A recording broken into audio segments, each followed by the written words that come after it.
Yo, what's up?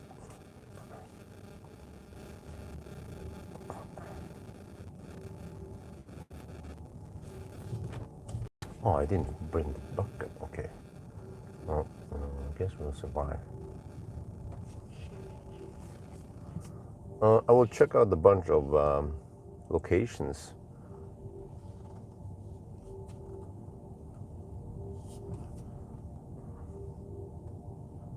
Yeah, it's a bit mystery, right? What are we going to do in Halmstad?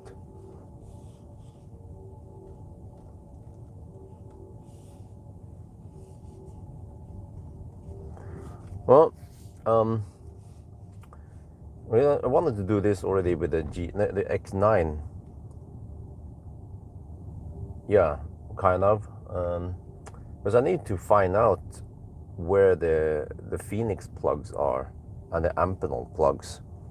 And normally I don't have the opportunity to do that when I do the 1,000 kilometer challenge.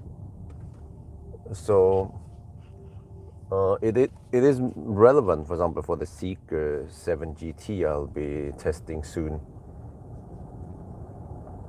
So I already written down a bunch of locations I want to visit. Yes, I want to go late to avoid traffic at Laderstau. Well, yeah, it depends. Actually, the fast charging cars that the fast charging cars that tends to cap at the or throttle the Amphenol plugs, they could just follow the Xpeng route. When I think about it, they can just go either to if they can reach it. Yeah, they should be able to reach. Well, that thing is smelling. Holy shit, man! Where is it going? Smelly shit. It's going that way. Good. They could just go. Well, they couldn't choose actually. You could go to, for example,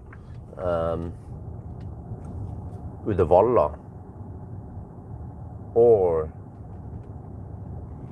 it's called Hissingbacka. Actually, that place, the truck charger. And then, yeah, we also have Himle that we know works.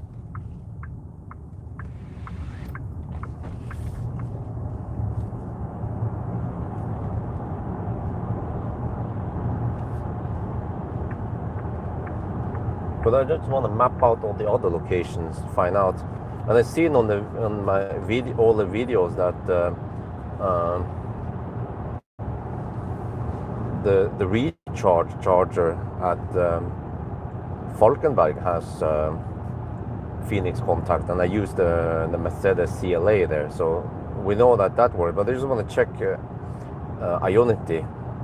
So in case I drive something that charges fast, it'll actually be relevant also for the P7 Plus later.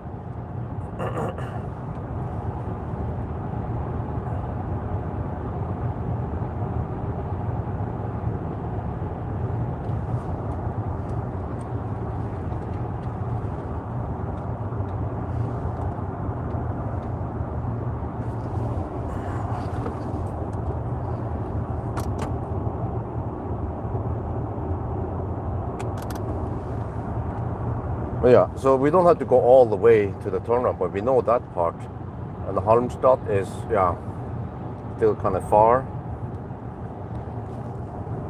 So I'll just do my intro now, which is a bit unusual.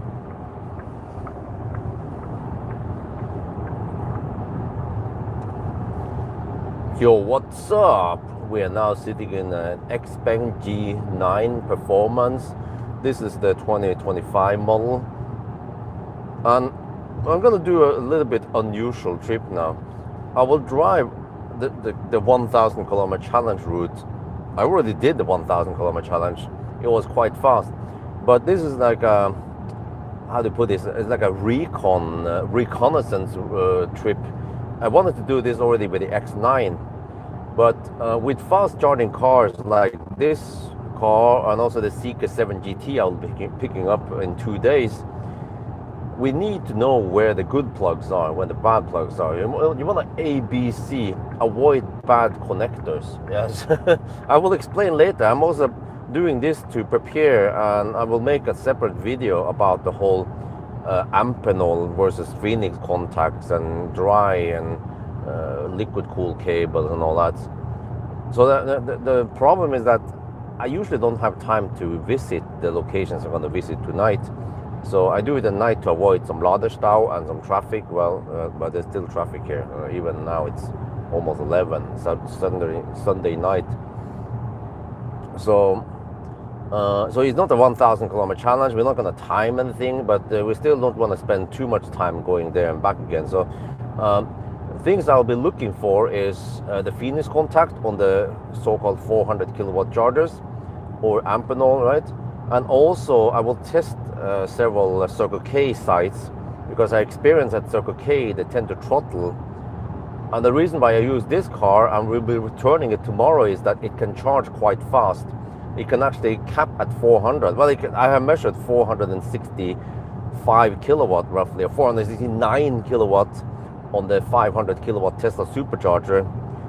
And Circle K, they tend to cap at 283 kilowatt.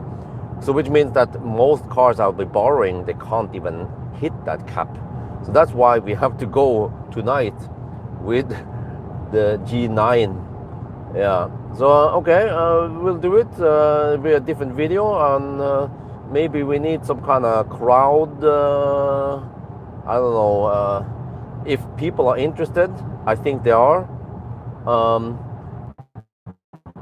We could maybe update some plug share somewhere, because actually this is also relevant for example, NIO owners. Could be other owners. I saw a post on the NIO group. There was a, don't remember, it was a G6 or something that still they can take 500 amp flat.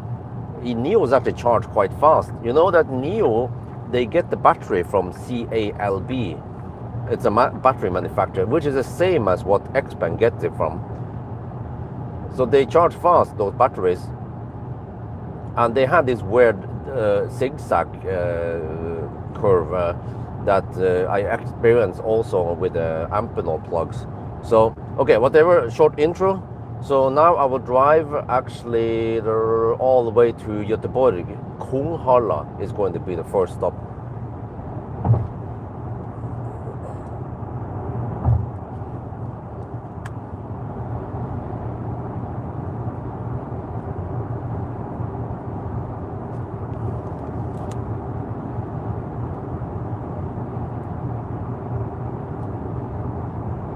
What? We couldn't find it. What? Kungsholmen. What the heck?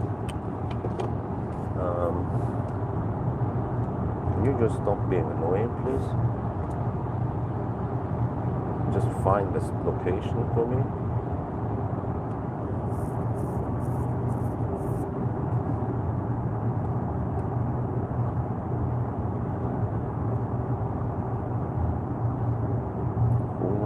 Okay.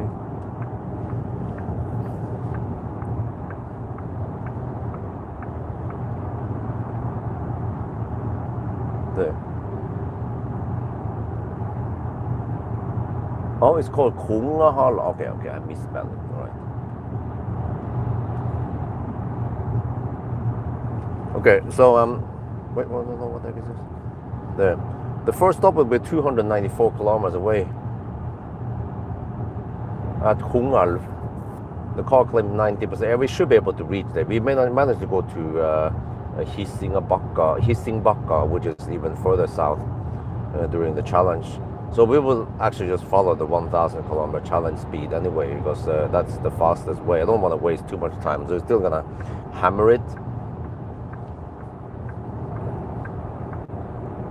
Oh, wait.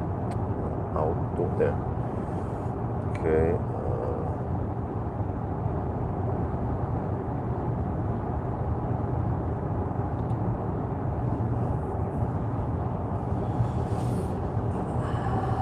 They also check Circle K at Kungsholmen, but no, I don't care about the 300 kilowatt. I want to check out the 400 kilowatt.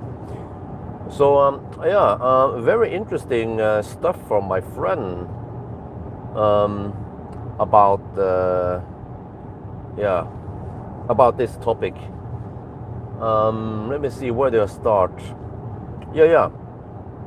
During the heat wave in Sweden now, uh, he has insight in Pawel. So via the Pawel user interface, this guy he's running a CPO, right?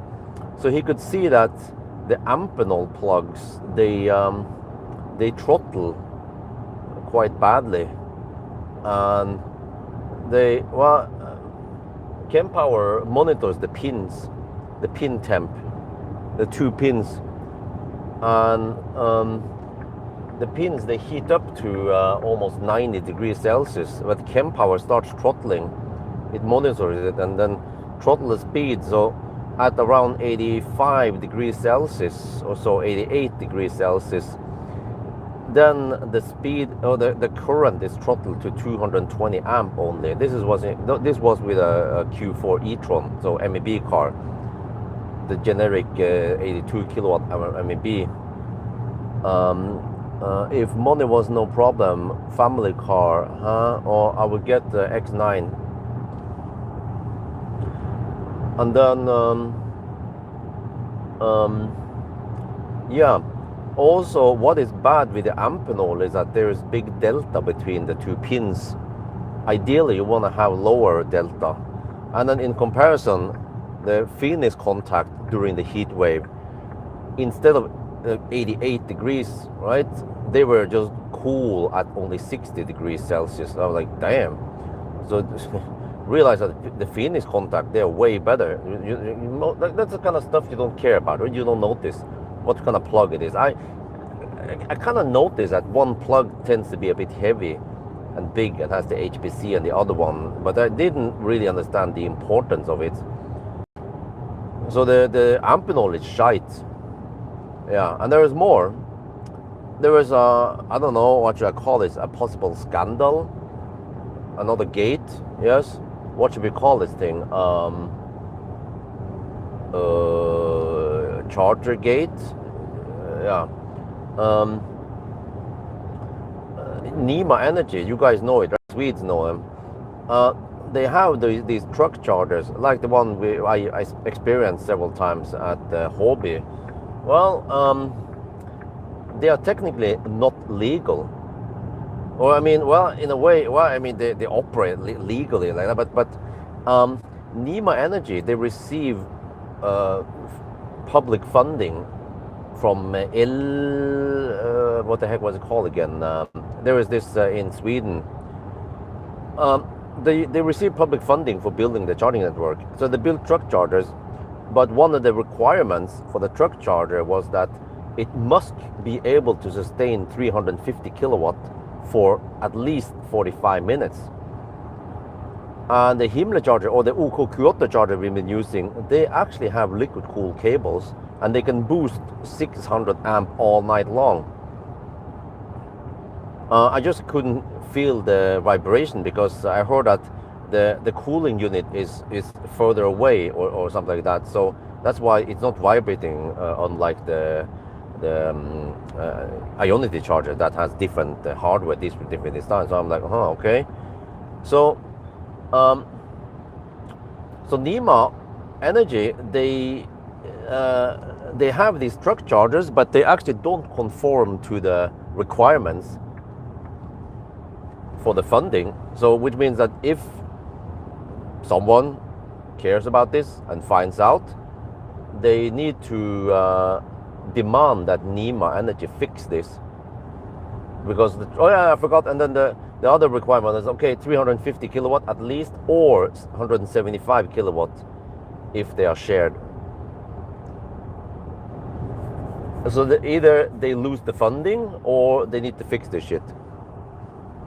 And who cares? Well, the consumers care, because we will have more and more. It doesn't even have to be that fast. It could actually be, it could be like an EQS or something, or the MEB cars, which are quite common, that maxes at 500 amp on that car, and then it throttles. And same with the Neo, they can actually go higher than 500 amp, and then it maxes out, and then it throttles. So then you're not getting the 400 kilowatt. or whatever, like 500. I mean, like you get some shit, maybe 200, 300 amp only, and it does this weird jolt or up and down zigzag thing. Well, Circle K, they that's actually, I mean, it's technically not I mean, it's technically, I mean, it's legal what they do, the throttling. It might not be that great, but in a way, something, I don't know, you can't be charged for you know, promoting 400 kilowatt, but they only provide the 283 kilowatt. So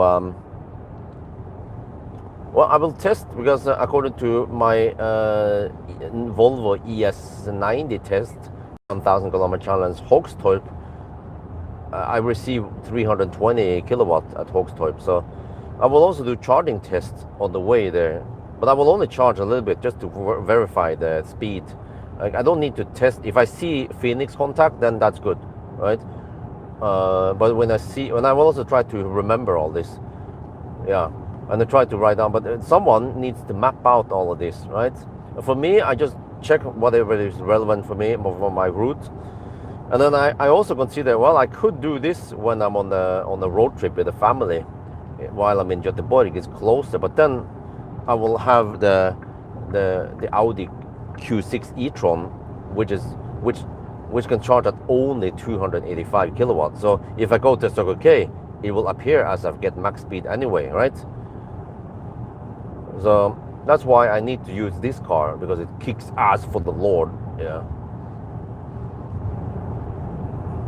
So yeah, so that's interesting. So OK Q8, they have the good shit, because they have liquid cooled cables on the truck chargers, so they conform to the requirements. I think they also, yeah, from what I heard, they also receive they also receive funding for the chargers. And then I thought that Circle K in Sweden was the only one throttling the speed, but I found out that Tangen also throttles. But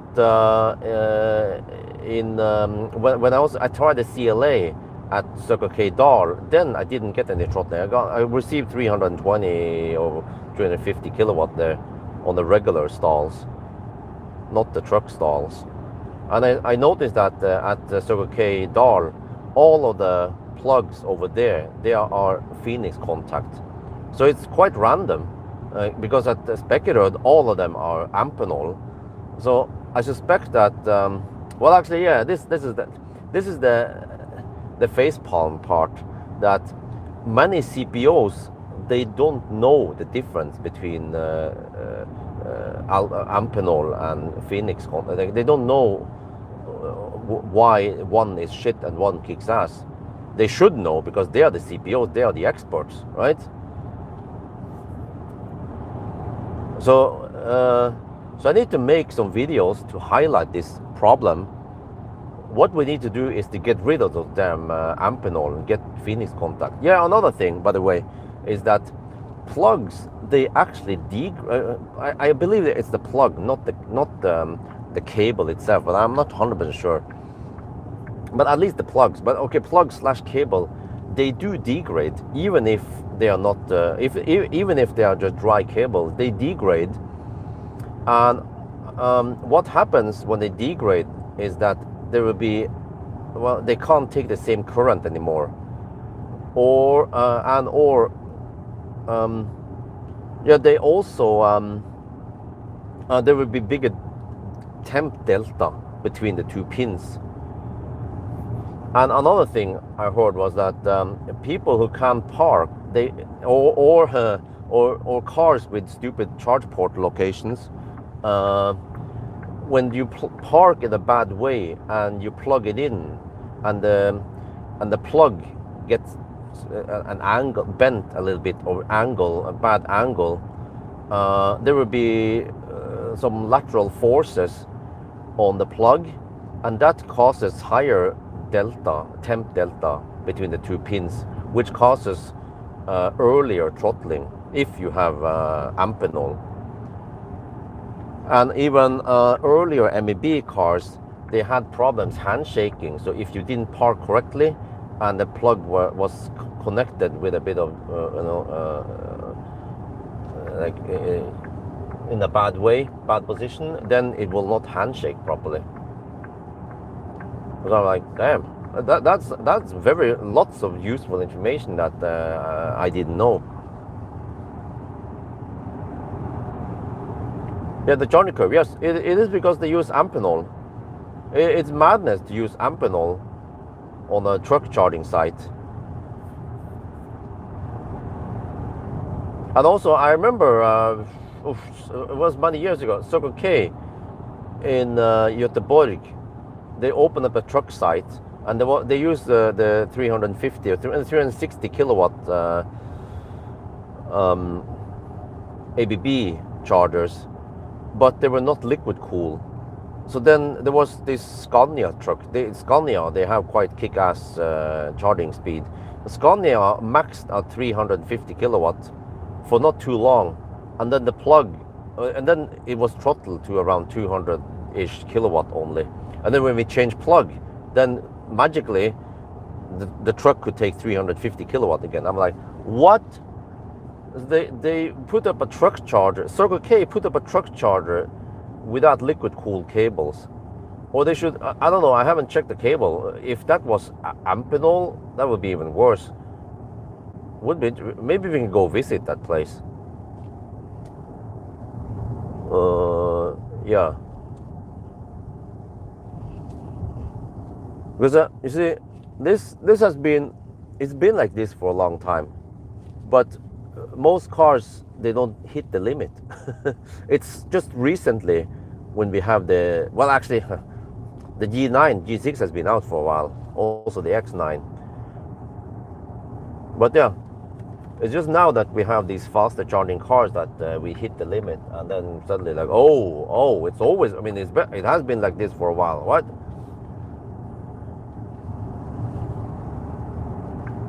With Phoenix G9 can do 12 minutes to 80% and with Amphenol 40. No, it's worse than that. I don't remember. You can. Well, I have a video about this. You can look at the X9. Yeah, you can look at the X9 video. I had a charging session with Amphenol at the. That was Ionity. Yeah. So it seems like, from what I heard, when the CPOs, charge port operators, when they order hardware, they can't choose which plugs to get. So, for example, Pawel will randomly put Amphenol or Phoenix contact on it. And I even saw, when I was in München, I saw the old clip there, that on the same charger, even the same Ionity charger at München, the Alpitronic had one Amphenol and one Phoenix contact. And I, by accident or by coincidence, because the charge port was on the right side, which is the wrong side, then I used the Amphenol plug, not the Phoenix contact.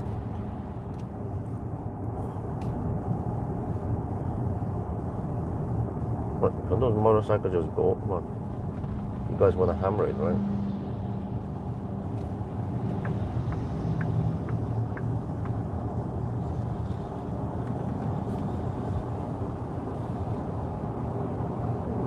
If you have the time to check out the real truck Varberg.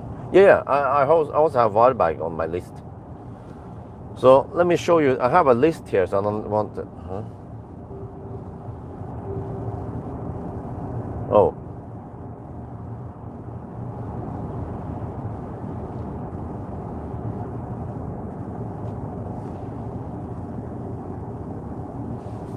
Okay, I will go in this order. First, I'll visit Ionity Kungalv, and then Circle K Mölndal, and then Circle K Varberg. Wait.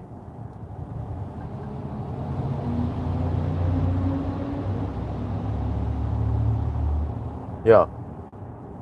And then Circle K Halmstad.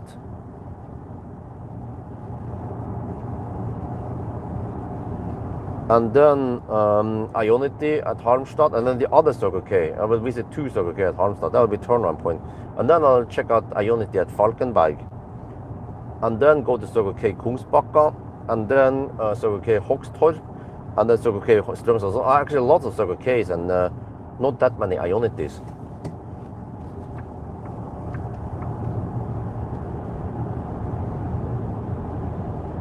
Rådig langs veien, yes, okay.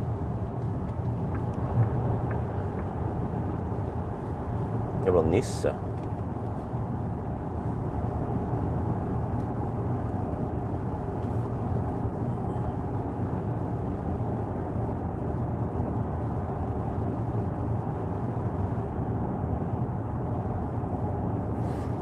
You have to watch out for reindeer, no, deer, I mean, not reindeer. We see headlight, G6, not, wait, did I? No, it's the same as before, right? Didn't I do a G6 test, headlight test already? Circle K power stage, huh, what?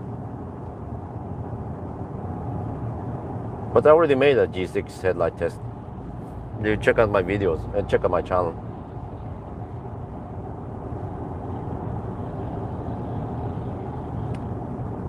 So yeah, lots of places to check. Yeah, I choose that order because then I don't have to drive like a loop around. I don't have to cross the road. I choose the sites to just cut down on detour time.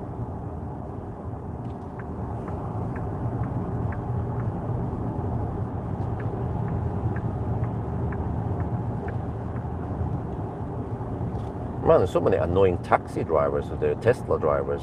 Or whatever, there was a taxi.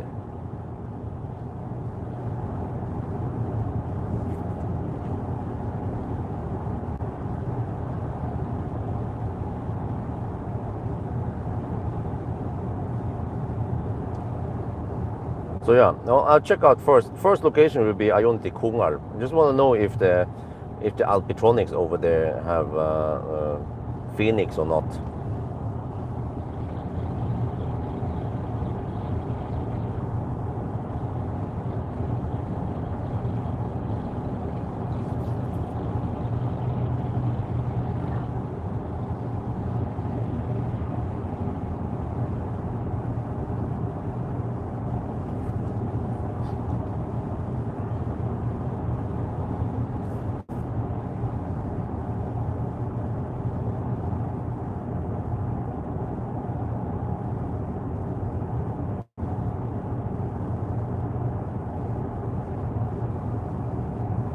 No. P7 Plus is in August.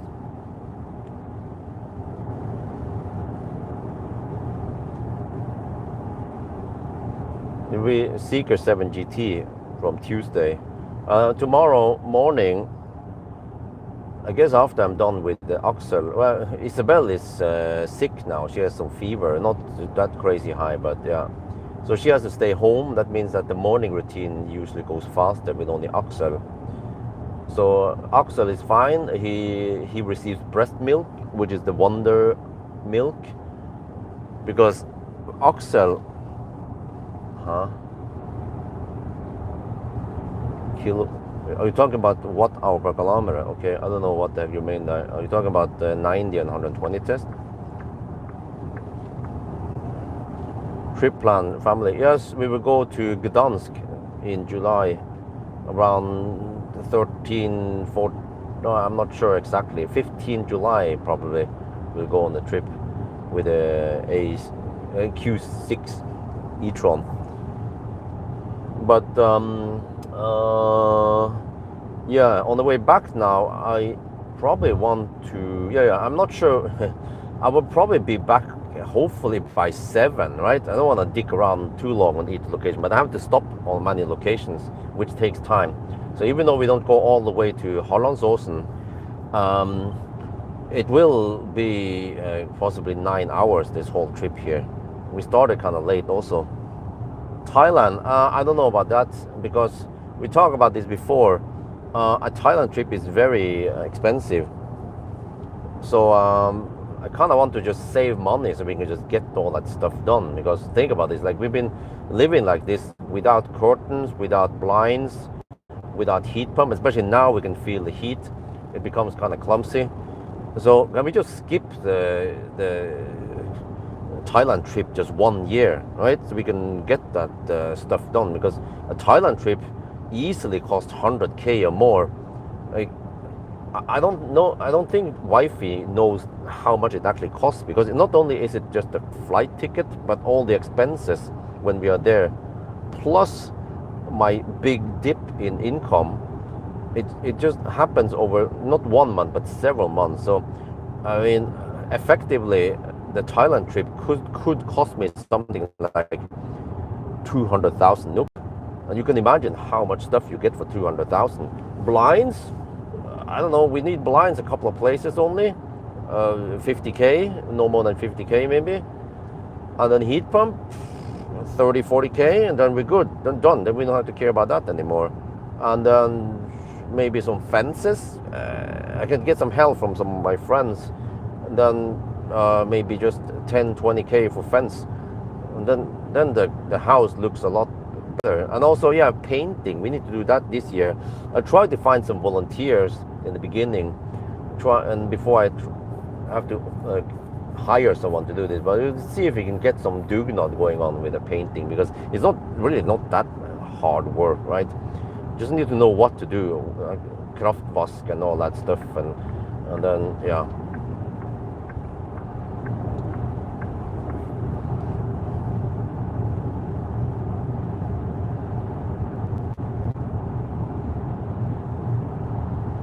Well, so the plan is that we do this tonight, and then tomorrow I'll try to get a little bit of rest maybe, or I don't know if I'm still up for it. I can go downtown Oslo and pick up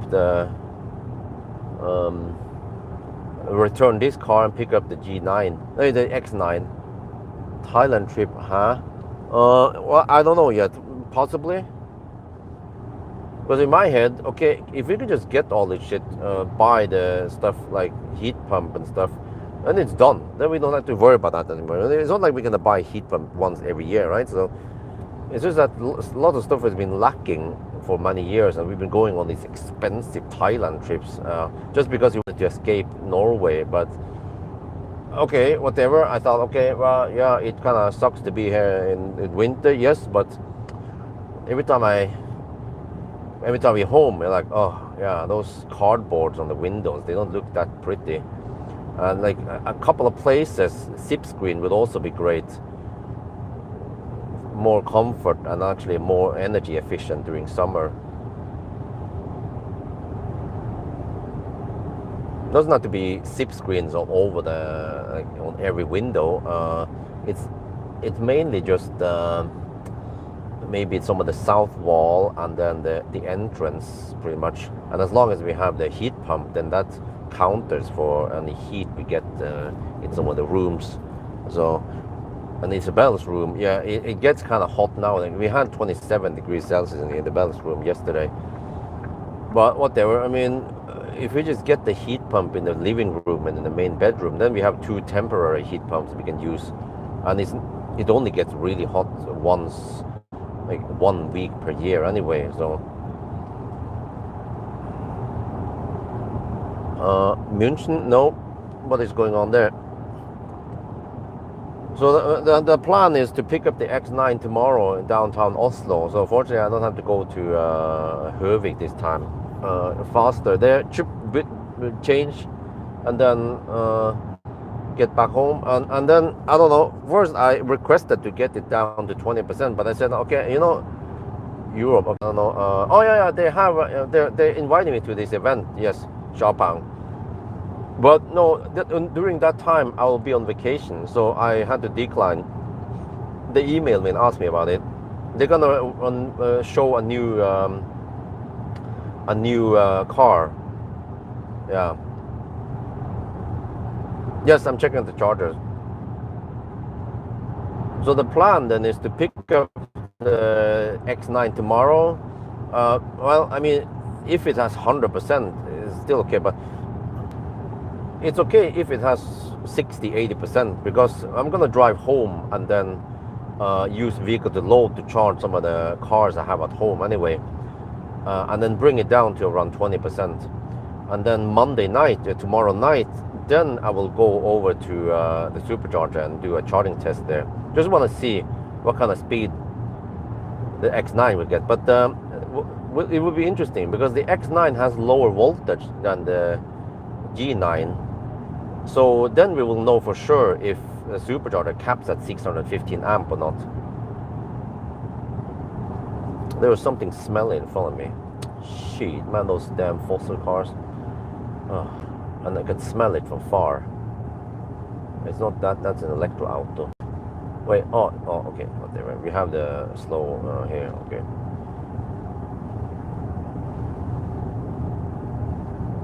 No bitter, okay, it's going kind of slow. Tried contact ASCO. What about long message? No, I haven't contacted ASCO. Largest solar power plant produce more electricity than well, how to focus here? Baustelle. Or I don't know, roadworks, maintenance or something. Wait, is that D2? No, okay.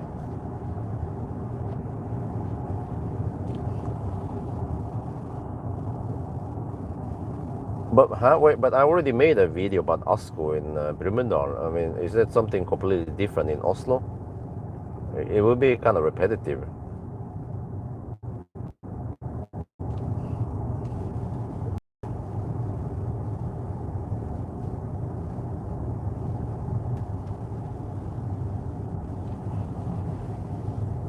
Maybe you haven't watched that ASCO Brumunddal or ASCO Hedmark, whatever they call it.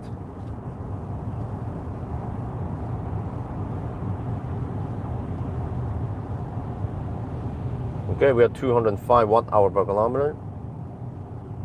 G6 versus Auto 3E. What? But they are in different class. G6 is way better, but also more expensive. 50% more expensive. No, it's not actually. It's not. It's Auto 3 Evo was 400, a little bit less than 400k, and then this is 470. Yeah, so it's like 80k more roughly, or 5 to 7% more expensive, but it's way more, way better car, but just have to pay more.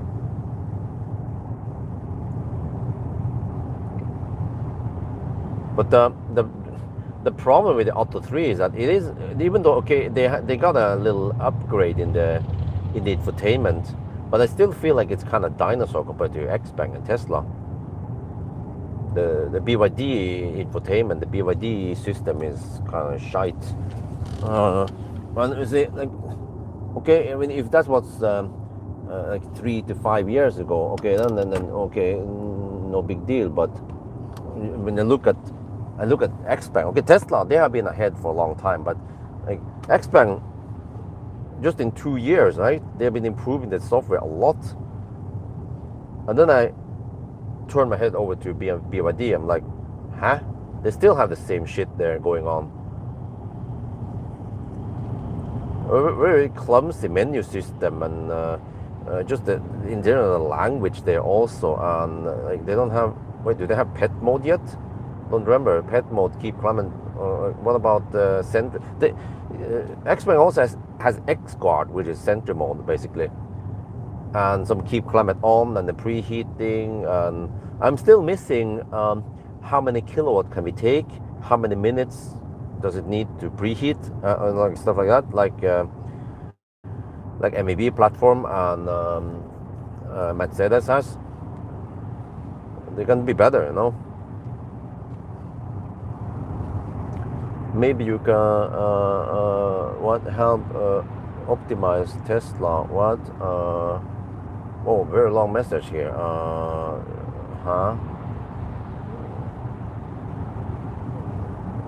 What do I do? What am I supposed to do? Optimize your Tesla. Maybe the new Auto 3 with flash charging. Well, we have to see.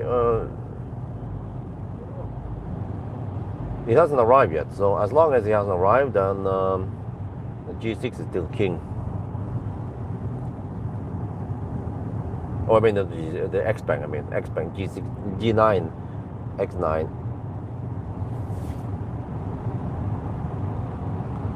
Ionity, huh? Well, we could test that also. If there is a on the trip now, if I need to top up somewhere, I could do it. Well, we can test it, but we kind of know the answer. We can do the math, and we already know the answer roughly. Just based on charging voltage on this car is LFP, so charging voltage is around 740, but it's, yeah, let's say 730 then. So you can do the math. 730 times 500, it will be 365. So it will cap it at 350, and you can probably go flat 350 until around 50%. It's crazy fast. But I have to reserve some charging for testing some Circle K's. Hey, that's a GLC. So I'll be testing a bunch of Circle K's. Maybe I will also visit Halmstad again just to check.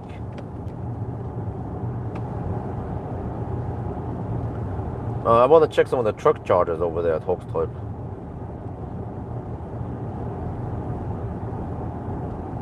Oh, that felt like a long time, man. We can see the slowdown, how long it takes to reach the border today. I feel like we might have 5-minute delay today.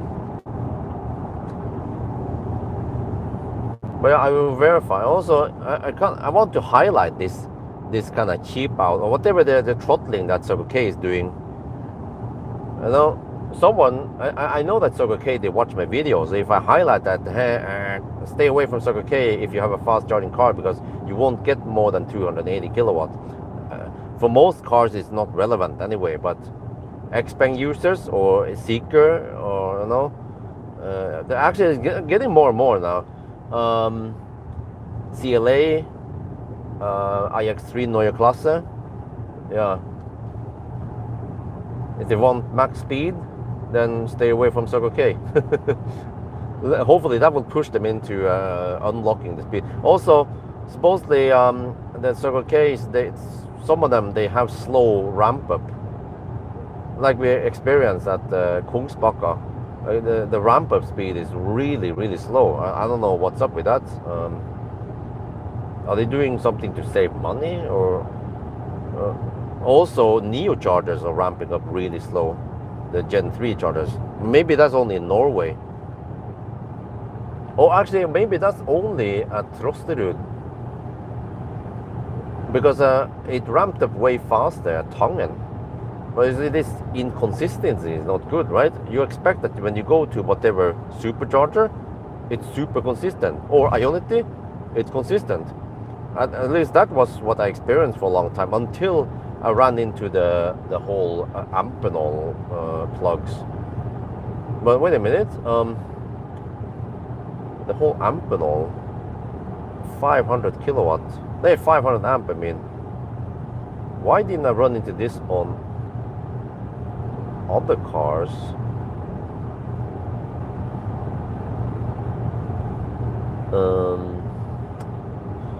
Well, I tend to, like 400 volt cars, I tend to go to supercharger. Yeah, I think like MEB cars went to supercharger, but I could go to Ionity also, 500 amp. Yeah.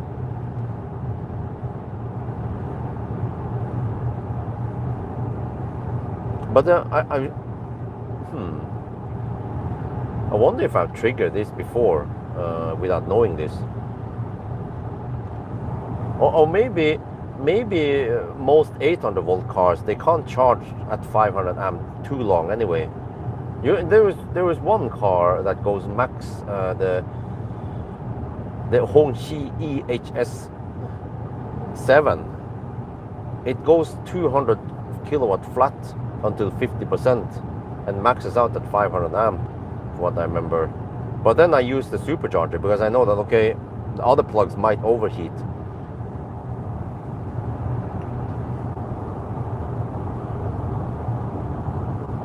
14 minutes instead of 12. Yeah, okay, 2 minutes slower. Yeah, that makes sense. Would you say, huh? G6Li, huh? What the heck is G6Li? Let's see. But the G6, yeah, G6 is way better than C-Line 7. C-Line 7 was kind of neck and neck with the G6 before, but now with the upgraded suspension and the nice interior, the massage and the upgraded software, that happens regardless anyway, then it's better. And the C-Line 7 on the other hand, it did not get any major upgrade in the software.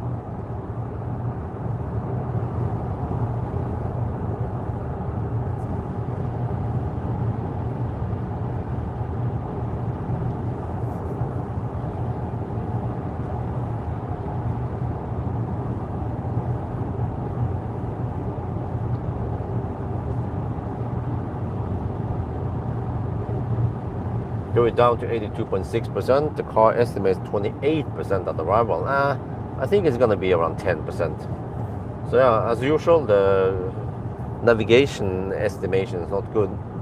So that needs to be improved in the Xpeng. Maybe they're like, oh, it's so hard, you know, okay. Maybe they can implement a better route planner in here or some shit like that.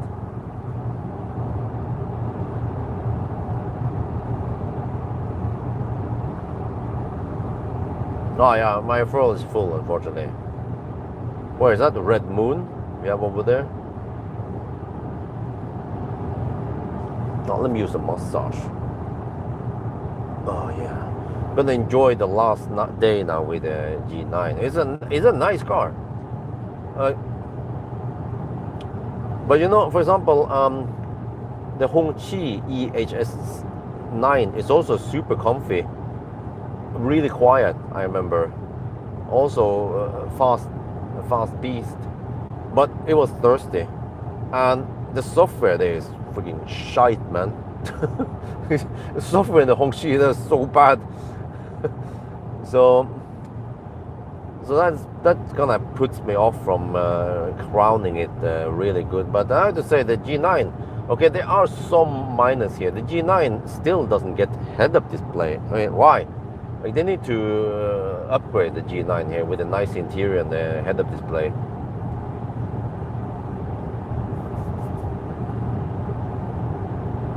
And maybe some matrix lights.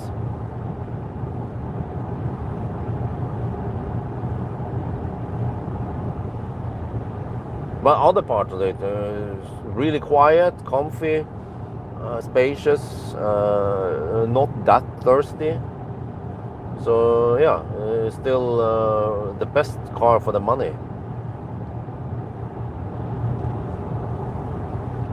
Why Volkswagen owning some shares, huh? Well, but I mean, dude, 7X or G9? G9, hands down. But you know that Xpeng doesn't make their own batteries, right? They get the batteries from CALB. The same as NIO. So they just take the cells from there, and then I guess they make the battery pack and the cooling and all that. But the cells come from CALB or CALB.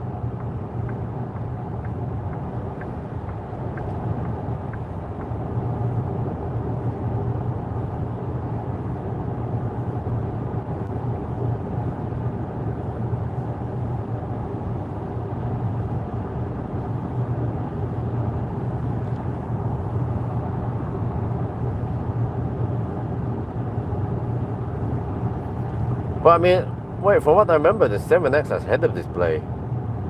And it has some nice interior features like the curtains in the back. But the G9 charges faster and it's quieter. So then, well, I guess you can. But both of these are not drivers' cars. It's more like comfy. People are complaining about that. They don't feel like the steering wheel is to the surface. Yeah, you don't. These are not that kind of cars. They're just some cruising limousine.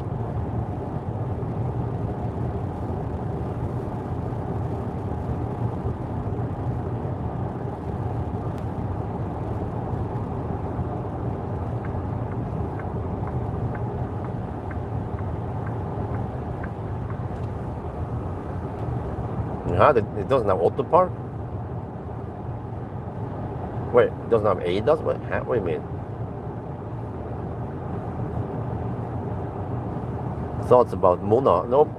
Is it coming? Well, I heard it's coming to Thailand, but I haven't heard about other places. So, well, it looks nice.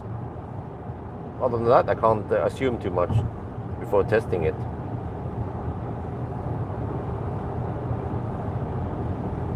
Polestar banned from what the heck, man?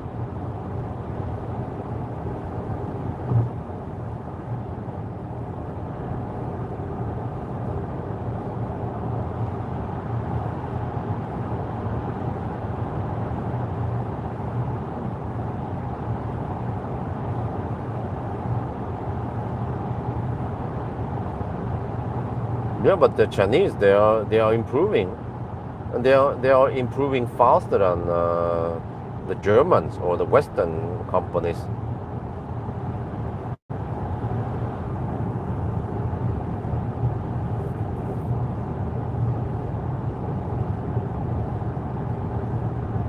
If they could just fix that, like those annoying things that many Chinese cars have, then there's going to be game over. Or maybe it doesn't matter because most people, they don't know about this, they don't care about this.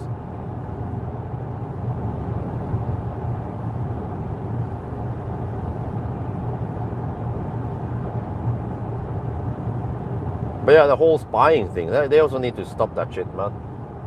Same with Tesla, they're kind of like the information they are getting from the cameras, you know.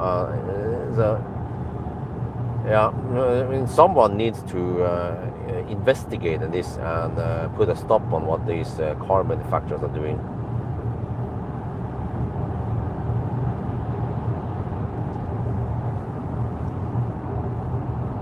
What about okay?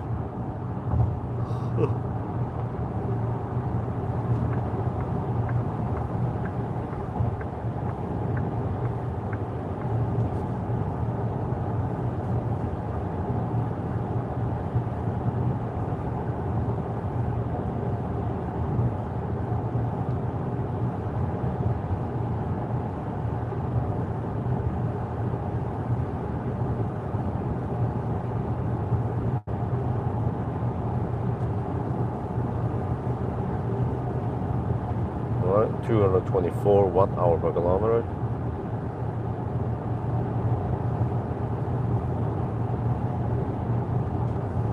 So we say, what am I gonna do over there at Kungal? Just a quick stop, maybe pee if I feel like it.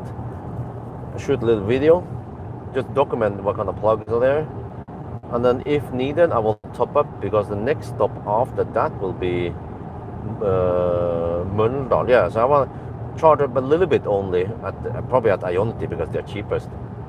So I can reach Mölndal with around 10%. It doesn't have to be spot on, but roughly there. Then I will test if the Circle K at Mölndal throttles or not. So I'll be testing actually lots of throttling. Plus I'll be checking out some Ionity sites, well 2 sites only. Ionity to see if they have the right plugs or not.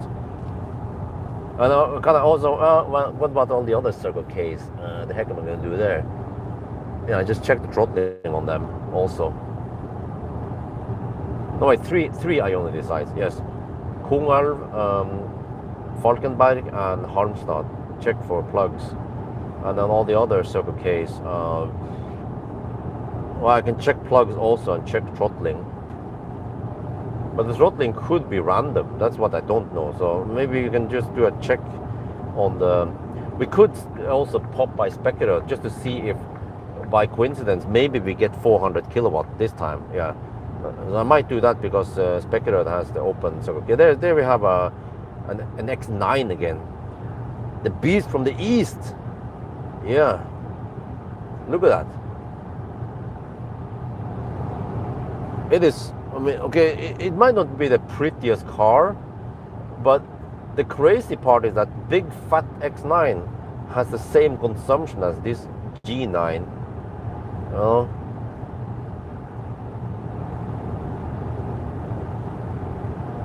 So if I wait a couple of years, I can maybe pick up one of those second-hand for a lower price if I need lots of space for the family. Or maybe next year if Amory's family wants to come to Norway, we can request an X9 for a road trip.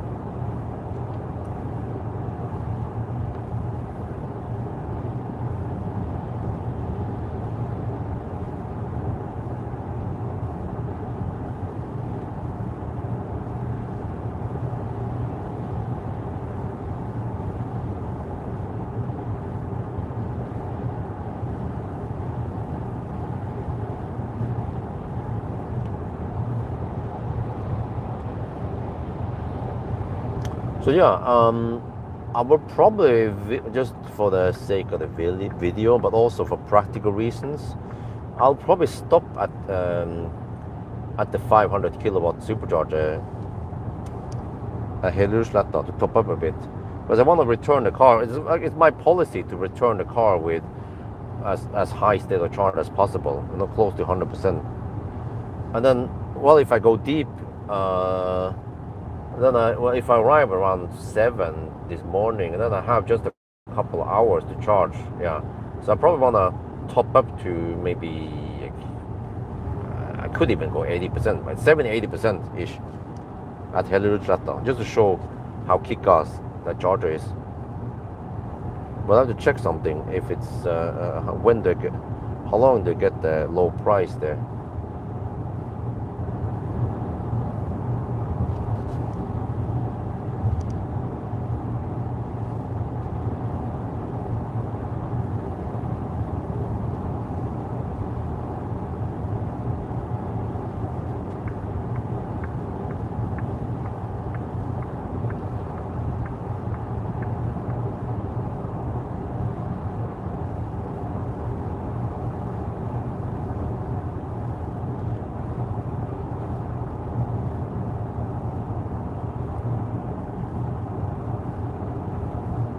Oh, until 9 in the morning, I get the 210 NOK per kilowatt hour. Okay, that's great. That means we get the low price there. Yes, Seeker 7 GT on Tuesday. But yeah, well, it basically means that any fast charging car from now on, they are 800 volt, right? Any fast charging 800 volt cars will be tested at Halmstad. That's the best location. Also, the cheapest. I just have to wait until 11 at night, or I can go like really early, like 6 in the morning maybe. But then there could be some traffic. But because all the other sites, I tried it, like the one video tonight, right, about the so-called 480 kilowatt charger. Well, it seems like they are 500 amp limited. Same with the Eco Enetica 500 kilowatt at the Ionity. Yeah, aluminum, same there, limited to 500 amp. Most likely those ST1 stations of other places like Xpeng, they are also 500 amp only. But supercharger can deliver most likely 615 amp, which is pretty good. And they ramp up quickly. They have liquid cooled cables, and 500 kilowatt. The second best would be Tangen, Neo charger at Tangen, but that's 5 NOK per kilowatt hour, more than double the price. And that's only 480 kilowatt. There are also liquid cool cables that goes over 600 amp, but I don't know exactly how many amps it goes, because the Neo chargers tend to ramp up so damn slow that I hit slower speed. So the crazy thing is that I hit higher speed on the G9 at the supercharger than at the Neo chargers.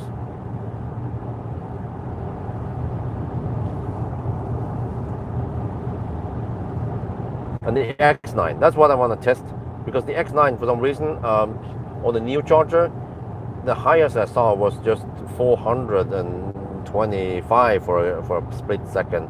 And the weird thing is that with a Neo charger, I didn't get the 404 kilowatt flat, unlike the Alpitronic. It was going a little bit up and down, 380 and something, similar to what we experienced on the last charging session with the G9 at Uddevalla. I was like, huh? I was getting 385 kilowatts, right? Oh, I was a donation.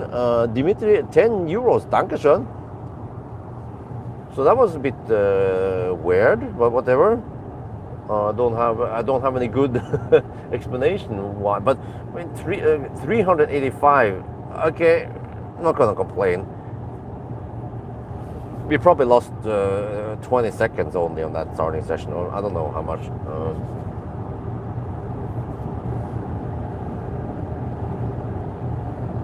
Okay, battery temperature is 26 to 30 degrees. So yeah, interesting. We had a little. We had picnic today. I tested the cooler box now, or the fridge, or whatever. But I should try it next week, because I happen to get Juniper. Yeah, Juniper or G9. What? G9.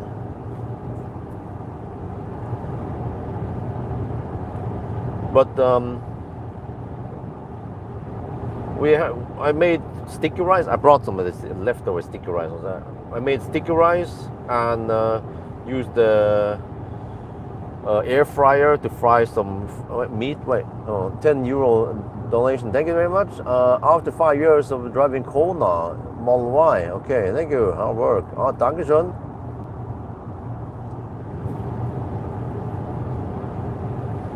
But I'm actually, instead of Model Y, I'm leaning more towards the G6, because I feel like it's better. You get more car for the money.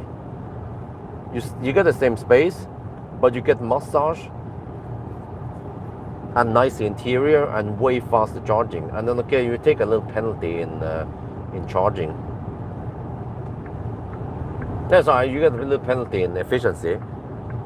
The G6 is consumes around 10% more, something. But I mean, that's still okay. You know, it's not like an IM6. You know. But just 2 years ago, then the G6 was like, wasn't the quietest, and the ride was a bit harsh, and also the software back there was like, nah. The annoying bing bongs and the annoying slowdowns. I was like, oh, that's more turn off. But they fixed that now, you know. Model Y, G9, X9, of course. P7 Plus. Well, I haven't tested it thoroughly yet. So just wait until late August, then you can ask me again. I don't want to assume things before I have tested them properly. Because there's, you know, yeah, why? Because after driving it for a week, then I will experience how annoying the software is or how good it is, and about other things. I mean, this thing is still not perfect. For example, one annoying thing is that when you want to restore, like, you know, the restore the seat position, I experienced this. This is silly limitation that Xpeng has added, is that I adjusted the seat very forward. I dropped something between the seat and the center console. You know, that's the Bermuda Triangle. I dropped my garage remote. I was like, shit, in between the seat. So then I had to push the seat first all the way back. Okay, no. And then the other way. Okay, all the way forward. Yes, I could reach it. Okay, good. But then when I want to get in the car again, then the seat was adjusted very far forward. And then I just bent in with the door open, and I could click on that restore button. But then it didn't restore. I was like, tried to click again, and it couldn't. And then I saw on the top of the screen, it says, we cannot restore because the driver's door is open. I was like, what the fuck? What does that have to do with the restore of the memory position? It's like some kind of stupid safety feature. As long as the door is open, you cannot restore. That's when you want it to restore. Because think about this, if you have a very small wife, you can imagine that the mountain, you know, that guy, the bodybuilder, or the strong man, he's I don't know how tall he is, almost 2 meters tall, and then his wife is only 150 or something. So you can imagine when his wife drives the car, and then if they drive an Xpeng, and then when he comes there, he wants to switch profile or or something, he can't do that. He needs to manually adjust it first, and then he can get in, and then he can like silly limitations. Oh, there's a red mood today. But yeah, so I tell you that we went on a picnic today. Like, man, so much stuff. I prepared. I wanted to test out the fridge, so I pre-cooled the fridge inside the house, and it seems like it's big. You want to pre-cool it because the cool down takes a lot of energy. But once it has cooled down, then it actually shuts off cuts the power, and it can cut the power for maybe a good half an hour before it fires up things again. So then you don't need that much power to maintain the heat there, right? I don't know, the cold rather. So then we had lots of food. I brought also the gas-driven barbecue, just in case the kids wanted some hot dogs. I haven't used that thing for ages, like 5 years at least. And then, well, typical, I asked Isabel, you want hot dogs? She's like, yeah. And then she wanted to look at the gas grill. Okay, and I show her the grill, and she said, watch out, it's hot. And then once I finished grilling the hot dogs, and here, Isabel, here's a hot dog. No, she didn't want it. Well, that's how it is with kids. Yeah. So Daddy had to eat 2 hot dogs. No problemo. Went down. Get in my belly. Yeah. But about the what? I don't know. I don't want to assume things before testing it properly. I guess that was a question. Since you didn't use question mark, I was assuming that you asked me. But yeah, and then we went over there. We have this resting area, a little bit north of Dal. It's called Annelva. There's a resting area there. There used to be yachts there many, many years ago. And there is a bathing place, a little beach. And it was crowded, man. And they have refurbished that place. Yeah, I remember it. I drove past there, and they'll be building there. So it opened this year, I think, with new toilets, clean toilets, even shower there, and also a diaper place in the changing place in the toilet, handicap toilet, and lots of benches you can sit, and also a playground with soft like padding on the ground there.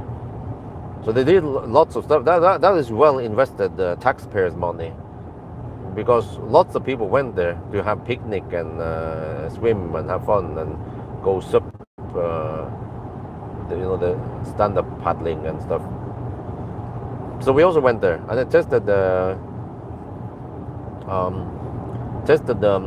this fridge. So it fit in the G9, and I could plug it in there. Very practical. I didn't make a video about this. It was more like just experiencing how it is. But I noticed a couple of things, which is that, it's very convenient that you can bring this with you, but it's so freaking big.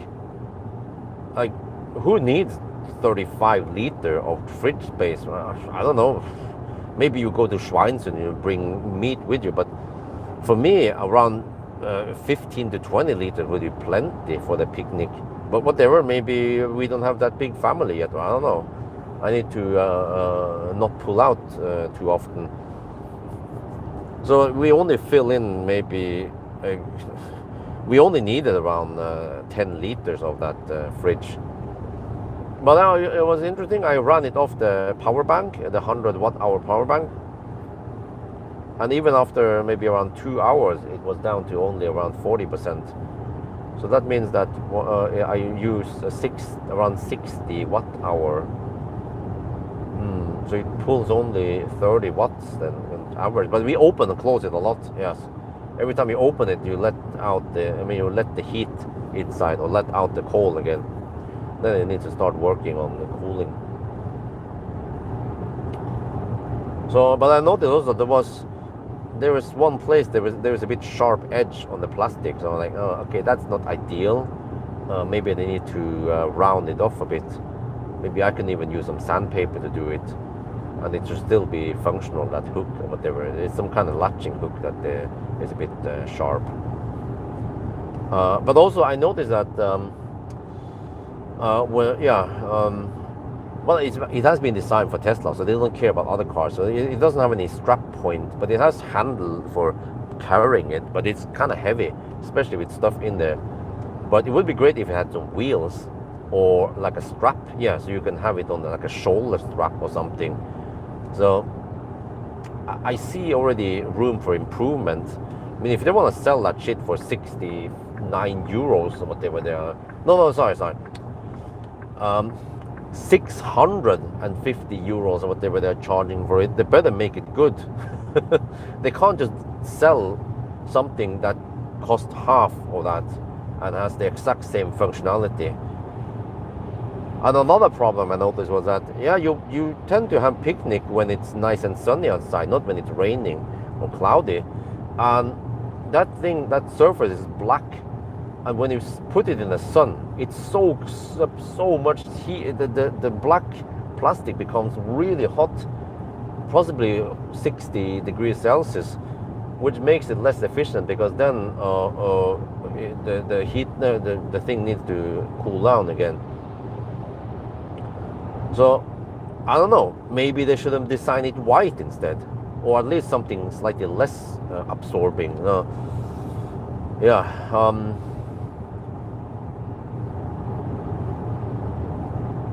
I mean, a solution would be that we can, like I did. I used the parasol, and I put the cooler box in the under the parasol. Test. Wait, let me see. Extended rate on. No, I test pure EVs primarily. Sometimes I make some exceptions, but it's no. We don't care too much about the extended rate, the fossils, because it's a dead end. EV is already good enough.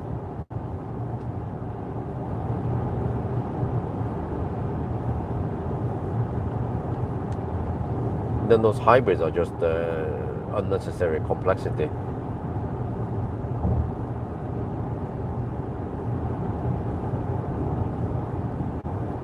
Okay, 235 consumption now. We still have wind from the south nowadays. Where the heat wave, I think today was the hottest day, 29 degrees Celsius. It was actually 31 degrees on the tarmac when we drove to the camp spot. So we might go there later, some other day. But it seems to be quite busy on weekends, which is usually when we want to take a picnic there. But I mean, yeah, we already have a swimming pool we could use, you know. But today, well, we didn't want to do the swimming today because Isabel was sick. So, and if some of us swim, then she also wants to join. So, since she's sick, then maybe she should stay away from swimming for now until she recovers.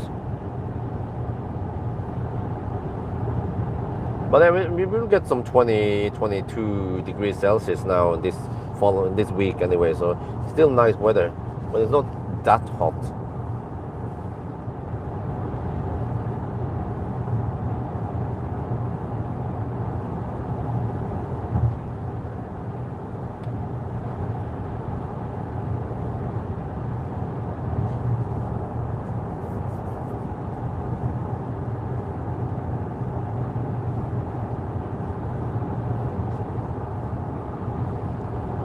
Okay, I wonder how busy it's going to be tomorrow morning.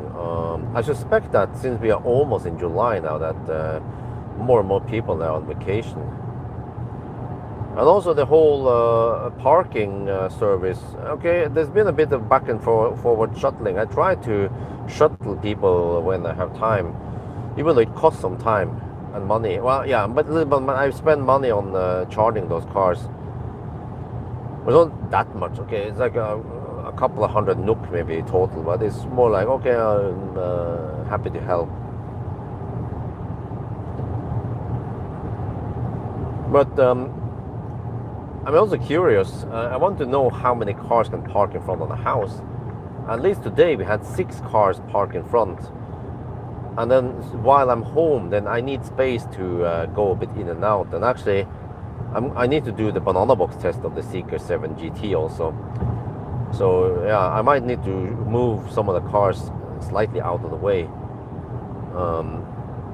But I think I set 7 as now during July when I'm gone, then I set 7 as a limit of how many cars I can accept. But it could seem like it's possible to fit 9 cars there, or maybe even 10. But we'll see. But it would be interesting to just test it. But we have to arrange them so that every car can get out, and no one will be blocked in, and then the garage will not be in use because one of the the Falcon will be sitting there. But I set it to 7 for now, just to be safe. And then okay, maybe if 8 is still okay, then if some VIP like Valdemar suddenly shows up, then okay, then he's welcome to join.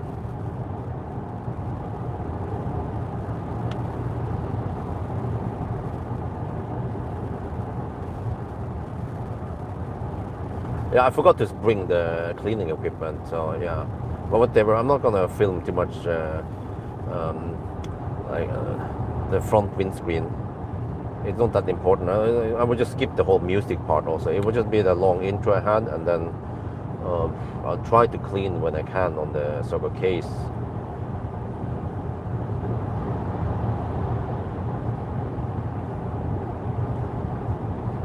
But this time, I will also try to cut the cost since we're not racing against time. Yeah, but I kind of want to get back home not too late, so I'm not going to dig around at some 50 kilowatt charger. But if speed, if I can get some cheaper Ionity at okay speed, like 350 kilowatt, then I'll take it.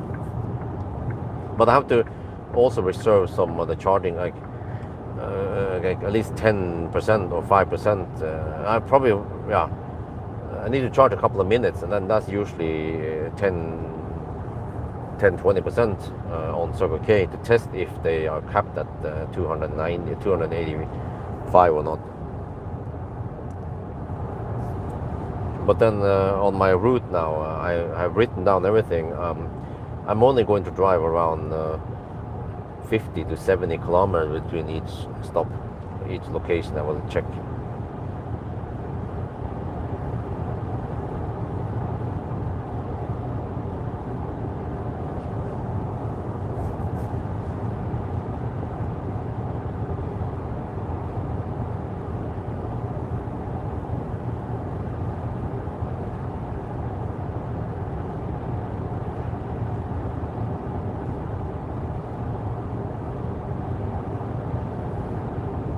Well, let's hope I can stay awake, because I had a nice sleep last night, and then also this afternoon I slept with Axel for 2 hours, more or less, so I should be well prepared this time.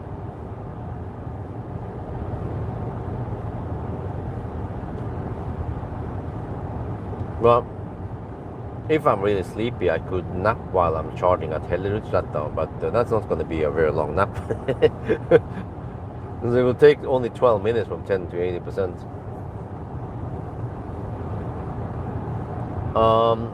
Seeker 7 GT is next on Tuesday. Well, or if you count also the X9, but I will only borrow it to drive it, discharge it low, and then do a charging test tomorrow night. And then that's it, and then I go home.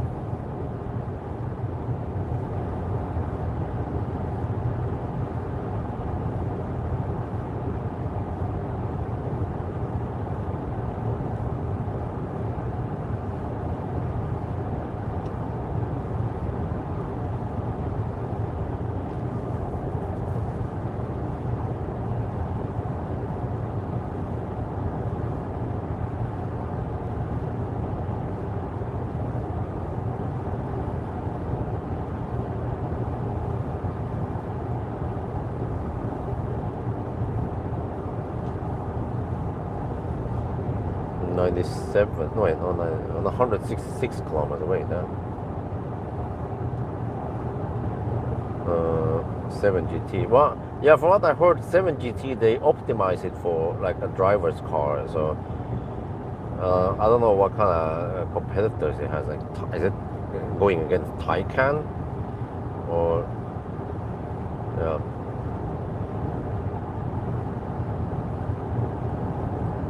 Sharp steering and good handling and so on. It's supposed to be the 7 GT's. Yeah.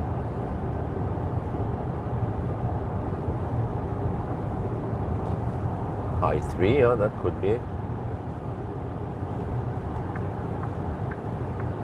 Is that Leaf? It was kind of slow. It was actually very slow.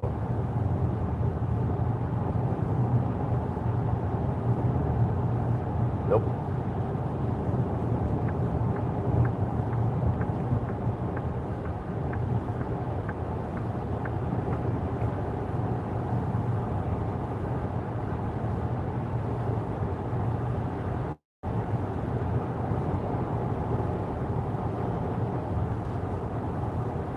Since German TT is extreme navigation car, I assume thirsty.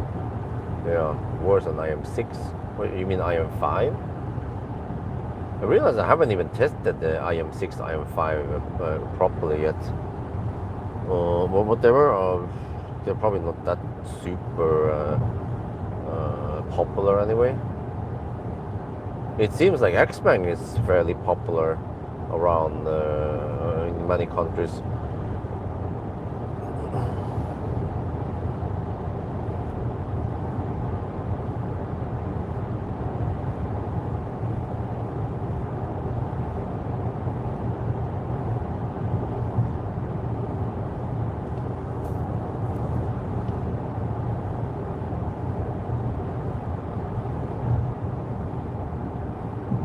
Okay, let me see. 1 hour and 22 minutes now.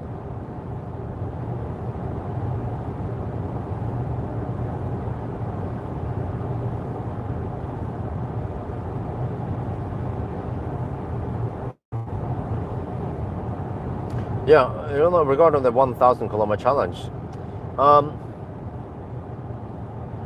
I deducted 2 minutes at the border because I counted it as 2-minute delay, but it was in fact 3 minutes, or like yeah, 2.5 minutes at least, because it's actually shown in the footage. I started at 21:40, and then at the border, the trip meter showed that we spent 1 hour and 21 minutes, but the clock showed that according to the clock we have spent 1 hour and 22 minutes. So I guess it depends when the trip meter started versus when the actual clock went. No, yeah.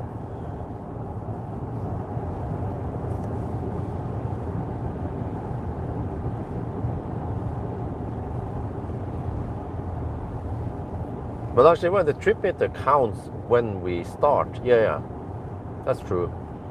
Not when I count that we start.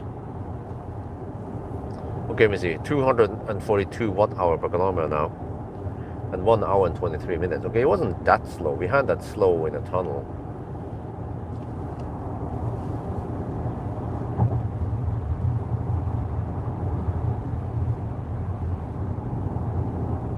An i4 in 20.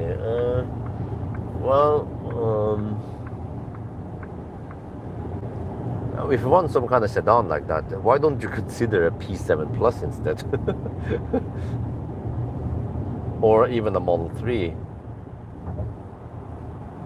Because those are at least better in software. The BMW is kind of, well, I mean, it's not total dinosaur, but it's like, yeah. Plus the BMW is based on the fossil.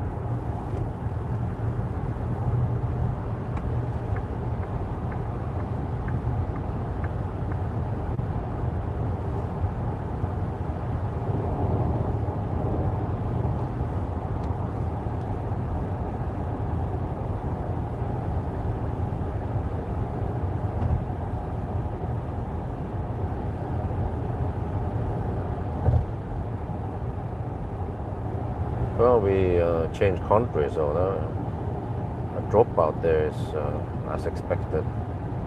Maybe switch some towers.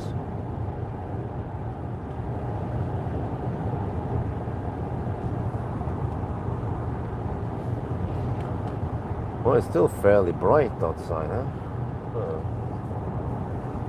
Midnight now.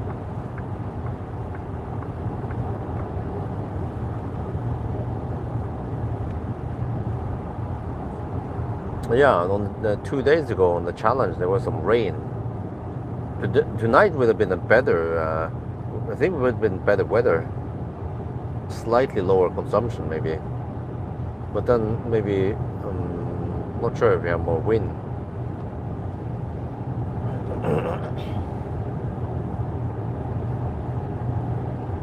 But yeah, let me see. So just for reference, 126 now, so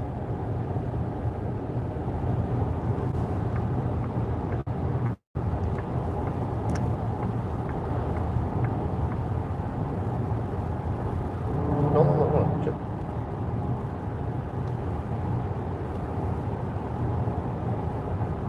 That means 22:40 is when I left.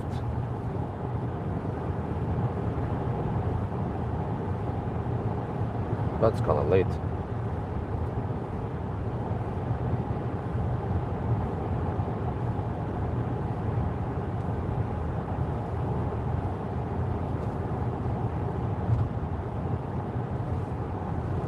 Okay, let's see now.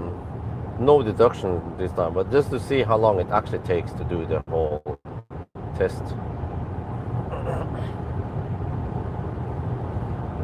Or just to check out stuff.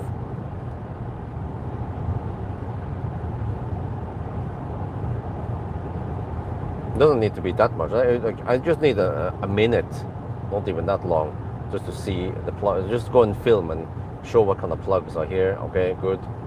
And then someone else who feel like doing this, they can go and update plug sharing maybe if they care about this. Where else would we put this information, right?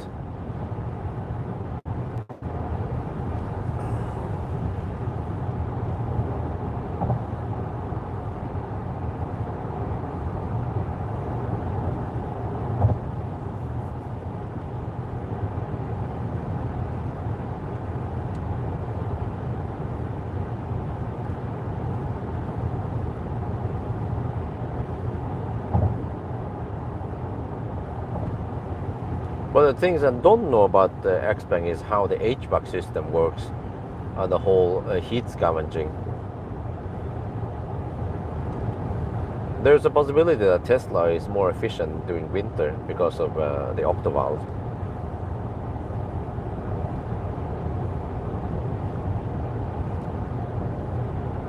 I also wonder if car scanner works with P7 Plus. It worked with G9 and G6, but not with X9 for some reason.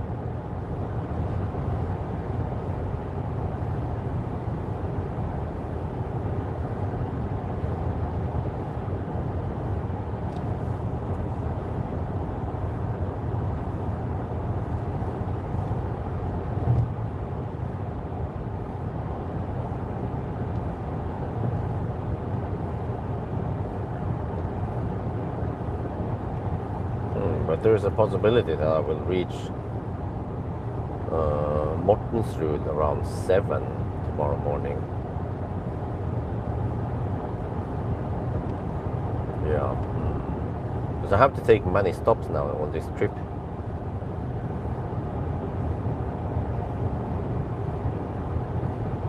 And then I have to figure out how I do it with the charging.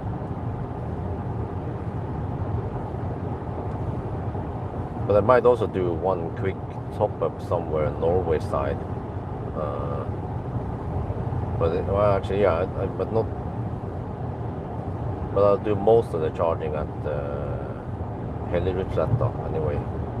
Gonna arrive with 10%. Well, actually, it could be even lower, but yeah.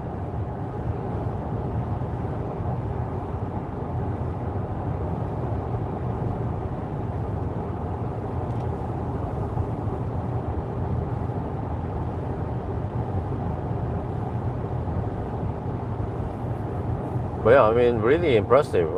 The package you get, the P7 Plus, when I tested it, it has head-up display and also the blind spot warning in it. Wait, I don't remember. Does it have massage? But it seems quite efficient. So hopefully we get some nice weather in August when I test it. I wanted to test it earlier, but I don't know, man. Like Xpeng in Norway, they were so slow assigning cars and responding. I had to keep nagging them.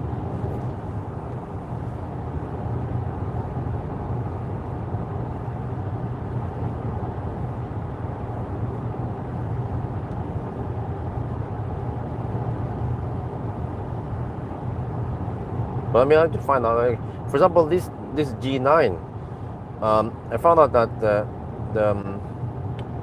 the Isofix like mounting points here are very clumsy. You have those hooks inside there, right? Well, it's technically not a hook; it's just a bar in there. You can feel it. Well, it is a hook, yeah. It's like, yeah. So the hooks, they are kind of deep in there. You have to finger define it. But then there's also some fabric near the hooks. So when you use the Isofix base and plug it in there, many times the Isofix part or the base will get hook onto the fabric, and then it doesn't latch properly. It is kind of clumsy to mount and unmount here compared to, for example, the Germans, where you just have a plastic lid, you open it, boom, very easy. Or other cars, like many Chinese cars also, one day was MG or BYD, where, or maybe also the other Xpeng, there will be this Velcro cover. Okay, if you don't want this ugly plastic cover, okay, but this Velcro cover of some kind of leather, open it, and then the hooks are very well exposed there. But yeah, also keep in mind that the Xpengs, they use real Nappa leather. They don't use the synthetic leather, so it just looks and feels really nice. I remember when I saw the first gen X9, I was like, wow, what the heck, huh? What? This is nice interior.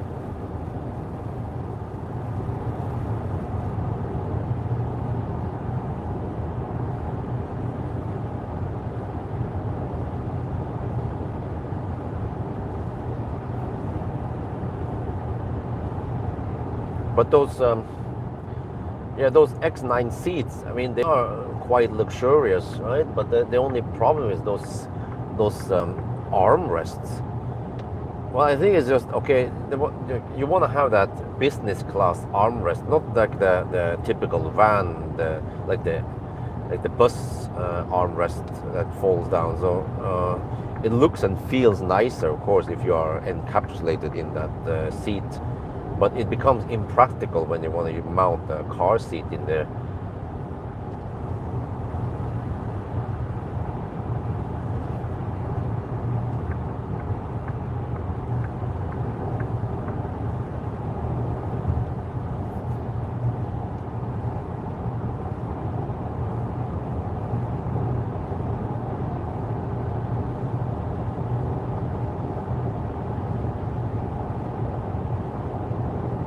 Well, I see Norwegians here traveling. Let me see. Can we?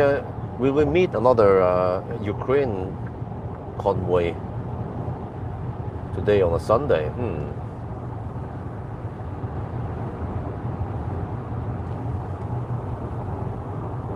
Hydrogen.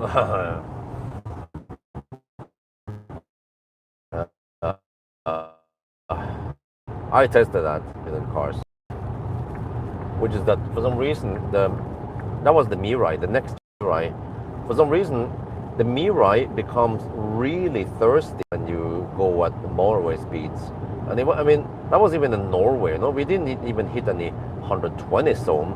We were just going in the 110 zone in Norway, and still at 110 plus VAT, the Mirai became really thirsty. I don't remember. I have the number. Like, how was that again? For EVs, for example, from 90 to 120 test, the consumption usually goes up by around 30 to 40%, depending on if it's sedan or a box SUV. So 30-40% increase.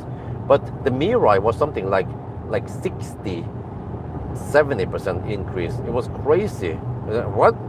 I mean, the car is a Mirai. The car is fairly efficient. I mean, fairly aerodynamic, but it must be that once the fuel cell works at higher load, it becomes inefficient. It has been maybe optimized for lower load. I don't know. Who knows what the heck is going on with in there.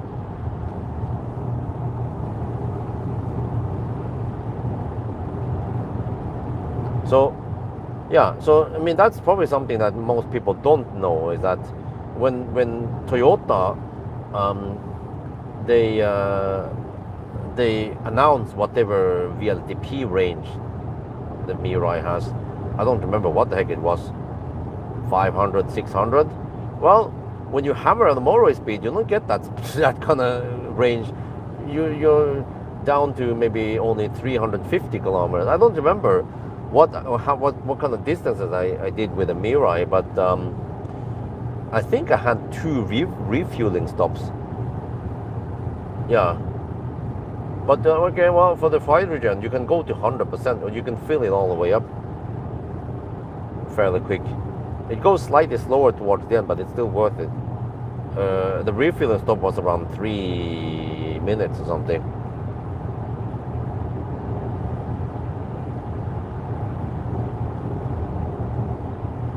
So basically, an efficient EV nowadays can actually has better range than a hydrogen car. And if it's something like an Xpeng, you know, yeah, you could maybe the P7 Plus could match the Mirai speed when you actually go in like 120 limit and you can hammer it, or other places in Europe where you can actually go at 140 kilometers per hour on the motorway, right? Then the Mirai might suck. I haven't tested that, but how the heck do I test it? There aren't enough refueling stations out there, and then it's gonna be freaking expensive to test that shit. So I already tested it when I had the chance, before things either blew up or got dismantled, shut down for good, because it was a big money waste.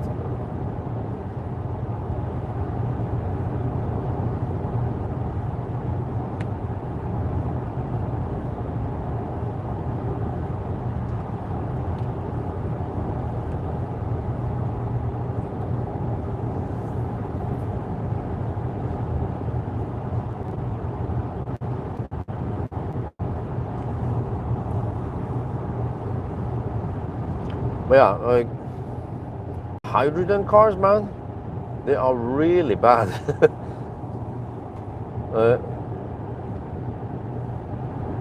You can't charge at home, and the range is not that great. Even modern EVs nowadays can match it, or maybe even beat it. Well, I never did a Sunday drive with the Mirai, did I? And the fuel, or the hydrogen is actually very expensive compared to fast charging, or especially home charging.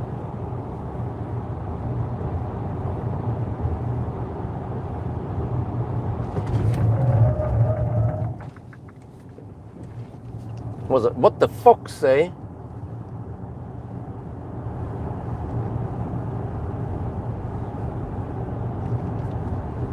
Yeah, no foxes were harmed.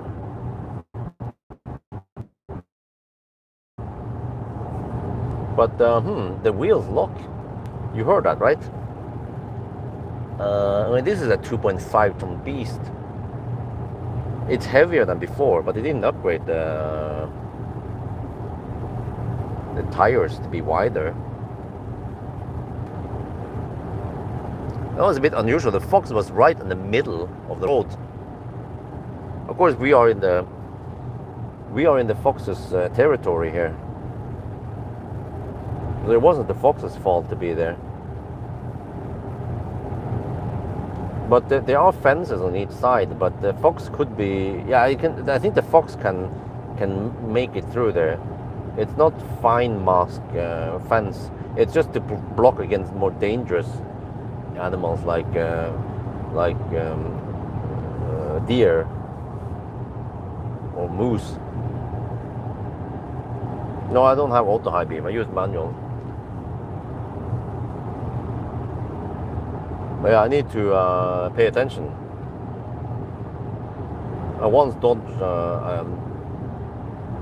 a badger not far from here with MC Hammer, or yeah, I think it was MC Hammer. But I have some ideas, interesting ideas I could do maybe with Xpeng. How about, it's been a couple of years since we made that record, 24-hour record on public roads, yes, with the Model 3. Well, the P7 Plus should be able to beat it easily now. And the funny thing is that if we would use today's Model 3, it would be slower. Okay, Model 3 has improved in efficiency, but it has lost, or it has degraded or gone worse in charging speed. So I mean, like, you can say that, you know, if I would manage to summon a team and we would set a new record with the P7 Plus, but woo, and then people are like, lol, but you congratulations, you beat a Tesla from 2019 or 2020 whenever I did it.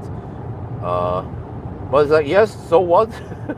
In 6 years, Tesla, they have improved the efficiency slightly, but they haven't improved the charging speed at all.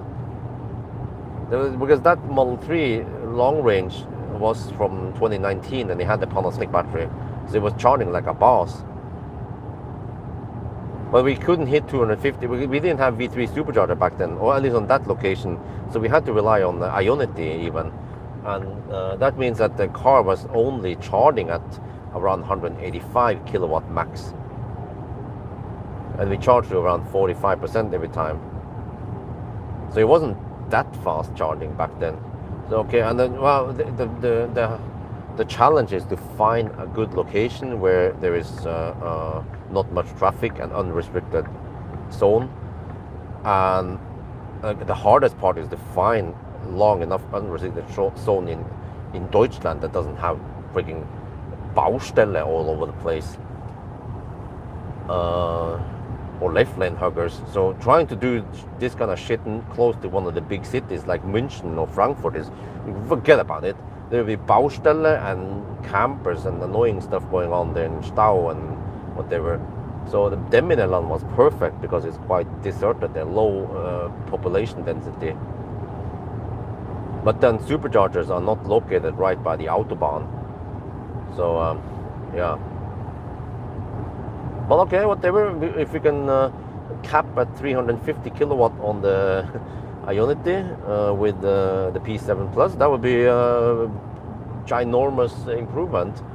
And most likely, you know, it's not going to pay off to charge to only 45%. We probably have to go to at least 75% maybe. You can calculate it. You have to do some test runs and then test it. But what I'm thinking is that instead of doing with the P7 Plus, where is it? Did the car alert you about the Fox? Nope, it was just me being alert.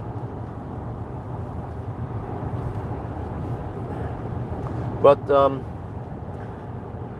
you know, well, we could probably set a good time with the P7 Plus. Okay, yeah, woohoo, yes. But how about doing that 24-hour world record in the X9. Yes, freaking hammer the X9 at I don't know what kind of speed that is best, 180 kilometers per hour maybe, and then bam, charge it to probably to 80%, right? But then we better find some Ionity nearby with with a Phoenix contact.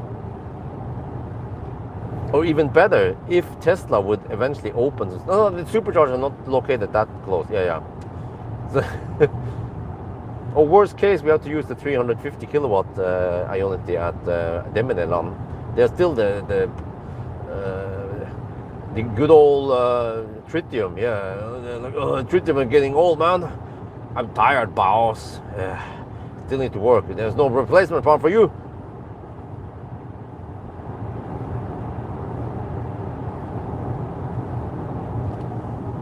Well, actually, a rear-wheel drive P7 Plus would be the best.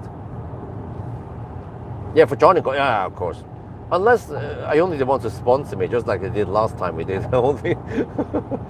But,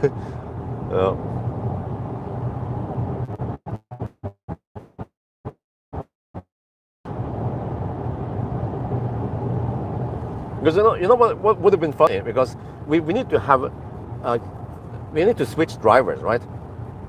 And in a Tesla, when we did it with Tesla, we had I don't remember, it was a Model S or Model X, and I think it was a Model X camp there, right? So one of the drivers could sleep there while the other was doing the run. Well, if we do the X9, then I can sleep in the back, in the gravity seat, while where the other driver is hammering it, and then we swap. That'll be funny, man.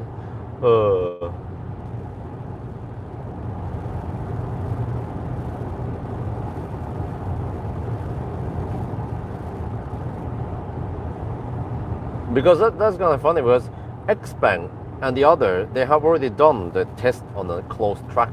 Even Xpeng did it with the P7 Plus, and it's set some records. But I wonder if some of the other ones also, the other Chinese, they also broke that record again. But no one has done it in a freaking minivan before.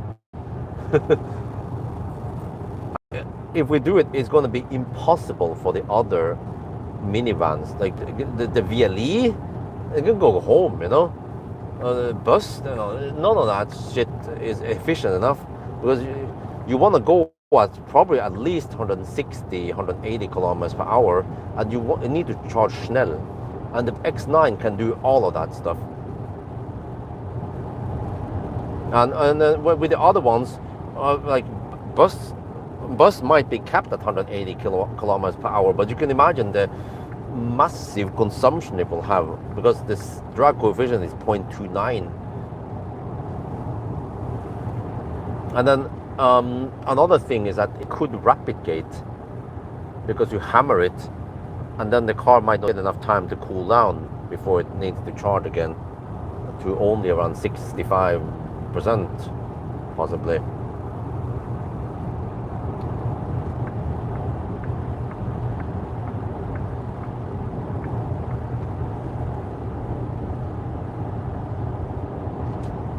The oldest there here, the oldest there, many times it has problems locking in, like now. It's a bit floating. There, now it locks in.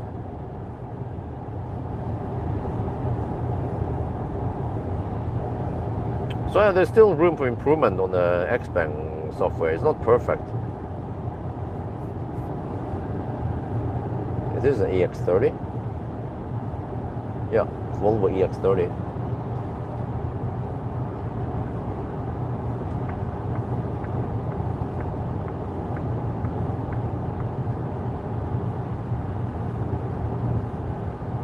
Okay, batteries are 24 to 29 degrees Celsius. It was hotter when I left the house. It was hot in the garage, man. Shit, nowadays it's so hot there. Around 22 to 24 degrees in the garage. Because it's insulated, then it doesn't let out much of that heat during night. But then also it doesn't go crazy hot in the daytime, because it's white and it reflects. And there has very few windows. Well, it has only two north mounted windows. The north-facing windows, I mean.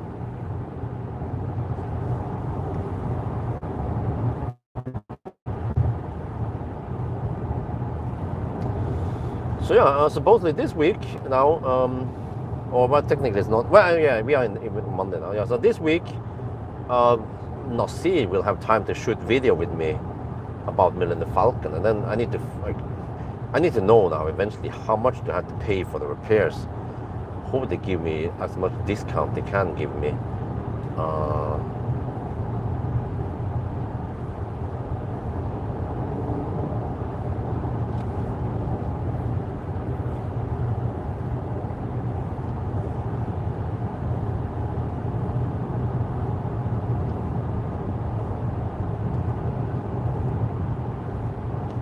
I'm assuming around 30k NOK.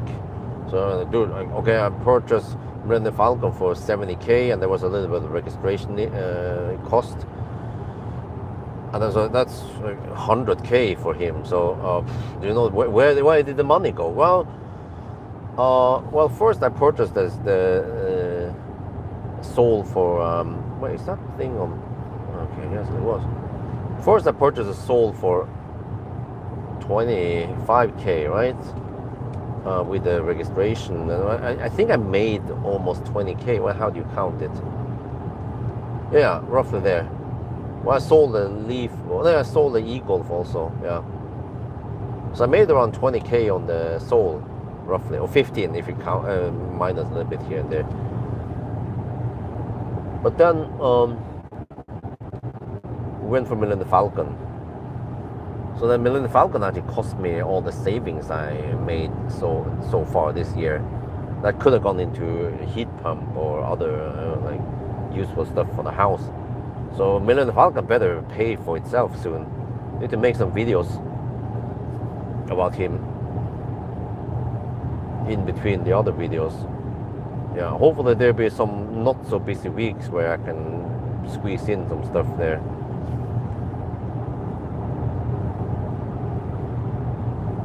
I need some kind of high view count video that can at least get me 20 to 50k views. Several of those would be nice. Then it will help me pay off for because technically I don't need him, you know. And especially if I can get some kind of ambassador partnership with Xpeng, then I could possibly borrow Xpeng, similar to what I did with Neo last year. I can be an Xpeng ambassador. But I suspect that many people don't know about Xpeng. They don't know how good they are now. They just know, oh, it's yet another Chinese brand, you know, like BYD and so on. Yeah, but I have tested almost every Chinese brand out there, and many of them are still annoying even after many years, and they haven't developed that much. But Xpeng is probably one of the, yeah, it's possibly the only Chinese brand that has, or how do you put this, the most developing, or the Chinese brand that has developed the most or improved the most over these 5 years, roughly. 5 years, yeah, we can say 5 years ago, because 5 years ago was when the first G3 entered Norway, and that's when, yeah, from what I remember, I think Xpeng was the first Chinese brand in Norway, and then, no wait, or was it MG? Well, it was MG and Xpeng, the two first, and then took a while before the whole bunch of other Chinese came in. And I think now in Norway we have way over 10 Chinese brands, maybe 15 or so.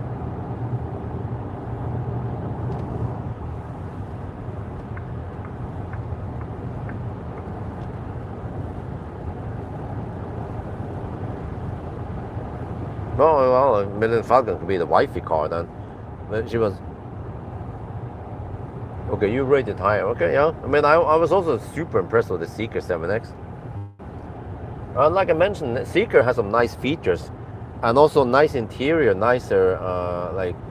This G9, I feel like it's outdated. They only updated a little bit of things, right? But it still lacks the head-up display, and it doesn't have matrix lights, you know. And it doesn't have any like ambient light in the back. It just had this little strip in the front. So for a flagship, it feels a bit outdated and not that premium as even the G6 over there. Yeah. Oh, okay. MG was the first, right? And then Xpeng was second then.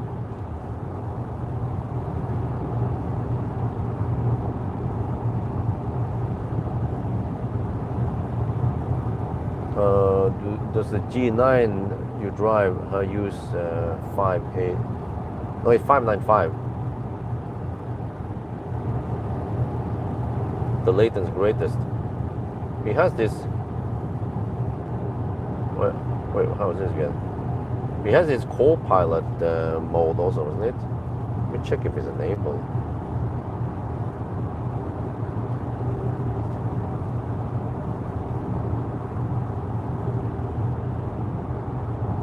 Where is it? Is it here? Driving?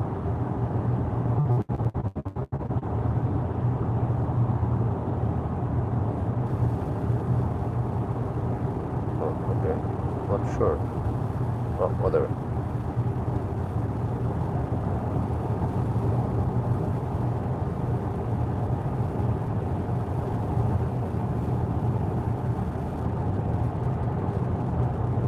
Okay, getting close now, 88 kilometers to Kumar. That's where we're gonna stop and pee a little bit, and 15% over there.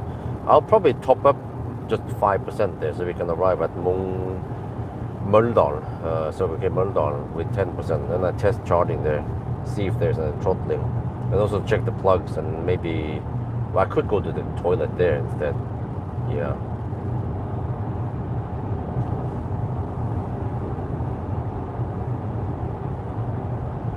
But eventually I need to stop and eat also. I have some food with me. Maybe on one of the slightly longer stops I have.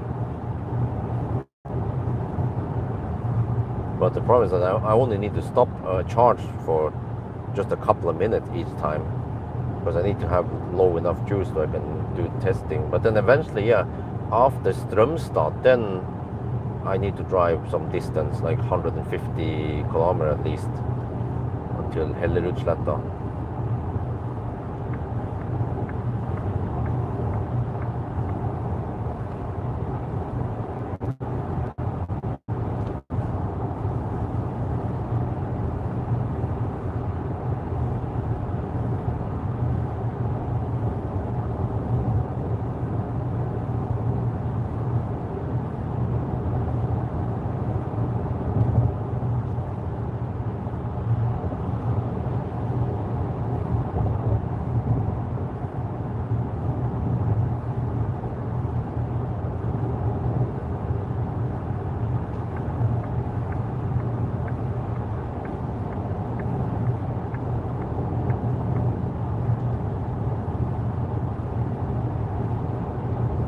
So it was a quite long drive just for me to check out this.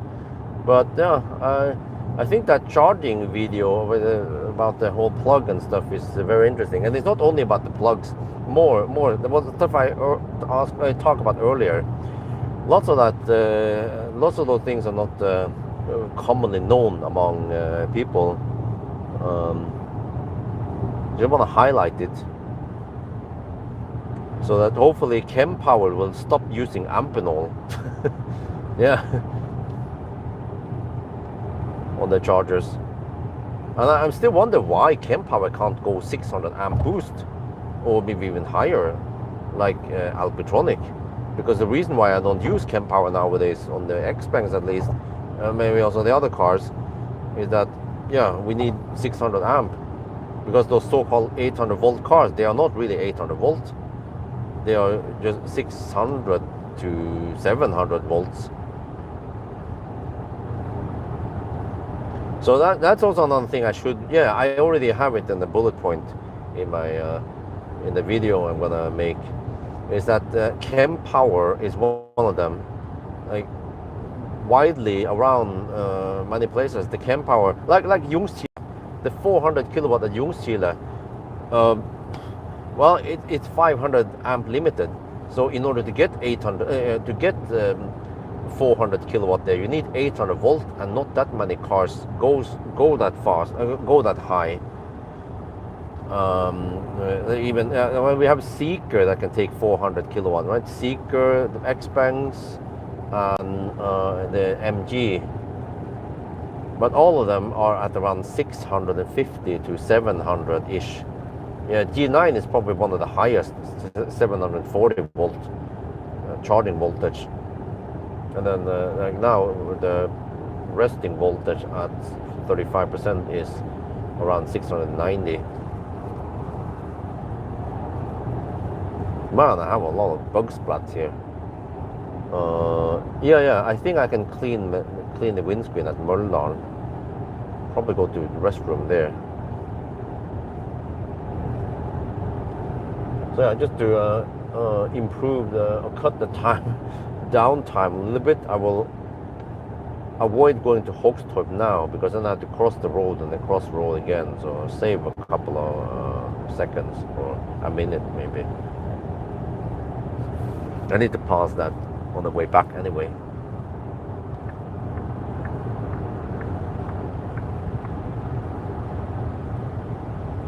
Or what I could do, yeah, well, it's kind of late now, but I could have stopped at Strömstad, but then, well, I wouldn't be low. And also now, yeah, that's the problem. I'm at 35%. So if I stop at Strömstad, I will have too high state of charge for the test there. But as long as we are 10%, then we should get full speed 400 kilowatts. So if we get that 280 kilowatts at the, so okay, then we know that they are throttling.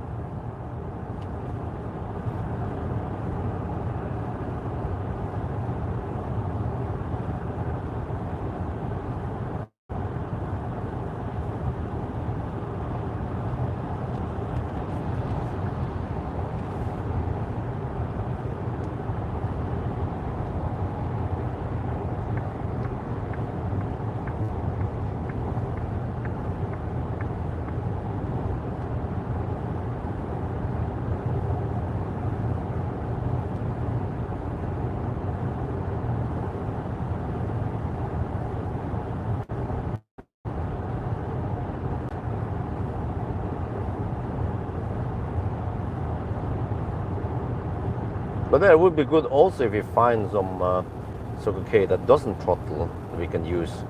For example, truck chargers, or well, actually all of them at Dahl, they don't throttle, at least when I tested it at several locations. But then the ones at, wait, how was that again? Did I get 400 kilowatt there before? At Tangen? I wonder if I did. But then the next day, or the next time with another car, then I didn't get... I wonder if I got 400 kilowatt with the G6. Or maybe I didn't get it, because I was just pumping it back to 10%, and then I went to the Neo charger instead. I have to watch my own video on the G6 range test, if I showed it there or not. Oh, I'm getting massive bug splat now. Well, it is kind of, it's still going to be like 950 kilometers, no, 965 or something like that. I don't remember. It's Halmstad to Halmstad, it's not that far. Yeah, it's still going to be quite far. But and also those stops I will take, they will eat up time. So let's hope that there won't be too crazy stau tomorrow morning, and that many people have gone on vacation now.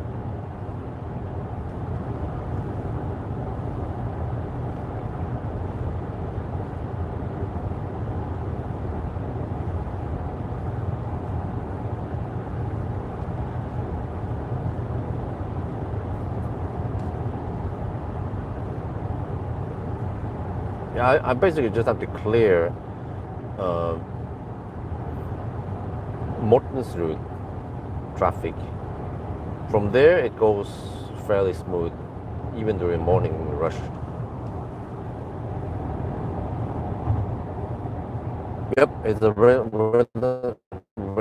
reconnaissance trip, correct? Because normally I don't have time to check all those locations, and it's okay, whatever. We just do this once and for all. Visit almost around 10 sites, I think I've written down. And then we know from now on, we know. Because this is the 1,000 kilometer route, I do it a lot. So it would be great for the Seeker 7 GT. Actually, you know, in a way, well, this is what I don't know. The G6,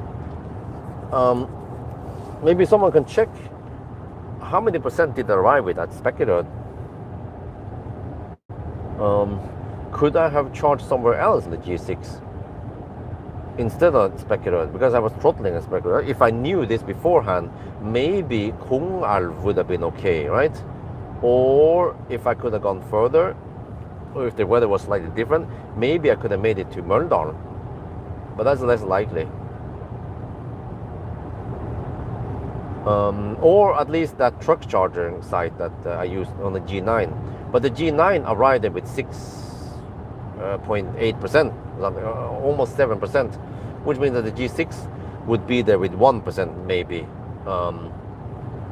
Yeah, but then Kungalv is slightly further north, so that's what we need to check also. That's why we go into Kungalv first now. We'll check if it has the Phoenix plugs. Because what I've seen is that at Unity, it's very random. At Tangen, there are only Amphenol shite over there. I didn't check all of them, but okay, I mean, I checked. Yeah, I think I checked all of them. I poked over and I could see that was only Amphenol, all of them. And then, but then at Circle K, yeah, we're gonna pop by here on the way back. By the way, Hogstorp. Now we are at 30.9%. The Circle K. Well, can we see the plugs here? No, it's kind of hard. Is it closed? Yes. Yeah, it's too far away. They also have some truck chargers. Maybe I want to go check out. Because I remember I did charge there with some of the cars before. But also, I don't know if this is a coincidence, but all the plugs, all the Circle K plugs on the Alpitronic at Dahl, they are Phoenix.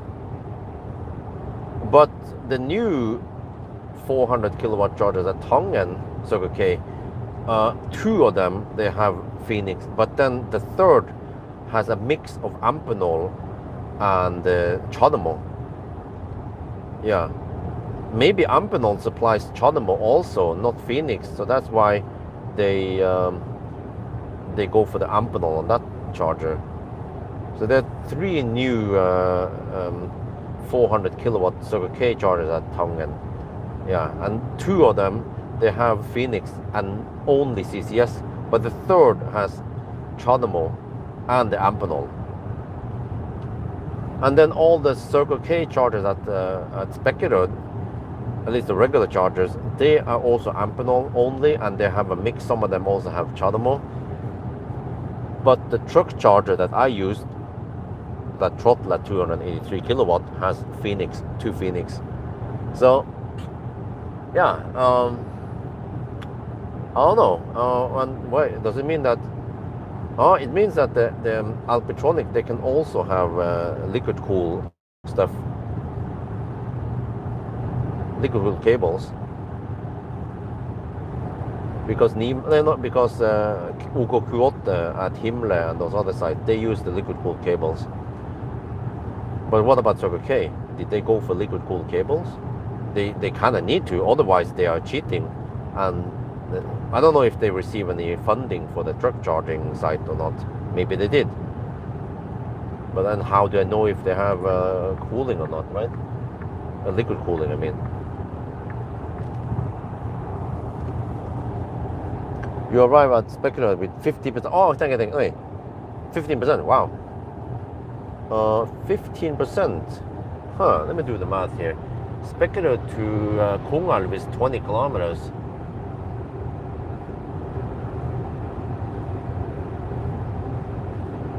That means 11.8 kilowatt hour left, divided by 20 kilometers. Oh, 590 watt hour per. Oh, I could have made it to Kungalv with the G6. Maybe even to that his Hissingbacka, it's called. No, wait, no, that's less likely, since the G9 made it with 7%. Yeah, if the G6 will make it there with 2%, then the speed is kind of shite. But wait, did we ever test it with this car? Like, maybe you should, or did I? I think I did it with some of the range tests. I went down to around 1 or 2%. And then it was slow, but even when this car is slow, it's still taking around 100 and I think it was 120 kilowatts. So then it doesn't take too long to get out of the slow speed. But then the old G6, the old G9 I tested 3 years ago, when it was slow, when we went deep, it was taking only 30 kilowatts. So that was quite bad.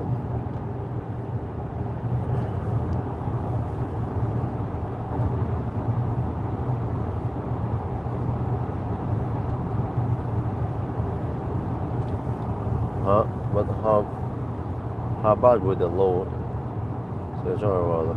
Well, maybe we can test it. We can also go deep at one point.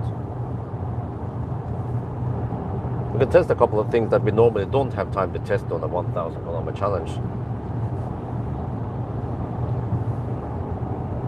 It would be useful to find out where the OK spot is. I suspect it's around 8%, because this is what I found in many Chinese cars, is that roughly around 8% is where you get full speed.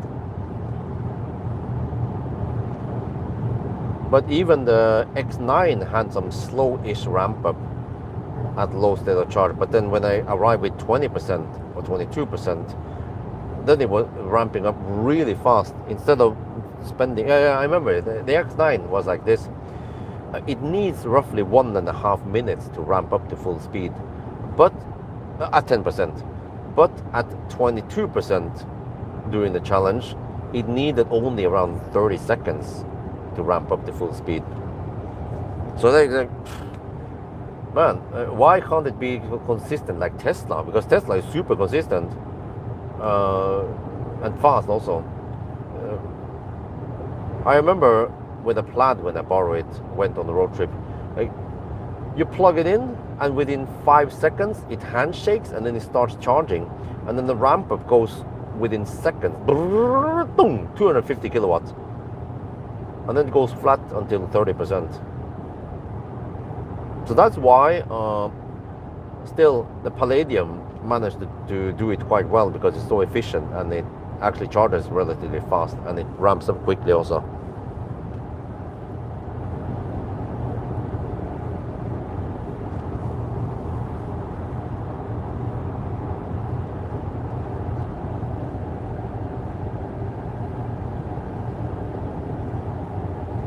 But yeah, I've been shuttling some people to the airport. There was a Model 3 rear-wheel drive or standard range plus from 2020, I think, which is relatively new. And I was used to this G9, how quiet it is, and I went to the Tesla. Holy crap! It was kind of noisy, even though it's not the noisiest car out there, that Model 3, with just 18-inch wheels, and this is 21-inch wheels. So wow. Well, I'm gonna miss driving this G9, because it was just 3 years ago. I was like, it's an annoying slowdown. Like, I remember it when I drove the Mazda 6e. Holy crap, it's annoying, the slowdown. And I don't remember the other things also annoying with that car. But here is way better. But one thing I don't like with this G9, many of the other Xpeng, is that when you have it in normal drive, like normal mode or sport mode, the throttle is a bit nervous. So sometimes when you I'm quite gentle on the throttle, but it's like you feel a little jolted, like, oh, no, why can't it be more even, more smooth like Tesla, right? But when I use eco mode, I don't get that slow whatever. But then in eco mode, the car becomes really slow sometimes. So when I'm in a roundabout or intersection and I just floor it, there is like a half-second lag before it starts moving. So that is highly unacceptable. even in eco mode, there is no reason for it to have that long ass delay. It can at least apply 10% torque instantly, right? And then gradually increase more. But actually, I don't like the whole gradual increase. Like the Seeker 7X was like that. The Seeker 001 and many Chinese cars are like that. But when you floor it, the power gradually comes. Like, no, don't do that. Don't mimic a fossil car.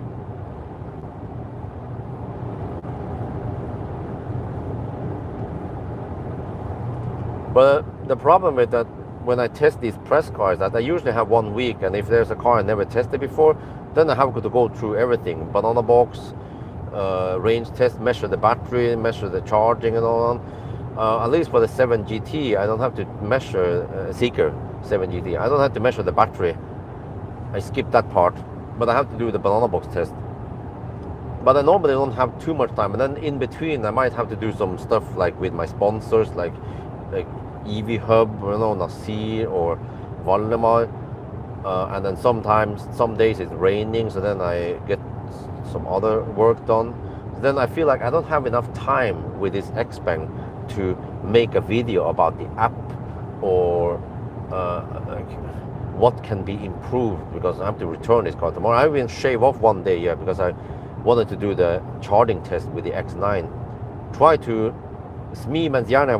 try to do some tests while it's still hot news about the supercharger. Like, I was one of the first. I wonder if I was one of the first big YouTubers to test some fast charging cars at the supercharger, 500 kilowatt. And then now today, like several days later, I start seeing some news on Facebook. Other sites, they grab the news, but they slightly misinformed. They say 28 stalls. It's actually only 16 stalls of the 500 kilowatt, and then we have 12 of the V3, at least V3 power stacks and V4 dispensers. But they didn't use the actual picture from Hellerudsletta. They used just some AI generated picture.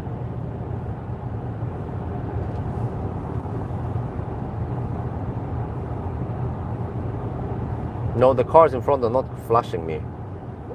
The flashing means on off. The cars in front, they are shitty Volvos that doesn't turn off the headlights, and then I flash at them.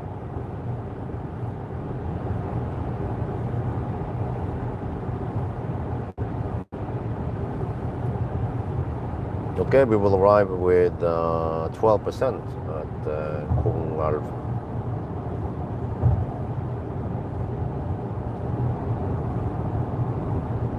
Well, that will be 300 kilometers driven. Okay.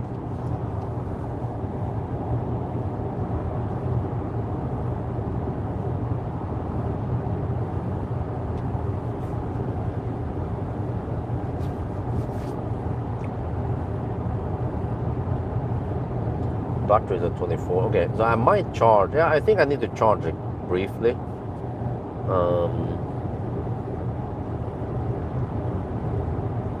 See, just check out the plugs. Okay, once I arrive there, I will calculate. I could do it now already. Because the next stop after that will be, Kungälv will be 26 kilometers further down the road, but it's a slow speed. Mölndal. So now our consumption is 268. Okay, so it'll be only around 230. Yeah, 220. There, 5.7 kilowatt hour only. Then we have 90 kilowatt hour too. Oh, I only need 6%. Really? What? Wait. If I actually arrive at the Kungälv with 15%. No, it's not. It's just 11%. Okay. Okay, I need to charge around 5% at Kungälv, and then we move to the next Mölndal. Yeah, so that's how it goes. I need only to charge 5-10% every time I stop.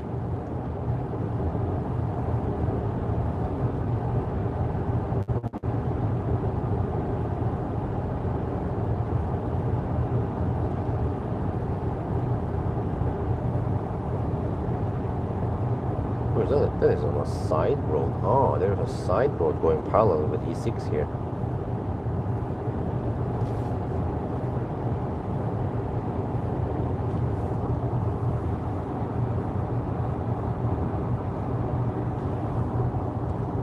Good timing that you had Xpeng G6. Yeah, exactly. That was very lucky that I had it there while the was available. And also good Xpeng, the X9 was available, so I could borrow it tomorrow because the original plan was that I will keep this car until Tuesday and then swap it for the Seeker. But then I requested to borrow it because I know when I talked to Knut Arne Markussen, the PR manager, he said that the Chinese Xpeng at the headquarters, they take the whole charging very seriously. So I thought, okay, well, yeah, this is good news for them. Or they want, this is interesting news for the Chinese.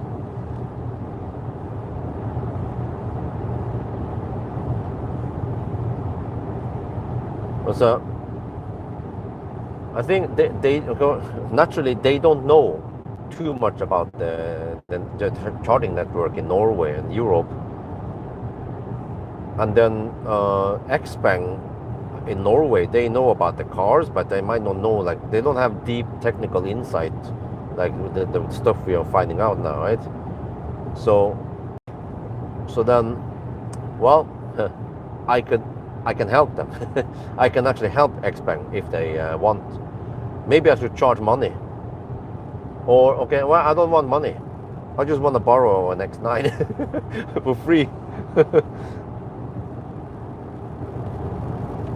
Well, it's not that much. It's not they don't need me. They can just watch my videos. There's plenty enough free information on the videos, especially the one I'm gonna make soon. I'm just gathering some more info here before I make that charging whatever video.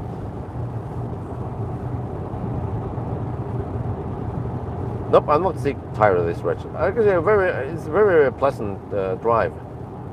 I'm more tired of some Sunday drive or some other stuff that put it this way, I'm more tired of driving to city, to downtown Oslo to do stuff there and back again, because then I have to deal with traffic, annoying people in the left lane and so on, and stau also sometimes. But at night here, super pleasant. No Laderstau, nothing, no annoying people except for the ones with the damn Volvos. The ones that don't, that was a damn Volvo. The ones that doesn't turn off even when I fire up the high beam at them, because they are sleeping behind the wheel. Well, we don't have too many of those, fortunately.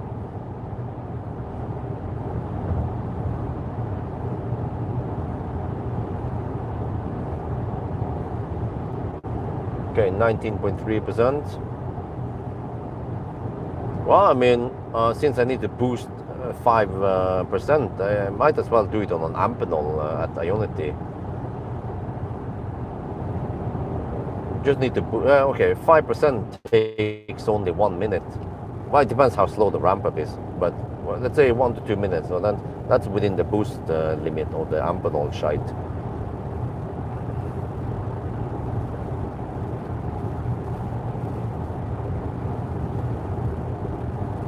I could even charge a little bit more. Maybe I can just charge 10% there, since it's on Ionity with low prices. Eventually I need to charge a lot on those smaller charging sessions on the Circle K's anyway. I'll be gathering lots of Circle K visits, which gives me some free burgers and shit.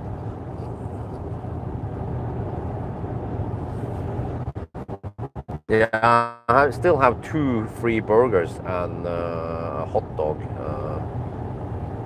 now.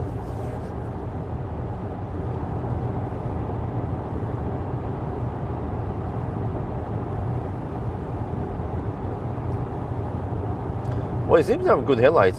Well, I mean, like, okay, not like the German cars. Like, I mean, it appears to be good until you fire up some German headlights. Be like, oh, okay, that's good. Yes. It has okay spread, okay strength. But the Germans, they are just way better.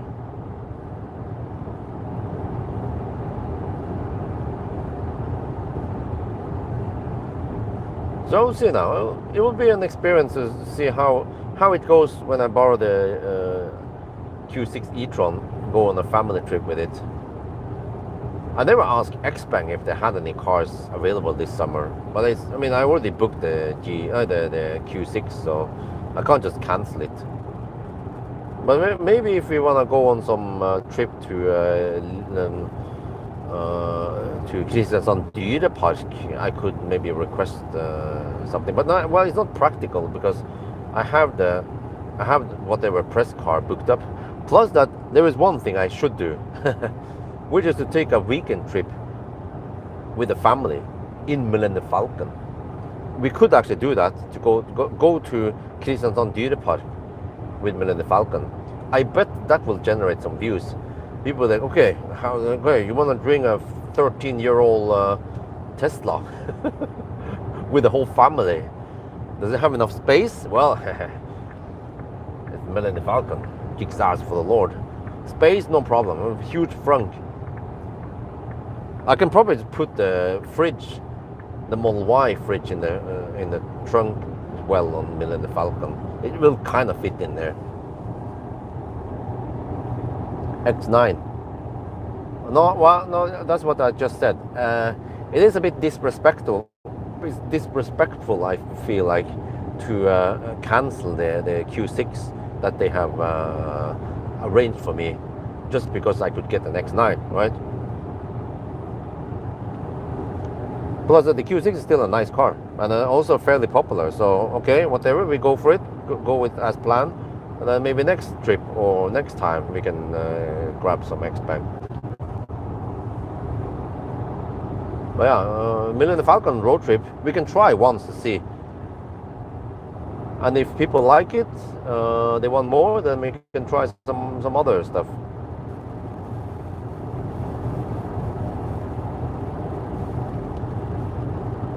But that would be interesting because I have no autopilot there. So maybe I should install that open pilot or whatever it's called again. So I get autopilot on it. Wait, now it says 11%, 10-11% on arrival, okay? It might be 10% by the time you get there. Because from Spekkerød to... yeah, eventually I need to visit Spekkerød also, but I will take it on the way back, then it's slightly shorter. From Spekkerød now to Kongal, it's exactly 20 kilometers. Audi Q6, very good car, yes. Yeah, okay, yeah, I also like German products, of course. There are some good things about Audi. It has head-up display. It doesn't have that annoying lag, but I think it lacks the keep climate on. So I might have I need to get app access on the Audi. I wonder if I had that before, what the heck was the issue back then. Well, I need app access for using it for over 2 weeks. I think I booked it for 2.5 weeks or so, 3 weeks.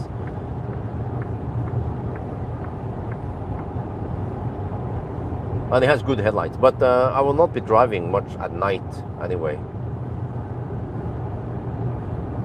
Maybe a couple on... No, well, actually, no, wait. There were a few night drives with last year's trip. Yeah.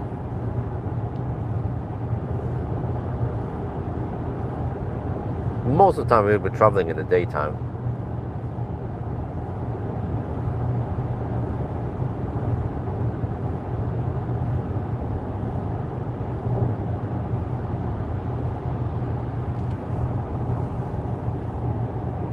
Yeah, Comma AI, whatever. It was many years ago, like a decade ago. I tested something. Well, I mean, there was a guy who has installed some. He used a phone on the windscreen and shit, and then he hooked up something to the. It was a classic Model S that had autopilot, and he didn't have to hold the steering wheel for 15 minutes or some shit like that.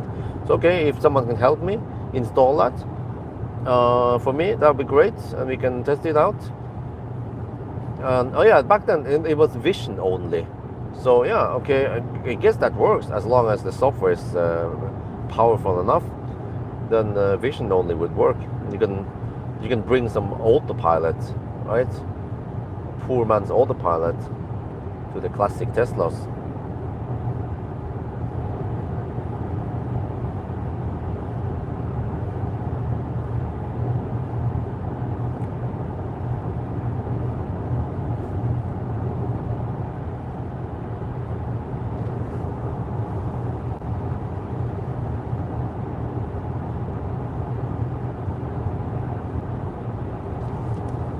Okay, I want to check because from Møldal.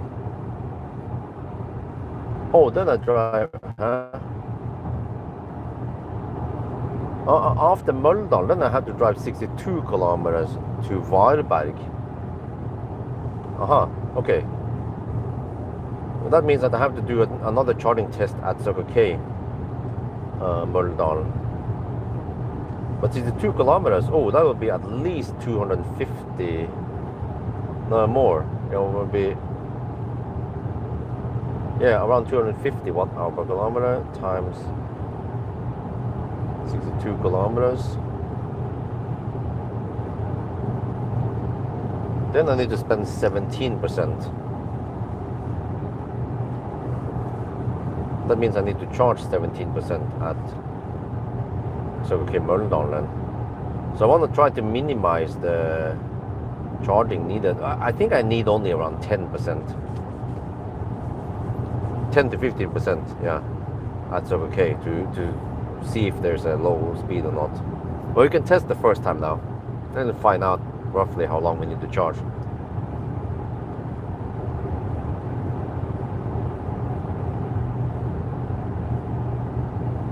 But yeah, Ionity, they raised the prices in Sweden slightly, but Ionity Sweden is still cheaper than Circle K.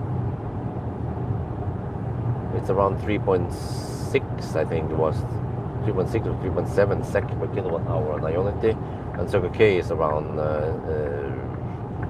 5.5 or 5.7.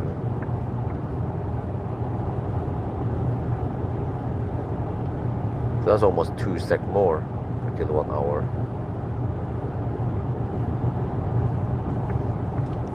Well, yeah, do we have any Norwegians here? Right now during summer, Obos, they have a nice deal with Circle K.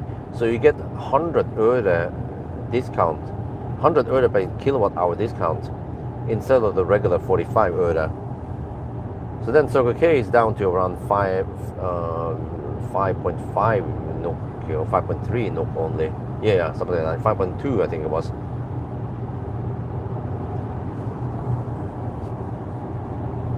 First row, the Seeker 7 GT. Seat massage, okay. Well, but that's usually, I mean, if you love it there, then almost every Chinese car has that same massage, or very similar. It's nice, and you can feel it, unlike the German cars that is just a cut massage. Wait, I'll be arriving in 9 kilometers now. Okay, so this will just be a quick stop. Actually, each location will be quite quick. I will charge only for maybe 2-3 minutes here. Top up to around 20-25%.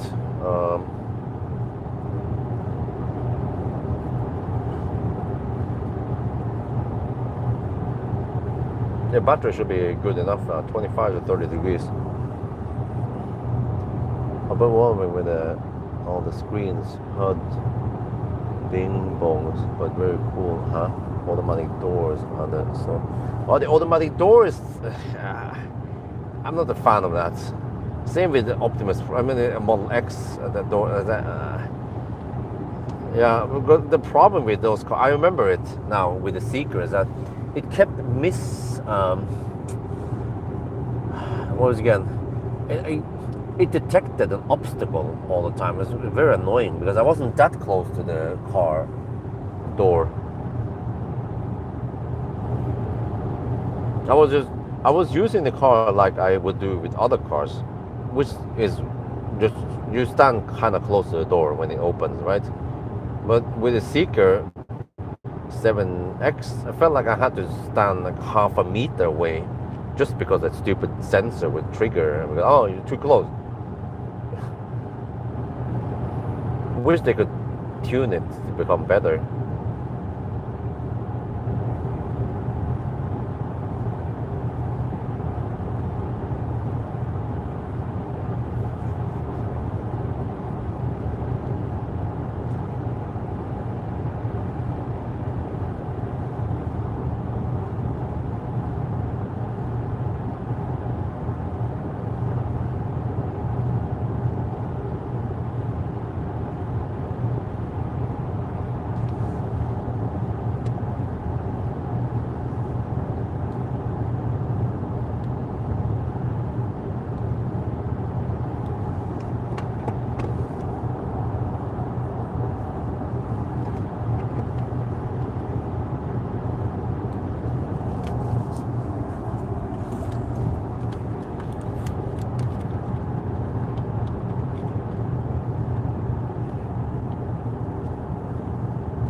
Alright, we're now at Kungar. This is going to be the first stop at Ionity. Want to check some plugs there. We're down to 10.9%. Battery is nice and warm. We didn't have to preheat it. All good. What was the consumption, by the way? 271. Okay.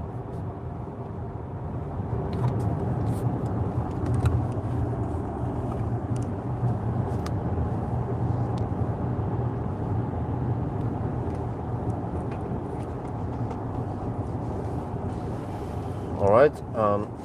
Now we see.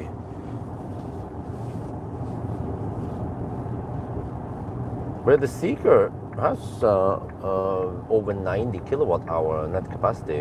I think it was 96, which is quite high for a 100 kilowatt hour pack. But yeah, and then Seeker 7 GT should be well efficient, I hope. What if it is not? But it should be able to reach Kungalv. So then I can charge at the truck chargers. That's probably what I'm gonna aim for. This is why I need to find out. 94 was it? Huh? Okay, I think did I measure 96?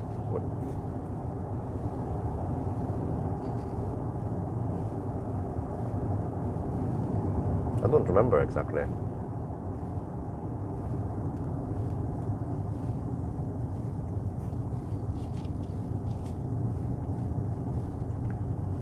Okay, this is gonna slow-ish.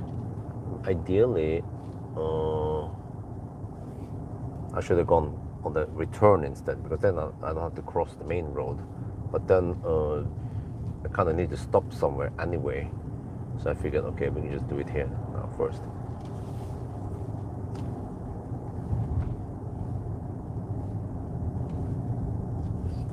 Dude, why is that guy so slow, man? Can you stop being so annoying? Nisse, man.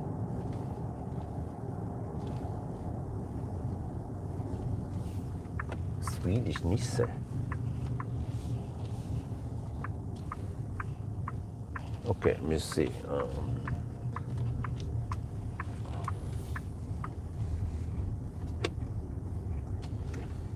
So now, yeah, we have a bunch of, yeah, okay. This is what I'm looking for, yes, right. Let me see, we can just use one of these. Oh, wait, oh, yeah, you see, this is exactly what we've been looking for. This is why we came here. Wait, what the heck is that? I need to ask my friend, my Swedish friend about this.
Okay, sorry guys, I was it wasn't that long shot, but now I have to find the next stop. Okay, let me see if I can locate it though. I have 22%, should be plenty. Møldal, there. It's supposed to be here, right? Where's the thing? Scandic. Oh, wait, huh? Wait, did I pick the wrong? Yeah, I did.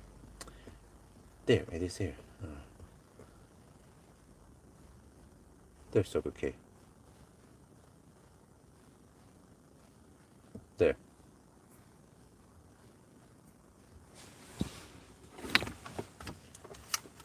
Yeah, 26 kilometers. Yeah, that's it.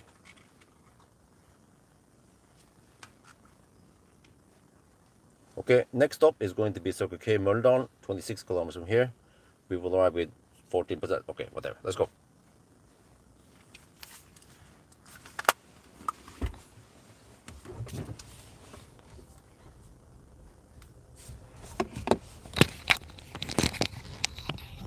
Well, great news. Over here, we do have 3 Phoenix contact. We have 2 400 kilowatt. Okay, 2 Albertronic 400 kilowatt. The first charger, the one I stopped at, had 1 Amphenol and 1 Phoenix. The other charger had 2 Phoenix. So it's totally random what you get, really. It seems like. But okay. No, well, yes, I know, but there was no cleaning equipment there. We're gonna go to Circle K now, if you listen to the live stream just 1 minute ago. At Circle K, there most likely there will be cleaning equipment. Yeah, so interesting. It means that I could have come here, even with the G9. I would probably prefer this location. Why? Because it's cheaper than the. This is 3.41 SEK per kilowatt hour with Passport Power, and then further down the road, it's also a slightly longer detour. By the way, that truck charger we went to, that location has basically nothing, and I would arrive with around 10% here rather than say 7% or whatever at the truck charger there. The OK is 5. I don't remember, 5.4 or 5.7 something. So that's around 2 SEK per kilowatt hour more. Circle K is also around there, 5.7 SEK ish. So of course I would use Ionity if I had. I mean, it was convenient, and also the G6 could have charged here. So you see, this is what I needed to do. I needed to find out beforehand, but because I wasn't sure, then I ended up with Circle K with 15% at the with the G6 right at the Spekerød, and then with the G9, I was like, okay, I don't want to go to Spekerød, and I had also over 20%, I think it was around 22, 25%, maybe 20%. So then I tried that truck charger, instead. But it's okay. What this advantage with the truck charger at Hissingbakka is that it is slightly longer detour. And there's nothing there. At least over here, I could scoot over to McDonald's, for example. Yeah, I could use a scooter. I didn't bring it now.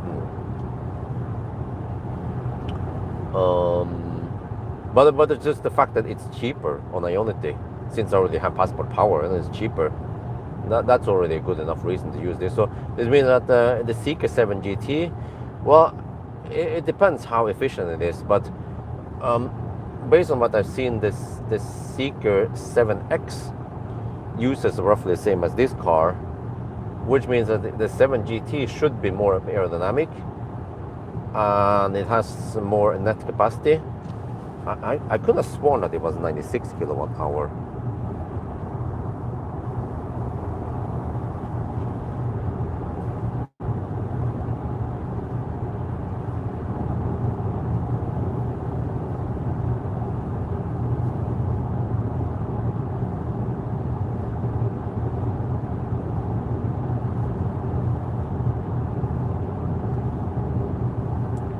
Seeker 7X, done in summer. Yeah, I measured 96.3 kilowatt hours. I don't know where you got the 94 from. That's probably car manufacturer claims. But yeah, 96 kilowatt hour, that's 6 kilowatt hour more than this car. So, well, I still have to go by the challenge, right? The Seeker 7X should arrive, no, sorry, Seeker 7 GT should arrive at Kungal with at least 15%, maybe more, maybe 20%, depending on how efficient it is. I'll do range test probably on Wednesday, so I know more stuff about that. And then, yeah, well, I could even do a charging. Oh, I can do a charging test. Oh, I forgot. Yes, I need to do a charging test of the Seeker at the supercharger, of course, but at night. Yeah, so I will do the range test in the daytime, and then get back home with around 20%, and then just let it sit there. And then in the evening, I drive over to Halmstad and do the charging test. Because when I did the charging test, it was at the supercharger. No, it was at the Neo charger, which tends to ramp up slow. So I feel like I'm not getting optimal charging sessions on the Neo chargers. So we need to retest the Seeker. But yeah, it's likely that it's not optimal for the Seeker to stop over there at Kungal. And actually, Seeker might be able to get away with only 2 charging stops.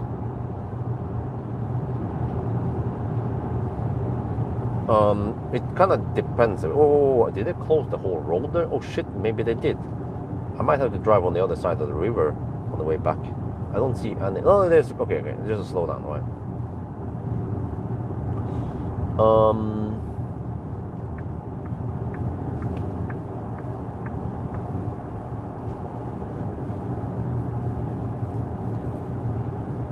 But dude, that was freaking schnell, man. I went from 10 to 22% in less than 2 minutes.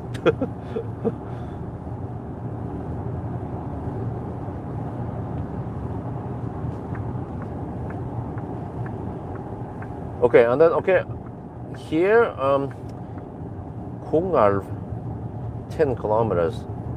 Yeah, the distance is not that. Where is it again? It wasn't here. Okay, for fast charging cars, this is also relevant for P7 Plus in August. So that's why, yeah, I should mention that in the video later. But I think was it here? No, wait. Yeah, Bakkebo. Yeah, it was here. Yep, here. You exit, you cross the road. No, wait. Was it here? No, it wasn't. It wasn't here. Or was it? Skoda. Let me check on the map here. No, wait.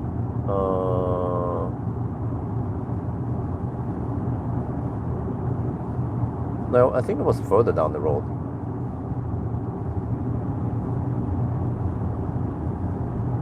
I have to find out how many extra kilometers we have to drive to go to the truck charger.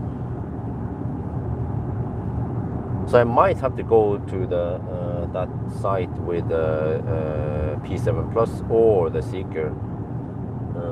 Let me see.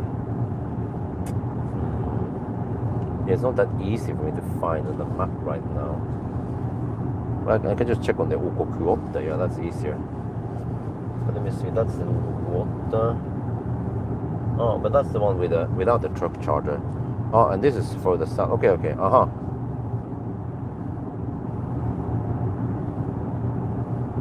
Oh, it's further south. Wait. No, that's Nima. No. He's in, okay. Oh, it's in 2.2 kilometers. Okay, it's this Bakka. Yes, it's called Bakka. Yes, here it is. Okay, after that, one open there, and then here Bakkebol. Okay, Bakkebol. So it's called Bakka also, right? need to memorize the distances. Here is where you exit. 14, okay, so it'll be around 15-ish kilometers further south then from Kongal, but in a low speed stretch. There's 14, 15. No, let's count it as fair.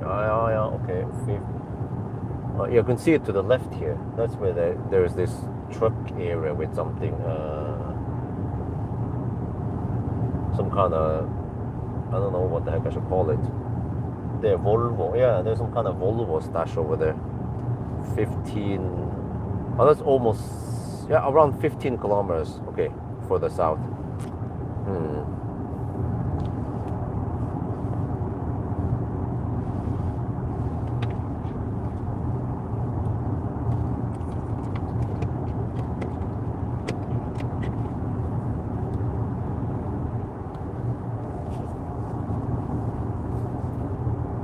Man, I need to clean the windscreen.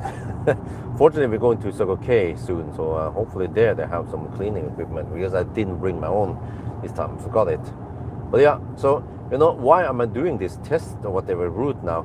Because normally I don't have time to visit all the chargers, and if I knew this, right, I would probably have stopped at the Ionity charger instead with this car, with this G9.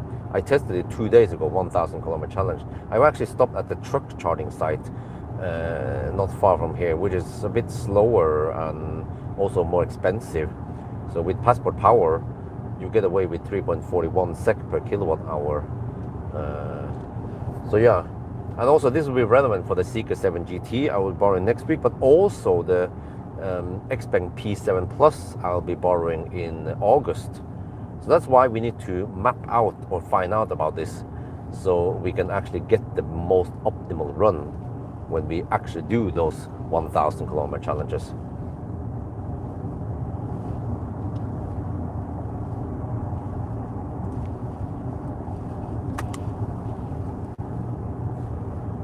Ionity Kongal 2 times 400 kilowatt Alpitronic.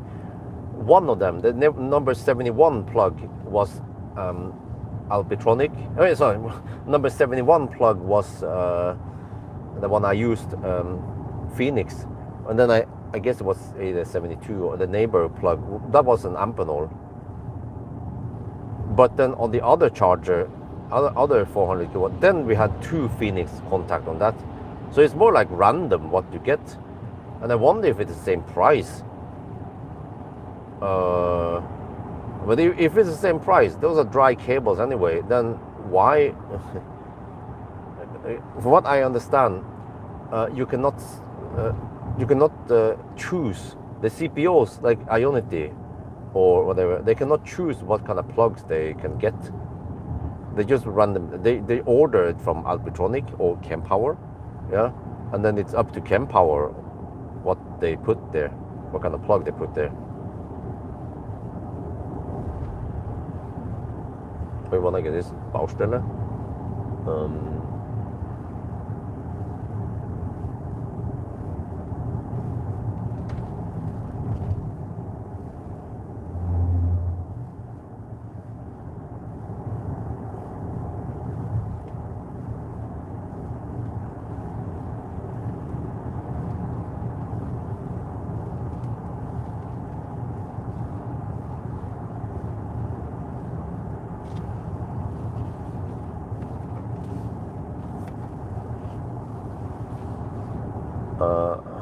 As a connected type thing. What do you mean?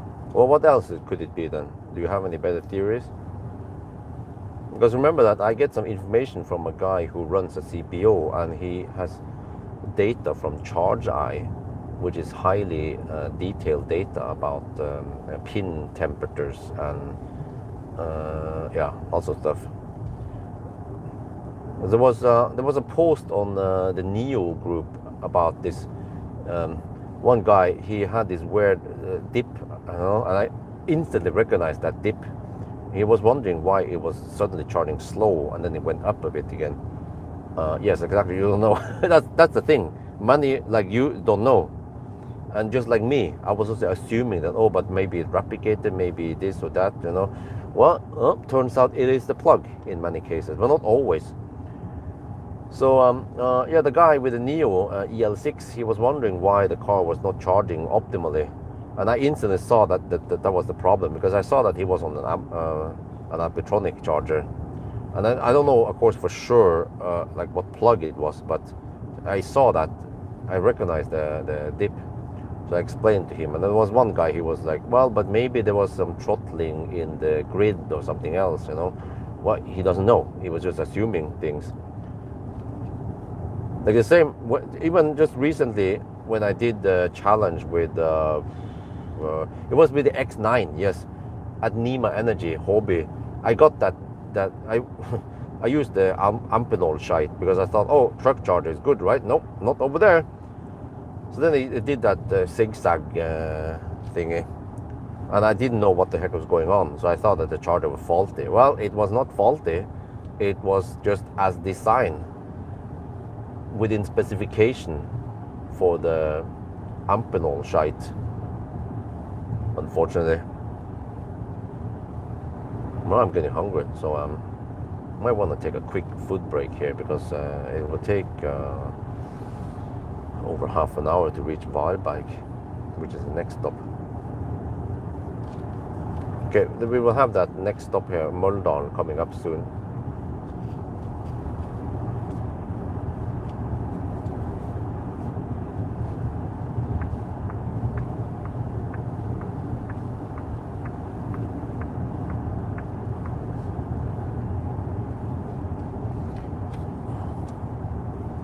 Wow, dude, it's 21 degrees Celsius outside.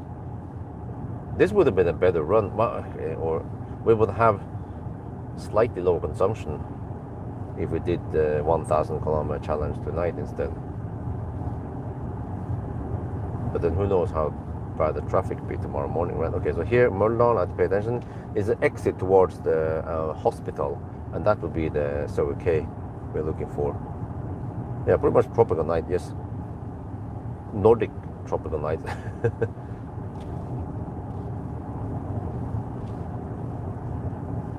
Well, I hope the battery is not too hot. 27 to 33 degrees. Yeah, I don't come here too often. So in a Seeker, I missed the turn. I navigated to the wrong Circle K. But this is where the Seeker 7X should have gone to, right? And then I ended up at Kungsbakka or some shit. And then I got this shitey speed over there, which was not a coincidence.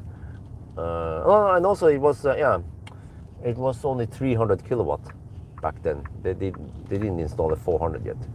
So here, this is also an alternative. And then I can double check again. I think it's open 24/7 here. So we just have to go like this. I have only been here 2 times before, something. It's supposed to be open 24/7, right? And you have to enter on this side, but then exit on the other side. So now we need to check again.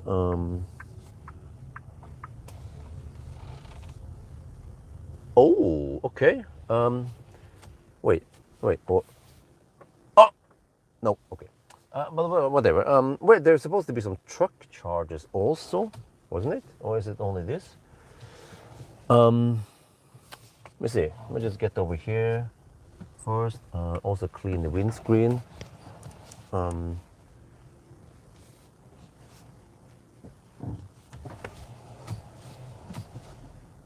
Wait, let me check it. Was there supposed to be a truck charger here? Or was that it? What about... There's a thing you could clean up. But, there more? No, that's it. There's no truck charger here. I thought there was something behind here, but there's nothing. Okay. Well, what about... Here, we have the bucket and stuff. Okay. So, let's clean the windscreen first.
Done.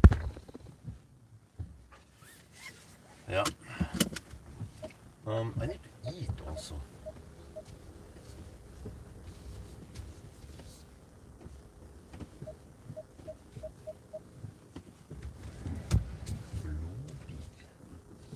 Blood color. Okay, but it is quite hot outside, dude. It's 21 degrees Celsius.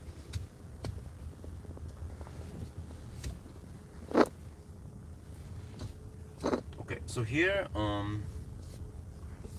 we need to test this. Here I need to charge a little bit.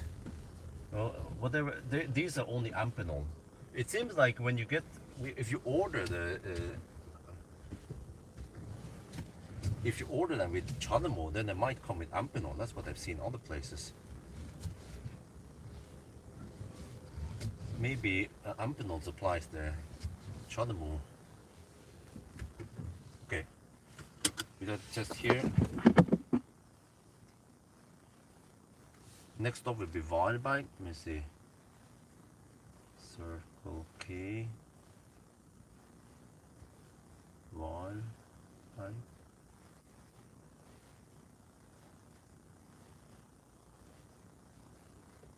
Huh? There. Yep, that's one. Insufficient rate. Okay, that's correct.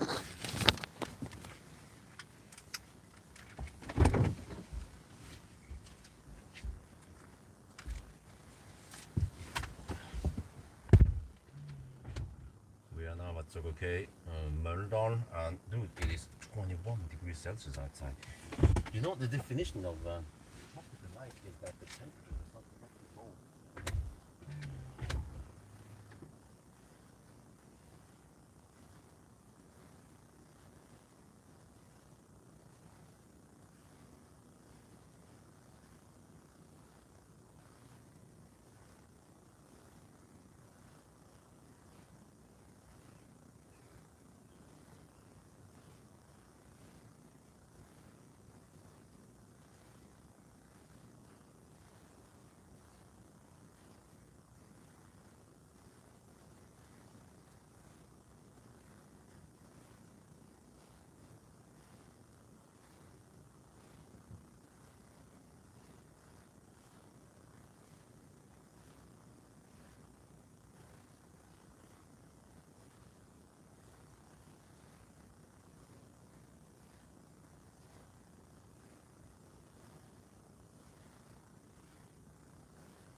Well, I'm gonna leave you guys out of the action, totally out of the action, right? So I'm just gonna pump the shaft and put you there. I have to find out roughly how much I need now. 62 kilometers.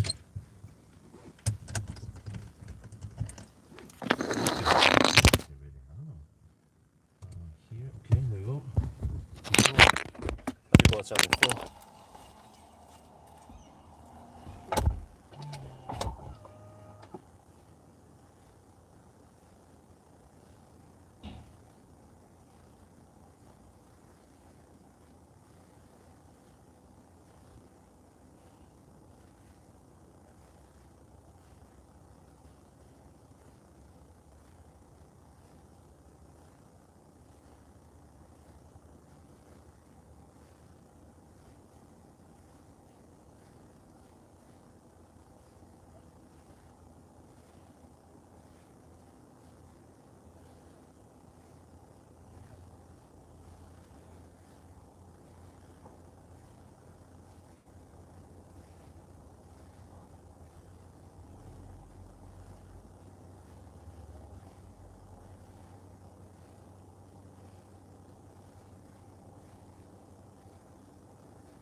Okay, yeah, it's Circle K cheaping out, alright? Let me see. 62 kilometers away, 62 times, let's guess around 250 consumption. Yeah, I need to spend 17%, so I need 30% roughly. Well, we are 26 now. Do I even have time to eat?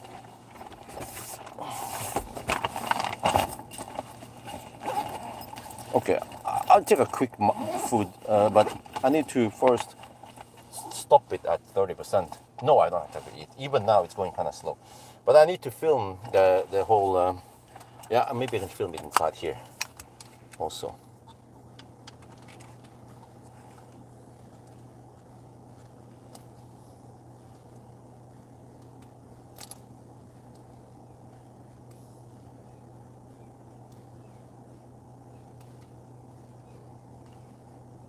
Hey, why is the thing not firing up? That was strange. What the heck happened here? Okay, I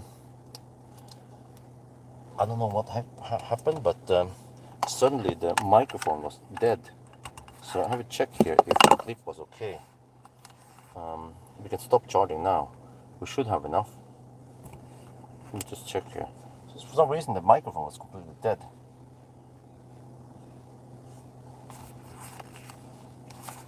We can just see here. I'll do this.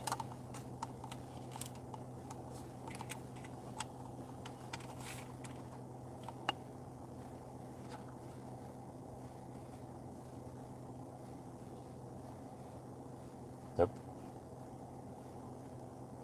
Getting only 250. Okay.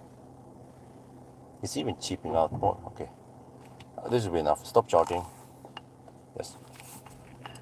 I need to charge the mic here a little bit.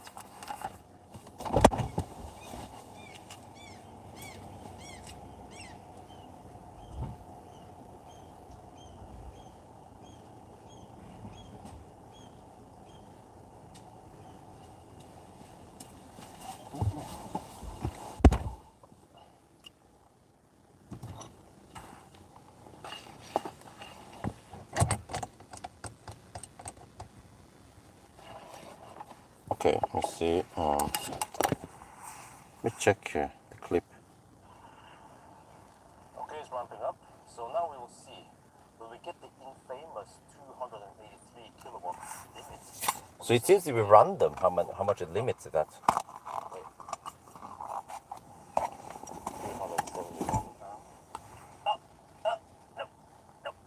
Yeah. Okay, so it limits here. So avoid Circle K. At least on this side.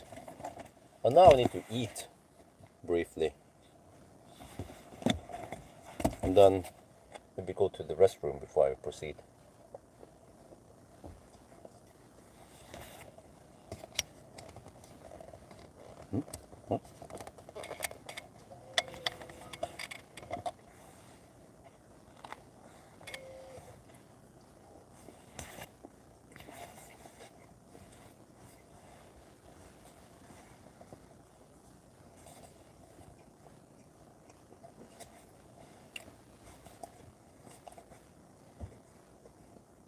But it's not, I think it's not limiting on the current.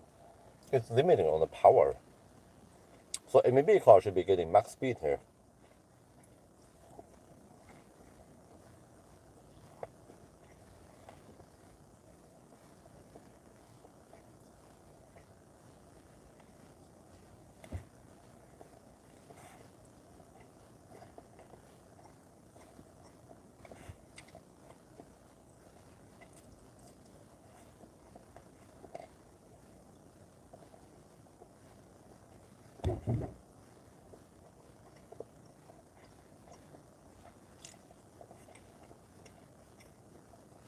Alright.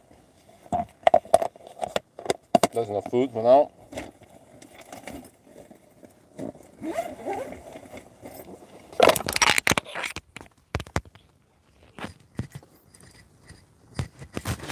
It's strange, man. Sometimes the microphone just dies like that.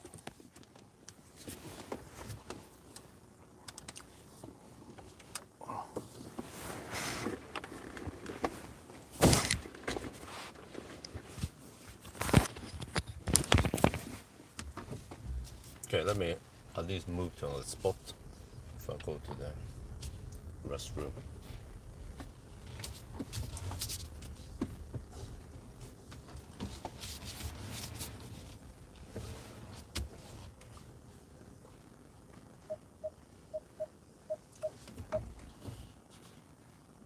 Cabin comfort maintaining is enabled. The car will stay powered on.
Okay, but this is not very time efficient because I'm spending time going to the restroom and clean. I'm doing stuff while I'm not charging. I don't know. I need to charge separately Cabin comfort maintaining has exited. because it's so fast to charge. Okay. Anyway, no, are these guys on that side now? Yes, they are. Okay. I need to move a little bit.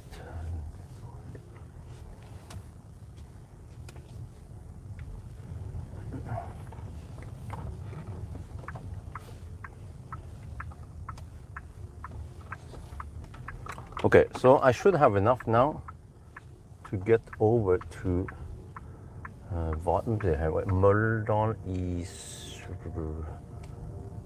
Go straight here. Okay, I don't come here very often, but okay, you know, we have marked this as bad.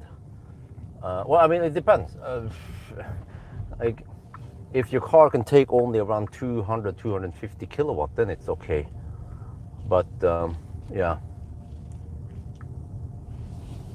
So it's not that far off the main road. It's just quick choop choop and then back on the main road. It's good to document everything here, how many kilowatt it's taking and so on.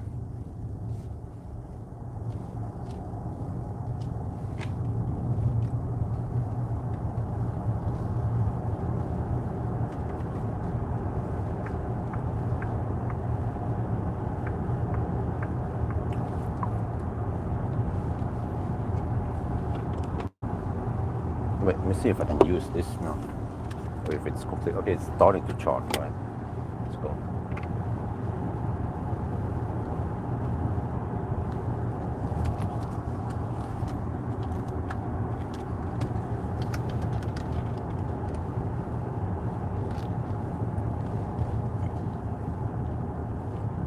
Okay, back on the road again.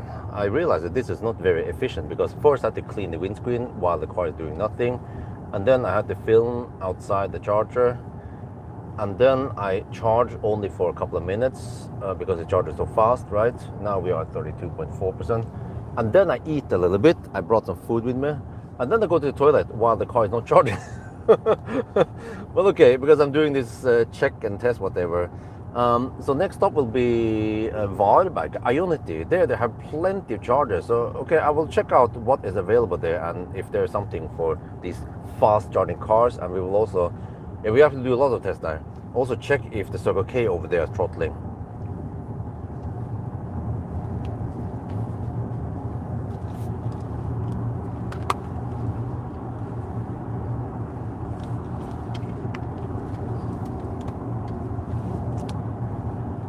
Yeah, I don't know what the heck happened there. Suddenly it must have kept on or some shit.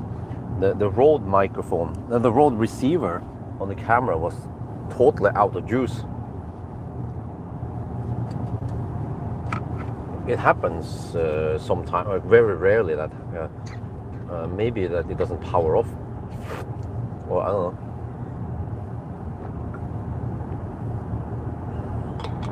know. Oh, yeah, usually a couple of days. I might edit this myself.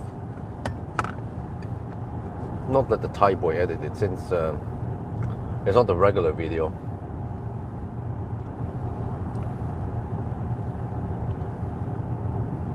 But yeah, so I mean, interesting already. Yeah, if I knew about the Kongalv, I would have got. I would have driven to Kongalv with the G6. But I mean, no big deal. I would not be able to clean the windscreen over there at Kongalv. Yeah. I deducted for the time there. But you see, here is the thing that, okay, so if this is the reality with the Circle K chargers, we have seen it many sites now that they tend to throttle. They don't really give the 400 kilowatt they claim, right? And it's not just one case here. It's just lots of cases I've experienced. So, can we deduct it? Can we deduct it? Well, in this case with the G6 we can, because if I knew about this, I would have avoided that site and I would have gone to Kongalv instead. So it was correct to deduct it, because we didn't know it. You know, like I said, I should have taken this trip already with the X9. But then I didn't have all the info yet about all the stuff. So it needed to come one day, this trip that we do now. And I have mapped beforehand. I checked all the 400 kilowatt chargers on the route. So, yeah. I used the video. With the video, I documented everything, so I can look at it back. I kind of remember it now. Stuff like it sticks to my brain. And then in the case of the G9 1000 kilometer challenge, could that have been done differently? Well, actually, you know, on the Seeker 7X challenge, I was planning on stopping here at the Circle K, but I missed the turn, or I chose the wrong Circle K, so I cannot blame the car, because I don't know, why wouldn't it find the right charger for me, right? But whatever. So then, but fortunately I had enough juice to reach Kungsbacka. But Kungsbacka back then was only 300 kilowatts. And then I don't even remember if I got 300. I wonder if I got less than that. I was kind of confused there. But you see, if I would have successfully navigated to this Circle K, I would have throttled after 3 minutes, 3 to 4 minutes. So then what? Would I then deduct it? Yeah, I don't know. But in the case site, what we were offline? What the heck? Oh, Jesus, man! It appears to be online, but we were actually offline. Okay, whatever. But I would have done things differently in the G6 challenge. I would have skipped Specular and gone straight to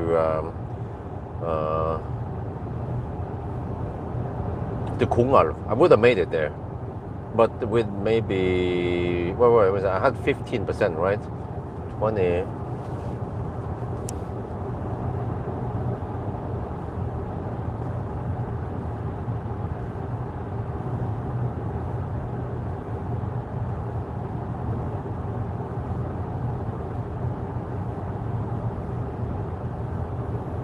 Yeah, yeah, I would spend 6% going from Specular to Kungal. So I would have arrived at Kungal with 9 or 8%. That is enough to get full speed there. So then I would go flat 400 kilowatts. Just use the Phoenix contact there, and then I can go straight to Halmstad.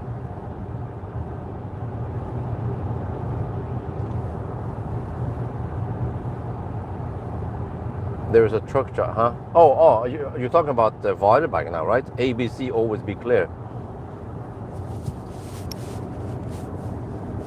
For all we know, maybe you talk about Mölndal we were at.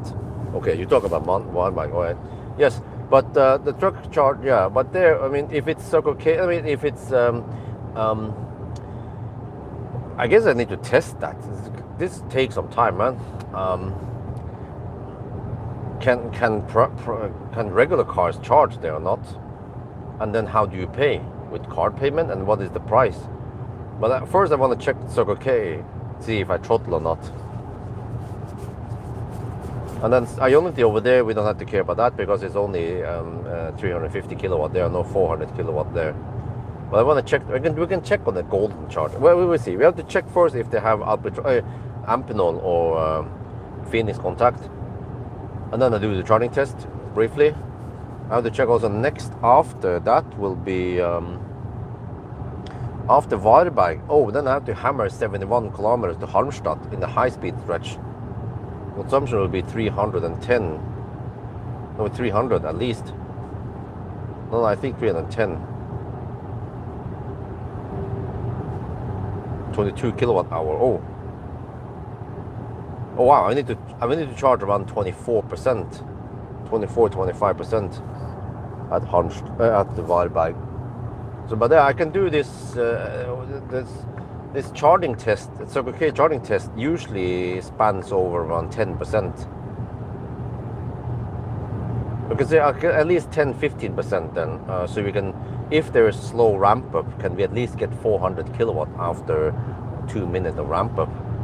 But I saw on the previous now, Mölndal, that we, even after 3 minutes or so, we did only get 260-ish or something. Discussed it. What possible to have the speed, other metrics appear on the screen, huh? What screen? Car scanner? The charging info is shown on the screen with, huh? What?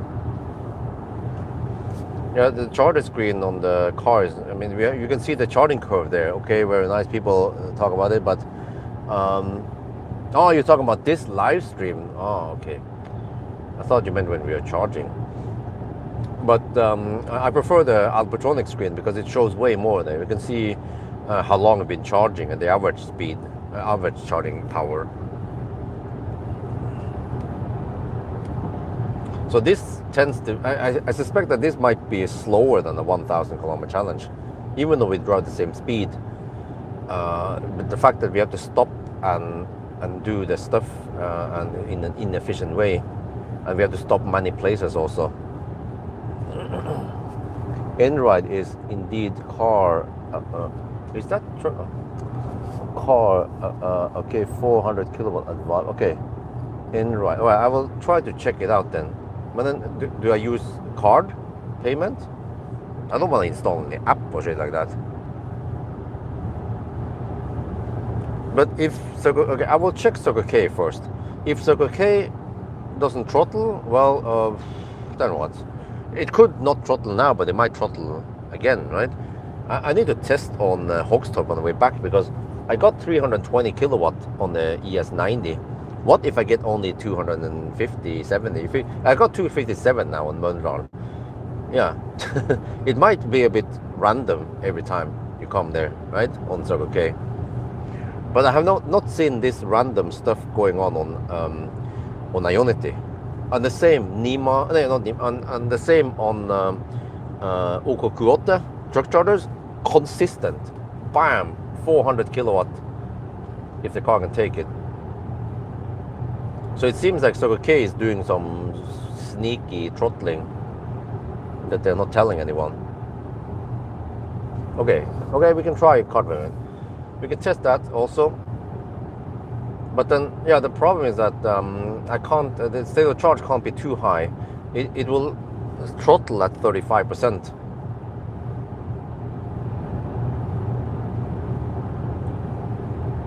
So maybe I'll try the Enride first before I try the Circle K then, since I need to charge a little bit on the Circle K.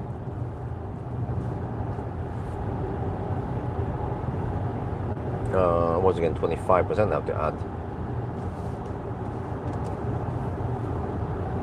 24.5% roughly.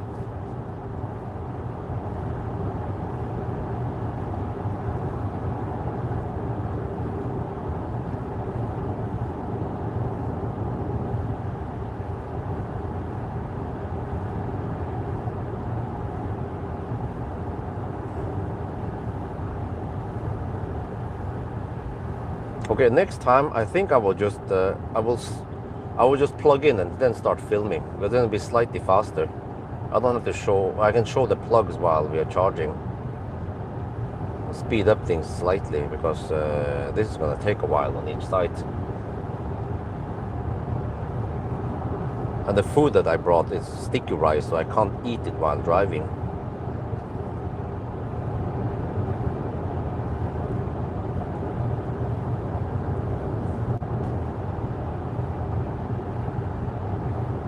But I can skip the P break now. Since I had the P break, next P stop would be maybe Spekerød or somewhere, or maybe Halmstad. Yeah, so quick Halmstad possibly.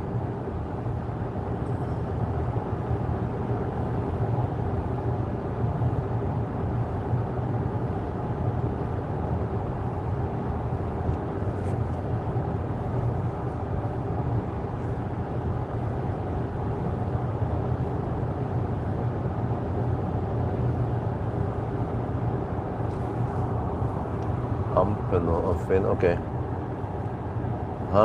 Is it possible to visit Enride on the way back? Where is it?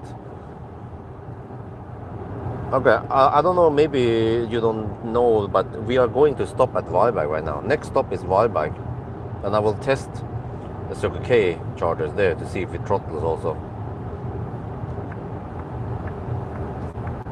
And also check out maybe the truck. Yeah, there's supposed to be some 400 kilowatt Circle K truck charger also we should test out. So I want to try to limit the charging here. Fortunately, once this car throttles at 35%, we can still get around 300 don't remember, 370 or 60 kilowatt.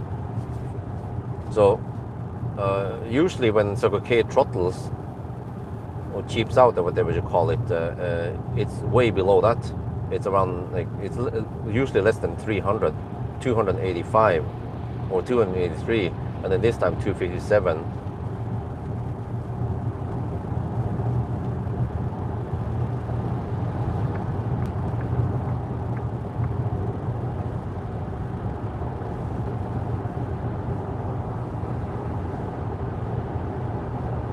But yeah, I will go to I will go to Varberg now because it's slightly faster.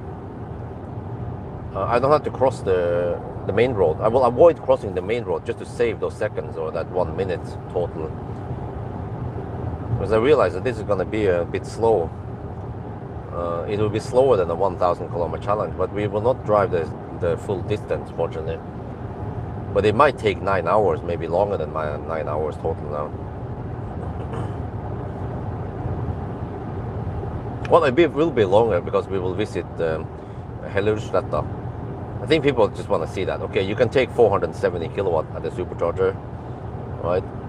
Should be there around 7, in 5 hours, really?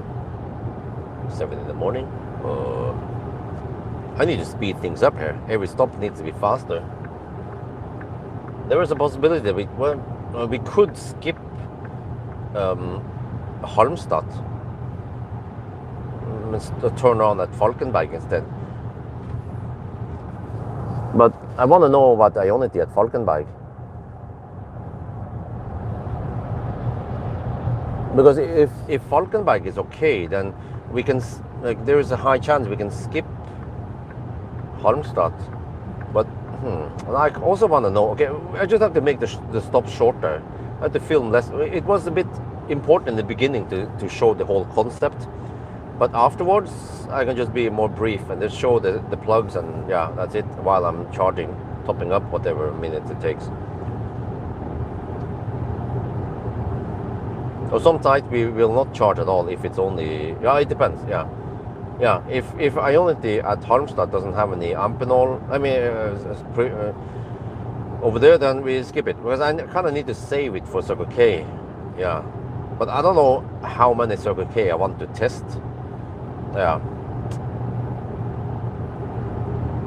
but they are so common, so of course if I can get 400 kilowatt from those, then that would be great. Like at Dahl, people could assume that every Circle K throttles, but well, that's not true. At least Dahl doesn't throttle. I guess that's the only, and then possibly Hochstorp doesn't throttle.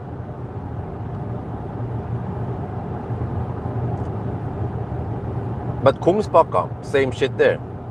Throttles quite badly. And we'll visit Kungsbacka on the way back because then it will be the northbound route, so we save possibly 1 to 2, 1 minute maybe.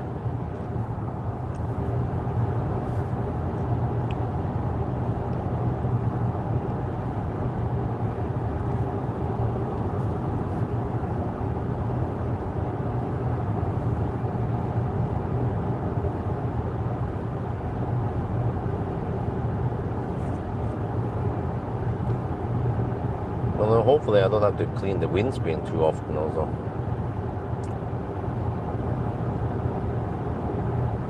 Because it's actually not super important since I'm not filming any B-rolls. It's mainly for you guys, yeah.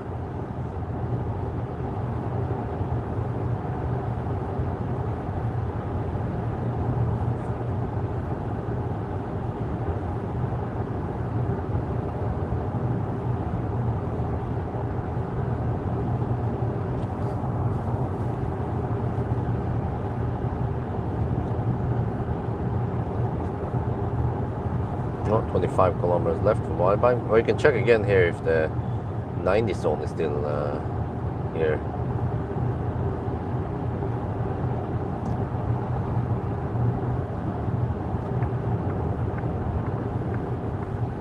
Yeah, is that a Volkswagen?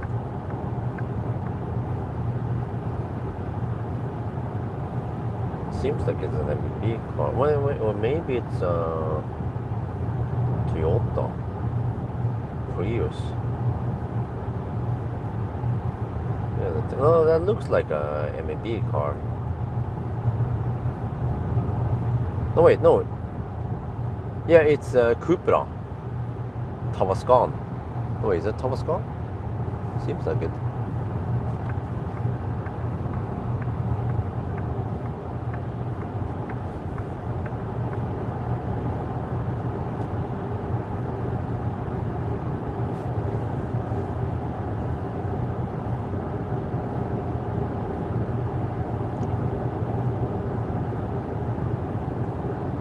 But Halmstad has 3 locations I want to check out. Also, yeah, Ionity and also Circle K on 2 sites. We can just quickly check. I don't know. Do you need to test all the Circle Ks, man? Well, we have the southbound Circle K that has one 400 kilowatts, and then also okay. I work out the order. I have to go to Circle K first at Halmstad, and then Ionity, and then the other Circle K near the supercharger, and then we turn around and head back home.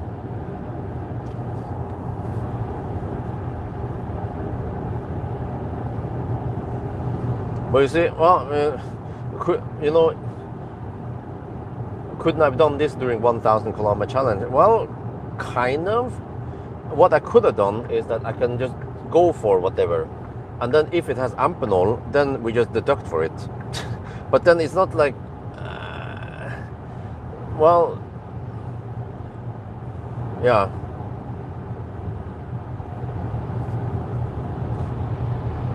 It's not I feel like it's not the true 1,000 kilometers. It's just a weird deduction here and there. Would be great if we could just go to whatever charger we know works best, like Kungal, and then we charge there, and then done, right? Instead of going to speculate and like, oh no, Circle K, they are cheaping out on the power here again. We need to deduct. And also, well, the truck charger at Circle K, speculative. But what about the passenger, the regular chargers at Circle K? Are they also throttle? Every throttle like that takes around, I would say, usually if it ramps up quickly, then around after 30 seconds to 1 minute, we will see whether it hits 400 kilowatt or only around 257 to 280 kilowatt.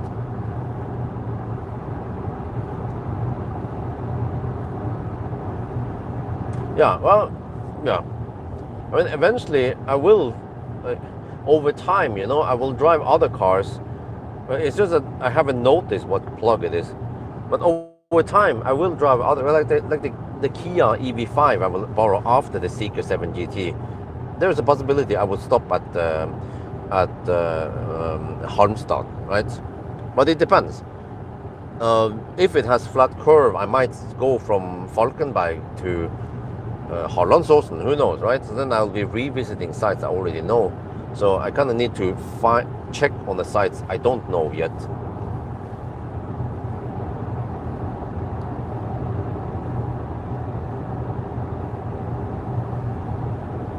No, we can avoid bad chargers. ABC, avoid bad chargers.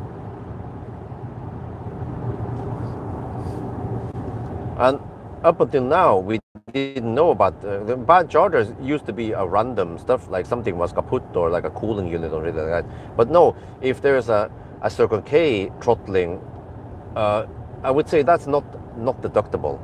We just have to avoid them. But just like what happened in the G6 challenge, we went to the truck charger at wait a minute. I need to ask my friend if he knows if Circle K got public funding for the truck chargers at Specular or not. If they got funding, then it means that the Circle K is cheating and it's illegal, and the government, the Swedish government, might demand them to fix that shit, or they pull the money back. They demand the money back, the funding, because the Circle K at Specular does not conform with the requirement. It's supposed to deliver at least 350 kilowatt continuous for 45 minutes, and I got only 283, I believe it was, flat to around like 75% before this car, before the G6. No, that's the G6. Yeah, the G6, I think it throttled around 55% or something below 280 kilowatts. But it was quite clear when we visited other chargers that Then magically we got full speed on the G6. But every time we visit the Circle K charger, we will get throttle speed. So it's not just on speculation. There was this guy, he told me it's an inside info that this is how they operate. And then I confirm with my own tests on random occasions that I would visit Circle K. But like ever since then, or now lately, I've been avoiding Kungsbacka because I've been getting bad experience with Kungsbacka many times.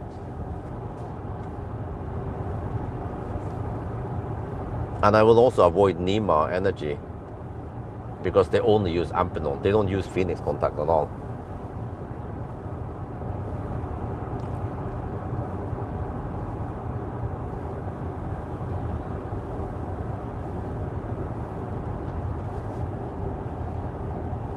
Well, most cars don't cap on the charger's limitation anyway. Like the recent the Lexus RZ550e F Sport, or the Mazda 6e, or whatever cars I've tested, like the Kia PV5. You know, it just pulls the 350 amps and whatever 400 volts or whatever, right? But you have those cars that pull 600 amp or more than 500 amp, like Neos and Tesla. And then you have the Xpeng and Seeker.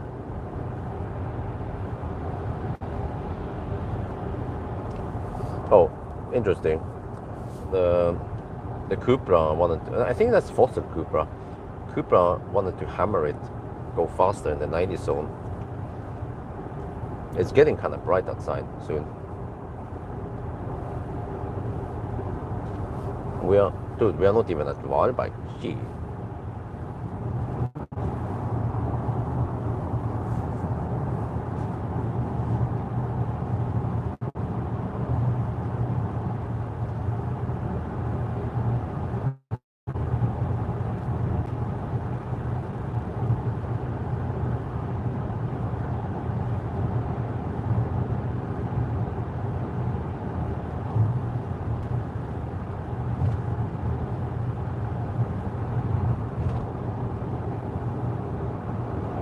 Right, we are there in 8 kilometers already. Okay, that went fast.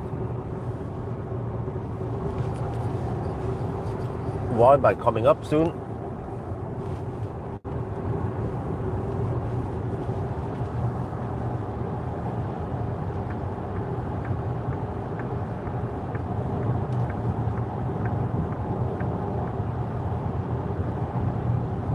Yeah, it seems like this Cupra almost ignored the 90 speed limit. Just treat it as 110.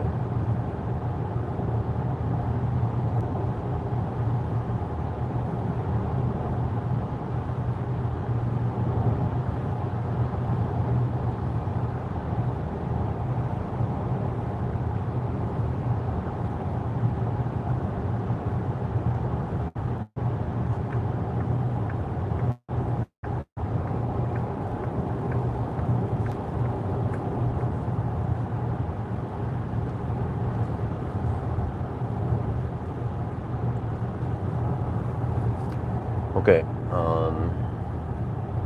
let me see. Just the plan here. What the heck do I do at Circle K? I don't need to charge at the Unity. Well, I need to save the charging percent for Circle K. I should test the passenger, the golden charger. We can test the golden charger. Yeah, over there. We can test if there is a Phoenix contact. We can plug it in there.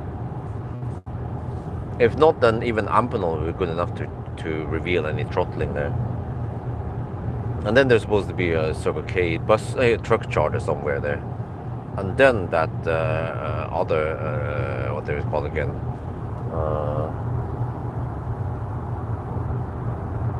Einride, what they was called. Björn, are you gonna do what?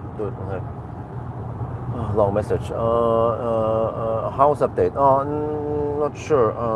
You know, I haven't. I have no news now. Nothing new. Talk about this earlier on live stream that I'm still struggling with money. Well, the money I've saved, I use it on freaking Millennium Falcon, man. He needs to start paying for himself soon.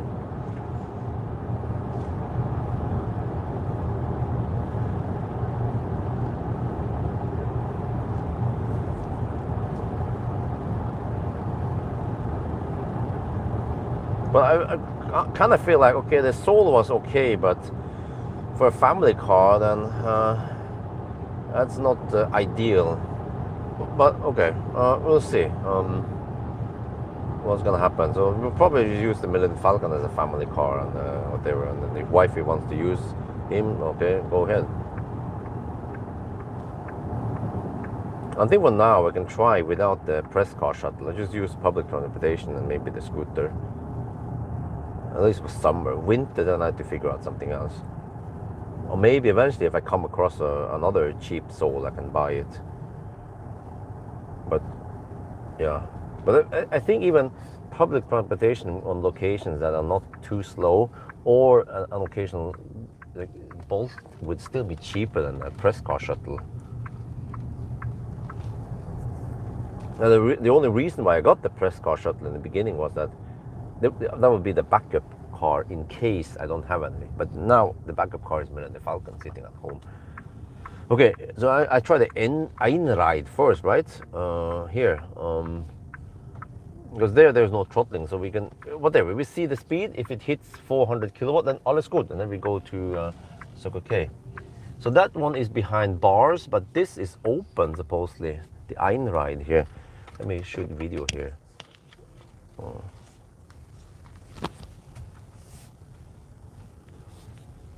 Okay, we're now at Varberg, and then someone wanted me to test, okay, Einride, 400 kilowatt. There's a lot of charging bay here. So these are primarily for trucks, but passenger cars can also charge here. Well, that's Chem Power, so that's not going to work because they are only, well, or I think they are 500 amp limited. We have to go for something like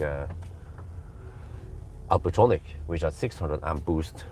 Of course, I should have asked Chem Power beforehand before I did this, but you said this is not going to cut it, I believe. Yeah. But they use wow. Okay, I see that at least that they use the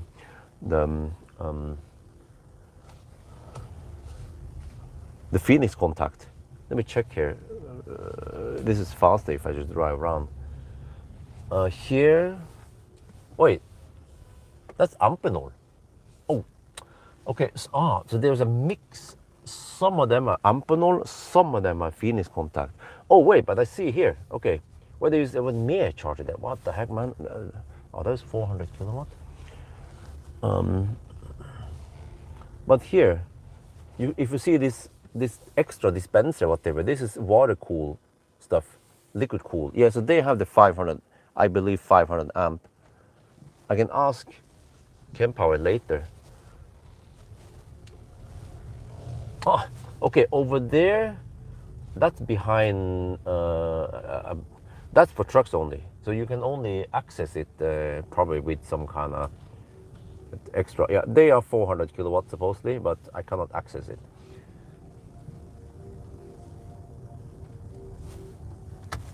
Well, okay, you know what? We can test. We'll find out quickly. Well, let's use the one with the liquid cool stuff. That should be the fast. I mean, here. Okay. There was one dispenser that had this double thing. Where's this going? Wait, here. Okay. Or maybe one or two that had the double. Yeah, liquid cool cable.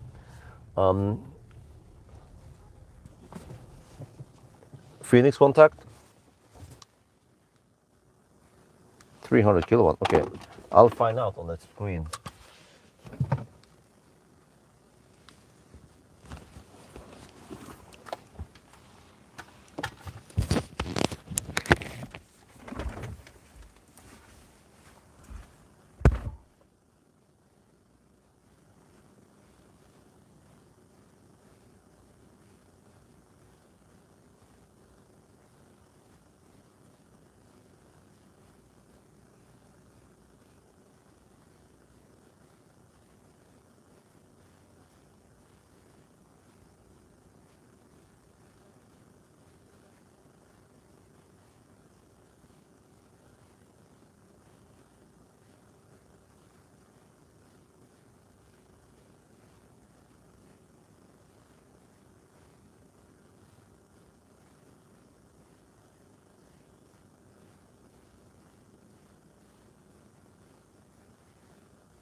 have 27% now.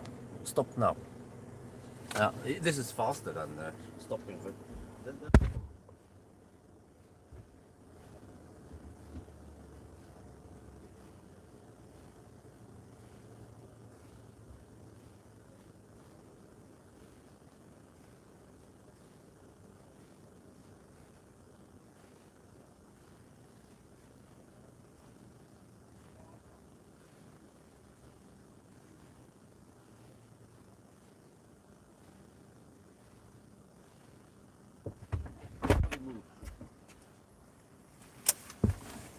oh, okay. We are 27%. Dude, that was 15% added. It ramps up really slow here. The cam power. I don't know. Yeah, well, you have to blame cam power, but it took 15% or so to ramp up to 500 amp. It's one of the slowest I've seen, almost as slow as the Neo chargers. And then here seems like you need car to enter the lounge.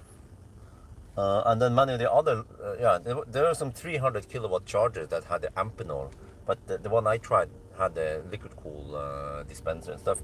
We can check, by the way, before we go there, we can check on the Mir chargers, but I'm not a fan of Mir charger. Then I'll pick Circle K instead. But let me see. Okay, what is this? We have also here Mir. Does it say how many kilowatt? 300 kilowatt. Okay, skip it. Then we're gonna have to waste time on it. There's a kaput charger here, so Mir. Okay. Then next is here. I don't want to like, dude. I spend longer time here than on the 1,000 kilometer channel where I charge a lot, and here I spend time driving and checking and stuff.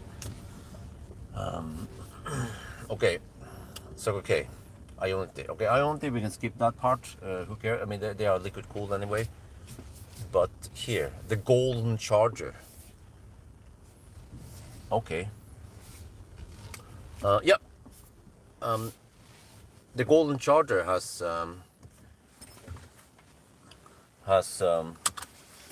yeah. The golden charger has Phoenix. Maybe since it's empty station takes long for the modules to wake up. I don't know about that, but whatever. I'm kind of hungry again. Okay, let's shoot here.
car. That's a bit still. Let's stop. Yes. Would have been faster if we went to Lyon.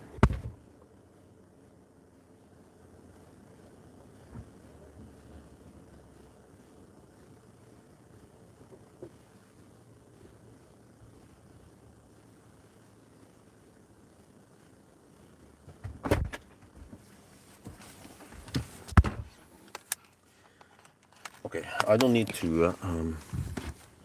Wait. What was I going to say? I don't need to go to the toilet here, but I kind of need to eat because I'm hungry.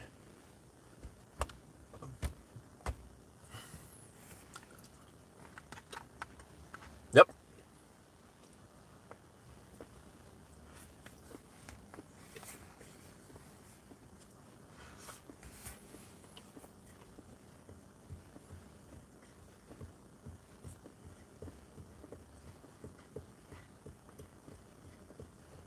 Halmstad next.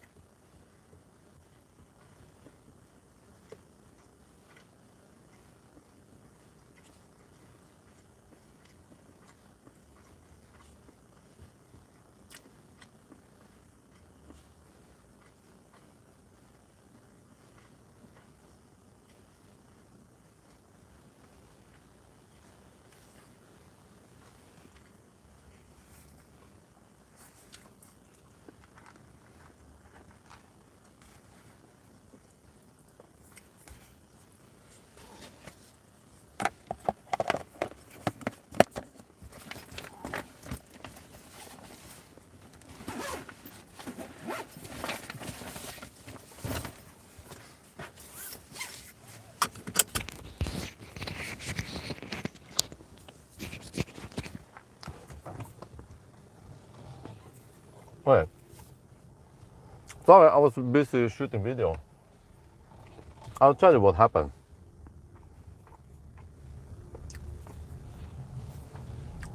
We have to hurry, man. It takes a while. All these tests. Oh! I forgot there's also some svarte granskauen. We have more here. We have the 360 kilowatt there, and then okay, these are Chem Power. Okay, we can skip them. We don't need to test them. Yeah, let me just shoot here. Yeah, I think this is also Circle K.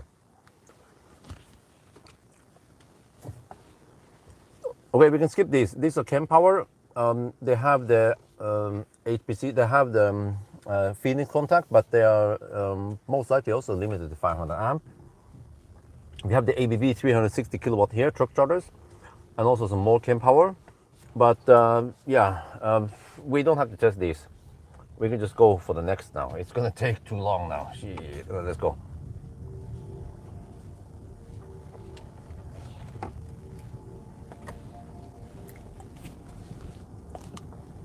Okay. Yeah, let me tell you guys what happened here.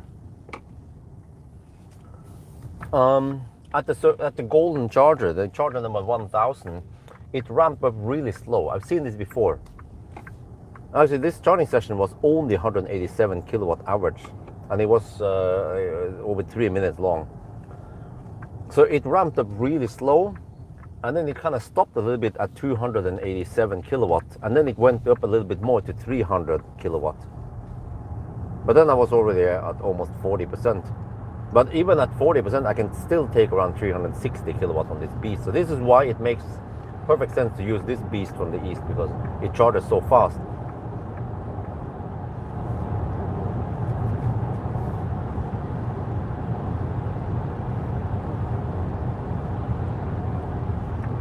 So yeah, it means that what I have found out now here at Varberg is that there is nothing here that you want to charge with the fast charging cars like Xpeng. You want to avoid Varberg for the I mean you can get 350 kilowatt on Ionity. Yes, that's still pretty good. And you will lose only 1 minute, 1 or 2 minutes if you go to 80%.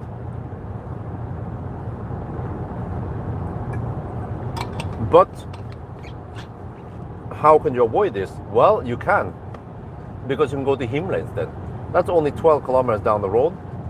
And as long as you have fast charging cars, then they should be able to go to 80% quite quickly.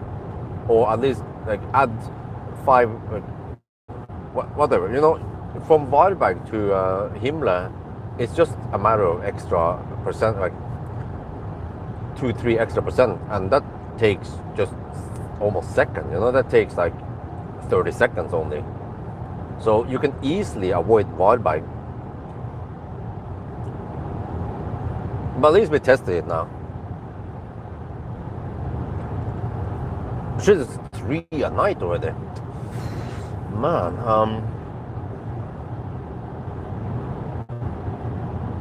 next stop is going to be Halmstad. And they're also there we have to do yet more Circle K tests. But I just wonder, how many of these Circle Ks do we need to test? Like, okay, we're already on the road. We just test all of them, just to see if all of them throttle. And then, of course, from time to time, I will also charge at some Ionity. And you will see that with the Ionity, boom, max speed, 400 kilowatt. The same hardware, you know, the same Alpitronic, 400 kilowatt, but way better charging speed, way faster ramp up. That should be quite clear indication that the Circle K is doing some kind of cheap out. Yes, they have throttle, and they have similar, like they do weird things. Like previously, the Circle K, what the hell was it again? Yeah, at Møldal, it ramped up fairly quick, yes, but it throttled at 257, and then it went up to it was around there. But this here is also what I've seen in other Circle K at Varberg. Circle K at Varberg behave the same as the Circle K at Kungsbakka, which is the slow ramp up. And I documented it now on the Alpitronic screen that it took 2 minutes to ramp up. Like even after 2 minutes, it was still at 185 kilowatt only. Even after 2 minutes, we didn't hit 400 kilowatt yet. And I have solid proof other places that it can take just 30 seconds to hit 400 kilowatts. So there's quite clear indication that there's something like something muffin, something sneaky going on with the Circle K chargers.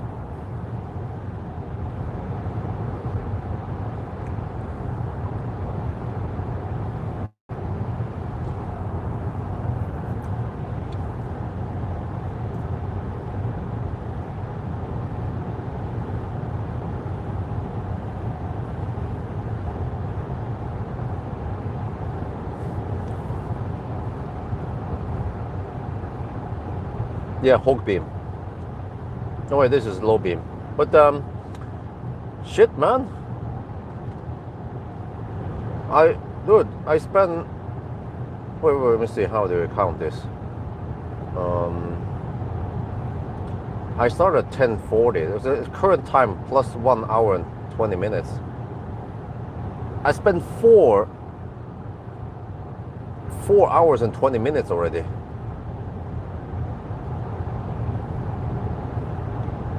What? And we still need to go to we still have some more visits. We have to visit several places at Halmstad.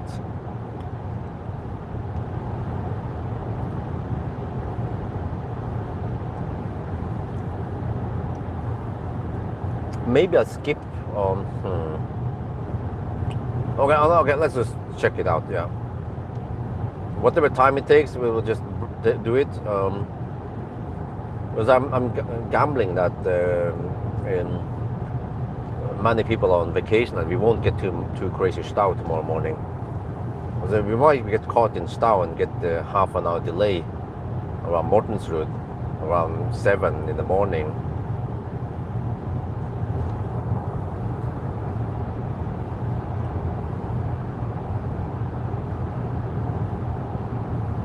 Well, in what aspect? Because G9, X9, they are kind of similar. I mean, they're kind of different in many ways. But G9 is way more modern, especially with the upgrade. Sorry, X9. I mean, X9 has nice interior, has the header display, has G9 is kind of outdated in that regard. They only updated the battery and some other minor things, but yeah. So X9 is way nicer, newer, and better equipped. And actually, it doesn't cost that much more, only 100k extra. But it's bigger, so yeah, just have to bear that in mind.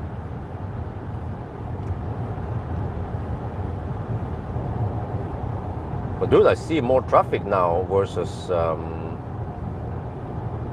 weekend run 1,000 kilometer challenge. Yeah, I like the G9. Just I realized that, hey, it has no header display. What?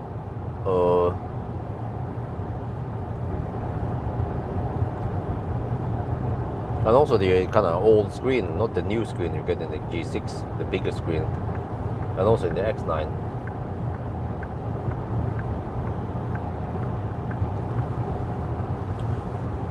Okay, Halmstad in half an hour. No, it's gonna, no, what?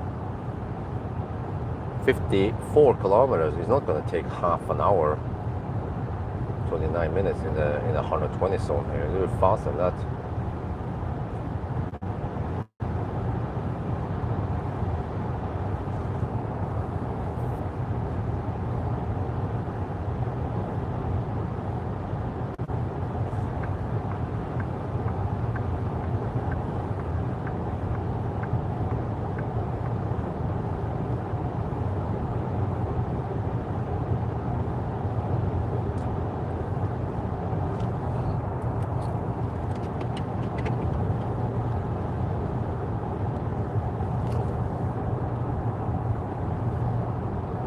Man, this G9 is such a nice ride.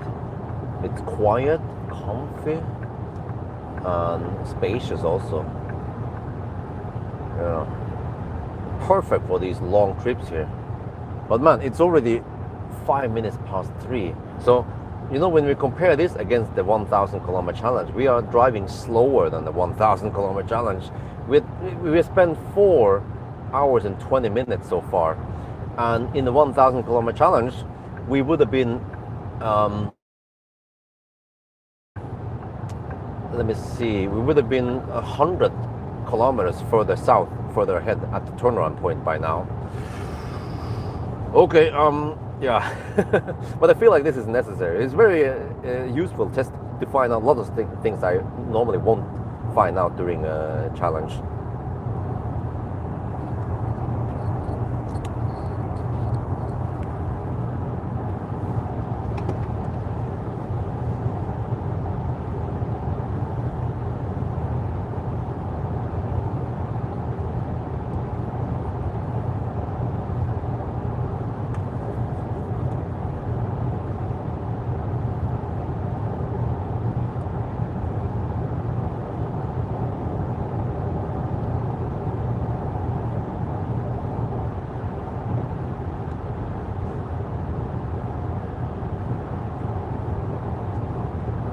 Well, fortunately, we were turning around at Halmstad, so we're shaving off at I don't know, at least half an hour, 45 minutes.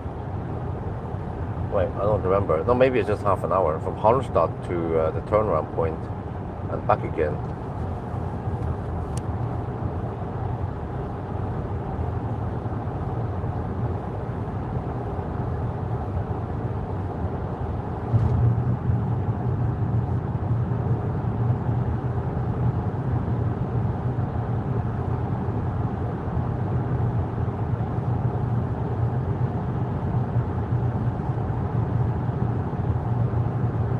No, that's 32 kilometers, 64 kilometers only. Well, it takes around about half an hour then to drive. Because if we only shave off half an hour by turning around at Halmstad. Yeah.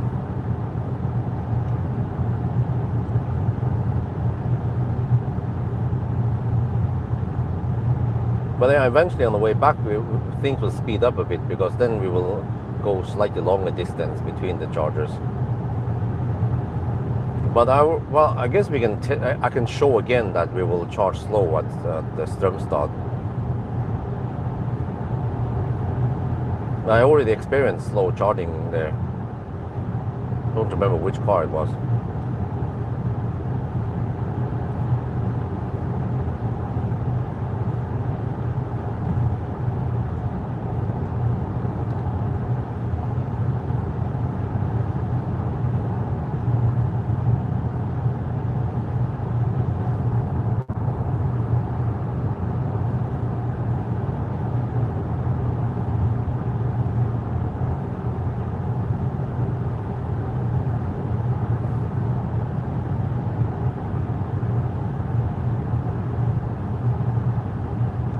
Yeah, I mean the comfort is better in the G9, but the space in the G9 versus G6 is very similar.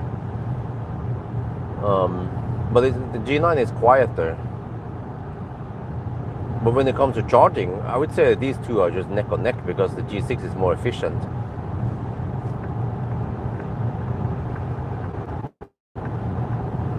But the price difference is fairly big. It's around 470 versus almost 700k.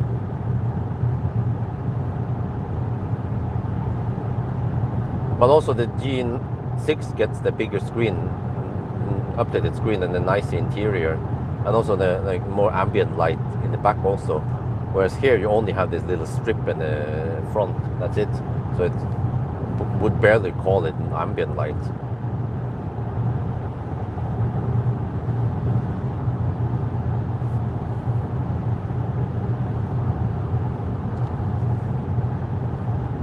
Okay, I also had to visit Falkenberg. On the way back, we'll visit Falkenberg and then I guess Kungsbacka, the face palm place, and then Spekkerød and Strømstad, and then we can go to Norway.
Wait a minute.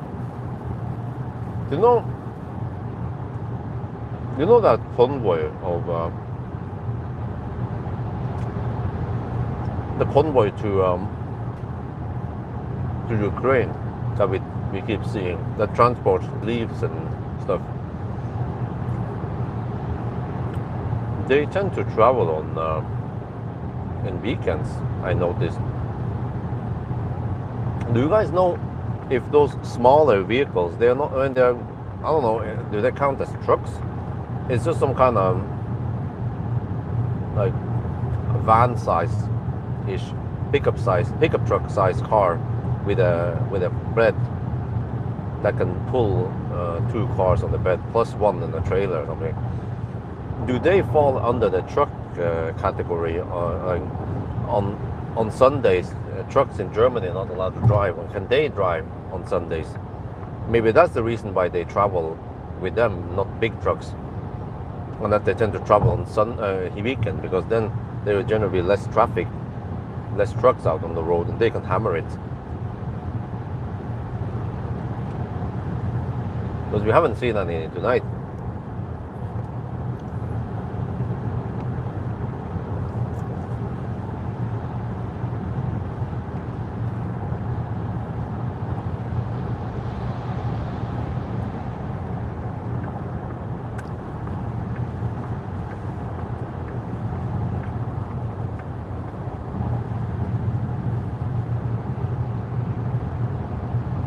$7.5 ton. Shouldn't be. But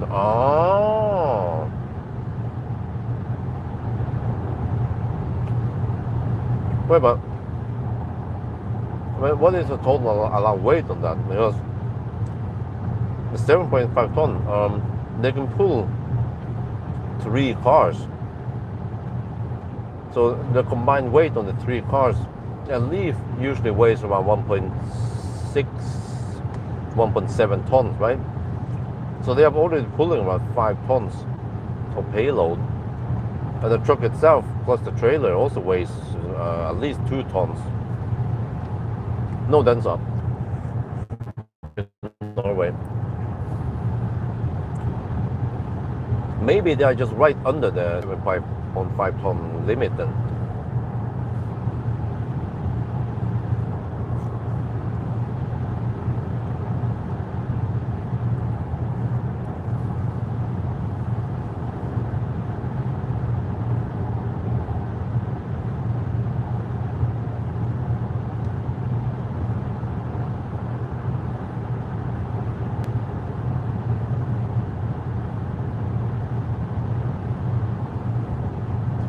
Okay, this time I'll just quickly plug in at the charger and then I film a little bit.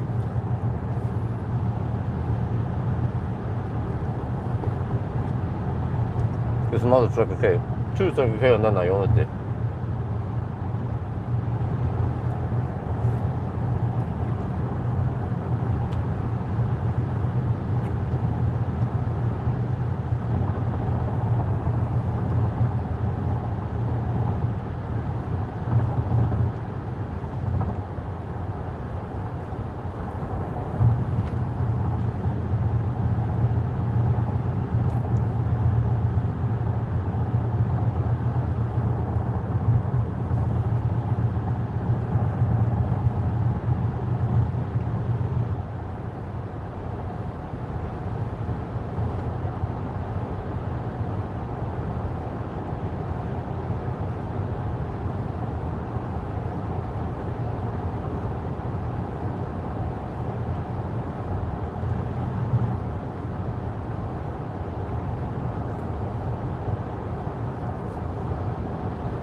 You know, alternatively, I could have done the charging test with the X9 tomorrow night, and then go on this test with the X9 instead.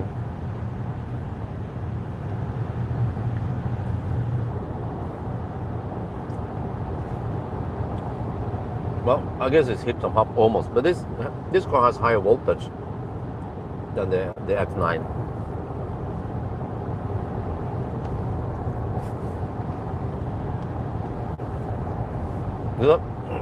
That's actually a small advantage because on Ionity, the G9 will cap on 350, and actually on the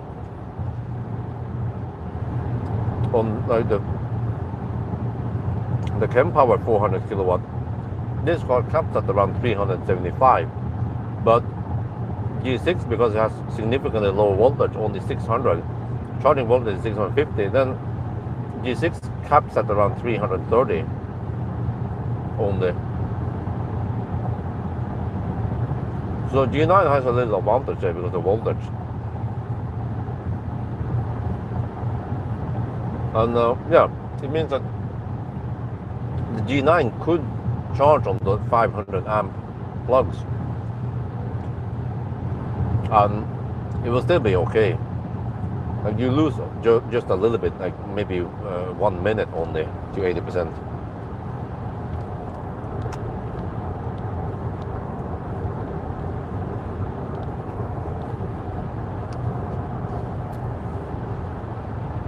There's a slight bummer that the G6 didn't get higher voltage, but I guess it's just the classic. They designed one battery pack, the biggest, and then they remove a couple of modules to get slightly lower capacity, but then also lower voltage. We've seen that with Tesla also. The 75D or the 60D has lower voltage than the 85 and 90 packs.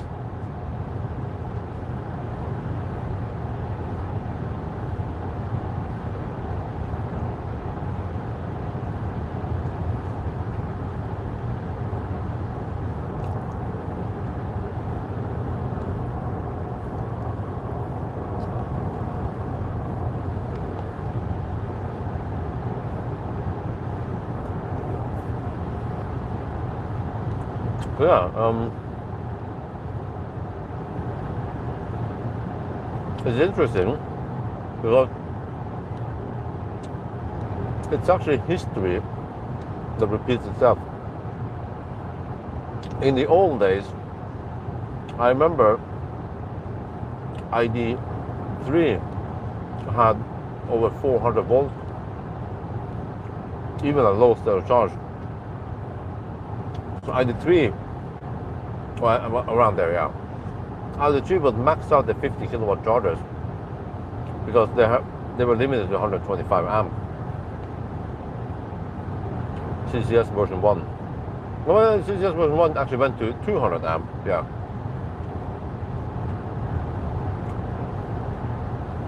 And also, Kona and Eniro, at least they were just capped, well, it was just the car that limited it, yeah. They were capped at 200 amp. But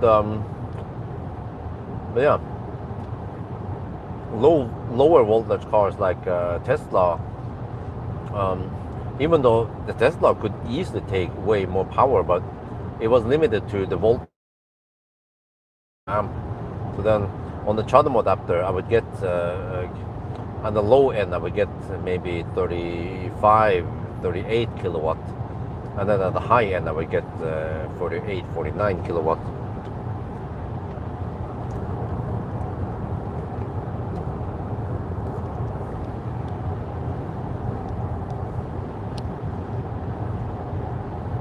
And I even remember when I tested some BMW, I think it was the BMW iX1 that has only 290 volts.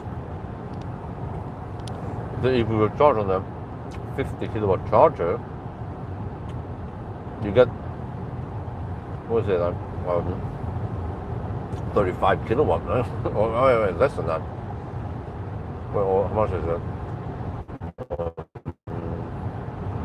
Yeah.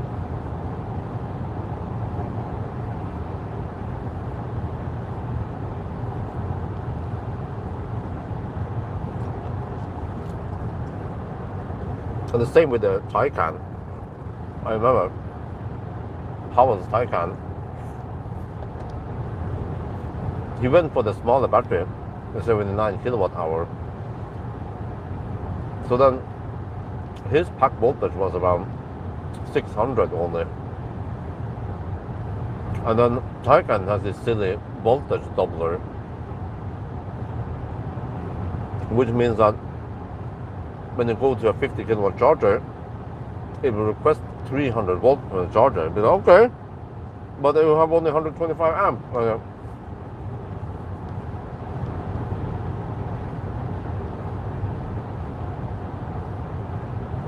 But other cars like this Xpeng and other Koreans, they will request 450 volt flat, and then they use as a voltage regulator, probably in the drivetrains to do a conversion, which is very smart.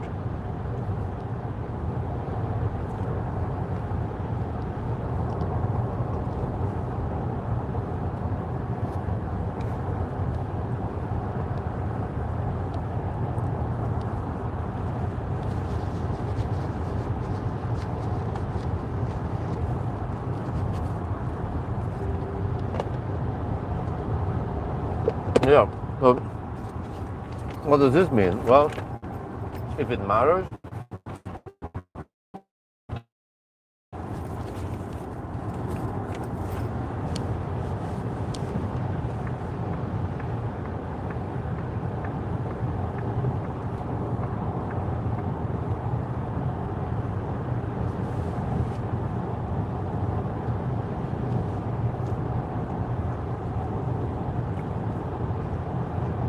it means that the Taycan will get only around 38 kilowatt at the 50 kilowatt charger, the small battery Taycan. Whereas GMP platform or this car will get 50 kilowatt flat on the bottom.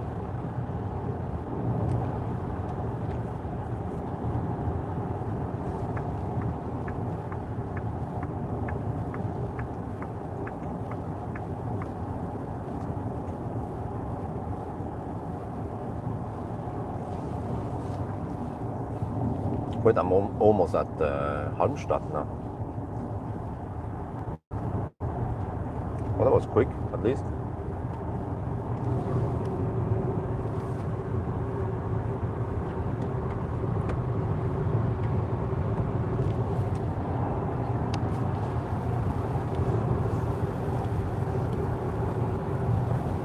Okay, I'm gonna check out the Circle K. Wow, I have 17%.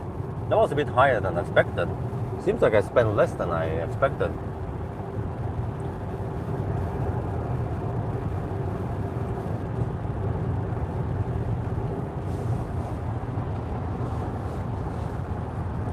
Okay, we'll go to that old site. So okay, just check out. We'll do a charging test.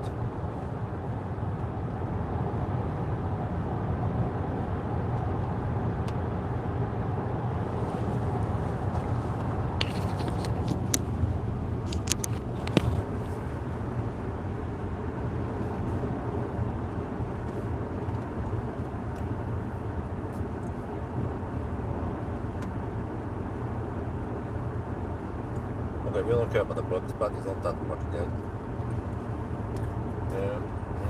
Exit soon. It's not ready to go.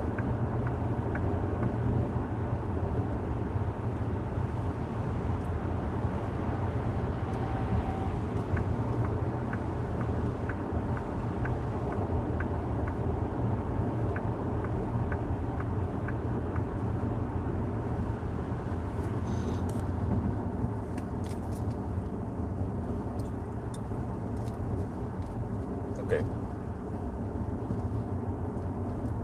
16.6%. I guess that's kind of deep. So here, this is where I charged 2 hours with a rapid gating leaf at 20 kilowatt many years ago. It's almost a decade ago. There you go, green light, all that's good. Then over here, we also have a 400 kilowatt charger supposedly. Wait, there's OKQ up there also, but they're probably not 400. I think I checked them beforehand. We can quickly check now. Infart. Pretty sure these are not 400 kilowatt. Wait. Yeah, 150 only. Okay. Turn on. Oh, but there's cleaning here. But okay, we can skip that. It's not super important.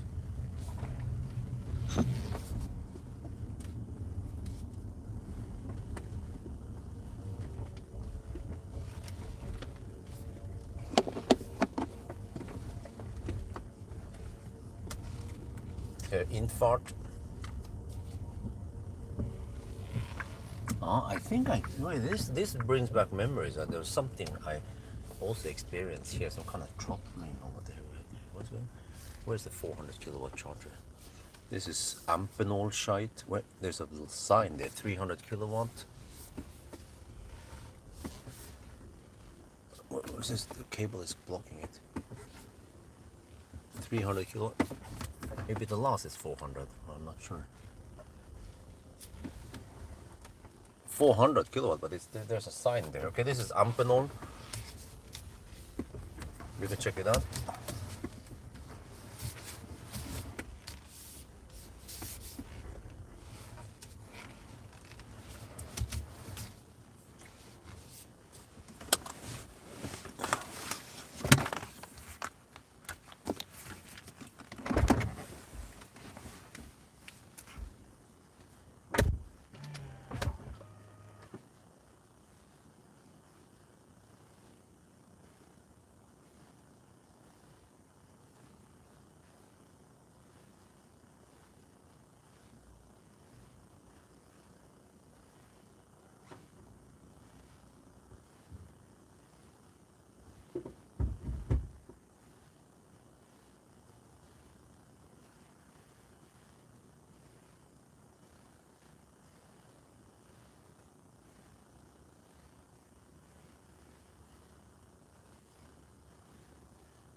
Uh, 400 kilowatt. 404, not found here.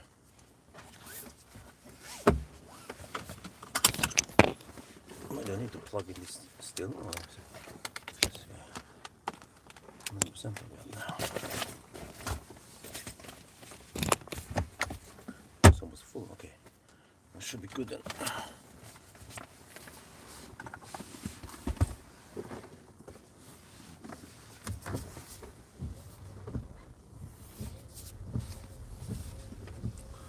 So there, is that a coincidence? A new charger, and I got full speed.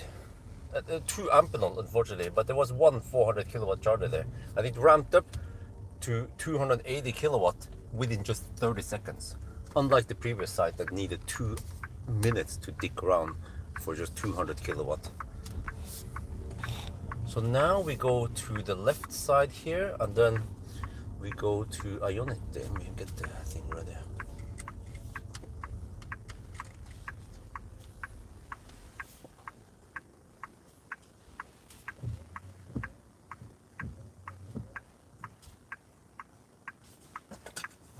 Dude, this is red. I mean, this is red for a long time, man. Middle of the night.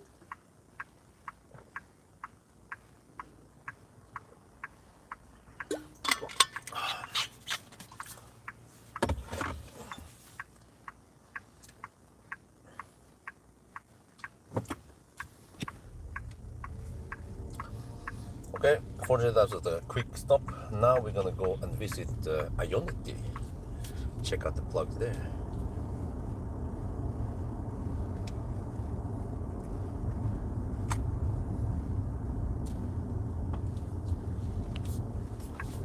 And I guess I can just take the back road over to Circle K and then turn around here.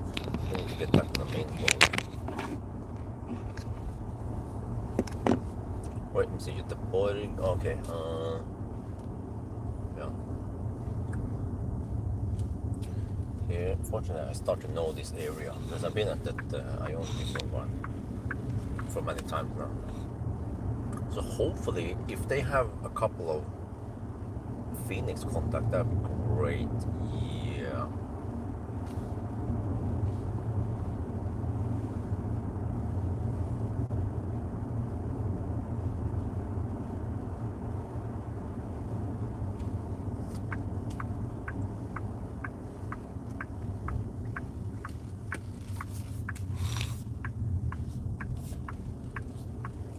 Maybe I should have gone to the main road. No, okay, whatever, it doesn't matter.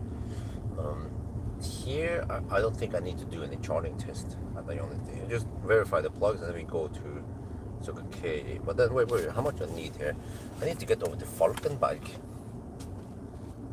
Yeah, we have to do another charging test at Circle K. That's right. And then usually each charging test takes around 10, maybe it adds 10% to the battery. So I think I have enough from here to Falkenberg anyway. Especially after the next Ionity test. No, Circle K test now.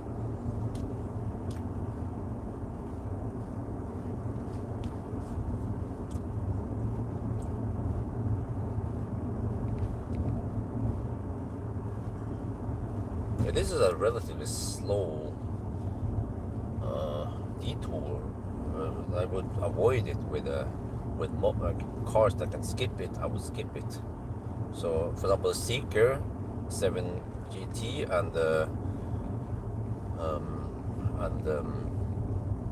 Xpeng P7 Plus, I'll most likely skip this even if it has Phoenix contact.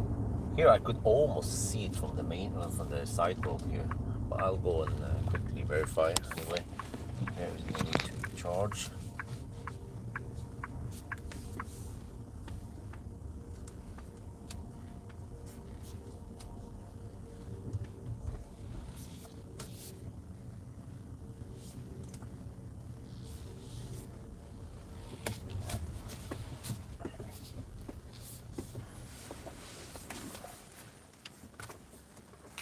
Oh, great news! HPC.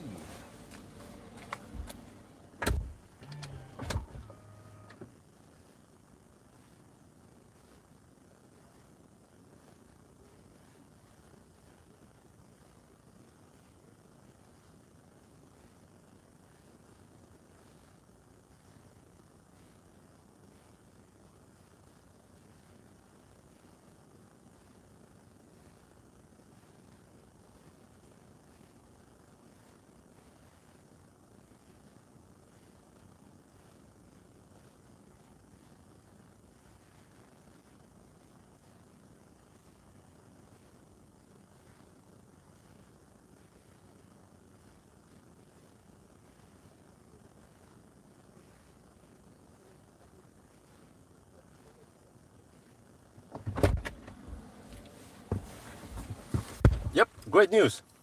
over here, all 8 plugs, 4 chargers, they are Phoenix contact. But yeah.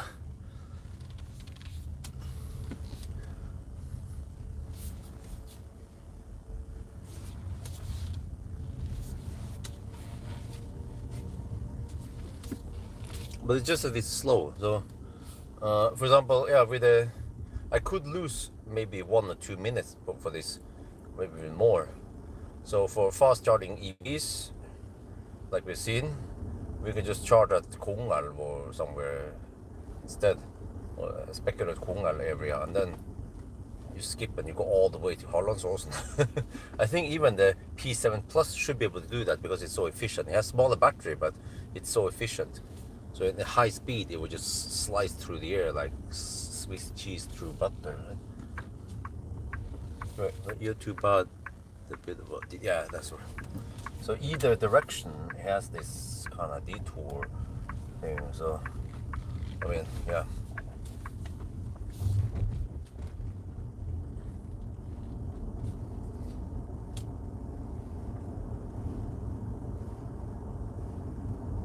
Okay. I wonder which route. I think it's faster if I go slightly further south afterwards and then go back on the main road rather than going on these slow B roads on the way back. But let's see. Yeah, Circle K here. I'm gonna check it out. I remember experiencing something weird with the Circle K's here. Also, well, one of the, I don't know, there was one of the challenges where I had some slow charging and I moved to another stall and shit like that. So, yeah, that could be Amphenol or Circle K throttling.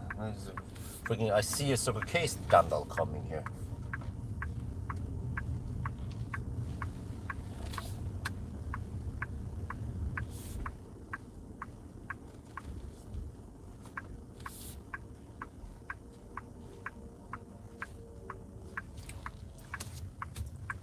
Okay, here we have to do another charging test. I might as well plug in a bit. Let me see. Next stop will be Falkenberg. I have. Oh yeah. Phoenix contact, all of them. Great. Let me just find a spot here in the middle. Well, I forgot there might be some throttling going on. Yeah, the Circle K throttling. Okay, but here-ish should be good. There. I have to find out beforehand, or I can just look. Next stop will be Ionity, Falkenberg. There. How far away are we? Only 42 kilometers. We can make it there already. Okay.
Well, you know, this could work on the way north.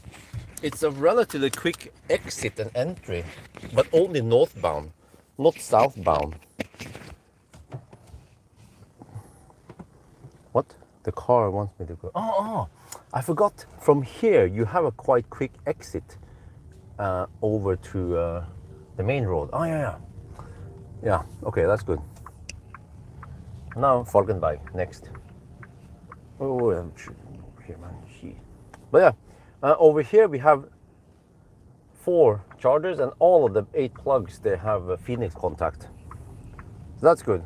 And the speed, 388 kilowatt, not 400, but I've seen it before at the Eveny charger at Uddevalla. I didn't hit 400, but it was like 390 or something, right? I was like, okay, whatever. Finally, we can head north now. Back.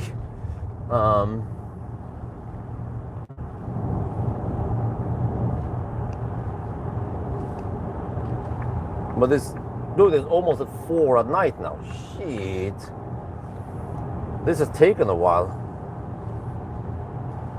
Okay, well, it also feels good that we have mapped out everything. But it's so random whether it's Amphenol or Phoenix. But here, it's also random because here, fast ramp up, whoop, but it doesn't, you know, it doesn't matter if it's Phoenix or Amphenol. It should ramp up like the previous Circle K on the other side to the left here. Also quite fast ramp up after 30 seconds. It was a boom, 300 kilowatt. But then we know what's going to happen with Amphenol if we stay too long. It will throttle. I don't even know if Circle K knows about this. Okay, we haven't had a typical charging session yet. All the test charging we have done was mainly on Circle K.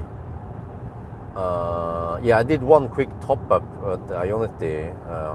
So all the test charging is enough for us to jump between each site now.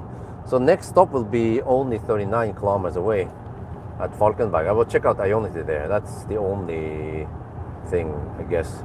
Well, I already know what I know what it looks like at the. I can briefly just drive. I can do a drive-by shot maybe of the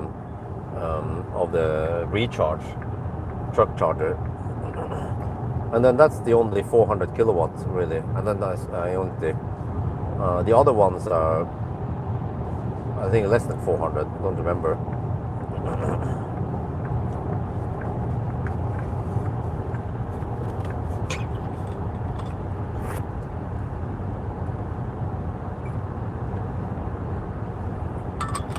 Well, there's almost some early birds now driving to work, or I don't know what this traffic is.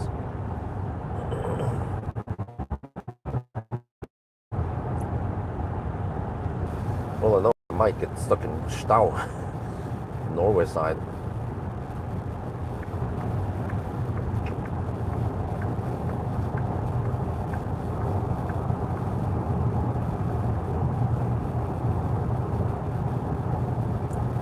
Yeah, but what I've seen now is that it's totally random, or I don't know whether it throttles or not. But I want to check out just to test now at Halmstad on the way back. I kind of need to charge anyway, right? So yeah, I have this short charging burst. Because at Halmstad I did 20 kilowatt on the ES90. Will I get 400 now, or will it be lower for some reason?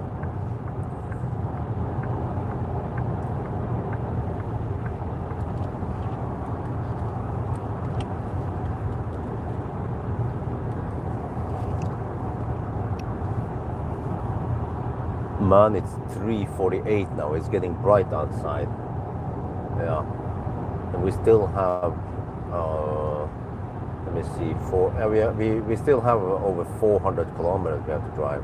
No, around 400. Yes, before we are home.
Okay, so far the consumption is 273.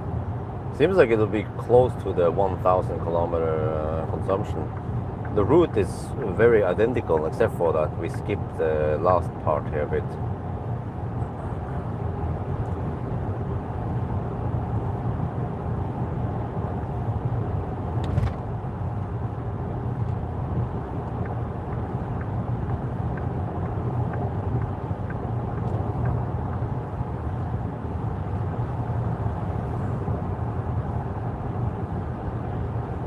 So I've experienced very strange pattern on the charging. I mean, people will say, yeah, but it's the car that does this weird. No, when I did the 1,000 kilometer challenge with the G9, I chose the right chargers and we got 400. Boom, boom, boom every time. Okay, except for the last one that was slightly slower, but okay. 400-ish. No slow ramp up or anything like that. And no dip, anything like that, because these are liquid cool cables and the right CPOs that doesn't throttle or slow down anything or cheap out on power.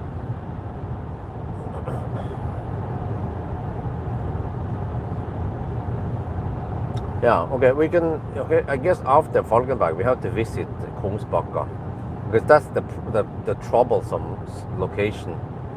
We will probably get the slow ramp up there also. We'll see. And they might not hit 400 over there. So yeah, we've been riding on mostly 400 kilowatt wave, except for a few slow 280 kilowatt waves. So at least charging speed wise during this trip is fairly high, except for the not so good chargers.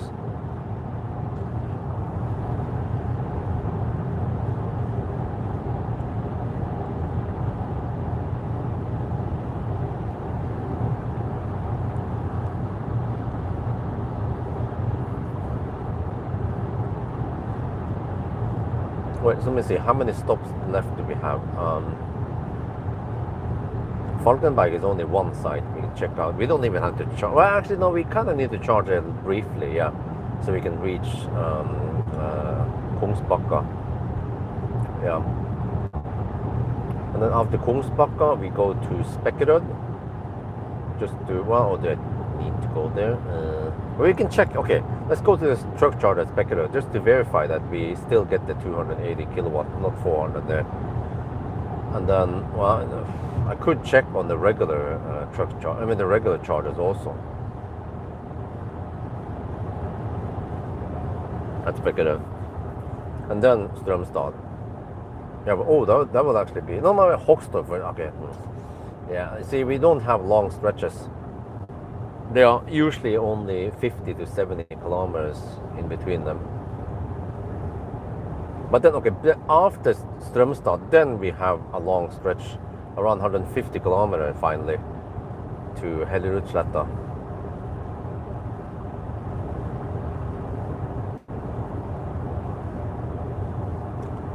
But that means that at Strømstad, oh, okay, if I get some shite speed there, I'll probably switch over to Ionity instead.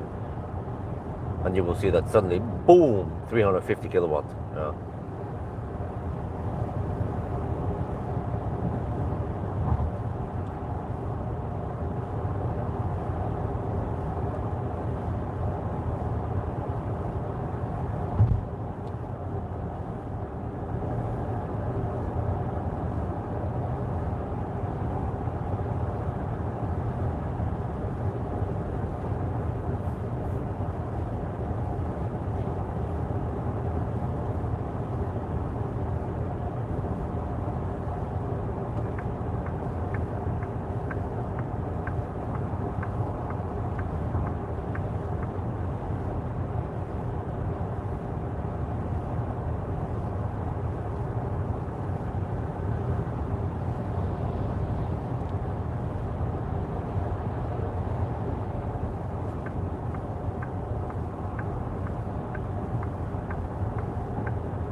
Yeah, this is almost like a 1,000. It's a 960 kilometer challenge with 10 charging stops. No, I didn't touch a pin.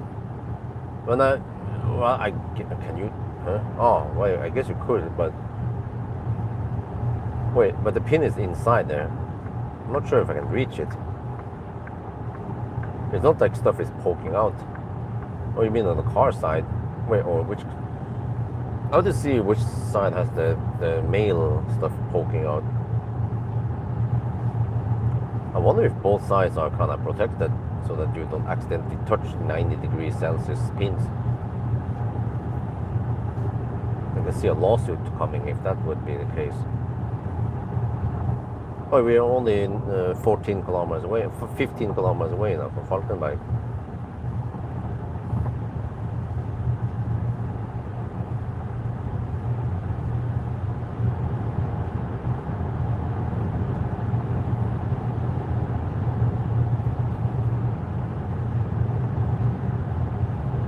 Let me see, Falkenberg. Okay, so I just quickly sweep by the truck charger to show it.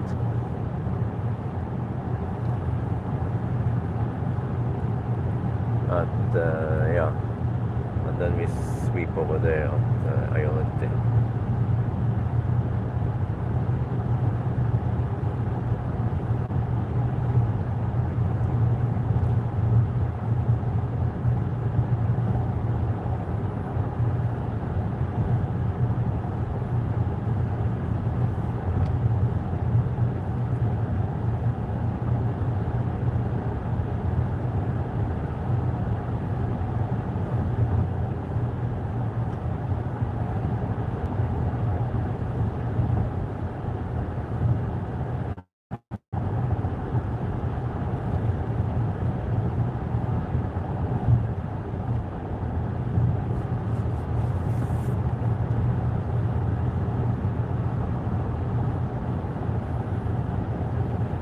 Yeah, we're hovering around 260 watt-hour per kilometer now.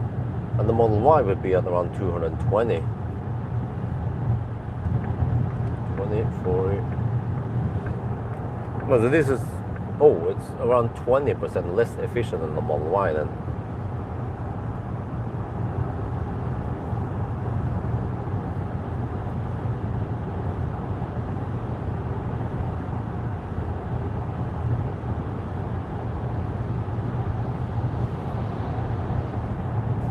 But that should mean that when the Model Y hits 250 kilowatt, it's effectively around 300 kilowatt on this car. But yeah, I mean the charging curve in this car is way better. That's why the G9 is 20 minutes or so faster than the Model Y.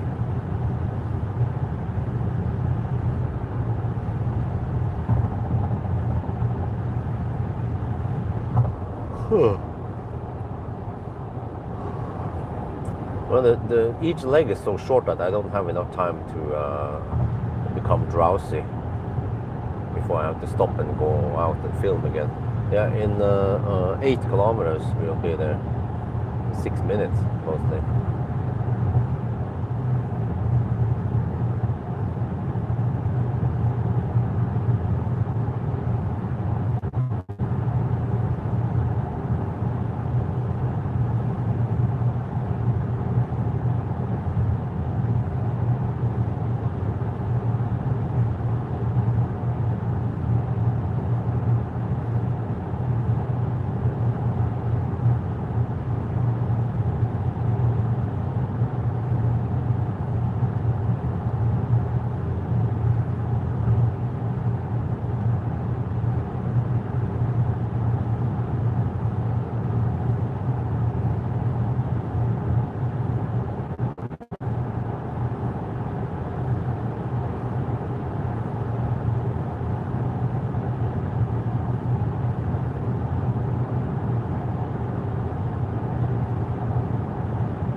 Didn't touch a pin.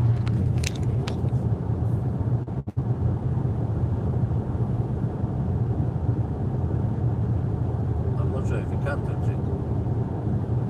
I think it should have been made foolproof.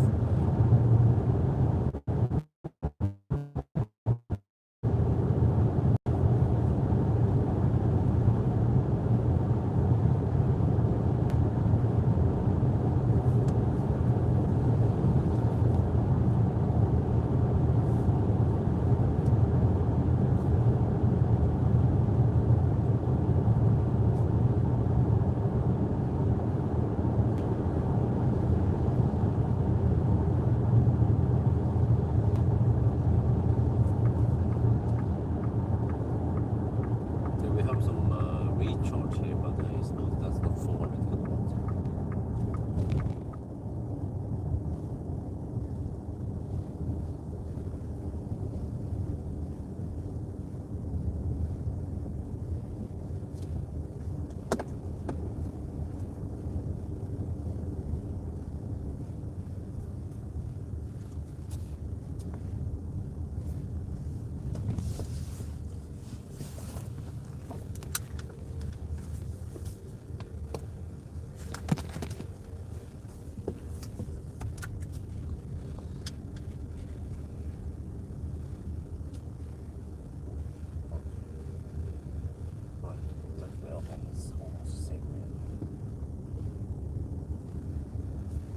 Oh, there's actually someone charging there.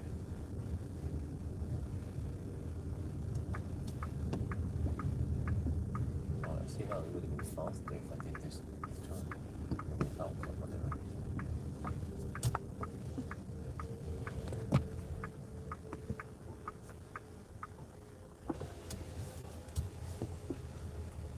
We're now at Falkenberg, and I will show you that here I came here with a Mercedes CLA, and it's a truck charger, and we don't even need to stop, go out of the car. These are good plugs. Right, finish contact.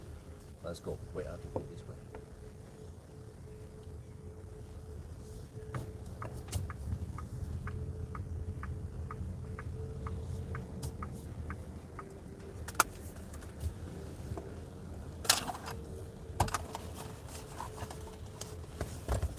So that's already one possible option to charge there at the truck chargers. They are most likely available, but I know we just want to check in case now.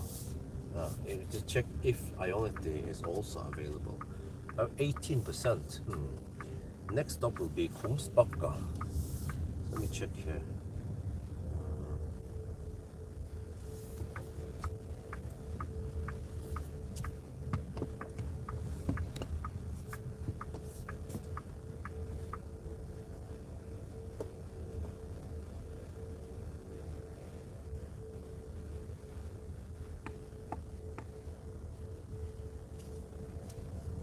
That is 70 kilometers away. Okay, slightly long-ish.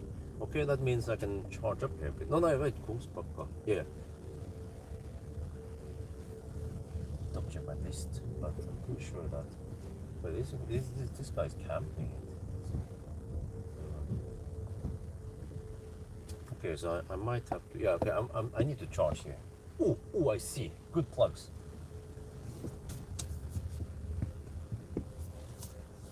Yep. Oh yeah. I'm home at Ionity.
All right.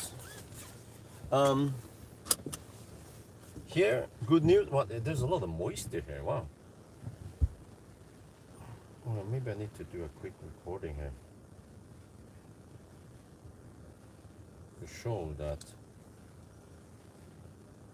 Yeah, it is. Quick recording.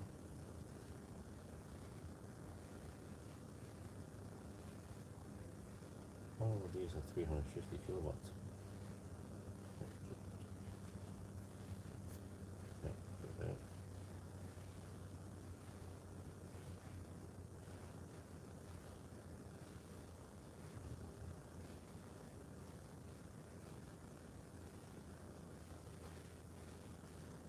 Okay, next up. Dude, that was less than 3 minute charging. And it ramped up really quick, 30 seconds it ramped up to max speed 400 kilowatt. And that was strange on this site because Ionity claims, and the app it claims 350 kilowatt, but you actually get 400 here. And yeah, we got 400. And then it just went flat, 400 kilowatt, boom, until I was done.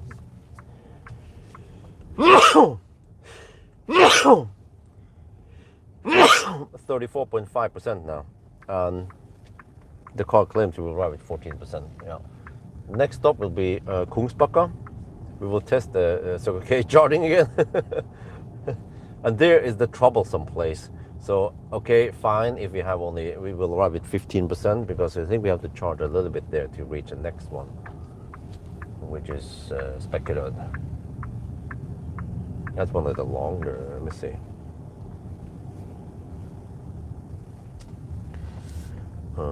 Kungsbacka to Spek. Oh wow, Kungsbacka to.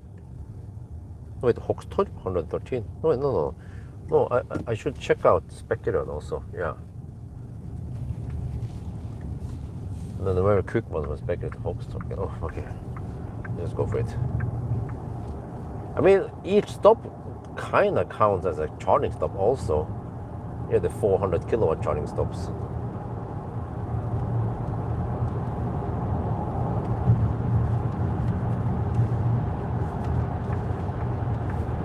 Man, it is quite moist here. And 21 degrees. Kind of weird, man. It's like in Thailand.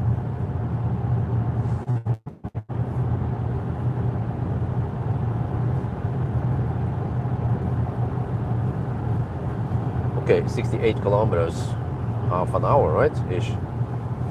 Kungsbacka. There we might expect to see some slow ramp up and some 280 kilowatt only.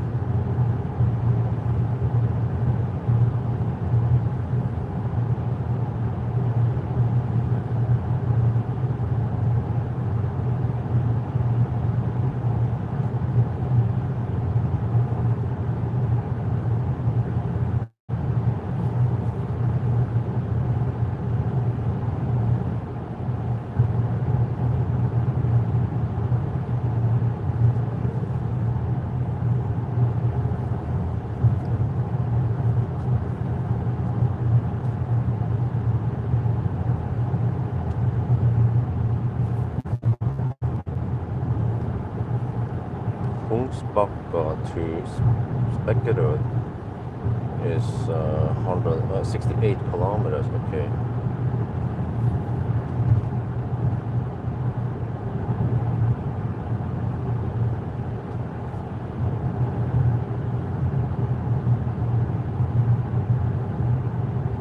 Oh, they need only 18%. Okay.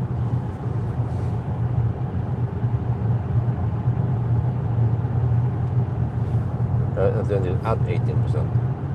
Yeah.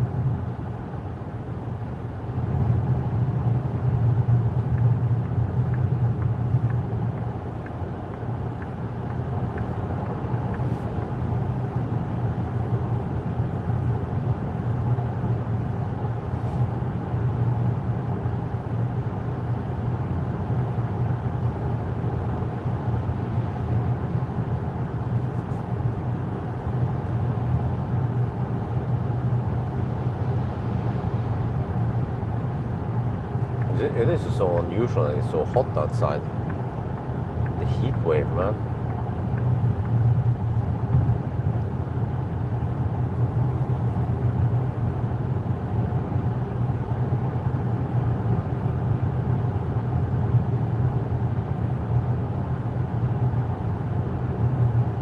So yeah,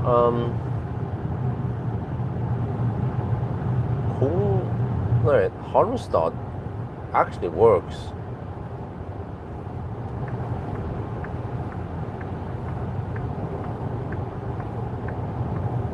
For fast charging cars. In case I don't feel like stopping at Hallandsåsen. Update the filters with 500, yeah.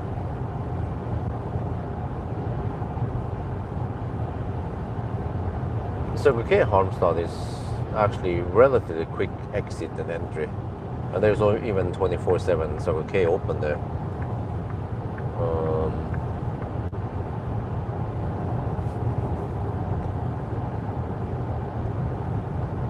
Yeah, so the reason why I went for Hallandsåsen and Nima and Himle earlier at least was that those were the only sites I knew worked consistently. But at least now during this challenge we have mapped out several other locations like like Kungalv,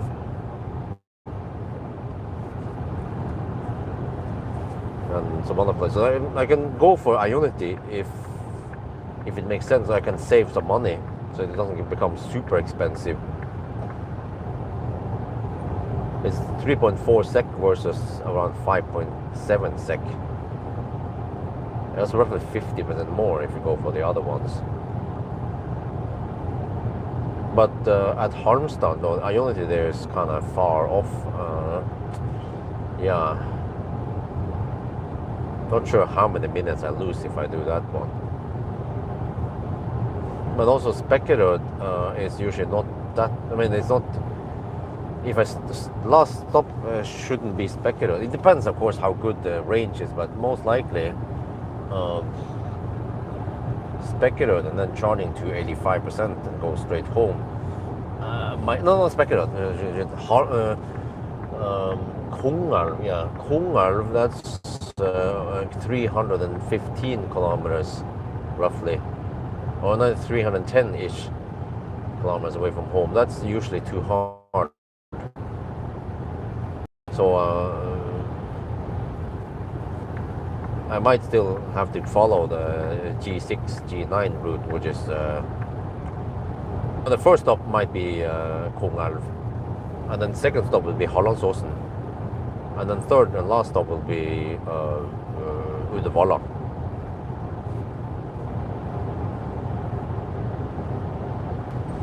But I have to check if Hoxtorp is okay. It could be okay there. Then a slightly shorter stop there. Let's hope that the Circle K is not doing any funny things.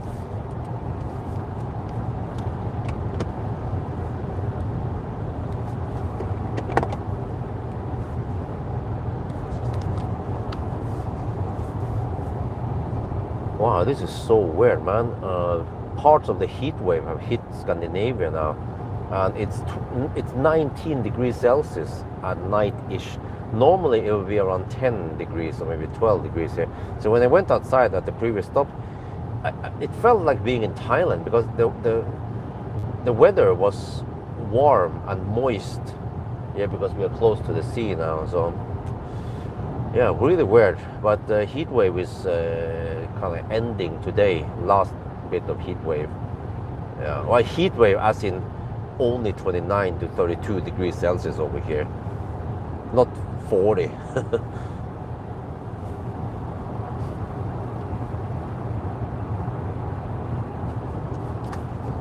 Well, the heat wave is no joke, man.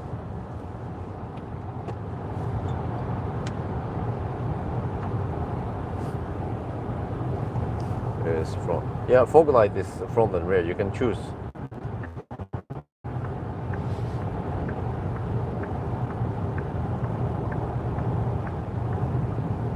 You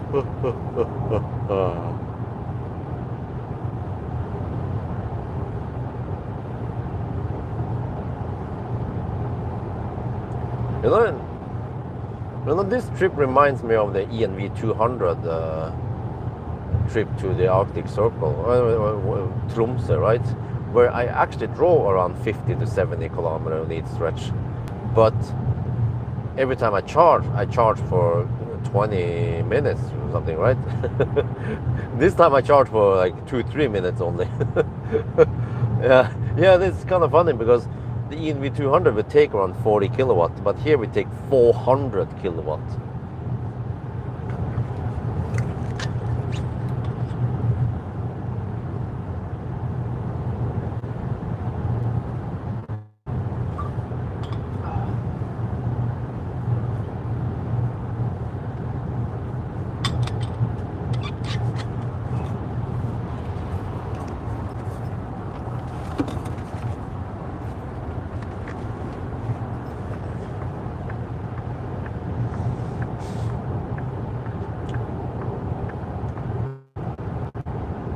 I wonder how the Seeker 7 GT will be. I bet it will have a more sporty ride, more sedan ride, like ID7 or Model S, I don't know. Yeah, not so boat, more sedan, right?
Wow, 20 degrees outside.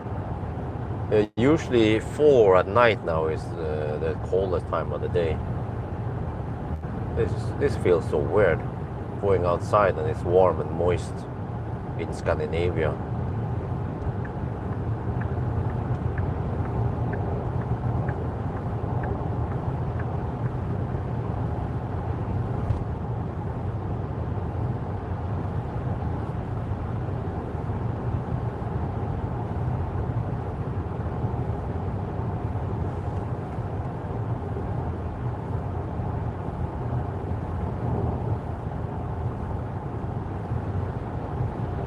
Norwegian going home probably.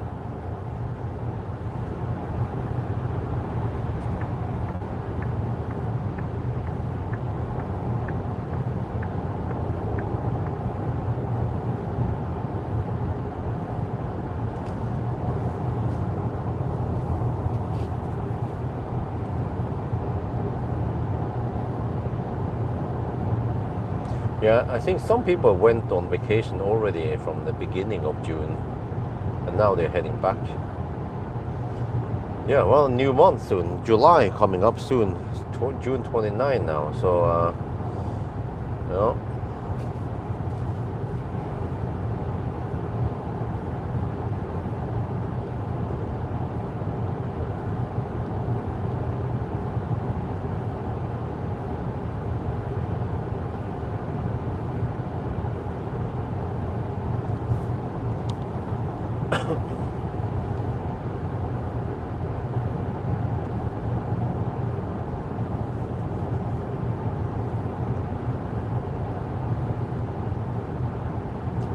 Wow, so in the 1,000 kilometer, or if you count time now, we are getting close to, we have to take current time plus 1 hour and 20 minutes. So we're getting close to the 6 hour mark in 13 minutes. But we haven't driven 600 kilometers yet.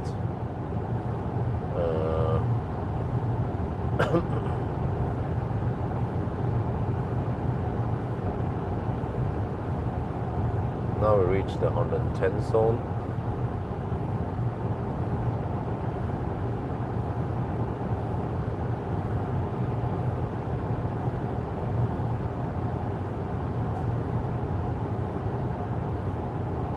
Wait, seems like we have. Oh, do we have wind from the north here? Huh.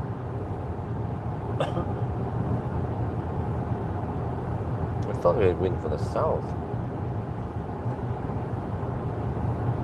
Okay, but it seems like we're around with 12% or around there. That's Kungsbacka. So okay, Kungsbacka. So we'll see how it goes there. Like slow down or throttling or something like that. I guess I'll go to the toilet at Xpeng G9 finally.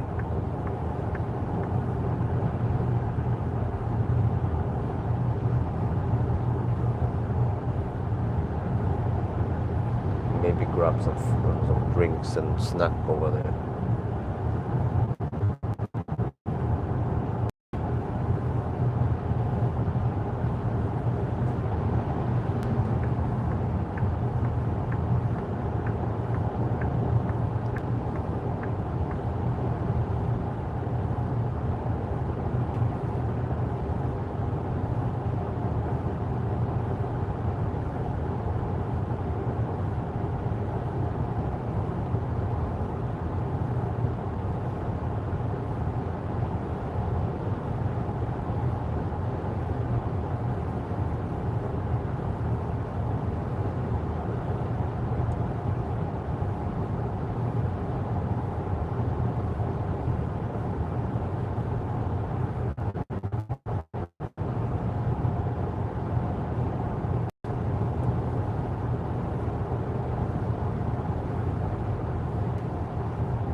Oh, the battery temperature is kind of high, but it cools down quickly. 32 to 37 degrees now. It's 16 minutes away. I think it should cool down time. Could prevent any rapid gate. But I mean, we only charge for 2 minutes each time anyway, so it's not like we heat up the battery that much.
Oh, 25 kilometers left. Oh man. But yeah, it was useful to map out at least Kongalv. Yeah, so I know the Kongalv would be a place I will stop at. Most likely, that's where I'm gonna stop at with the Seeker 7X next weekend, and then probably go all the way to Halmstad.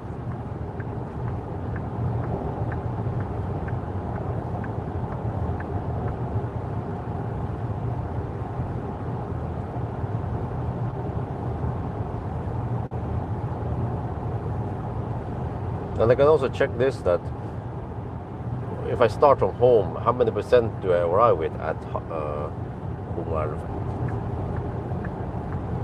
So if I arrive with 15% there, or 20%, then there's a high chance I can also drive from Kongalv straight home then.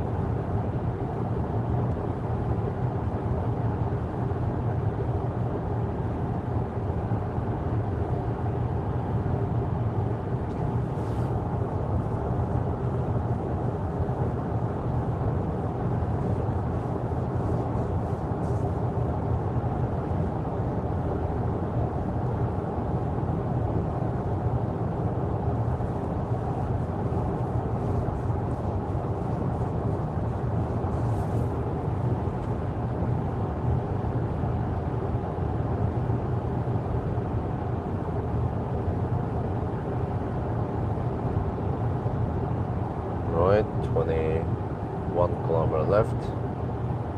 Oh, I feel sleepy now. Maybe I'll buy one of these tiny Red Bulls. That's okay. Along with some fika. Ladde fika.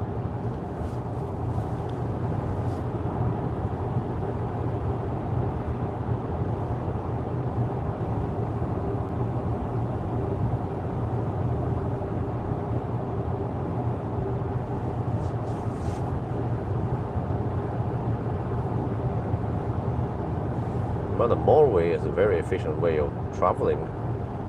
You can cover so fast distance non-stop.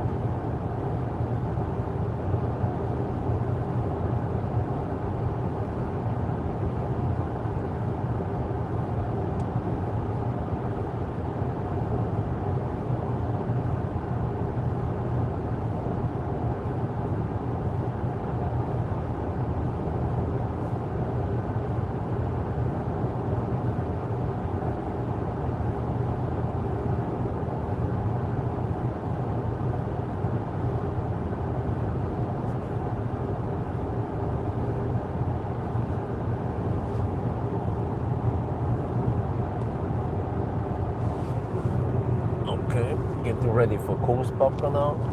That's gonna be kind of face palm, but okay, we just have to demonstrate that it throttles. We'll probably get the slow ramp up. Let me check it. From Kungsbacka, I need to spend 18% battery. So the charge around 30% then. I'm 16 now.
I need to stay awake, at least stay awake until I get to Halmstad. From there, traffic flows fairly well.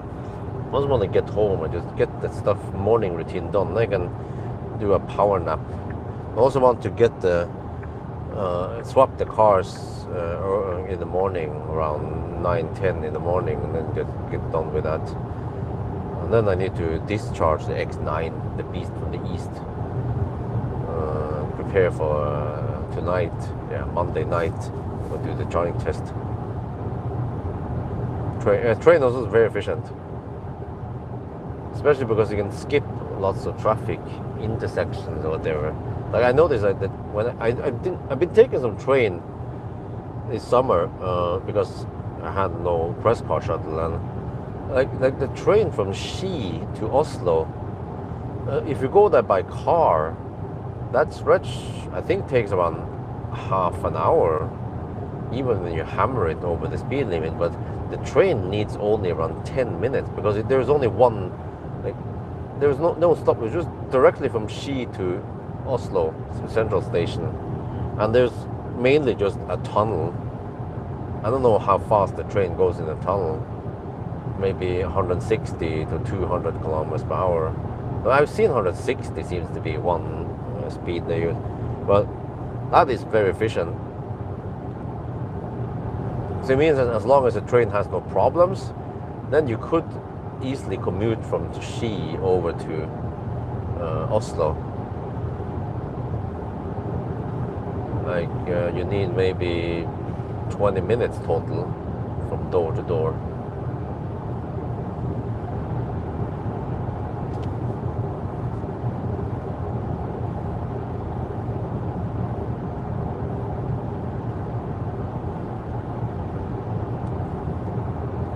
Oh, sun is up. 4:41. Shit, man, we haven't passed yet the border yet. I was hoping to reach Oslo by 6, but I see that is impossible.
Okay, it's 5 kilometers. We're at Boosbacka. Train, oof. It's more expensive than bus, tram. So when I took the train, it was maybe almost 10 euros for that stretch.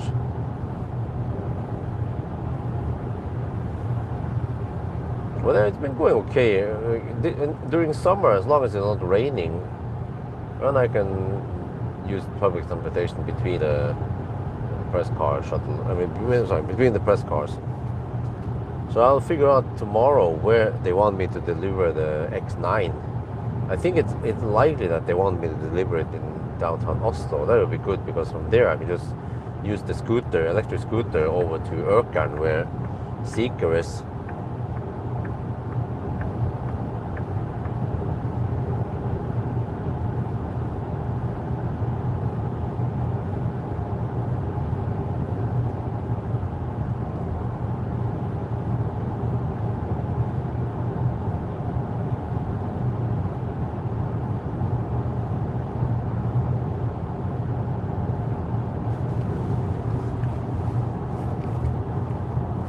Okay, mic off again.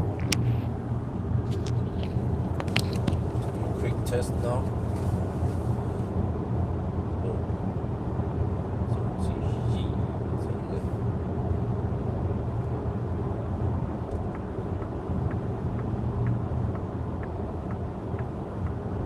Maybe I can put you guys on a shaft before I start.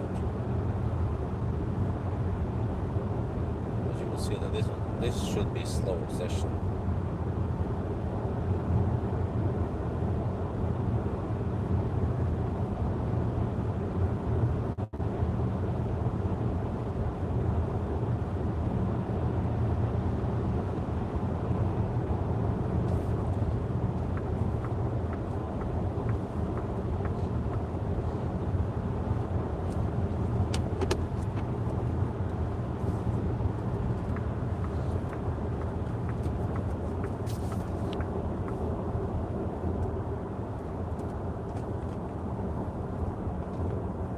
Chop, chop, here we come. Okay, we're not going there.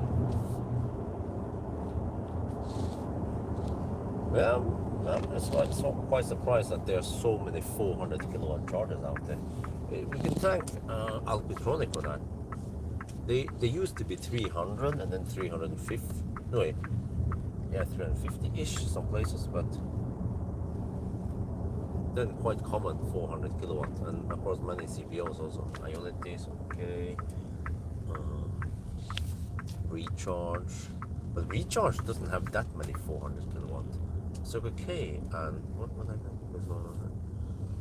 Circle K tends to get them, and Ionity, of course. Here is a freaking bastard mix, man. So I'm gonna use this, and they will see now the throttling and shite we get. 400 kilowatt chargers, 350, 300 I mean, then we're not gonna touch.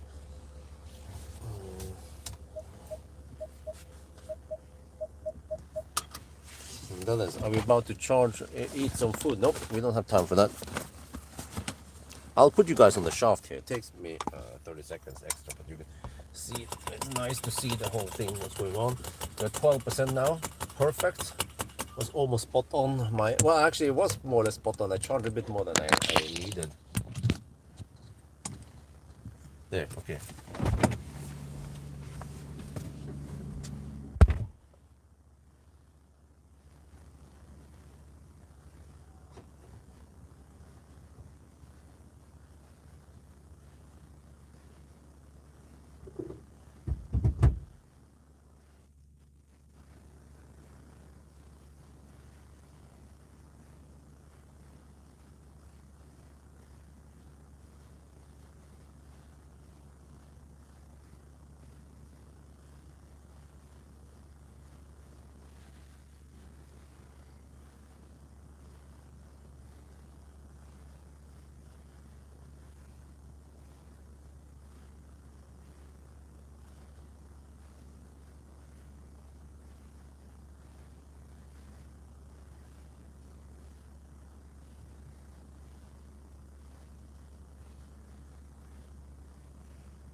No, we're not charging yet.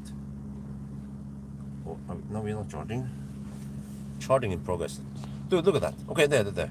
Now it's... it seems like we did actually get 1 kilowatt, or 0.7 kilowatt. Okay, it's doing the whole slow run, but I can show that here.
Well, was it? Do you think it was replicating? Because look at the battery temperature, only 33 to 37 degrees Celsius. If there will be replicate, it should be at least 50 degrees. Under normal conditions, it will usually hit around 45 degrees Celsius. even when charging at 400 kilowatt. Now we're actually getting fairly okay speed. Look at that. But this is way slower. We're like in a 1,000 kilometer challenge, we will lose several minutes here. It could be something like 3 to 4 minutes. I can show something else here, which is interesting. Here, the reason why I don't normally use this screen that much is that you only see this, the curve, pretty much, right? Plus that it's not detailed because it doesn't. Well, you can kind of stretch it out like this, kind of, but we want to zoom it in, which this doesn't do, and this doesn't show the average power and how long we've been charging. So it only shows the remaining here.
Yep, 244 kilowatt average only, and it took almost 7 minutes. But just the fact that it was only 244 kilowatt average and not like 350 or almost 400. Okay, what happened here was that it did a slow ramp up, but it did eventually hit 400 or close to 400 kilowatt. But then the car was almost at the right. I mean, it was more or less at the slowdown point anyway. So we actually charged way too much here. Yeah, we will arrive with 20% at the speculator, but okay, that's fine. I have a lot of. No wait, yeah, speculator next.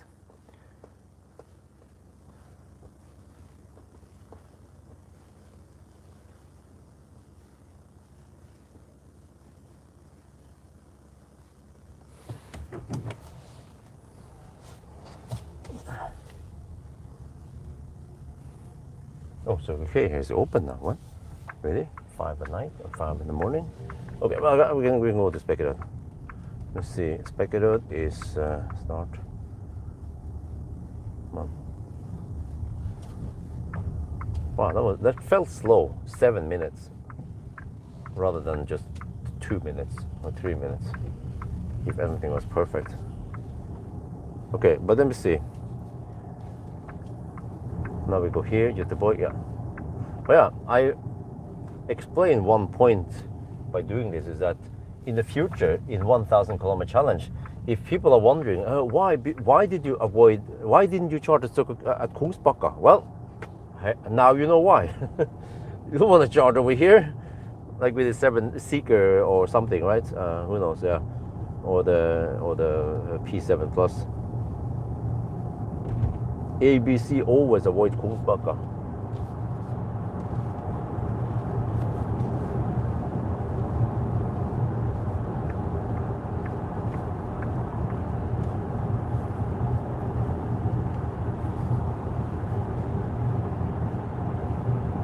Okay, so now we have a 67 kilometer stretch.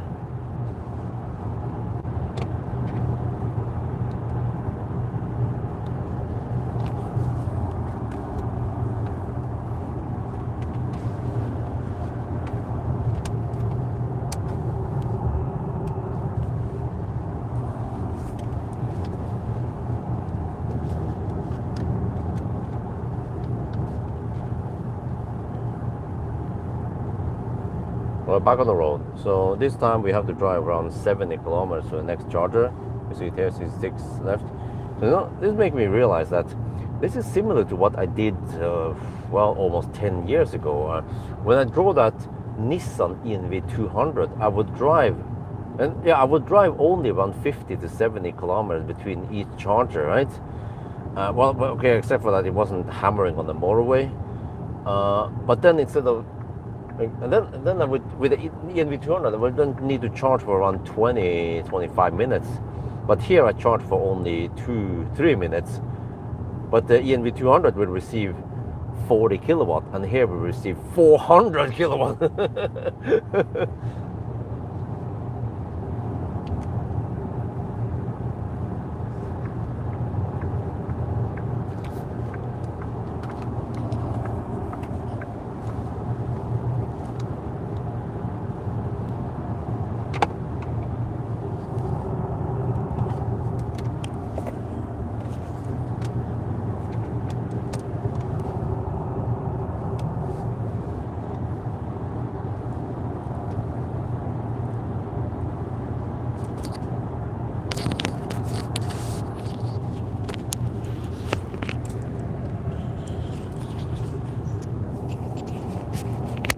There's slightly more traffic now, almost 5 in the morning. If you charge short and frequent stops, doesn't it avoid replicating? Yeah, or yeah, I think so. Or it doesn't matter really. The car cools down every time. When you finish charging, it will cool down the car, cool down the battery. So I also show you that it was hovering at only around 35 degrees Celsius.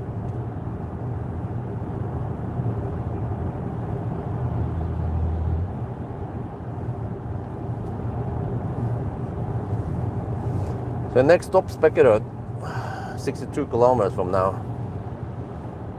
And there I think I will take a little quick pee break.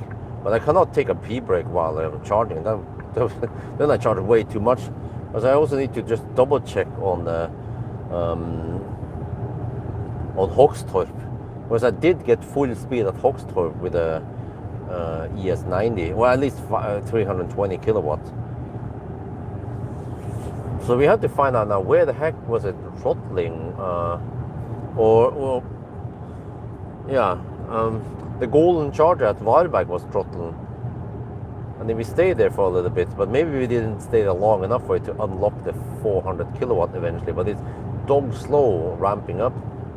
I don't know what the heck it's doing, right? It's like, yeah, maybe someone has a good explanation why it's like that.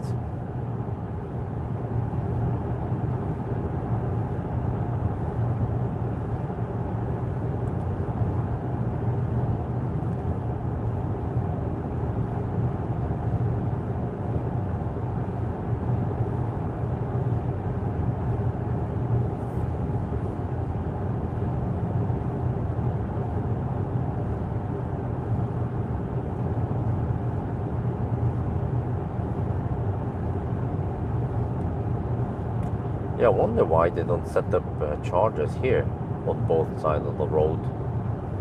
Sandsjöbacka. It seems to be a popular place for people to stop. ST1, you know, they can put up some chem power. Well, that's the problem. They use chem power. Well, chem power, they need to up the game. I mentioned it in the video. They need to start offering 600 amp plugs so they can stay on par with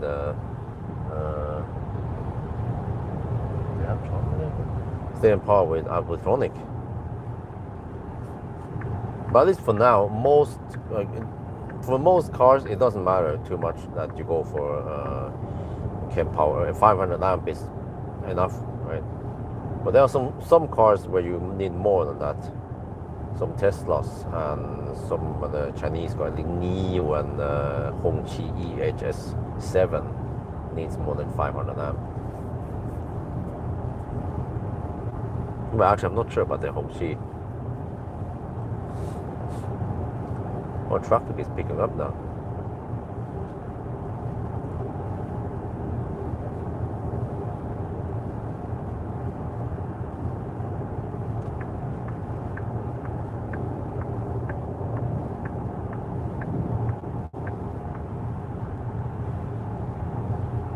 About 6 hours and 23 3 minutes so far.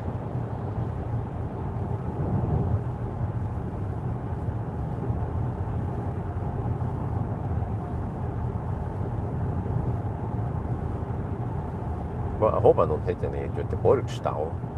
Just some campers maybe.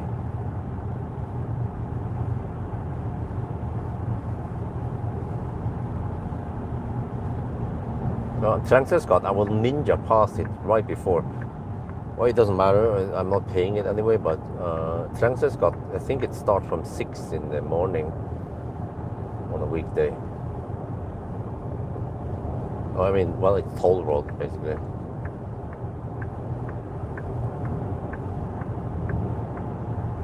Or congestion fee, yeah, more like that. Trängsels means congestion, and Scott is tax, congestion tax.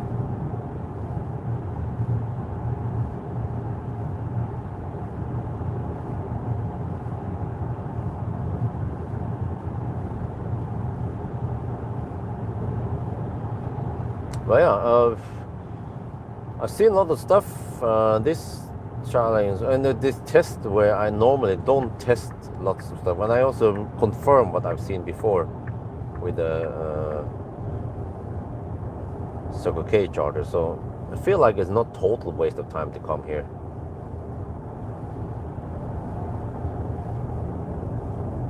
Yeah, so it was interesting. I mentioned it in the video, but I can mention it here that you know, because people will start discussing or comment that, well, Bjorn, in the G6 video, you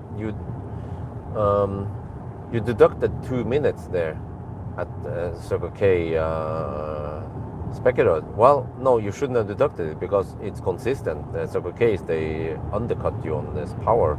Well, except for that, in that case, I could have avoided it. I could have gone further. So this is full documentation, you know, like, okay, so yes, so okay, at Speculator was slow, and then Ionity over there is only 350 kilowatt. Yes, but I could have gone 20 kilometers further down the road and still arrive with 8%, and then I would get 400 kilowatt at the Ionity because it's equipped with Phoenix contact.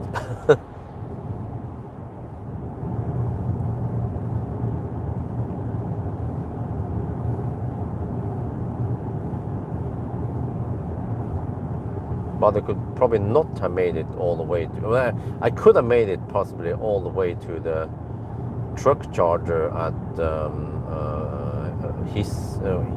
Hissingbacka, but there I might arrive with 2%, so I will take some penalty on low state charge, which is a bit silly why that happens with many Chinese cars.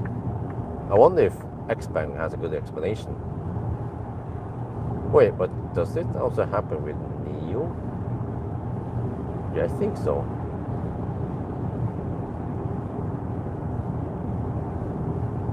I had to watch I had to watch my own videos of Neo, some challenge or yeah.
Yeah, I need to grab some food at the next stop and go to the restaurant there.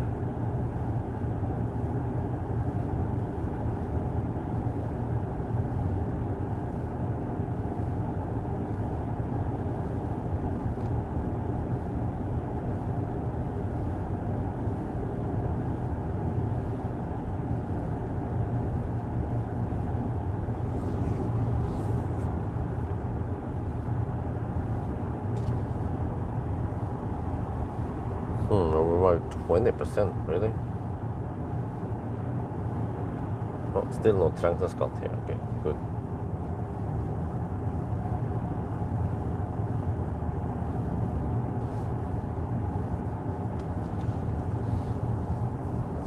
Yes, it was probably 6 when it started. We have Liseberg. It's 20 degrees here.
Okay, battery is cool down to 32, 36 degrees.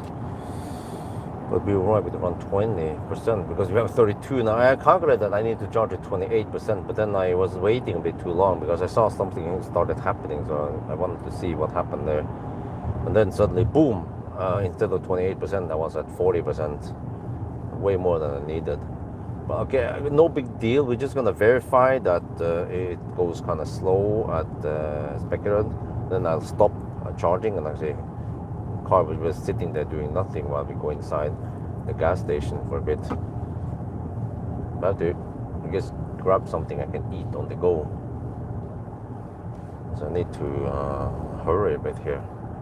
It's been 6.5 hours now into the trip.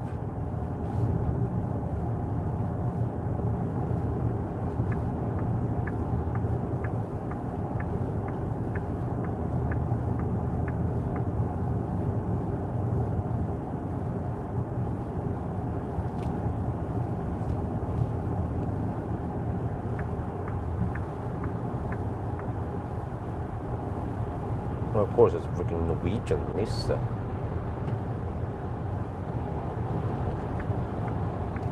Hugging the left lane.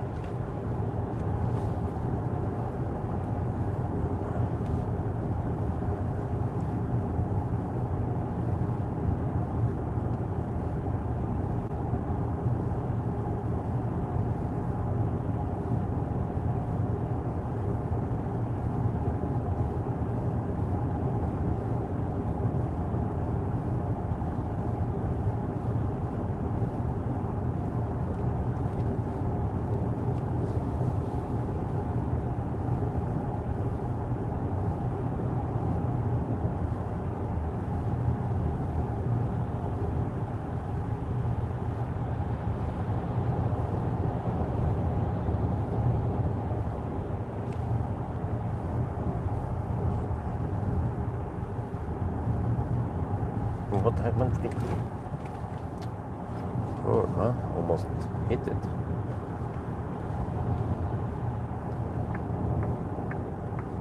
And those dogs can be kind of dumb.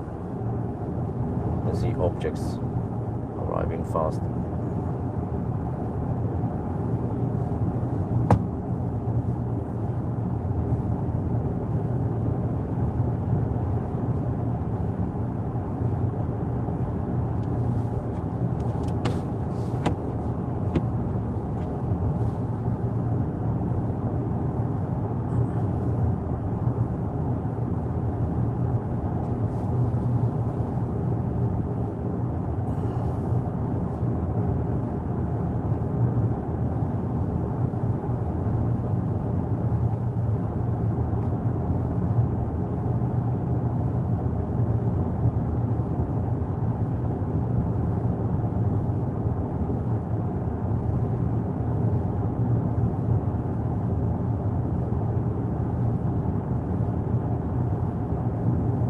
See if I can remember all this.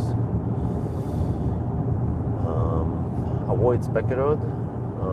Halmstad kind of works, should work, but it's a bit gambling in case it doesn't work randomly. Versus Circle K. Circle K is always risky business. Even like Circle K is like Russian roulette. You never know what kind of speed you get, or if you get slow ramp up or not slow ramp up or shit like that.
26 kilometers left for Spekkerud.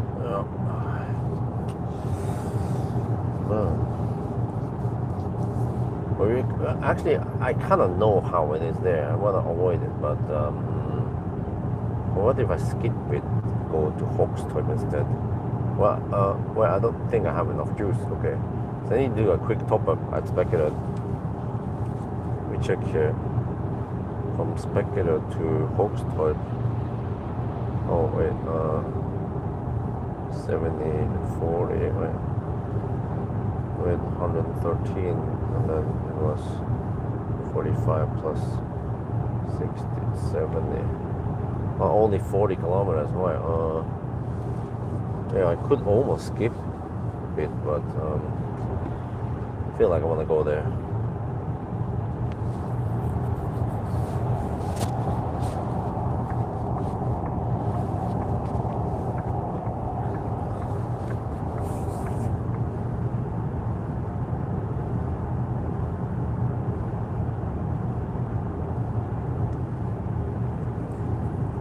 Yeah, we'll just test the truck chargers again with the Phoenix contact.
Alright, 20 more kilometers to Spekkerud now.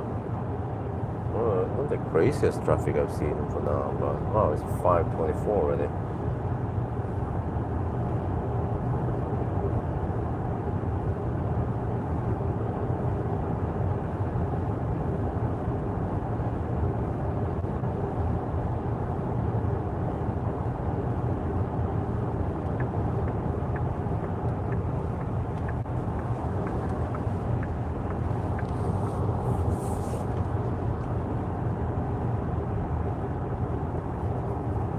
Alright, 18 kilometers left. Spekkerud.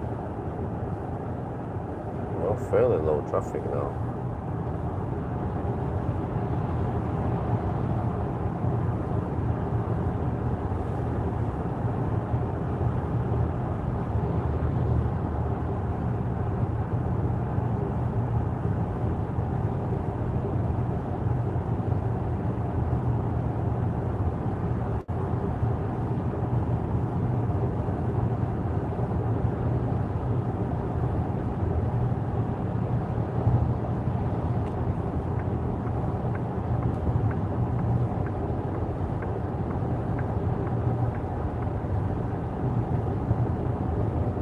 I wonder how go-kartatron is doing. Just the electric go-karts. But our kids are still too small for that. Oh, I see there's some traffic now. Wow. Going to, yeah, it's from, I think, commuters from Ljungskile and Stenungsund. Going towards Göteborg now.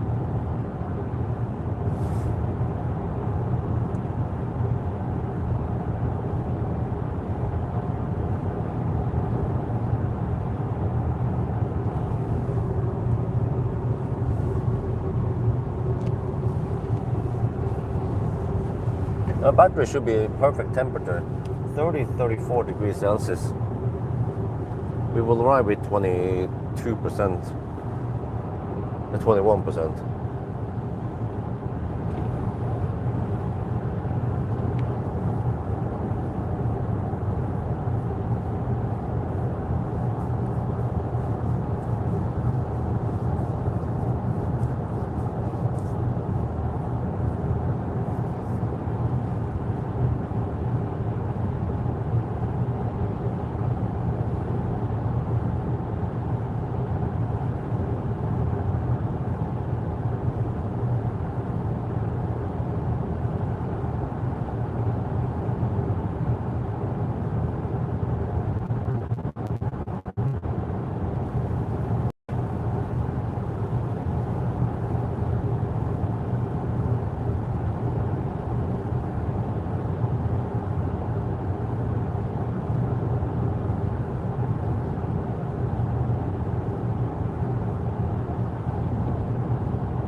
No, let's see, 272 so far, means 265 corrected consumption.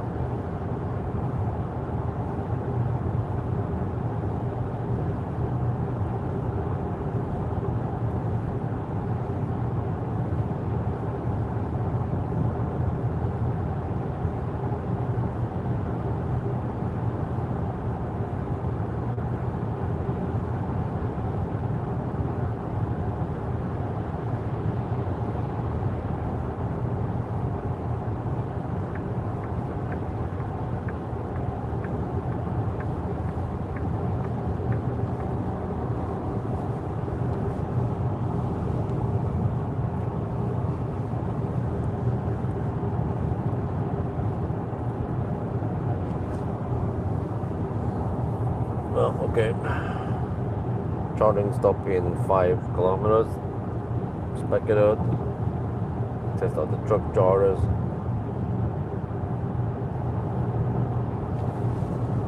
I should have gotten a bonus man on the Circle K app here. Let's see.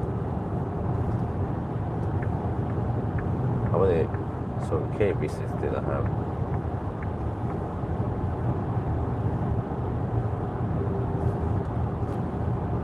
Halmstad, 1 visit. Halmstad, visit. Right, there are 2 Halmstads.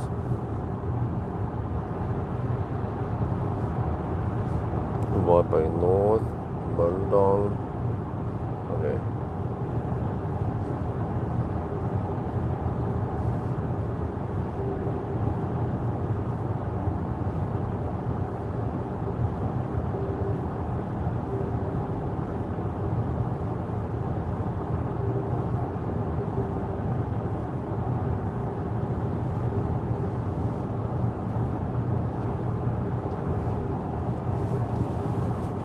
Okay, almost there. Microphone off again.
Alright, truck chargers, here we come.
Car green as.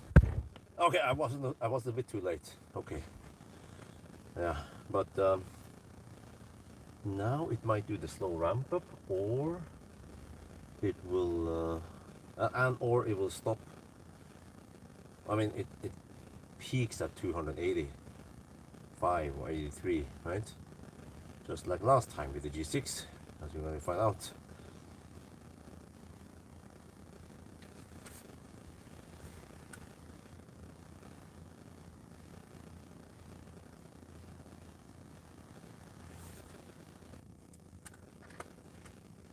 Den andra.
I need to get just a small.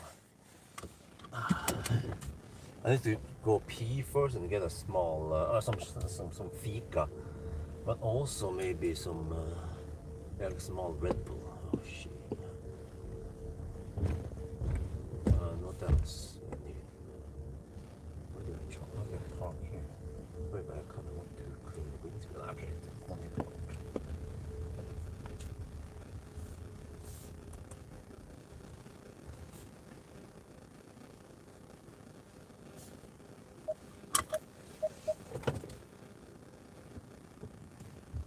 I'll be back. Cabin comfort maintaining is enabled. The car will stay powered on.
Okay. Ooh, that was much needed.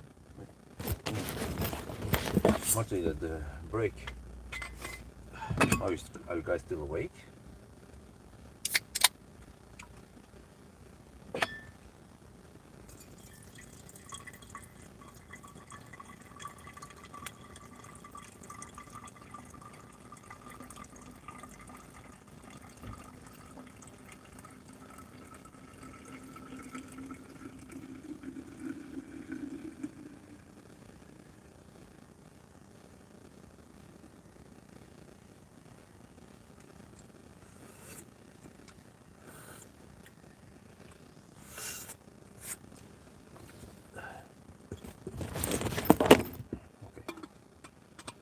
Okay. Now,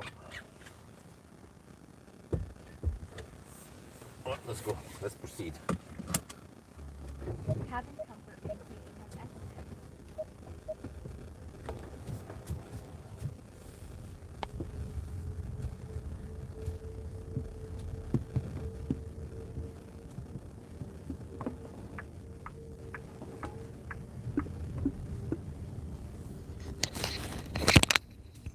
So yeah, if you guys still here, I can tell you that what the heck happened at the charging session here before I went inside the gas station was that it had a slow ramp up again, the Circle K slow ramp up, but also it stopped at 285 kilowatts. Then I saw enough and then I went left. So we are now at 31% and we have to drive only 45 kilometers to the next stop, which is at Kungsbacka.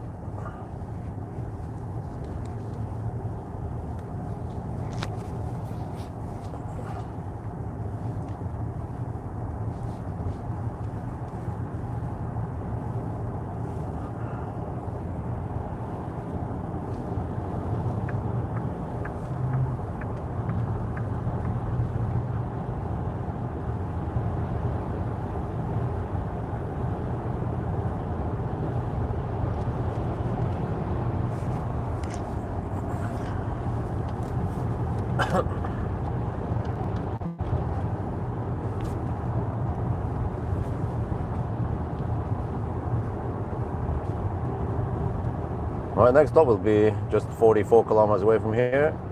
It'll be Hogstorp, another Circle K. Oh yes, and it's almost 6 in the morning now. Oof. I was hoping to be around Oslo 6 in the morning ish, but we're still far away from Oslo.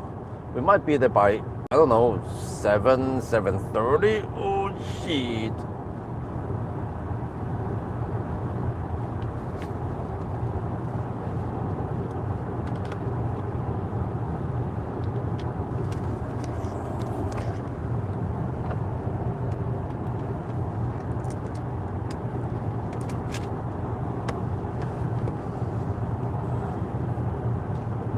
We avoid most, yeah. Well, I found a few good ones actually at Circle K, the Circle K at Halmstad, the one close to the supercharger. That one gave me full speed, and I have to rewatch my videos to find out where the good ones are, where the bad ones are.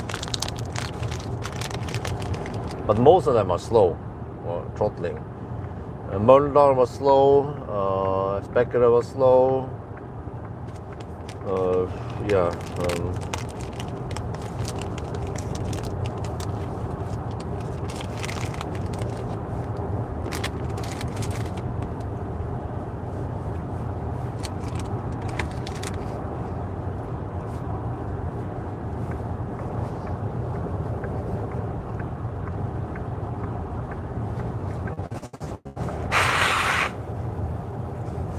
Well, the pole knowledge. Ugh. But yeah. Wow.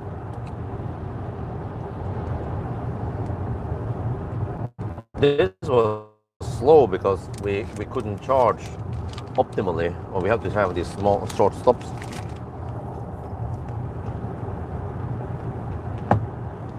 And I cannot just plug it in and go inside the gas station. we need to be low enough.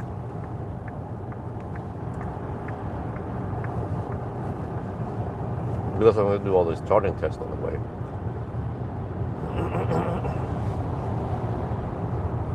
On the Falkenberg, full speed, 30-second ramp up, and then flat 404 kilowatt. Wonderful.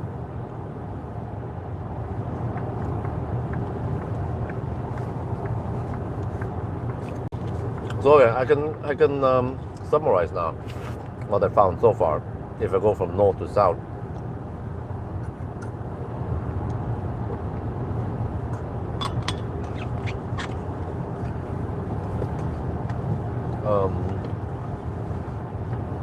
Yeah, okay. Specky road, bad. Slow ramp up and only 285 kilowatt. Next one, Ionity, Kongalv, 3 Phoenix contact and 1 Amphenol, and full speed over there, 400 kilowatt, bam, after just 30-second ramp up. Next one is Circle K Møldal. Slow, it ramped up fairly quick, but it hit only 257 kilowatt. And then it went a little bit up and down around there, plus minus 10, 20 kilowatt. But it never hit 300 kilowatt, even though it's a 400 kilowatt charger. Next one, Kungsbakka, slow ramp up.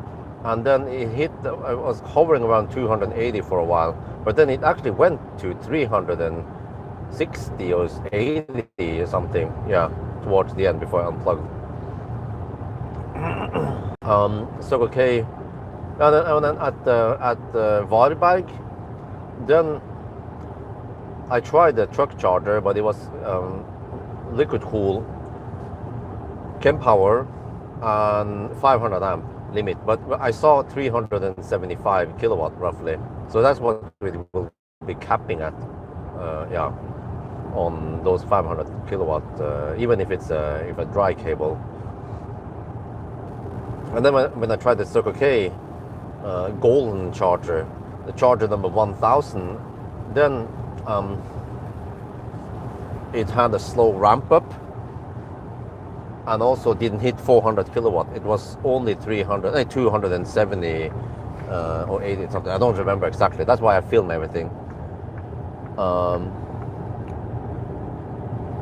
I tried the Enride. Well, at least we tried it, but we just had to conform that most Kempower, this was also what I heard directly from Kempower, even the truck chargers, they're only 500 amp. Would have been great if they had 600 amp. Not sure if the hardware, but as long as it uses Phoenix contact, then it should be able to handle 600 amp just fine, especially if it's liquid cool. And then further down the road at Falkenberg, I have it on the video already, but the one and only 400 kilowatt recharge truck charger that has two Phoenix contact, but we already used that on the Mercedes CLA challenge. I saw it quite visible in the video. But there, fortunately, the Ionity site there, it was weird because in the app it shows up as the one that has 2 digits, like 71, 72, 73, 82, whatever. They show up as 350 kilowatt in the app, but they are in fact 400, because as far as we know, the newer Alpitronics, they are 400 kilowatt. They don't deliver 350 anymore, or I don't even get it even. Yeah, I think they did that at one point several years ago, but that site is relatively new. So over there at the Ionity, I plug it in, boom, after 30 seconds, full speed, 400 kilowatt flat. And then I needed only 2.5, 3 minutes. But at the slow Circle K ramp up sites, even if I can hit 400 kilowatt eventually, instead of 2-3 minutes, it will take typically 6 minutes, 6-7 minutes. And the average speed on those sessions are only around 250-ish kilowatt. versus it should have been 400 or close to 400 average. Let's say at least 350, 370 average, right? And then the last at the turnaround point at Halmstad, the northmost Circle K that has the two 300 kilowatt chargers. Those I tried it. The fourth one was ramping up slow and didn't give max speed, but the Circle K chargers near the supercharger at Halmstad, they gave full speed, and they have the Phoenix contact. And then also the Ionity site at Halmstad also has Phoenix contact. So this means that all the Ionity that has 400 kilowatt on the 1,000 kilometer challenge, which is only Kongalv and Falkenberg, they have 400 kilowatt. I mean, the Phoenix contact. And Kongalv is okay distance, but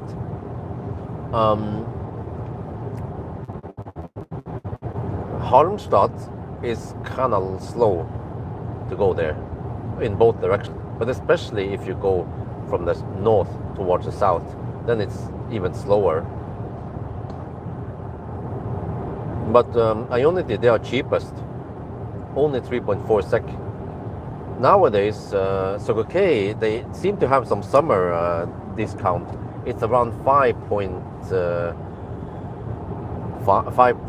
something, 5.7 I think it was sec per kilowatt hour, which is relatively okay. No, wait, I wonder it's a 4.8, yeah, 4.8 or something. So only 1.4 sec more expensive than Ionity then. So okay.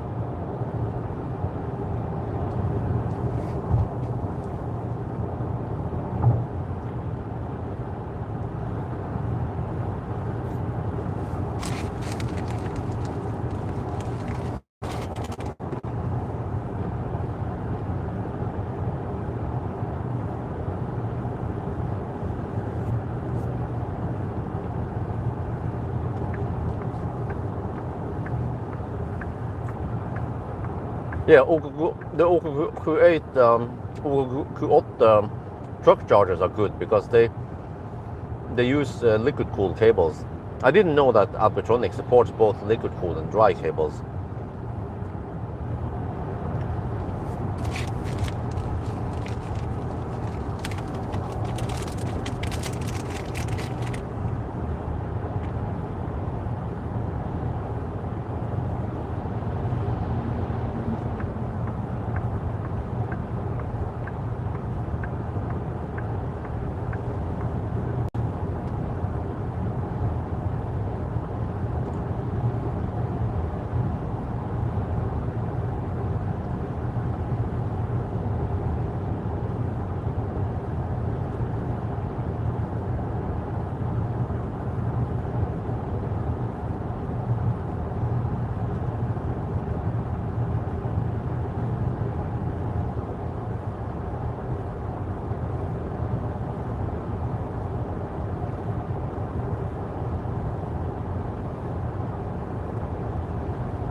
So yeah, we still have to map a few more. Let me see. We have Hogstorp and Strömstad.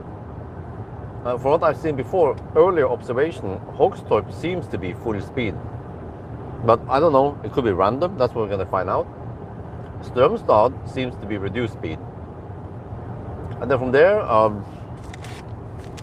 yeah, I probably have enough to just go somewhere normal. Maybe I'll just okay, if I get some shite speed at Strömstad, I might just plug it in at Ionity instead and then get full speed, and then we go straight to Hellerud-sletta.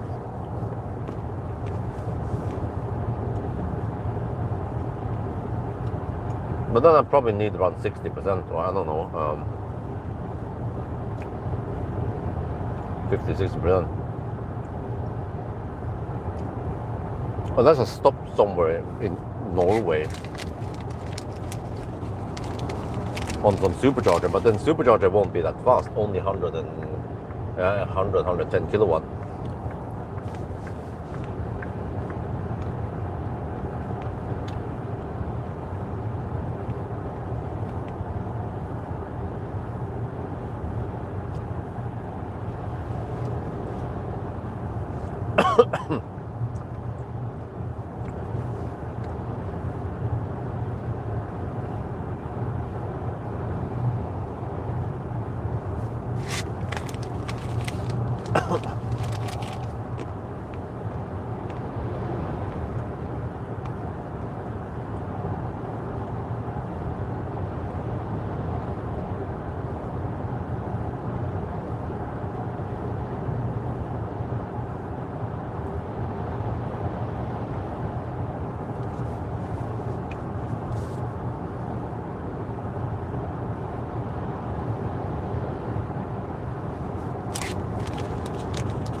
But yeah, I just want to map the last few ones. But normally, Hogstorp, yeah, or Uddevalla. Most cars, cars that can charge at 400 kilowatts for more than 3 minutes, right? They can usually reach Hogstorp or Uddevalla at least. So from what I've seen so far, we're gonna just double check now, is that Hogstorp is the first 400 kilowatt that is okay to use. So Strömstad Circle K seems to be slow, or at least I experienced some weird slowness there. So we're gonna try again now, see what happens.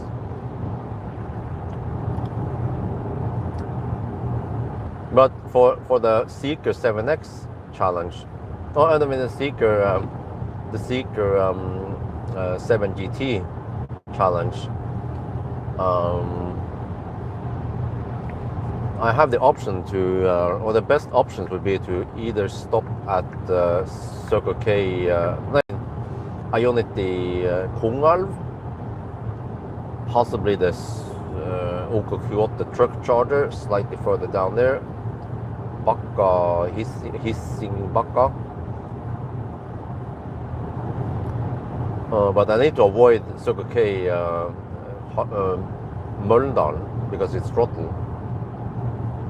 And then also Kungsbacka throttle. Like, dude, like, so yeah. Even if this is actually very, very important, because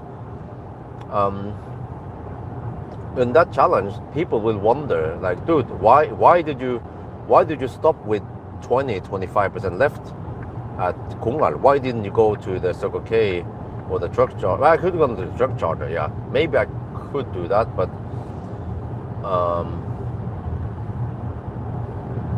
I'm not sure if it makes any sense. I have to test beforehand to see how efficient the car is, and if it's possible to do it in 2 stops or not.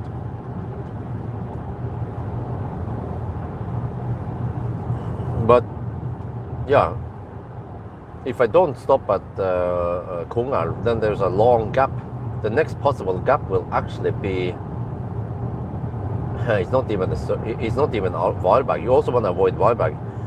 Then you have to make it all the way to Himmler. So yeah, it depends. We have 96 kilowatt hour net capacity, and if the car is actually efficient and we can make it to Himmler, then that will be a good option. Then we could go from Himmler and then just charge once there, right, at Himmler, and then go to the turnaround point, and then go maybe to Kongalv, or yeah, as the last charging stop, or Uddevalla, and then go home. But it depends how efficient the car is.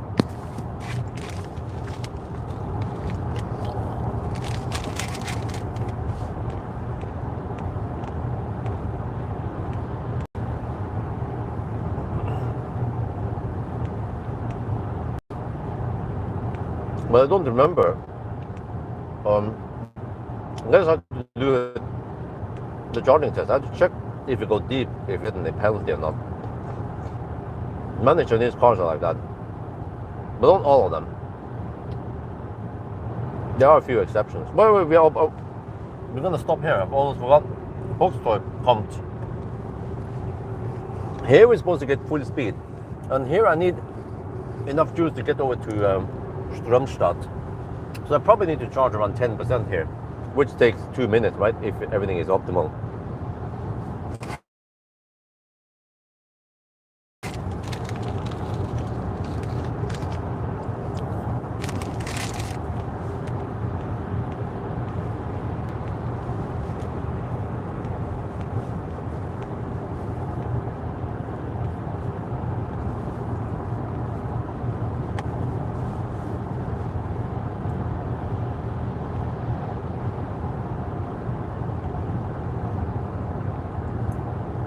Wow, even good. I might be so late into Oslo that I go past the Stau time. I don't know, we'll see. Trying to get back home as fast as possible now. But the whole thing takes time.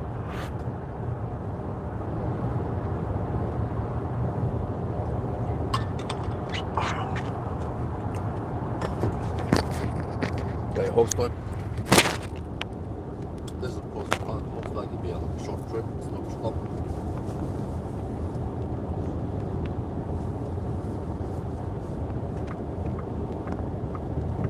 Wow, 271 consumption now. Very close to the 1,000 kilometer challenge consumption.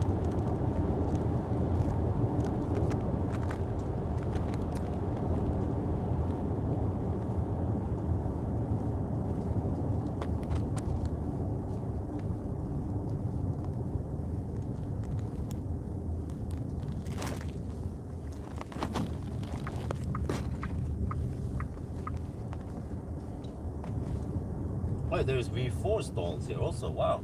It seems like Tesla is preparing for upgrading many sites to, at least some of them will have 800 volt, 500 kilowatt, and then many of them will still be 400. So I can see the, oh, okay, here we have this. I can see the future annoyance now, which is that, wait, which one do we try? They're gonna try the regular 400, not the Autel. I'll use the regular here, or I mean the 400 kilowatt Alpitronics, which is the one I tend to use. Well, I have to go this side. But the Autel, yeah, I don't know. As long as it works here, then it should be fine.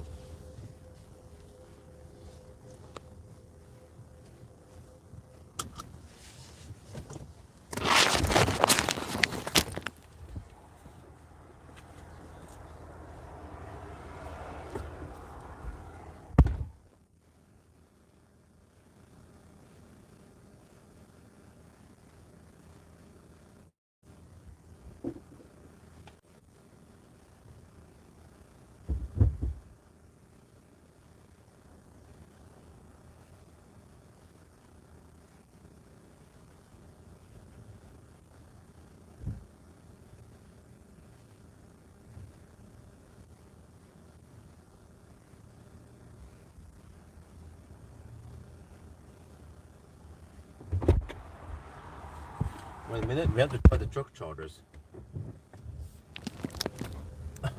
Because the other ones are Amphenol. me check here.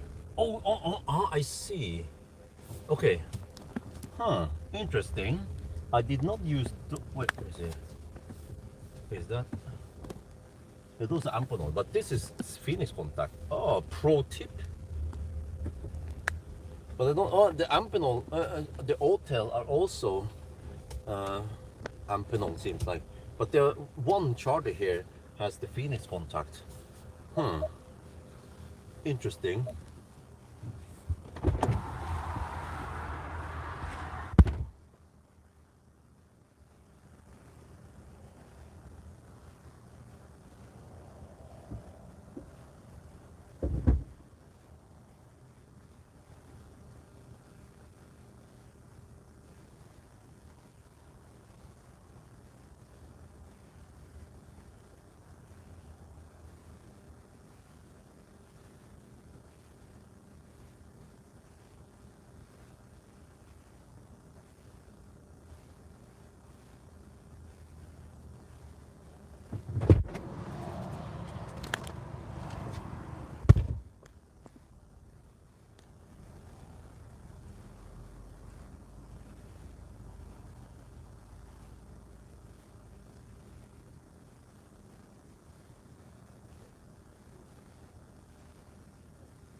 Yeah. This was a 3-minute stop. It was full speed.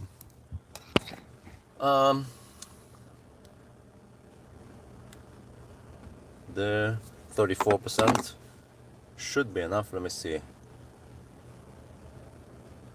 Ionity Strömstad.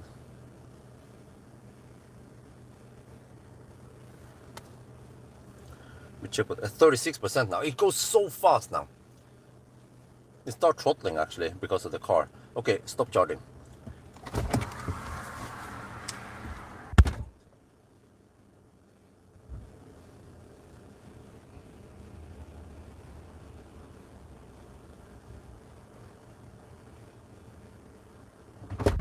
Okay, we charged with 36.7%, and then I calculated that we need to spend only 20%, so we will arrive with around 16% this time. So around 30% would have been enough.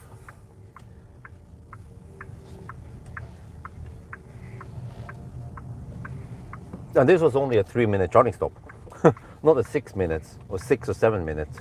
So yeah, it means that this site is okay. However, yeah, but there was only one charger, 2 plugs that is okay. So over here it's kind of weird.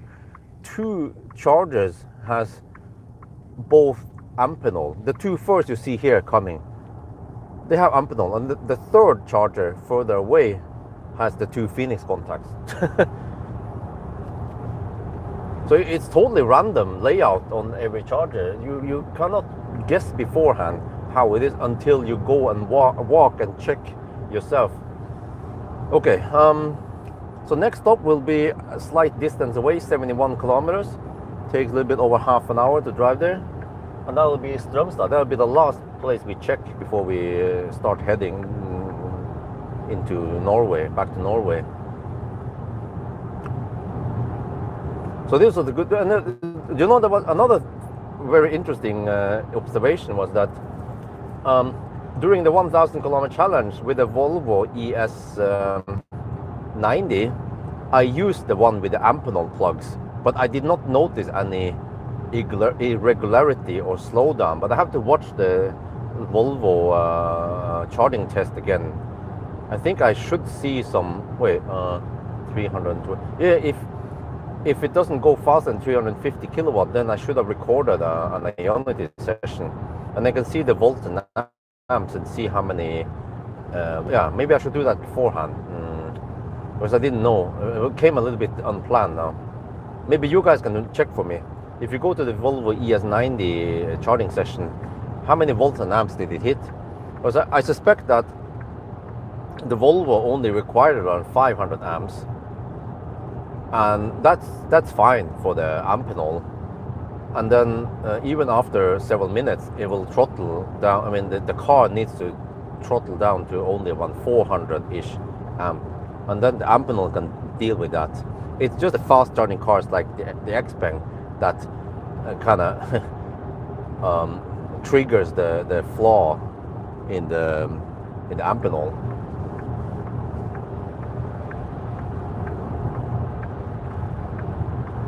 So this is also very useful information, which means that if you own a Volvo ES90, or maybe even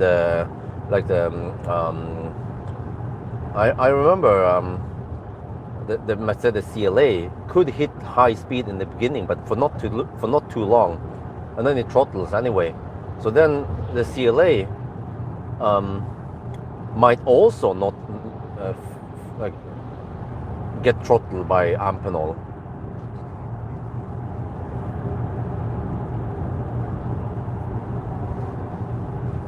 But also, remember one thing, I did my challenges at night. If this was daytime, then it's likely that the Amphenol will throttle even for those cars.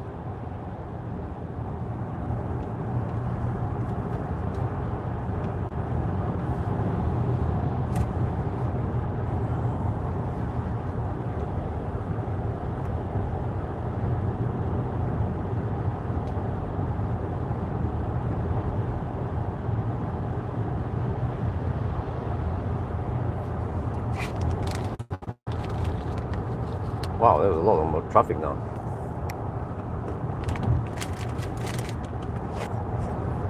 A lot more than normal, I would say. 6 in the morning, weekday. Wow, look at that. I mean, are these commuters or? Yeah, we already passed Ljungskile, what? How far do people commute to Göteborg, really?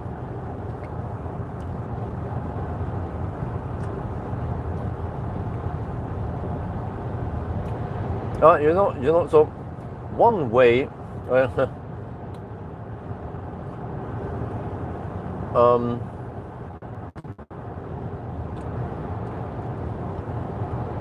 Xpeng could avoid this problem if they designed the G6 to have higher voltage, like 750. And then if the charging voltage be 800, that would be wonderful, because then it only needs 500 amp. It can actually max out on the chem power even. But that might be easier said than done. There might be limitations in how many cells they can put in parallel versus serial, so then they end up with this.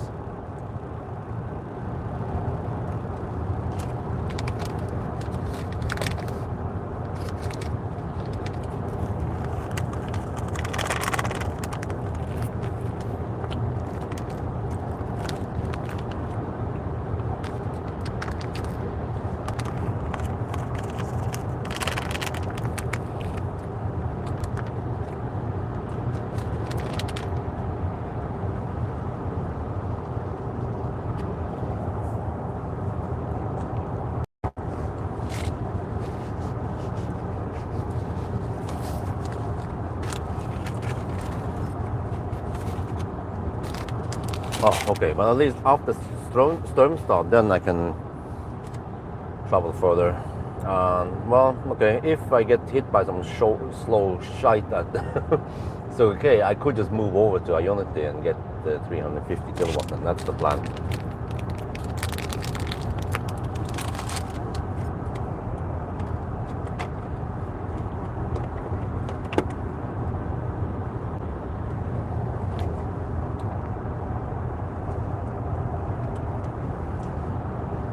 Wow, it's 6:25 in the morning now, and the traffic is picking up.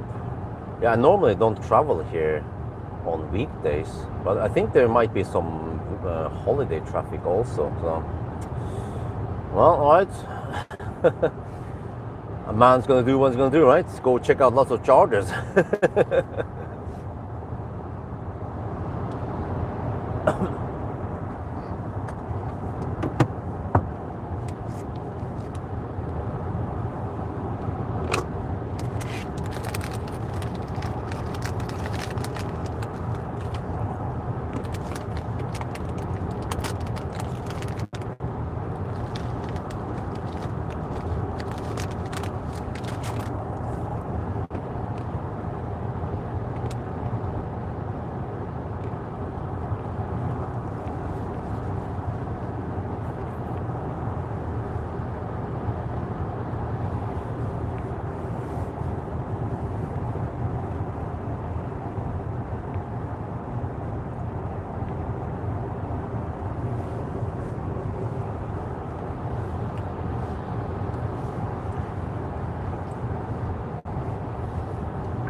But yeah, it's good that we use this car because it can charge so fast. So even if there is some slow ramp up, if I use a G6 or something else, the slow ramp up could take some time so that we hit too high state of charge to receive max speed.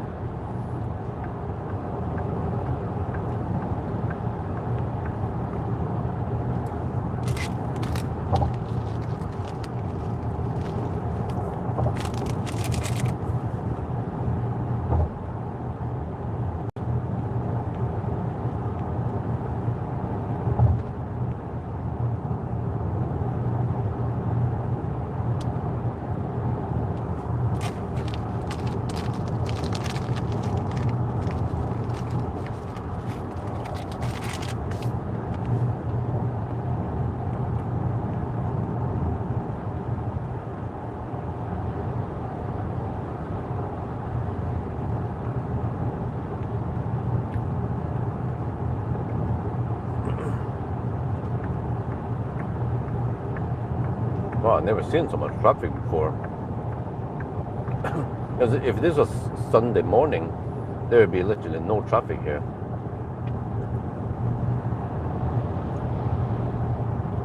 Even at 6:30, like now. These guys are going somewhere on work. These are not tourists going on vacation.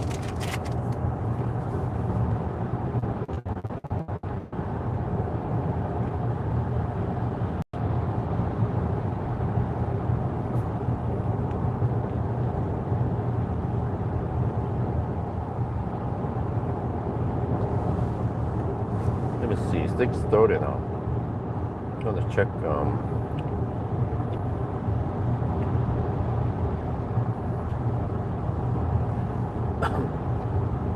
Right, there is no stau at the Mortensrud yet. Normally, it should start at 6:30. This could indicate that there's less people at work, more people on vacation. So that's good news for me. Should be able to get back home without too much delay.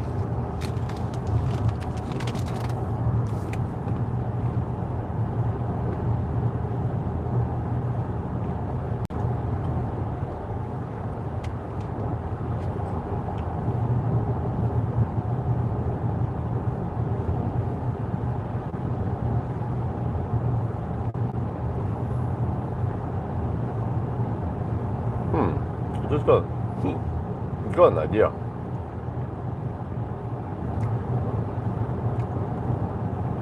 I have to check if Millennium Falcon has free supercharging at the Home supercharger. If I have it, I could just for fun. It's not that practical, but I could supercharge at least during summer. Yeah, I could plug it in the supercharger and then scoot back home. And then after 1 hour or some shit, I can go back and pick up the car. It is impractical, waste of time, but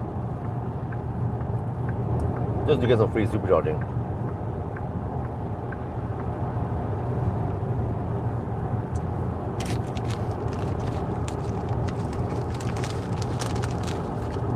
And then use vehicle to load to heat up the pool.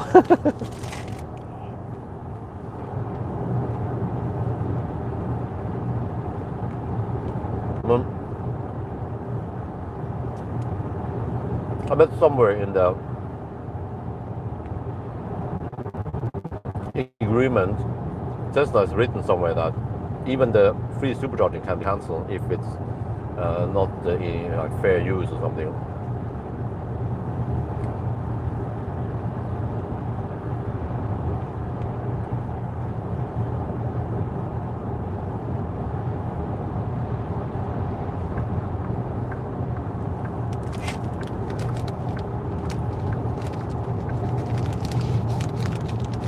But it will be fun to just show how it is, that it is possible, but that practically is a waste of time.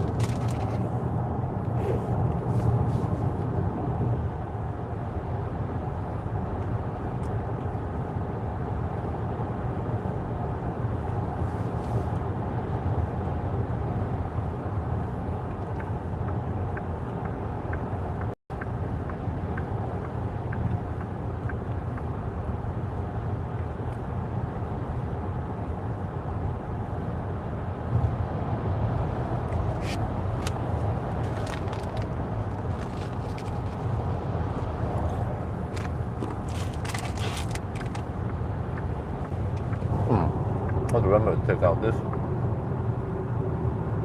And also to log out from Spotify. Check out the USB stick.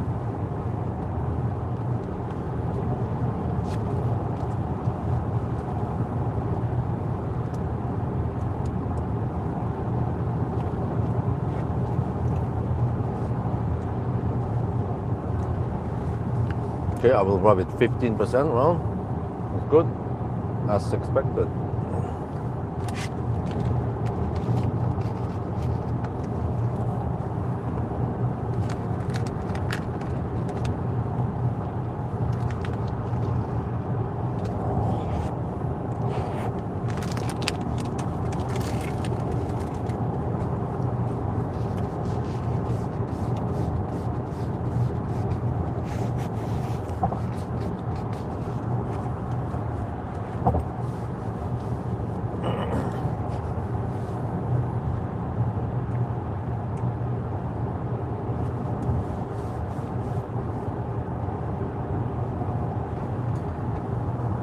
Well, you guys have fallen asleep, right? I'm wide awake now suddenly, which is good because I was so tired earlier around Göteborg, Kungsbacka.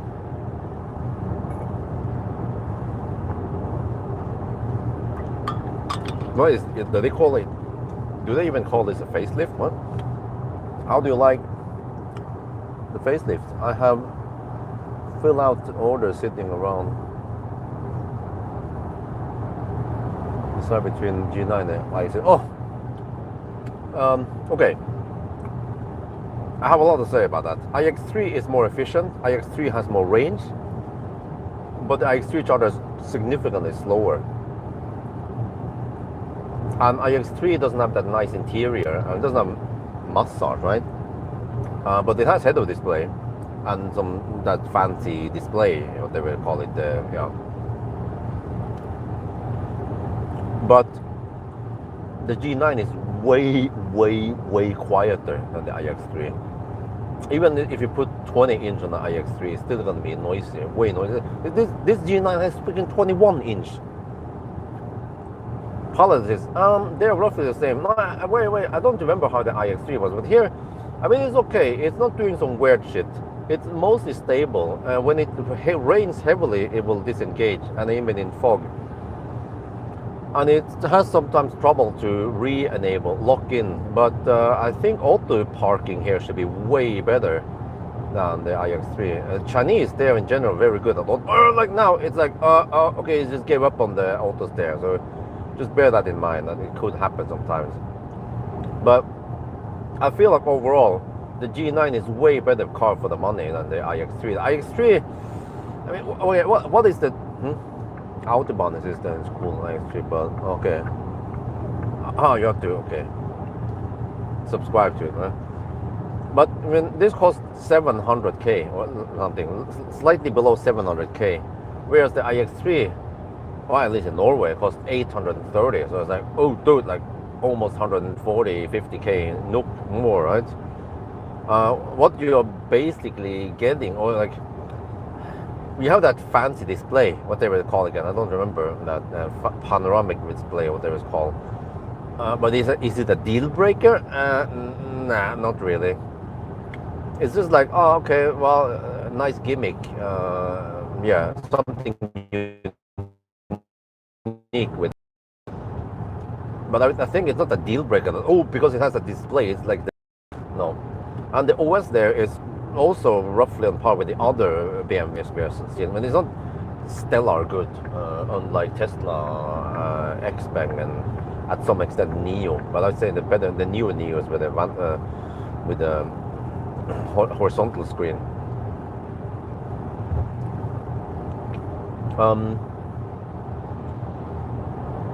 But also, yeah, I forgot to mention, G9 has air suspension that iX3 doesn't have. And G9 has massage. Yeah, okay, I mentioned that. Seat ventilation. Did the iX3 have it? I felt like the iX3 was quite stripped down, and like, I was wondering, dude, it's somewhat expensive car. What are you paying for? You're not getting good soundproofing. You're lacking lots of features. Okay, you have a head-up display, but it's like, okay, you get a fairly efficient, almost Tesla-like efficiency for an SUV, and you get a big battery, and you get relatively quick charging. No seat vent, not even adaptive damp. Yeah, it's lacking all that stuff, shit, man. So overall, even this G9, which feels a bit outdated, and it doesn't have head-up display, but all the other stuff here helps. Kind of outweighs the smaller disadvantages.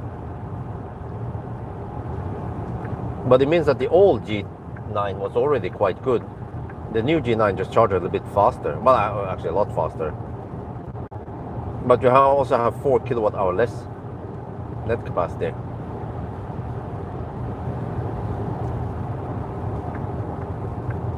But I feel like, yeah, I mean, I know for sure that the G6 got a bigger, nicer upgrade in interior and soundproofing and suspension, but it also took a bigger hit in battery capacity from around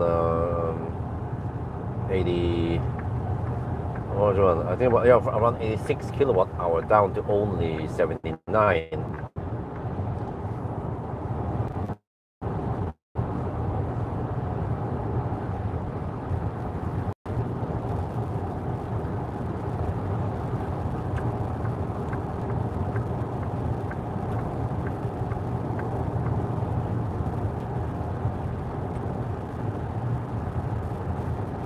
But yeah, in 1,000 kilometer challenge, though, the G9 and the iX3, they are more or less neck and neck.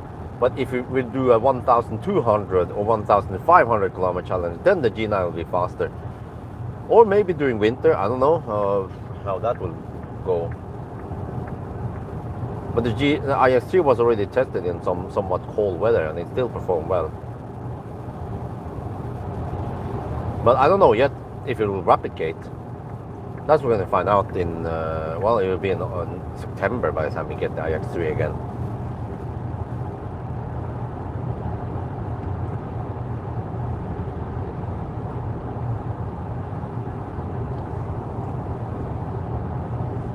I think you should test drive both cars before you decide. And then you can also consider what is important for you. I mean, some people, they don't care about massage, right? Or they don't care too much about fast charging because they're not going to drive it. They will mostly local drive. Like my neighbor, he doesn't care too much about fast charging. He did actually order a G9, but he also considered iX3 and Seeker 7X. And somehow he ended up with G3, and I was the one who tipped him over. He found it out himself. Because back then, when he asked me which car he should buy, I haven't tested the G9 yet, or not that much. I test drove it in München briefly, and I felt, oh, this is more or less like the old, yeah, except for the faster charging. But then I also didn't get the right impression of charging, because why? Because I was in München at the Ionity, and I just happened to use the Amphenol, which triggers the throttling, and I didn't see that flat 404 kilowatt not found until 35%. So I wasn't super impressed back then. So yeah. So then back then, actually, before I tested it properly, in my head it was like, okay, the G9 charges kind of fast, but it has this weird dip, which I don't know why, but we don't know how fast it is. But now I know how fast it is.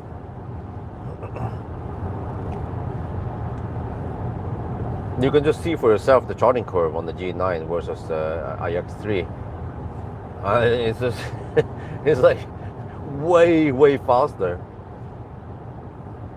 The iX3 charges at 400 kilowatt initially, but then it kind of drops. And you know, this beast from the east can even hit higher speed. We're gonna see it in 1.5 hours maybe at Halmstad. Well, you can see it on that charging, the supercharger V4 video. It hits 470 kilowatts at 12% or whatever, and then it could still maintain 420 for a little bit before it dipped below 400. So I was like, wow, impressive. So tomorrow night I will be testing the X9. I want to see if you can unlock more power on it, or what's going to happen, because the G9 here supports 525 kilowatts, whereas the X9 has bigger battery and supports 542 kilowatts. So in theory, the X9 should be faster and should even hit. Well, that's the problem with the supercharger, because it seems like it's capped at 615 amp, but I don't know for sure. If that's true, then the X9 will the X9 will be slower than the G9, simply because the G9 has higher voltage. So that would be interesting to find out. But what might happen if we cap at 615 amp is that because the X9 has the NMC or whatever it was, NCM or whatever it was, the voltage there goes up faster than this, which has the LFP battery.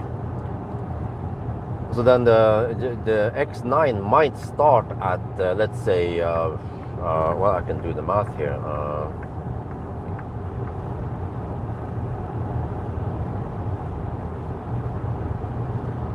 Might start at 430 kilowatts, but then it might hit 450. No, that's what I don't know before it's supposed to throttle anyway. Yeah.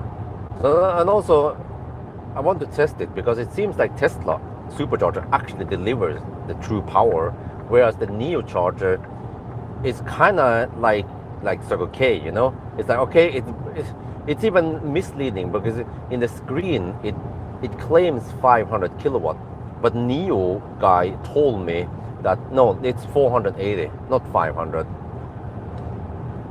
And yeah, I wonder. Yeah. Well, it, the Neo the Neo Gen 3 charger is doing something similar to a Circle K, which is that it ramps up really slow, just like many Circle K sites, and then it might not deliver the claim 480 kilowatt. So yeah, that's why I want to test it with the G9 X9 while everything is hot and while the news about the supercharger is still kind of hot.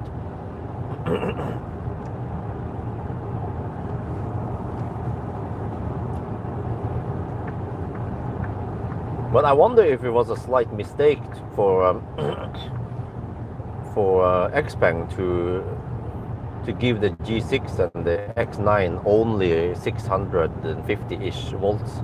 It should have been 750, or at least 700 as the lowest, 7 to 750. Ideally 800, but most of those 800 volt chargers, they can deal with 800 just fine.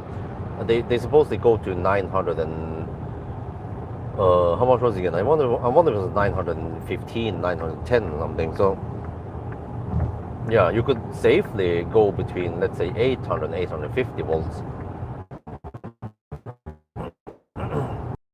But maybe that's hard to achieve, hard to implement, since you need to have the cells aligned perfectly for 800 volt. But then also you need some in parallel and some in serial, and then they couldn't get it to work, maybe a cabal.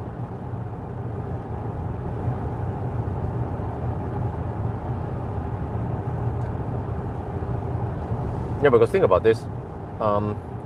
If you want 700 volts,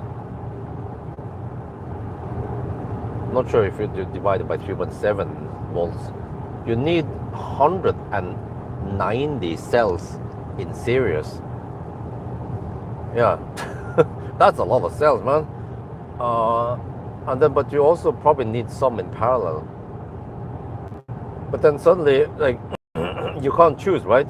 Because if you want to make the, not sure how it works, but if you want to make the X9 750 volts, it might end up being 140 kilowatt hour or 70 kilowatt hour or something, right? So, but they wanted 110 kilowatt hour, so then they ended up with 615 or 650, I mean, volts. I think it's something like that. It goes into quite coarse steps when you have 800 volt. With 400 volt is easier, because then you only have half of that in series. Yeah, I remember the 400 volt cars, they are usually between 85 and 90 something in series. No, some of them even have 102, yeah. I wonder it was around 90 to 100-ish cells in series.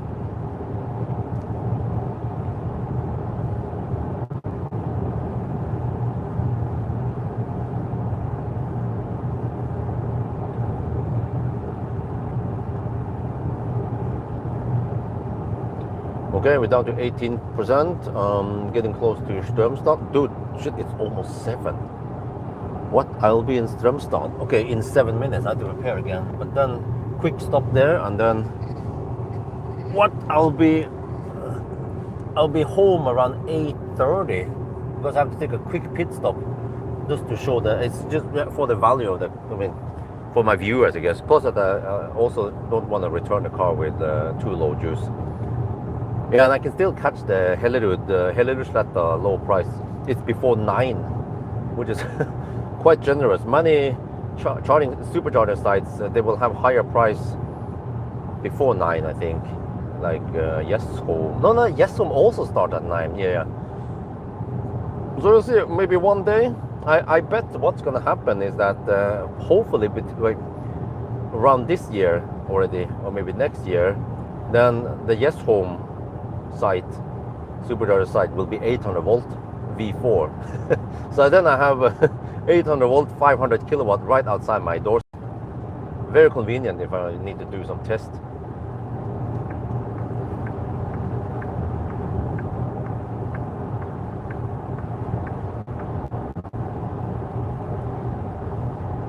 Let's hope they have okay price at night then.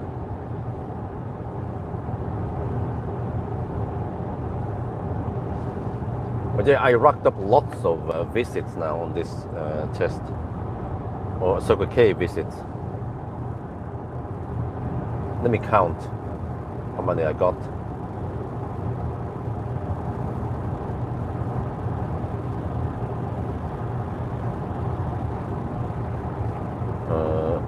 Møldal, yeah, wait, what is that the first one? Møldal? Yeah, that was the first, okay. Møldal 1, Valberg 2, Halmstad 3, Halmstad 4, Kungsbacka 5. Huh, at Spekkela I didn't get any. Same with the oh, I wonder if there's a limit. You can only get 5 visits per day. Oh, okay, yeah, okay. Because otherwise you could abuse the system. Well, I mean, yeah. Okay, now we know.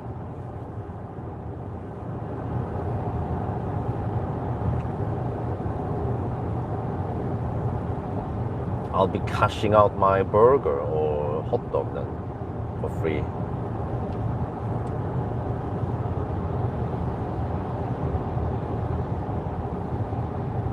But I mean, hey, I was an active guy visiting lots of Circle K's on my busy night here, and I only got 5 visits, unfortunately. 2 of the visits are gone. The third one will also be not counted, unfortunately. But that will be the third and last, so that will be 8 Circle K visits total. Well, I mean visit as in charging sessions.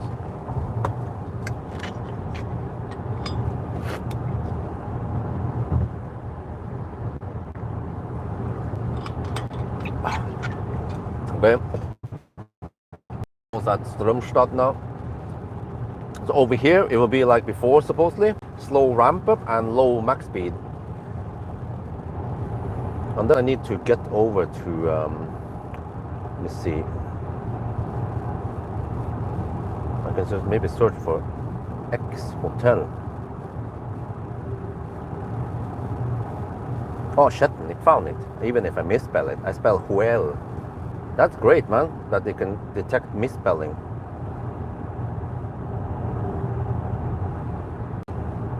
Okay, there is a bit of stau, 3-minute stau. That's not too bad.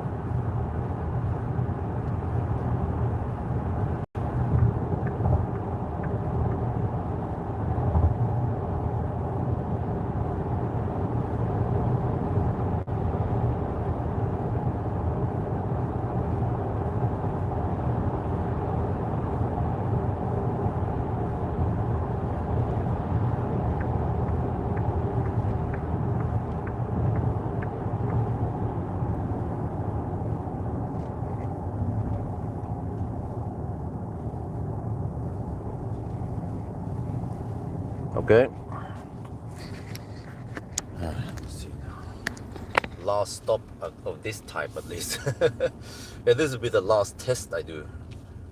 Kind of. The supercharger is more like I just need to fill up the battery and not waste too much money on it. I just have to get behind this truck. He's going all the way to. I want the charger a bit.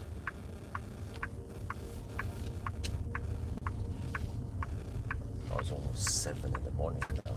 Yeah, I know from here, it's 1 hour and 20. No, it's 1.5 hours away from home. But then, with a little bit of stau and the charging stop here, then we see 6, 7, yeah, 8:30. Yeah, we also that quick pit stop at Halmstad. Yeah, so it'll be 8:30. Shit. I tried to get there, but damn, that means I spent almost 10 hours on the whole trip here, mainly because of these short stops, very frequent stops with filming stuff, and that I couldn't charge while I was doing some necessary things like eating and going to the restroom. Okay, so here we have some troublesome chargers. Oh, there are some other chargers over there maybe I can check out. So I'm gonna avoid the chargers here that I got some bad speed on.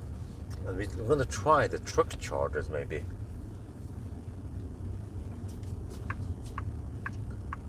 151, wow, 151 kilometer to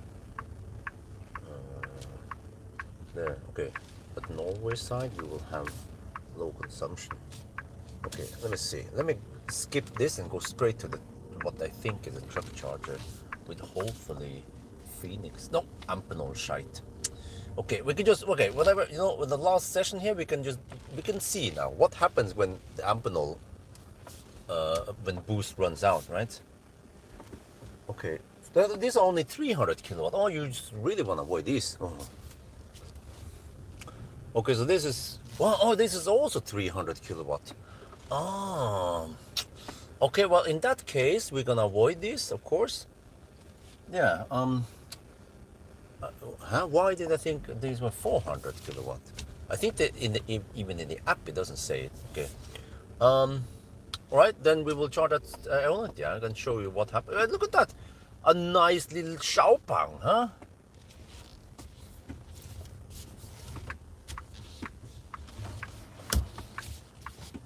Yeah, what happens if we charge that Ionity 350 kilowatt? Well, we'll see now.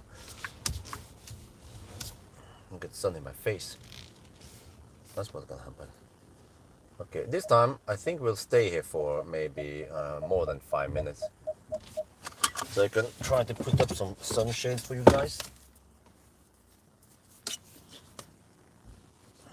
There and there, kind of. Wait, that's where I'm supposed to put the shaft. Oh, shit.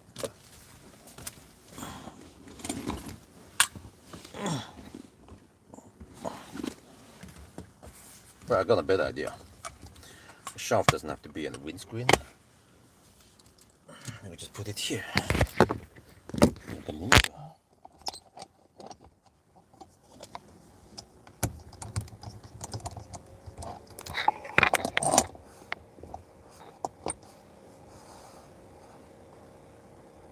Then that's coming away. There's too much reflection on this side. Okay, there. Kind of. There. Wait.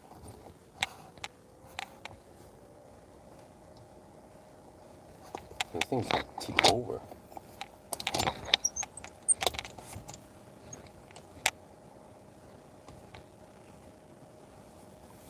Let's put something there to reduce the glare.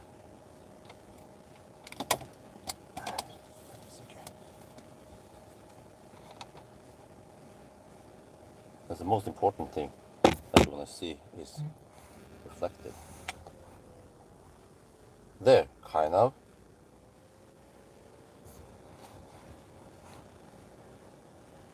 Oh, that camera is okay. Wait.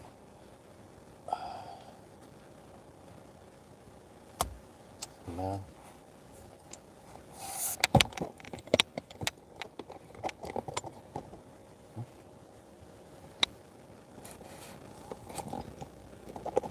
There, that works.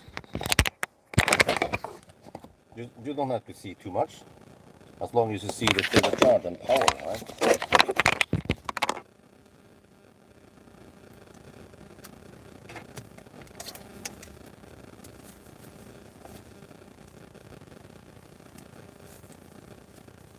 The other hole is right in the face.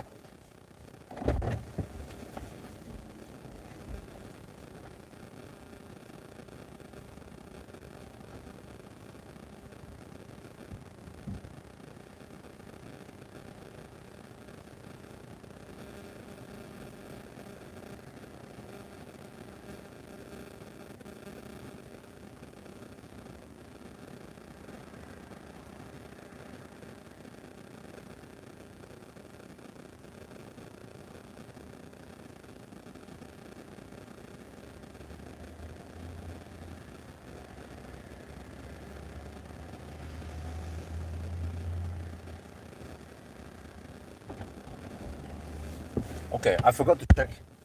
These are limited to 250 something kilowatt. We have to use charger number 1, and the other ones are kaput. So this is kind of bad over here, but at least charger number 1 here is supposed to be 350 kilowatt.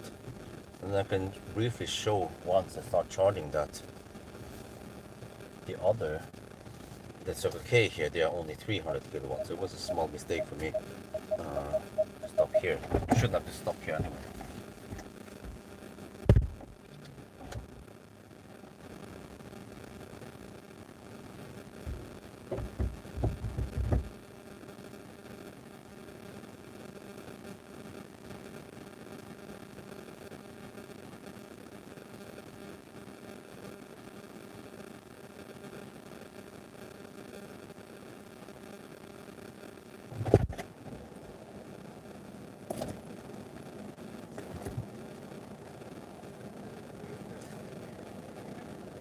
Ja, den er sånn ny 2025-modell, ja.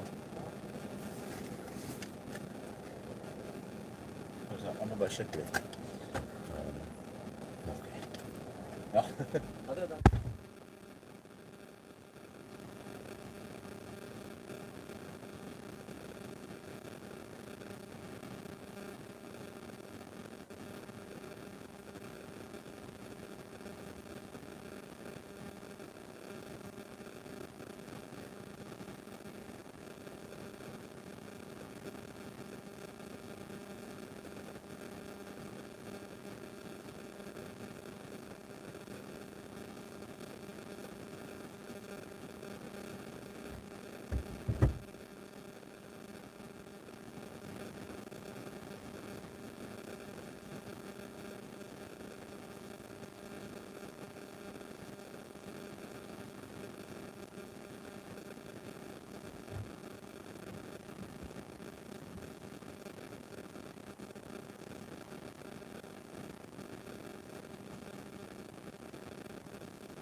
Yeah, these are the old tritium chargers, so Ionity has, I guess, purposely limited some of them to 300 and 250, but then some of them 350. But the one I use here is supposed to be 350. So I'm not sure why I'm getting only 268, 269. Yeah, that's strange. But whatever, it's still fairly quick and also way cheaper than Circle K or many other. Well, this is probably some of the cheapest in Sweden, as long as I own the passport power. So I just need to get enough juice now to get over all the way to um, the supercharger, the 500 kilowatt supercharger at Hellerudsletta, but that's 151 kilometers away.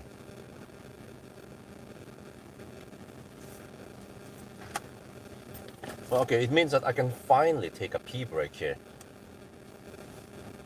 Well, Cabin comfort maintaining is enabled. I need The car will stay powered on. to log out of Spotify when I remember it now.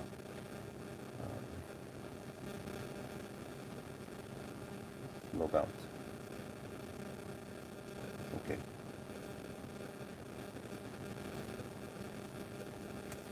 Well, yeah, I don't know why we're taking only 262 actually into the. Yeah, that is a bit weird, but okay, whatever. That gives me a little bit of time to go to the restroom, and then I'll come back.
spot on. I need 50%. I'll arrive with supposedly with 10% or around there.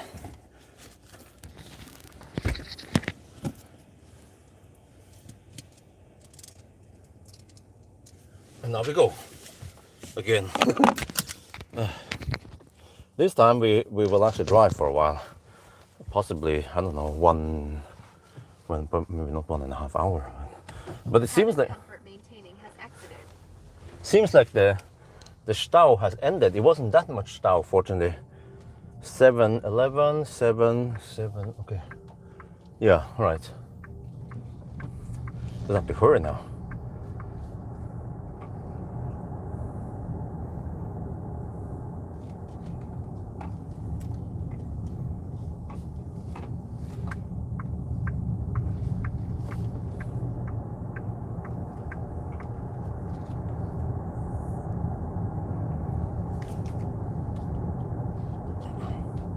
Stopped at 50.2%, or at least that's what I have now. Because I don't want to go too high.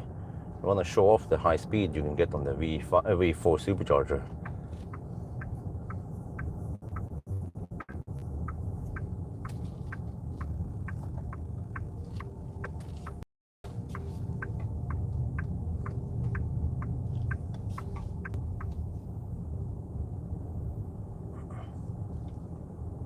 Well, we're supposed to have some slight tailwind. No.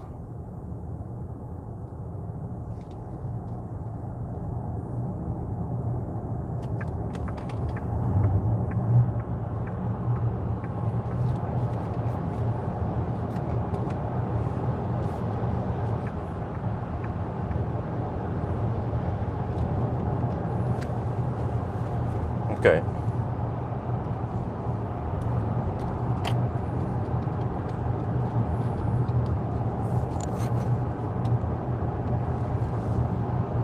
Alright, second to last leg now. Let's go back to Norway. At least we're done with the charging. We're almost done. I will show you 500 kilowatt V4 supercharger. That is 1000 volt architecture and supposedly 615 amp limited. But liquid cooled cables.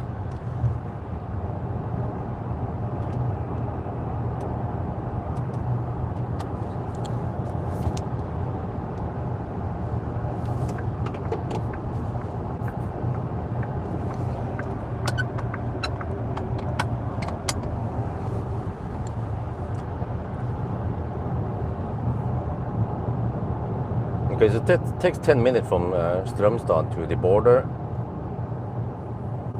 And then, yeah, about an hour. So let me see, 7, 8. Wow, okay, well, we'll be there in time at least. Around 8:30-ish, we'll be at the charger and we'll charge up. And I'll be home kind of late. His wifey probably expected me to be home by, let's say, 8, and then I'll be there, it was like 8:30-ish or almost 9. So I tried to I didn't dig around too much. I tried to be as quick as possible.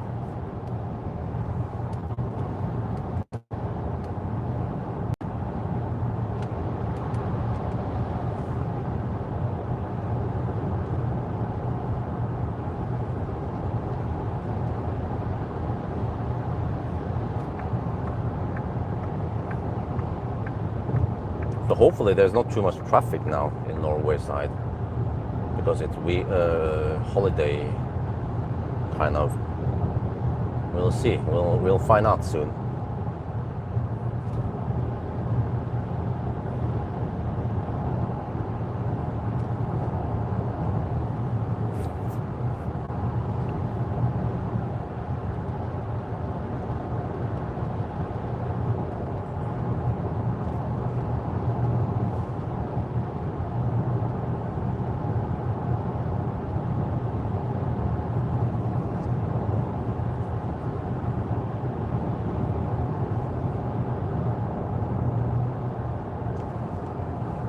I guess you guys haven't seen it live yet when we go to the V4 supercharger, the 500 kilowatt.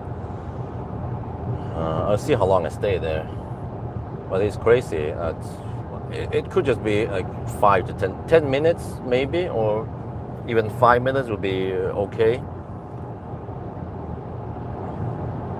And if I can stay awake, I will probably just shuttle the kid to kindergarten, and then I'll just quickly prepare, just do a quick bug cleaning and take out some stuff and make sure I bring everything out. This time, last time, I forgot the OBD adapter in the G6, but fortunately I have another OBD adapter. And I guess I'll do one more try in the X9, because I had to struggle a little bit here in the G6 and G9, and I found out I had to use the OBD CX adapter, not the LX. The LX worked, but it was unstable, and then after around 15 minutes, it will hang and then lose data connection, and I had to reconnect. I kept going, I kept bugging like that consistently. But when I switched over to this CX, then it worked. But I had to use the other Bluetooth BLE, whatever it's called again, or yeah. So I try the same, see if I can get it working on X9, so I can see some battery status. If not, then okay, I can shoot the screen. I'll be prepared to do that. But I basically have all day now. I can get some work done. Well, so X9 is different, okay. But then hopefully it works on the P7 Plus, right? Wait, does the P7 Plus have LFP also? I wonder what I'm going to do today. If I have time, maybe I will go and pick up, try to buy those wood. I need 5 or 6 of those wood well, they actually call the 2x4. Yeah, I'm just gonna keep it simple. Buy 4 or 5 of those 2x4, and then that would make a lid, a simple lid on the end of the swimming pool, just to block any insects and mainly frogs from falling in there and dying and then smelling shit, and also some dust and leaves and shit, and also help insulate. But I need to first coat that thing or paint it, or they call it base in Norwegian.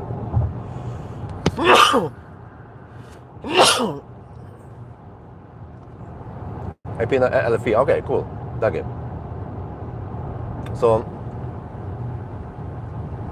yeah, I have time today. I'm probably gonna take some power naps, because I'll be a little bit active tonight with the P7 Plus, with the X9. I mean, I have to, after the kids, after Isabel falls asleep, then I have to wait until approximately 10:30-ish.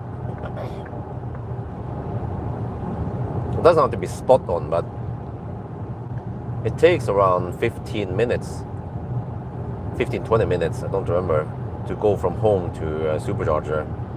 But I wanna, this is gonna be a routine, like with the X9 also and the P7 Plus, that I will start the charging after 11 in the evening, because then I get the low price. In the daytime, or even up until 11, it's going to be 570 NOK per kilowatt hour. But after 11 until 9 in the morning, it's only 2.1. So it's almost 1/3 of the price. So it's definitely worth waiting for it, especially for a freaking X9, where I'm gonna pump in more than 100 kilowatt hour. I think I need around 103 to 105 kilowatt hour, because the Neo charger stopped at 100 kilowatt hour and 97%. So the 3 last percent, I think that's probably around 5 kilowatt hour. So yeah, instead of paying almost 600 NOK, I can get away with around 220 NOK only. So I can spend those 400 NOK I save on something else.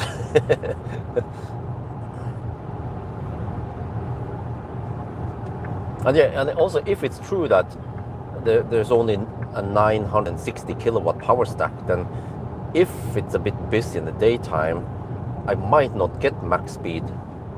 So it's better to try at night with less traffic.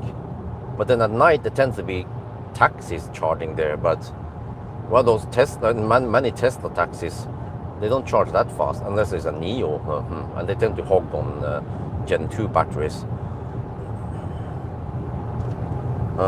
400, yeah, exactly, heat pump, yeah, or something. But yeah, I mean, no big deal, because many times when I do the test, I simply cannot finish the test, or it's, yeah, more hassle. So it's no big deal to just wait until the evening, and then I go for it. And well, at least during summer, it's fine. It doesn't coldgate that much. In winter, it could be worse, but I can just put the car in the garage, and then normally I finish the charging test. I mean, sorry, if I do range test, right? I start in the morning. You guys see the range test. I do the sound test, whatever, right? And I usually finish, depending on how good range it is, like let's say between 1 and 3 in the afternoon-ish. I finished the range test, and then the car is kind of low on juice. But then I drive it down low around Tangen, and then I do the charging test there, or sometimes I also do it at Ionity Dal. If I can film the charging screen on the Ionity, I prefer that one.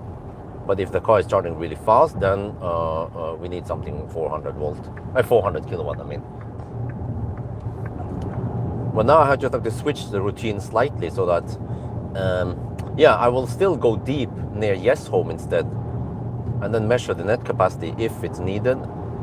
I think I want to just re-verify that we get 96.3 kilowatt hour on the Seeker GT7 GT, I mean. So then that's the plan then. Go deep-ish, 1%, 2% at Home, but then I have to pay attention, and I have to charge it up to 20%, but I think the best deal is to just set the timer so that I don't forget it, because I tend to forget it, and then suddenly I've charged way past 50% by the time I realize.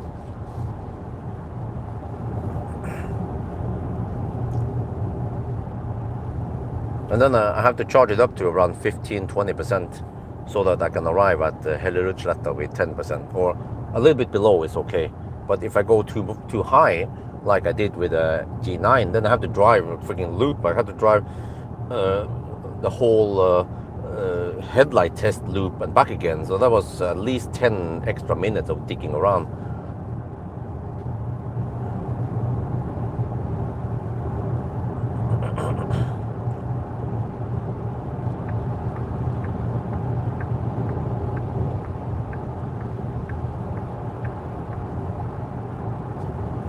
But yeah, ideally, it's best to arrive as close to 10% as possible, but a little bit below it, not too much over.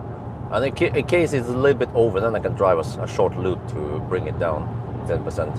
But if I go too low and I need to initially charge it from, let's say, 2% to 10% and then restart it, then the charging curve might be worse, or the battery might be hotter, and it might rapid gate, or it might throttle because we went deep, and all kind of shit could go work.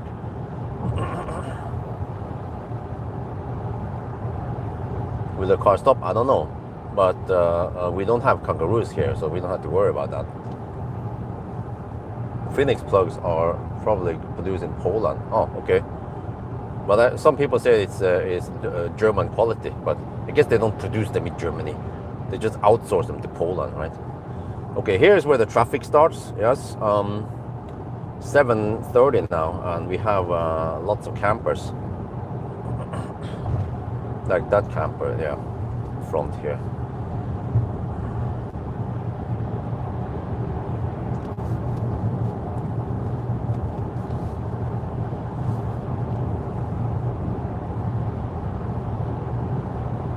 Yeah, Phoenix is German, and then I heard that Amphenol is American.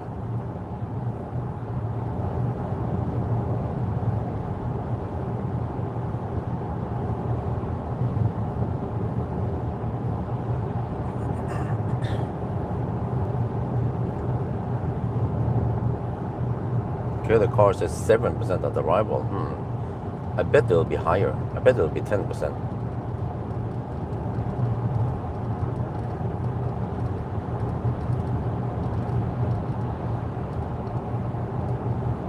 What the heck is going on?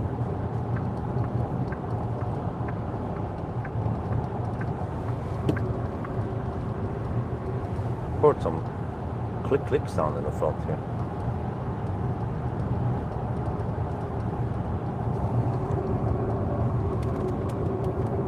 Oh, it came from the steering column. What? That was strange. Now it's gone. Just push on the steering, above the steering wheel slightly. Wow. We're done 781 kilometers now. This is almost like a 1,000 kilometer challenge. It is slower than the 1,000 kilometer challenge because we have spent 9, yeah, it's going to be 9 hours soon. And then that means that by the time we are home, it will be around 9, yeah, I know, roughly 10 hours, yeah. So it's around 1 hour slower than the 1,000 kilometer challenge. But then we had, I think it was 10 stops. Let me check. And each stop might be 5 minutes long. So we could have charged a lot, of course, if we, let's see. 1, 2, 3, 4, 5, 6, 7, 8, 9, 10, 11 stops.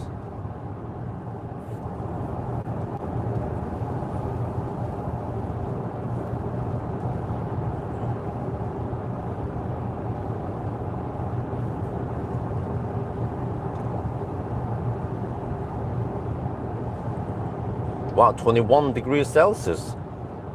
7:30 in the morning.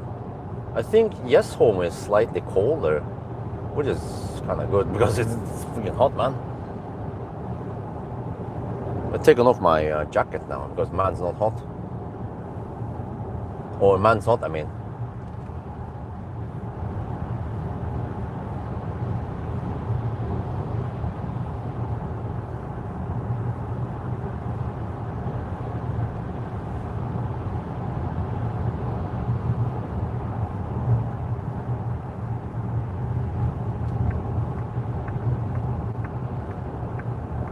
Well, the car is kind of dirty. I guess I'll just clean the bugs and then they need to wash the car anyway.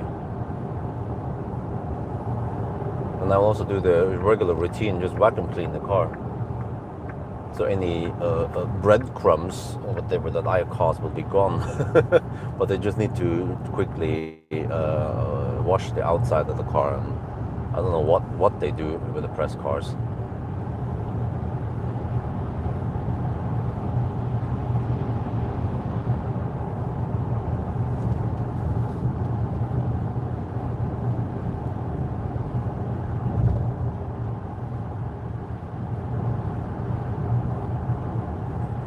But yeah, I mean, last day with the G9, I could have gone to Yale or sleep in the car in the hot summer night, or go to Alvdal. Right? I was like, well, they are not that meaningful, just driving. So that's why I figured, okay, let's go to Halmstad. Yeah, why not?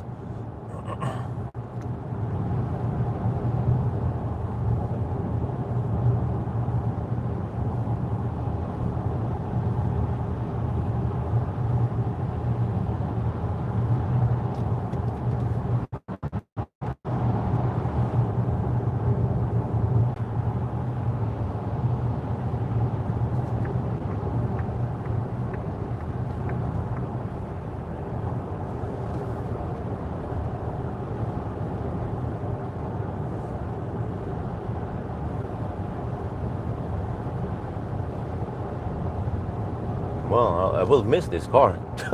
I like comfy, quiet cars.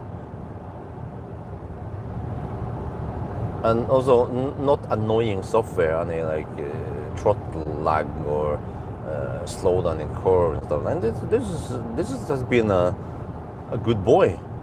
Way better than 2 years ago. I have one last night with the X9 before we switch over to Seeker and see how good the Seeker is. And then we downgrade to Kia EV5 Heat. Okay. We'll see Kia. Yes, the Korean cars are popular. It's like a nice mid-size SUV, whatever it is. Model Y Challenger maybe, but I think it's front-wheel drive shite and 400-volt shite. And some, I don't know. I don't know what kind of speed it charges at. 150 kilowatt maybe.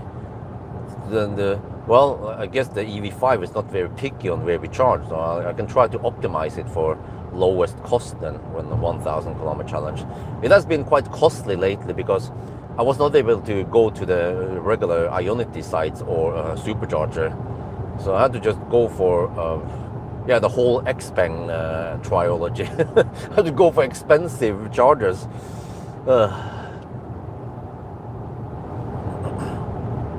Plus this night also, the last night, just to map out. Yeah. But I remember the timing was bad with the X9 when I got it. I did not get enough sleep. I actually wanted to go on this trip on the X9. But then I was like, I'm so fucked up, I need to sleep. The Kia only charged at 150. Okay, well, that's okay for a Kia 400 volt though. But dude, why didn't the PV5 charge at 150 kilowatt, right? The PV5 is the one that needs at least 150 or even 800 volt architecture, like the EV6 battery, 84 kilowatt hour.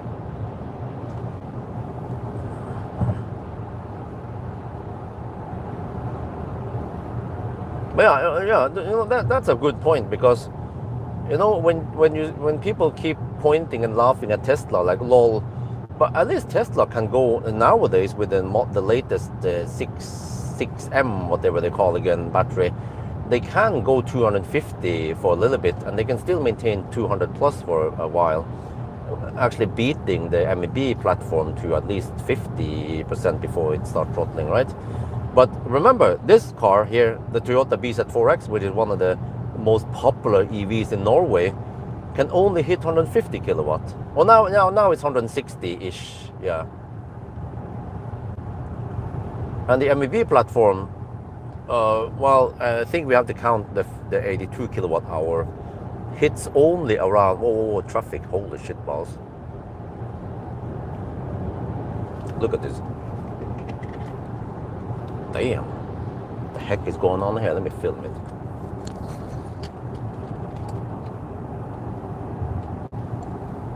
Whoa, we are now in Sarpsborg, and what the heck, man? Traffic, 7:30. Yeah, commuters and stuff. Normally, there could be tourists. No, these guys are going to work. But it's almost July now, so many people are on vacation already. So yeah, this is why I do 1,000 kilometer challenge in weekends. But now it's Monday morning. That's why. Okay, let's just get back home, right?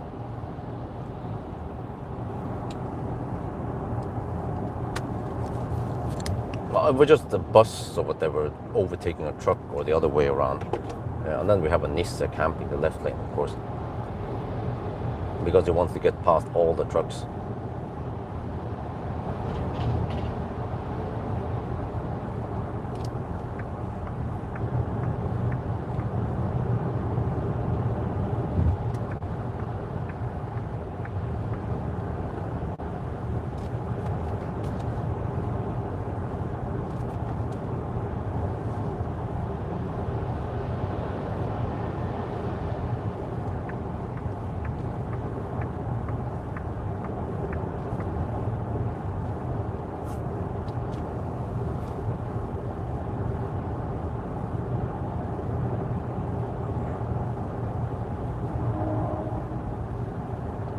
Oh, there I have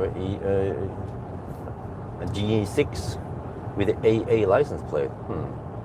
Wonder why people don't get the E license plate. Now we have a bunch of campers on the left lane, as expected, unfortunately. But as long as we don't get stuck in any stau now, it seems like there is no stau at Mortensrud, then okay, that's okay. Because that shit usually slows me down by half an hour.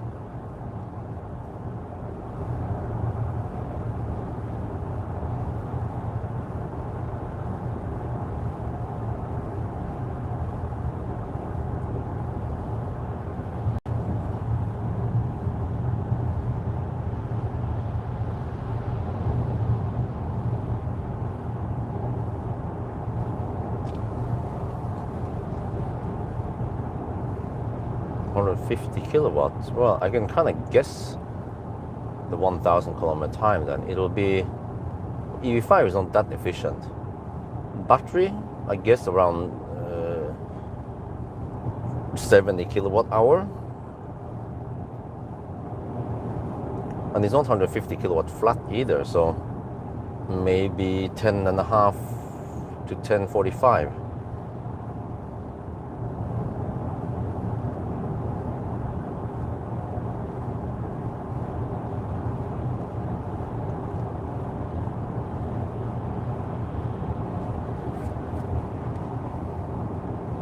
And I bet it'll be semi-thirsty at high speed and then fairly efficient at the 90 test.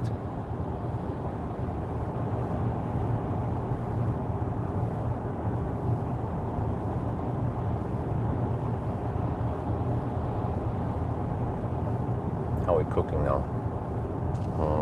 Let me charge the thing a bit. Wait, where's it?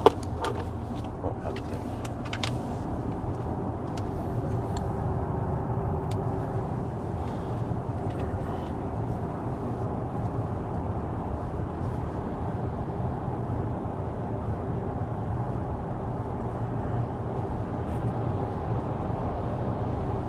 Alright, still 8% of the rumble. Okay, there's the Nisse. He moved over, that's good. Let's hope he stays there. Because all the other Nisse won't move over.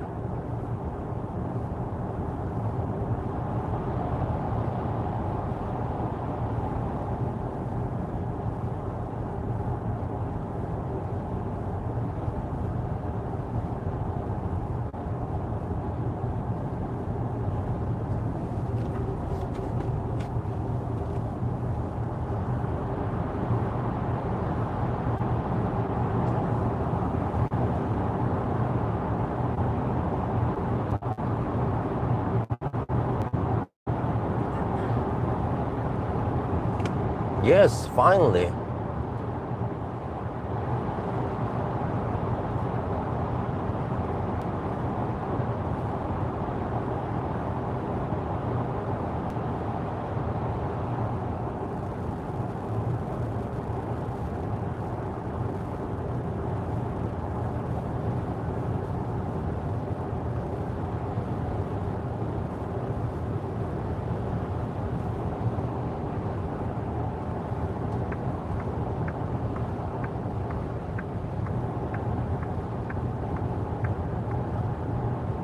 Raw consumption has dropped to 268, which is 261 corrected.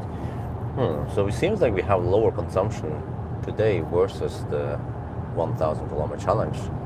But we did try very consistent, the same speed as the challenge, but nicer weather, warmer and not wet at all. But would it have made any difference? Because the 1,000 kilometer challenge ended up at around 270.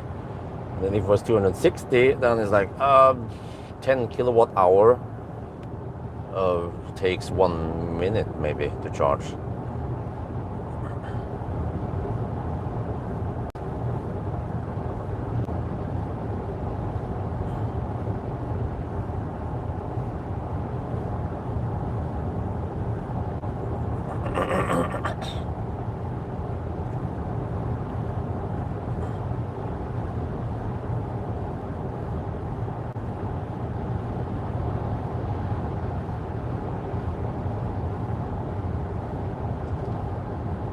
Well, it seems like most people here, they are hammering it. They are going to work. These guys are not tourists going on a Halmstad tour.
Whoa, whoa, whoa.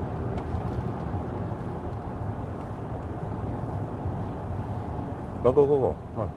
I'll let the truck pass. There's a tractor here.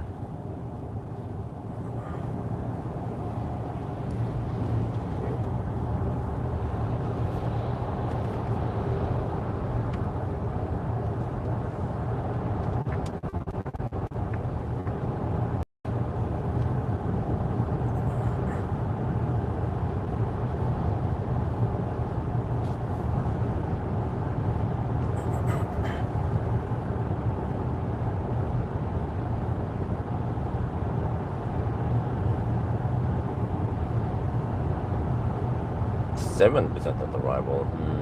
Well, I'm not sure about that. Well, look at that. Okay, some Mercedes hammering it. That's the kind of guys that the Polizei wants to pull over.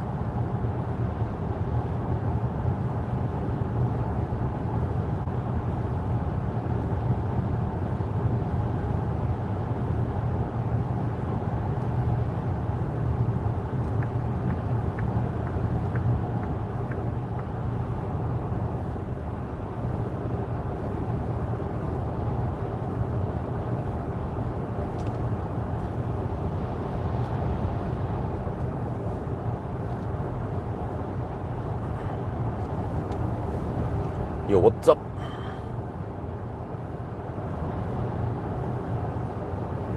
We are pretty much done with the test now. There's a lot of charging tests.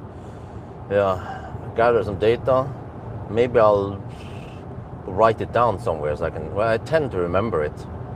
Well, actually, I could forget some of that. So maybe I need to write down some notes in my phone so I can bring it up in case I was wondering what the heck. But I kind of remember it. So, like, okay, from the north to the south, Circle K, Strømstad is only 300 kilowatt Circle K and 350 kilowatt Ionity. But then even there, I didn't get 350 on one of the chargers I tried. So that is kind of risky business. I don't expect 350 there. Hogstorp, yes, there's one charger, Circle K charger, you get 400 flat and everything perfect, fast ramp up. And then with the Valla, yes, the Eviny chargers, they are good.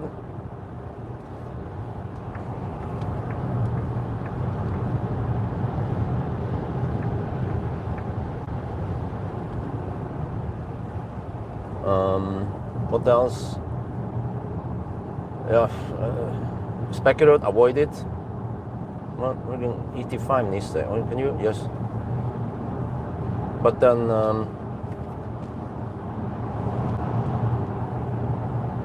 there's a woman driving ET5. But then Kungalv Ionity is actually good. I could use it.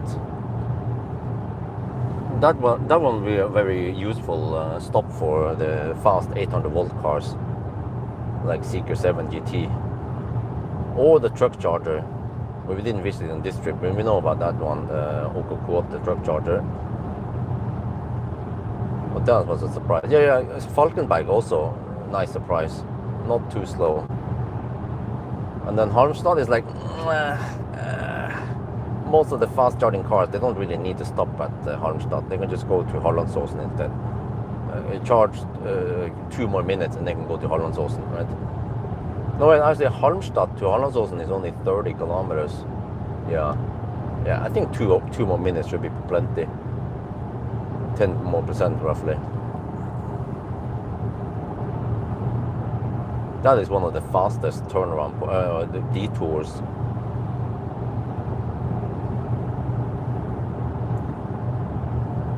Traffic is getting more dense now, closer to Oslo. Holy shit balls, lots of truck also, and a bunch of slow campers in the left lane. Yeah, the left lane is more dense than the right lane right now.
Man, I wonder if this is normal traffic. 8 in the morning. Unfortunately, I think it is. Commuters have to deal with this every day. Every weekday at least. But they probably want to go like leave earlier. Or well, if they want to reach office by 9, then they don't want to leave by 6, so they probably want to leave around 8-ish now.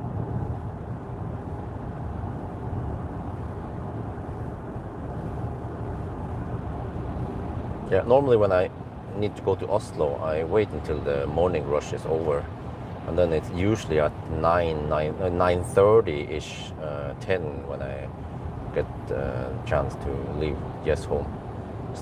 Holy shit, stranded vehicle after Follotunnelen, okay. But that's actually in a while. Follotunnelen is very close to Ski, so there might be stau there because of that.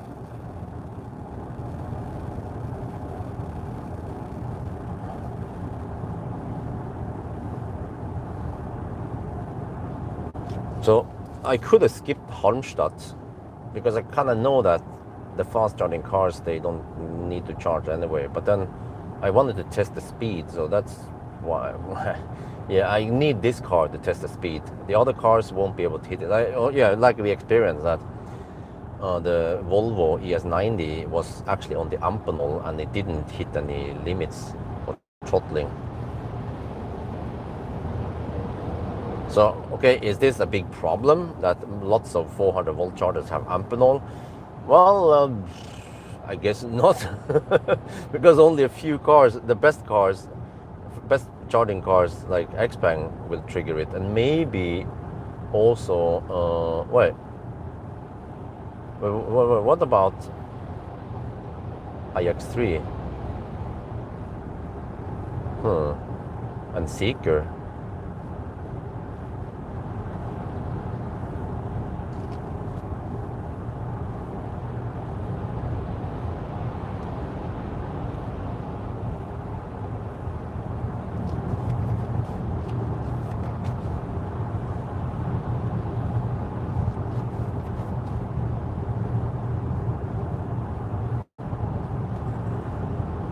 Yeah, I see that the LCC has trouble activating while in a curve. If you try to activate, if you already have it entering the curve, then it's fine. But if you try to activate it in the curve, then it struggles. This also applies to the G6 and the X9. What speed? It depends. Minus 10 to plus 10 kilometers per hour versus the speed limit. It's very variable.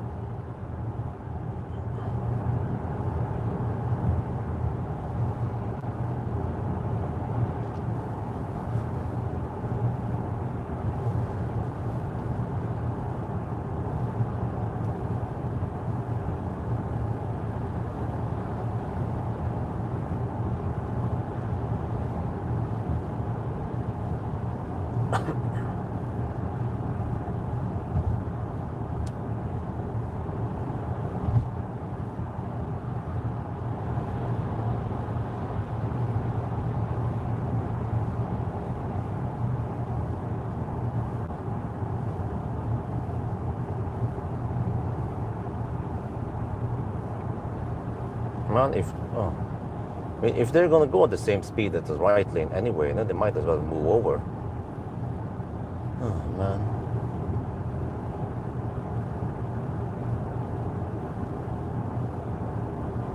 I mean, it's like being in America, you know.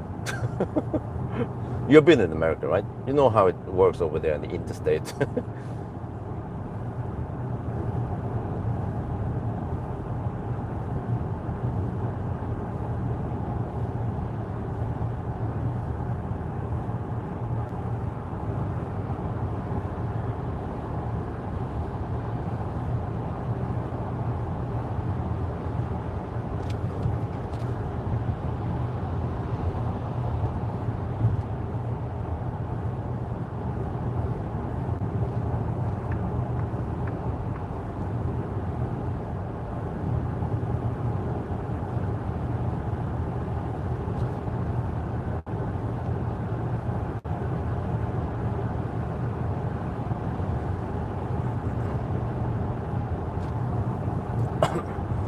Gurma, the stau near Vestby due to accidents. Shit, yeah, I see it now. 4-minute stau.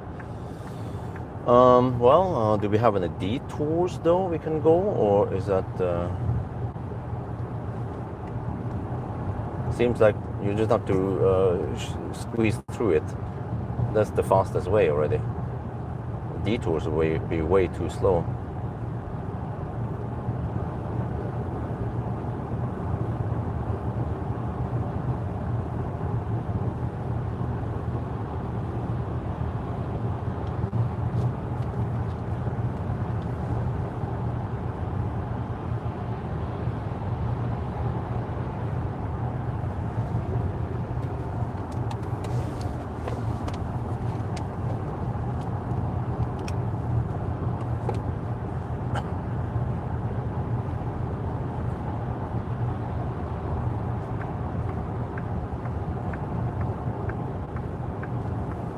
And then of course we have the Tesla Nissan that camps the left lane.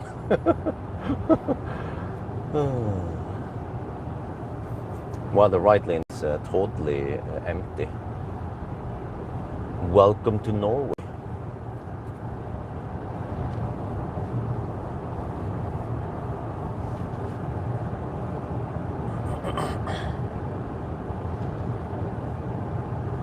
Maybe he doesn't have enhanced autopilot. He doesn't want to disengage autopilot.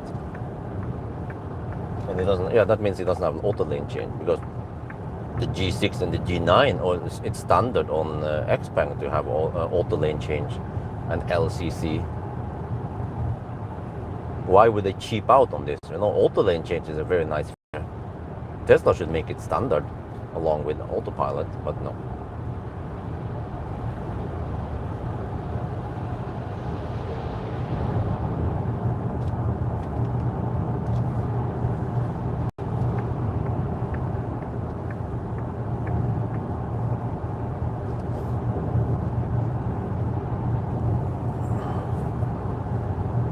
Main road, okay. Yeah, I see now the map shows 4-minute delay there and 2-minute delay at Mortensrud, but it might not be delayed by the time we reach it. So we're gonna hit the Stau soon.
Yeah, you have to subscribe to FSD, right? And you don't get all the part. Wait. Oh yeah, you can't go there. It's gonna be like Cybertruck we tested. It's either FSD or, yeah, you don't get the lane assist anymore, right? I mean, that's kind of silly, because there will be situations where you actually just want to use lane assist LCC without the full self-driving.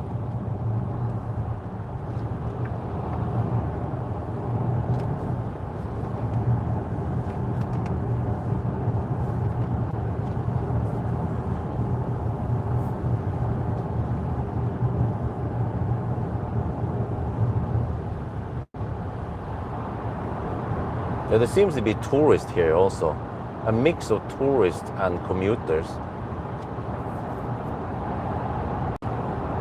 And I remember I have been slow on the 1,000 kilometer challenge on a weekday, and I can't remember this much traffic.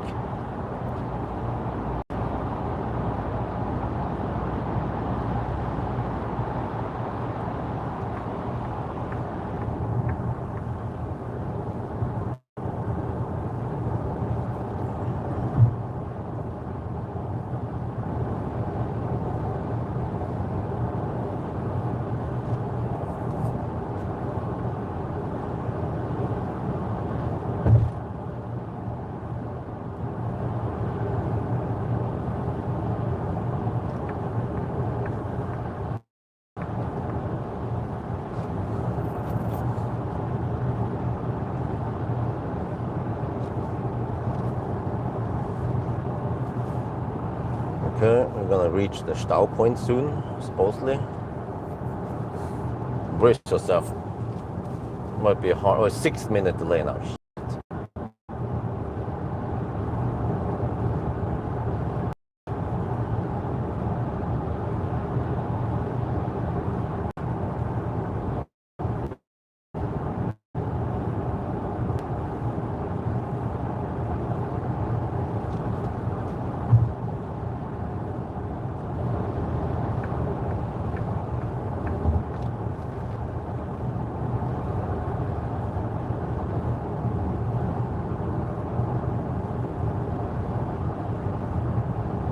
The Tesla is in the Norwegian left lane huggers club.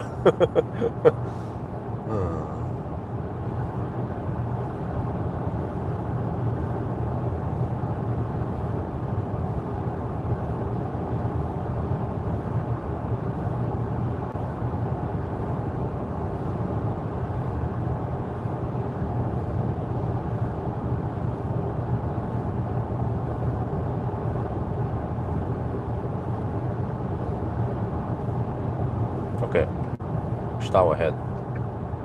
Seems like the left lane is the one you want to be in. And the right lane merges into the left lane. We're gonna see what happens. Hopefully they have clear parts of it. No, it's... Oh, yep. Someone just had to cause an accident causing Stau here.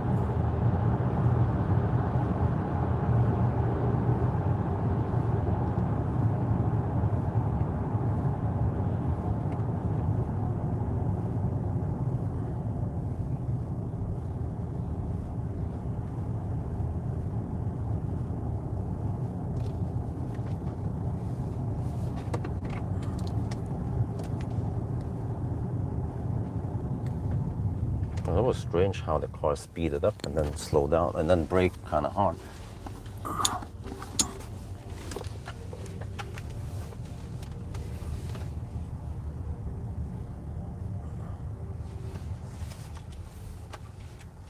Wait, what am I supposed to? Wait.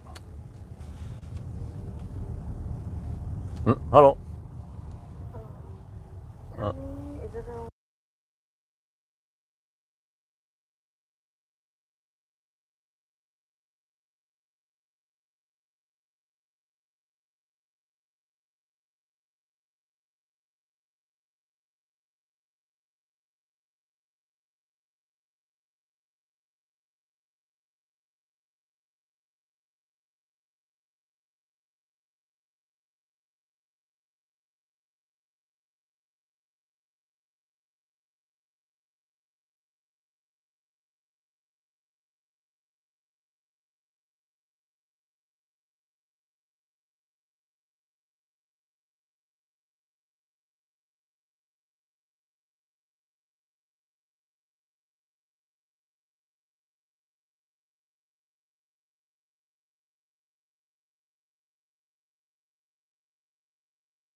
Gee, there's Unfall ahead. Stau, at least 5. Well, it said 5 minutes here, so 8 in the morning now. It seems like there are a mix of tourists and commuters here. So if you're ever wondering why I do 1,000 kilometers at night and on weekends, this is why. I have done 1,000 kilometer challenge on other days before, and it's high chance that stuff like this happens. So yeah, whatever. I had no other choice. I'm returning this car today.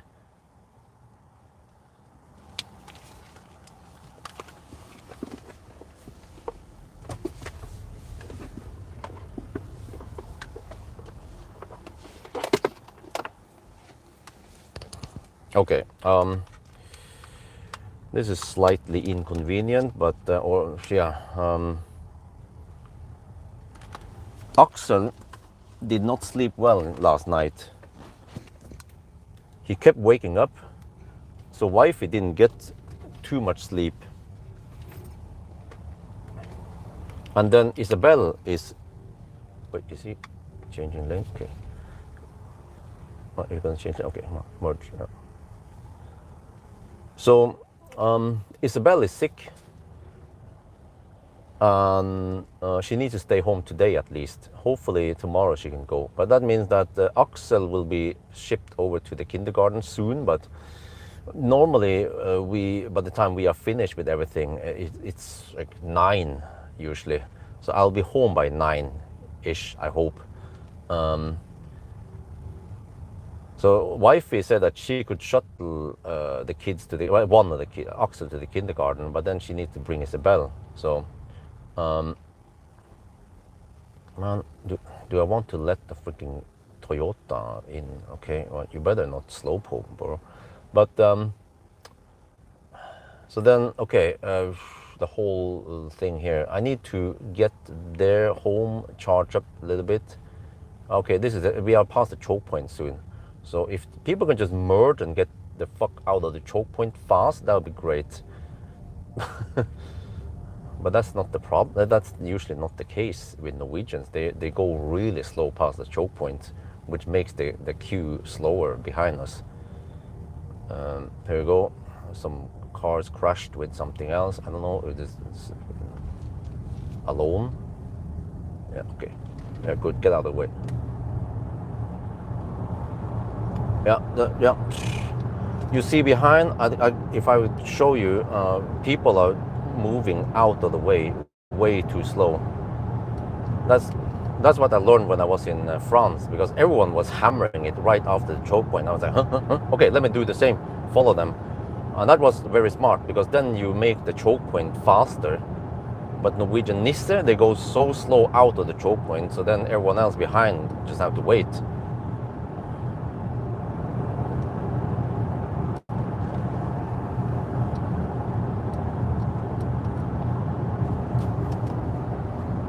So, yeah. So the plan now is that I don't want too low juice on this car. I mean, I guess it's no big deal if I return it with 20%, but I just want to try to at least return it with, let's say, 80%, right?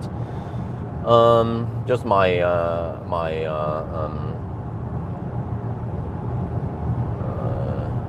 policy. But I see that I want to get, I kind of need to go schnell now to Hellerudsletta, because I can only get the low price until 9, and the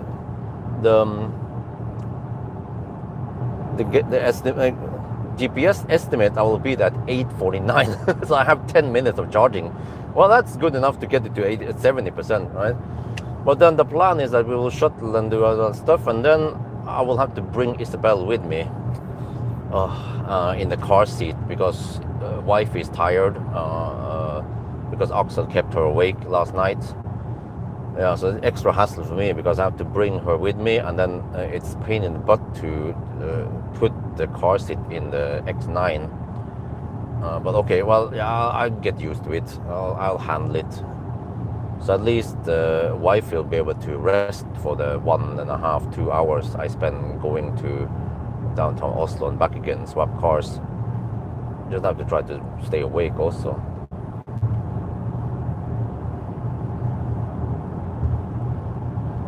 Now we're back on a bunch of people camping in the left lane again.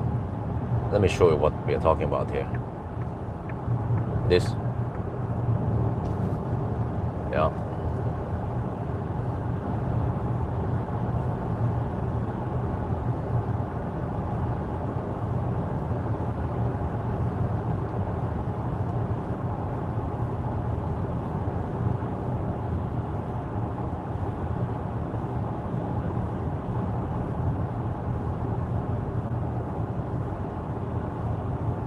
Unfortunately, there's only 2-minute delay at Mortensrud. Could be better by the time we get there.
Why do people camp in the left lane? I have no fucking idea, but they do it all the time, and it's sometimes very annoying. They have no lane discipline.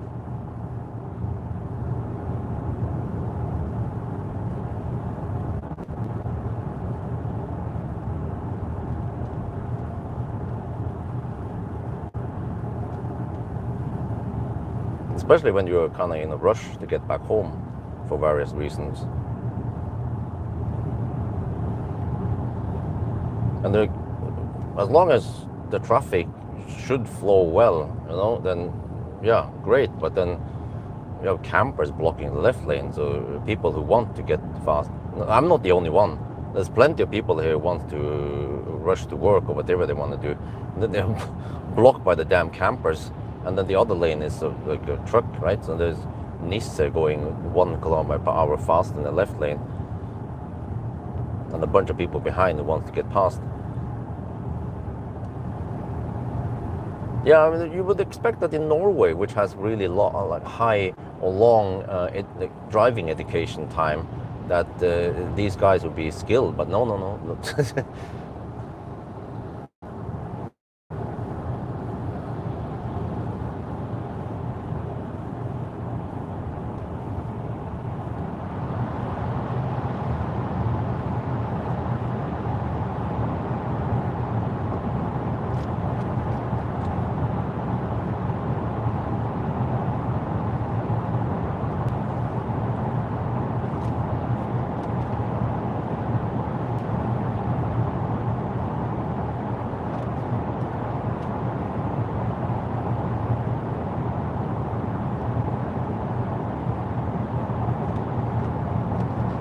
So you want in Norway, you want ABC, always block campers.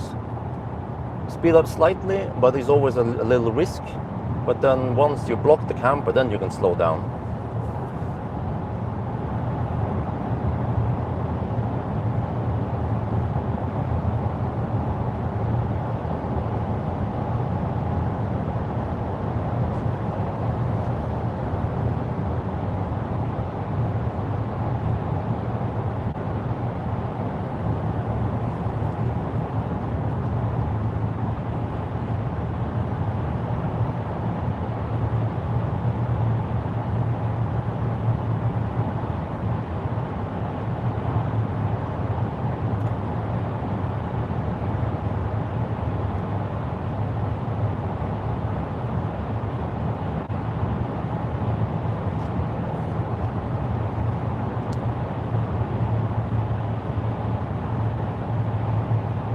%% of the arrival now.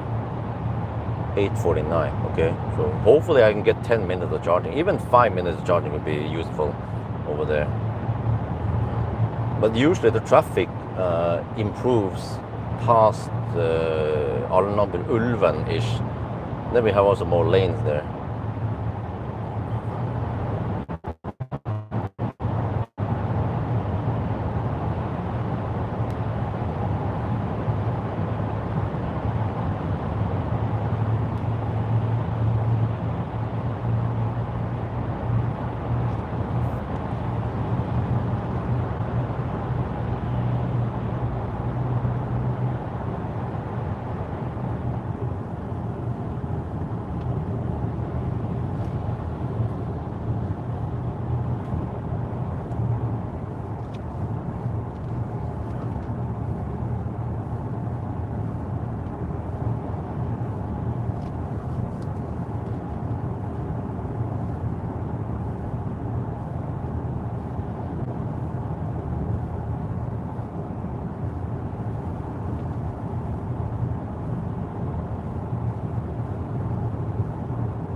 Wow, 9 hours and 40 minutes now into the trip, and we are still not done. Shit. Why was it so slow, man? Well, the charging sessions, many of them were slow, and I had some idle time not charging while the car was sitting still. And we had many detours also, many of the detours. Yeah. And what else happened? Yeah, in the beginning I was explaining a bit before I plugged in. We had at least one time I cleaned the windscreen, but that was pretty much it. And also one time I ate for just a couple of minutes, so that was also not a big deal.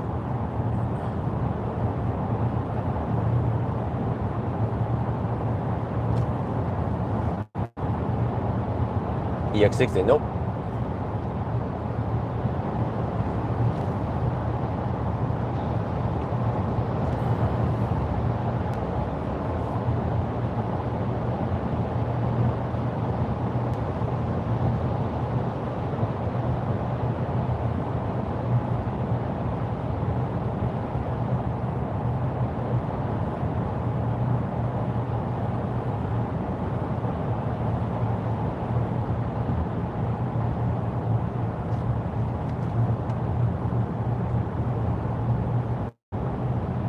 What? Even the trucks don't use the rightmost lane. What the heck, man? That is bad trucker. They should use the rightmost lane.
Well, it's slightly improving. 8:48 at Hellerudsletta now.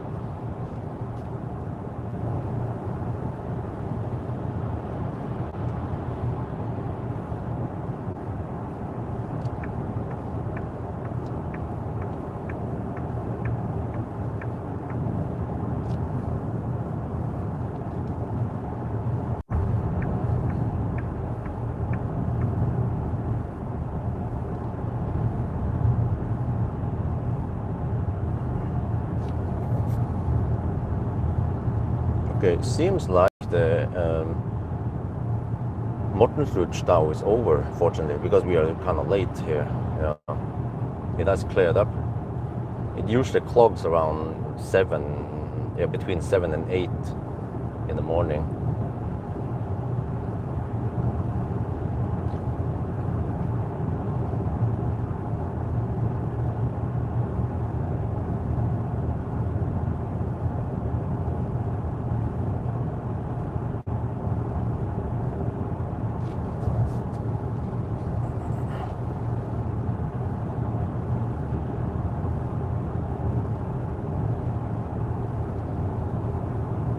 Man, the front of the car is just full of bugs.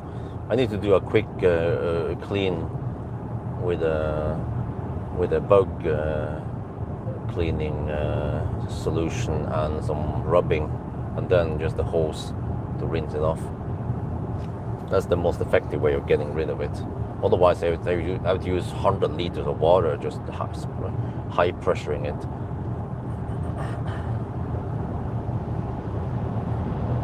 Okay, maybe not 100 liters, but maybe 20, 30 liters.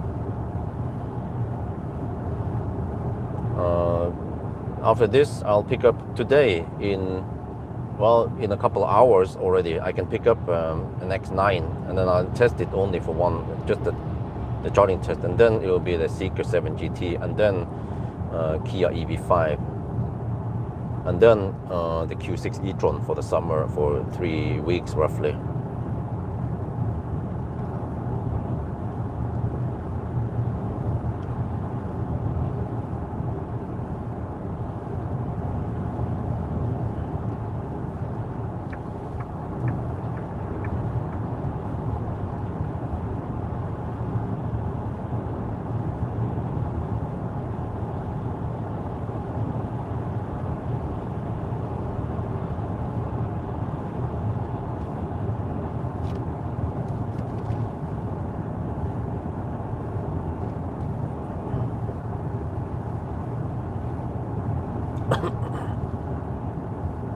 Yeah, it is usually here that the infamous Mortensrud Stau starts.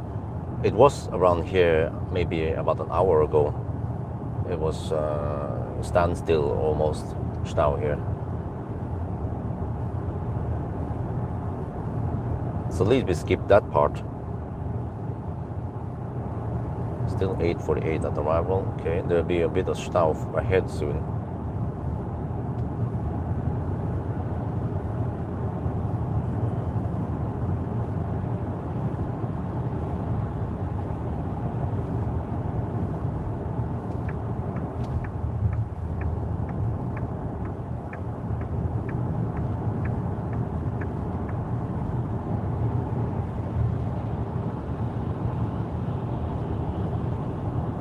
All these vans, I see them in the morning, they tend to hammer it. Yeah, 100 kilowatt hour, yes. And I will also borrow the core, the smaller battery, rear-wheel drive. I think that was in August, or no, late. I wonder if that was, yeah, that was right after the Q6 e-tron, if I remember correctly. After the vacation, then I start by going to the Seeker again, the poor man Seeker.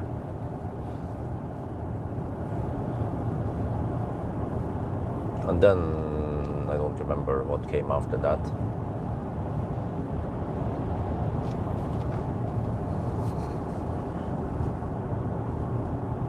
Okay, fortunately over here people are hammering it. We just go by the traffic flow. There'll be a slight slowdown here for some reason. Not sure why, but yeah. Oh, that was kind of weird. when the car slowed down, the cruise control slowed down, yeah, right? And then when I pushed the brake pedal, then suddenly I deactivated the cruise control, but then the regen was decreased, so the braking was less, and then I had to push the pedal more to get the same. So it was a bit inconsistent, yeah, because the cruise control was braking, but at the given brake pedal, I'm not supposed to regen that much. So the car was like, oh, okay, then we need to kick back on the regen. So it was weird, like first okay braking power, then oh, less braking power, oh, and then push hard to gain enough braking power again. So it should not behave like that. I've seen this behavior also in I don't remember which car it was.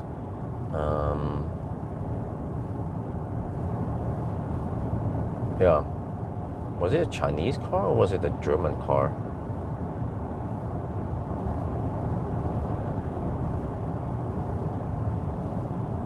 But it was the same behavior. I mean, same scenario. I go from cruise control and then brake, and then yeah, I don't remember how it was, and yeah, like weird brake or blend, the weird blending brake behavior, I would say.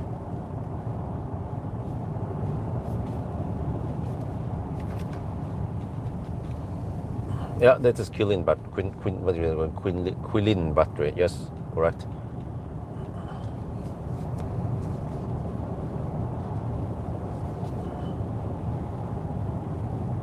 Yeah, here's the advertised slowdown, as you see in the map, but then it should clear before Ryenkrysset. Possibly faster actually now, since it seems like it's improving.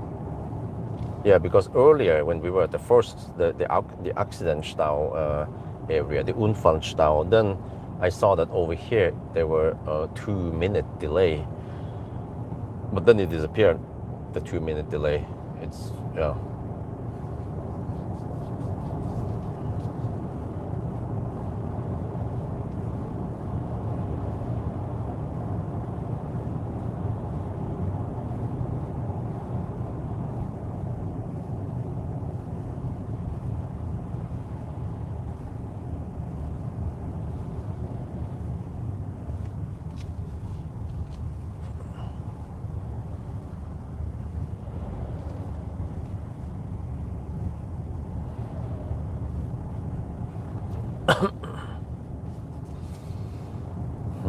Okay, so I need to call wifey eventually when I know the time, but when I will be home.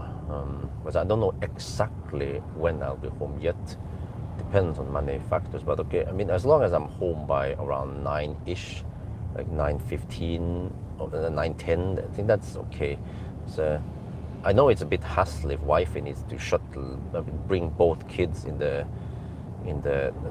trailer, bicycle trailer, and then go to the kindergarten, drop off Axel, and then drive bicycle back with Isabel. So just hold on, I'll be there. Okay, Axel will just be shuttled to the kindergarten, kind of. Oh, there's a freaking EV6 here. What?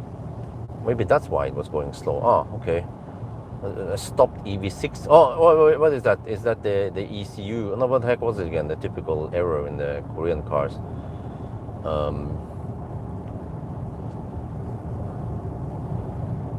Well, it was the ECU or whatever people kept talking about. They keep failing. Shit. But okay. Well, I mean, no big deal. There has been times when, like typical when we go to Lilliput Hammer, yeah, or something, and then for various reasons, if the kids they go to bed kind of late, then they tend to wake up late. And then that shifts everything forward, and then instead of the kids being ready around 8:45, it's still kind of slow. Yeah, they will be ready by 9:15. Yeah.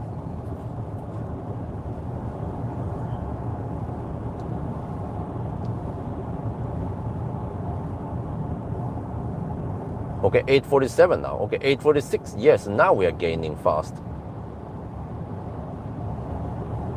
just have to go with the traffic flow, blend in. Hopefully Polizei is not here, but I mean, we're just going with the rest of the pack. Okay, now they slow down, right? Well, so that's good. I could possibly get 14 minutes of charging time now, but not that I need it. I think charging to around 80% should be sufficient.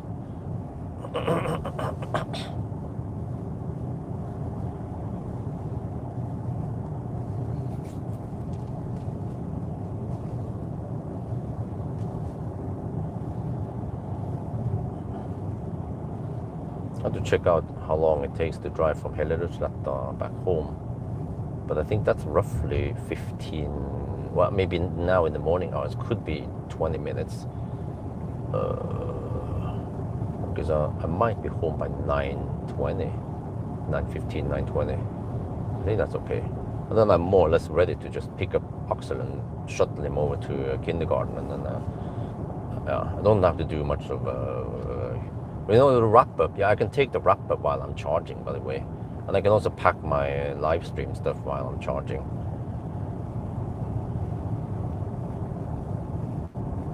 More or less.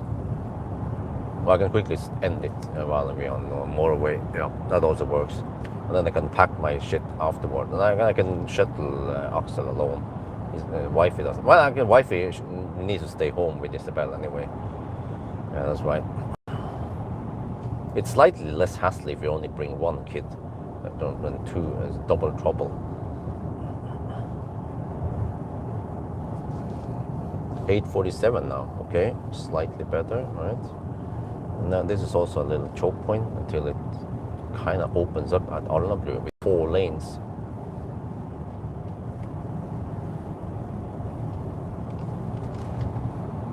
Down to 17.3%, I will arrive with 12%. So I've been estimating quite well throughout the test now. It's quick calculation, find out roughly how much I need, and then charge just enough to go and arrive with 10, 12%, 15% was the highest, I think.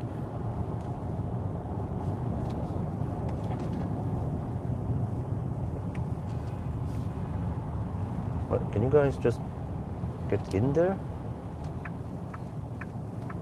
This section here always goes kind of slow, so we just have to, merge in time. Otherwise, it'll be hard to merge late.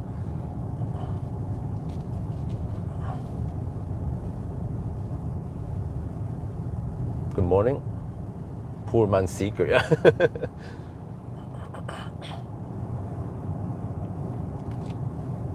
Well, I think even the rear-wheel drive core, whatever it's called again, is like 470k, which is the all-wheel drive G6, right? Performance. Yeah.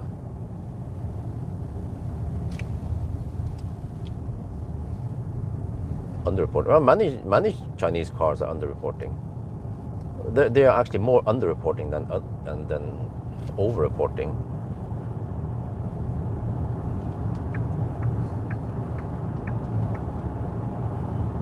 This is where the Nissan will camp on the left. So they basically block both lanes here until it opens up at Alnabru.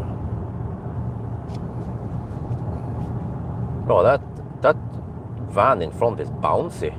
You can see every time it goes over a bump, boing, boing, boing, boing, boing, boing.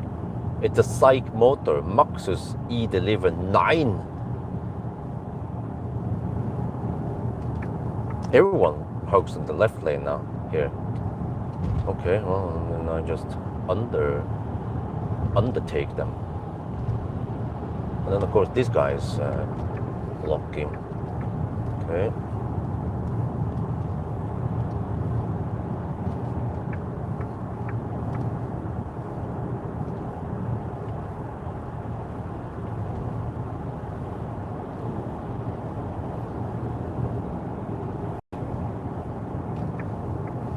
Usually here it flows slightly better, the traffic, because of so many lanes. And you can imagine that we live just 200 meters away from the Autobahn here. You could hear all the noise from the motorway. Yeah. 8:47 at arrival now. 13% at arrival. Just 10 minutes, 12.4 kilometers left. I have to drive a little bit Mad Max now, so we don't get stuck behind too many campers.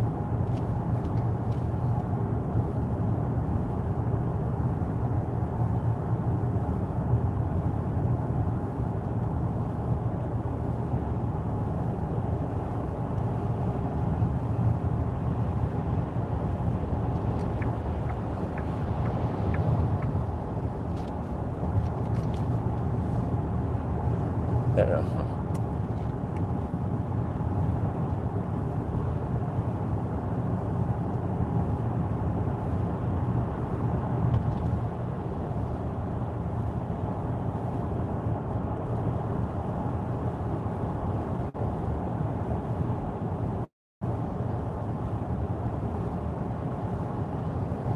Well, I think it was an interesting test I did, or yeah, you can call it like a test or reconnaissance trip or whatever. But it was very nice to be able to test it with this car that charges so fast, and we can see the limits we hit many places. So yeah, hopefully Circle K watches this. Yeah, I did not visit Ampeno. I mean, I did not visit Nima chargers, but I have enough proof there from earlier trips. Anyways, I'll mention them in the other video where I go into detail, go deep into the technical stuff behind the cable, dry cable, boost, so on, degradation, pin temp and all that. But I did not talk about in this video.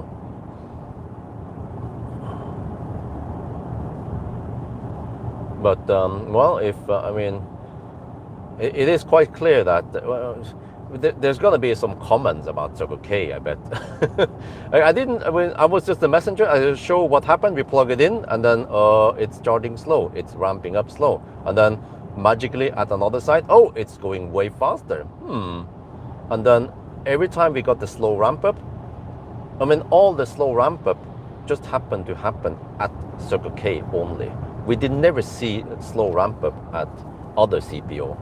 Yeah.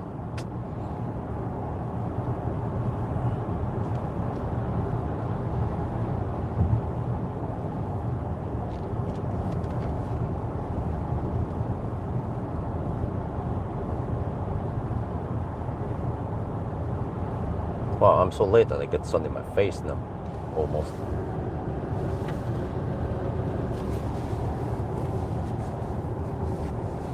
$8:46 at arrival, okay. That's good.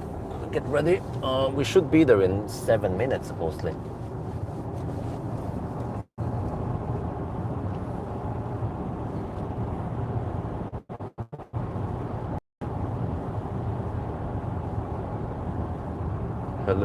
Oh, okay. We will see if I get full speed. Hopefully we are not throttled by anyone. I mean, by too many people charging there. I think that will take a bit of yeah. Like we will need lots of cars getting over 100 kilowatt on the same string, on the same power unit, or group, or whatever they call it.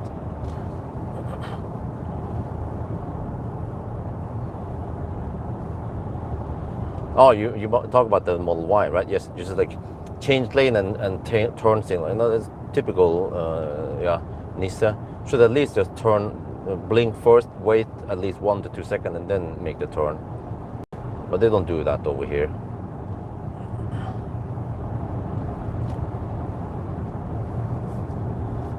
So yeah, I kind of need to top up anyway, because I'm down to 14%. So I could probably make it back with very low juice, and then I could top up on the way out, but then I will have to pay 5.7 NOK per kilowatt hour. Oh, no thanks. I will grab the 2.1 NOK per kilowatt hour before 9.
other trucks in the middle lane here. What the heck? Bad trucker. Should be in the rightmost lane.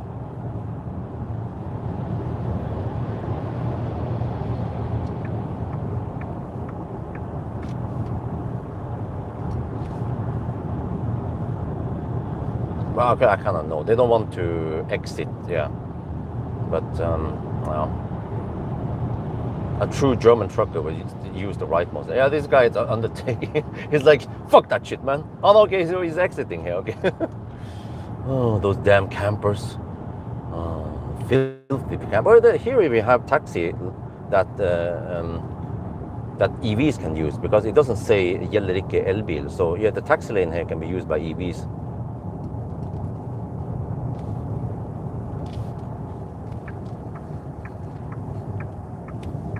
Okay, now we can get an idea of the Hellerud-Sletta detour, how slow it is. Oh, there we have the slow delay again.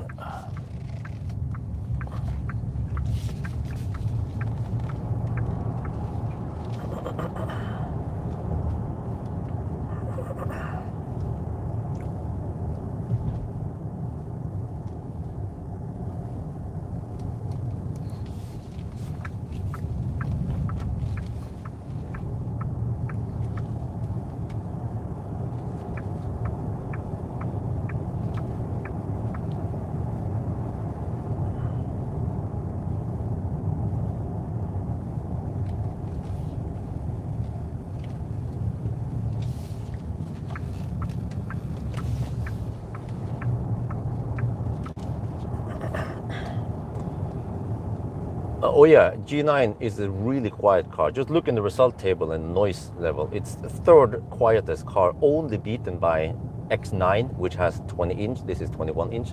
And the Mercedes EQS SUV Maybach.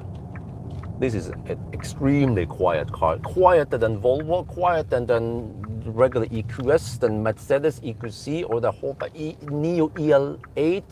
Quieter than everything else except for those three cars. Those two cars I mentioned.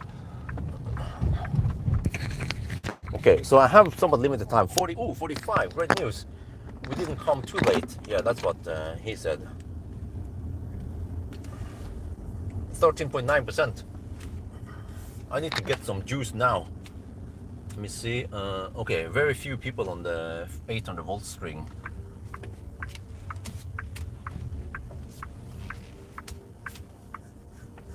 Charge port is on the right. Okay, I can take that stall. We have three Teslas, but only one Model S and two Model 3Y. So they probably consume, I don't know, not that much. Well, no, only one Model S. The other ones, they are on the V3. Wait, let me go slightly more forward. There.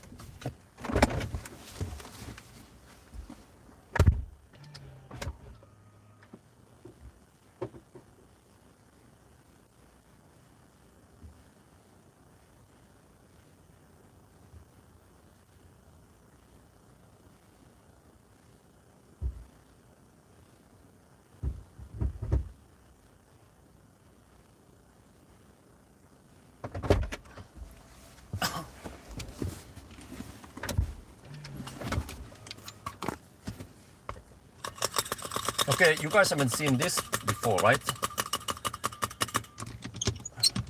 True V4 supercharging live. We have open 15 minutes of charging time here before 9. But now the thing is over. Dude, what the heck, man? There.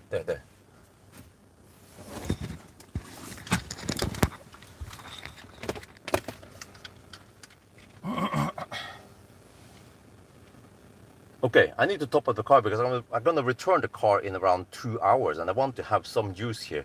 But you know, ironically, Tesla, they have some of the slowest charging cars. Well, not that slow, but kind of, yeah, not that fast. But ironically, they have not so fast charging. They're kind of slow charging.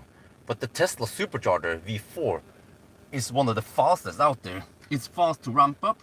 It has liquid cooled cable. Yeah, whatever I mentioned. Look at this. Okay. Let's see now.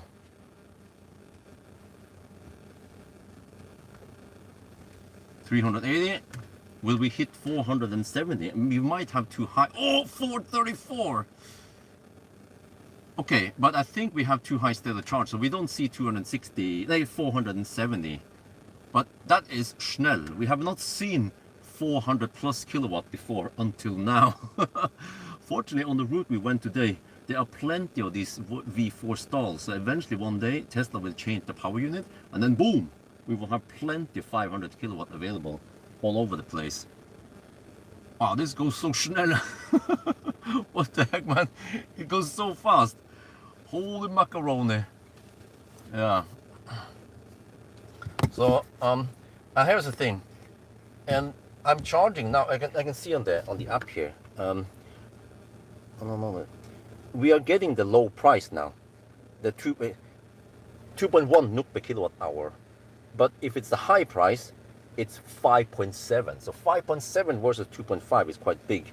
When do we get the low price? Until 9. In 13 more minutes, you're gonna go to the high price, and then it stays on the high price until 11 at night. So, but fortunately, we have a fast charging car. So by the time we hit 9 in the morning now, we'll probably be at 90%.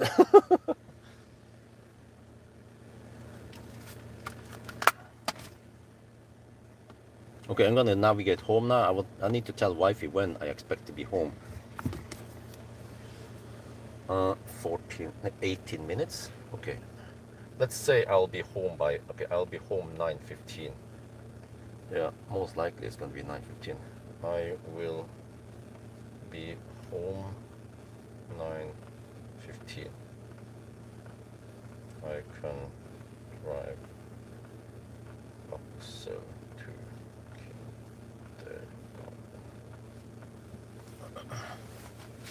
Let me see, maybe you guys want to see the temp and all that shit also. So what I can do is I can do this. Yeah, okay. I need to do the wrap up here. I will end the video here. There. Oh shit, then that shit happens. Okay. Well, we'll go outside.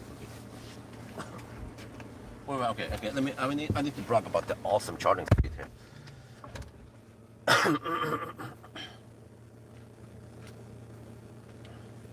Once again, this car, this G9, the beast from the east. Okay, let me try again.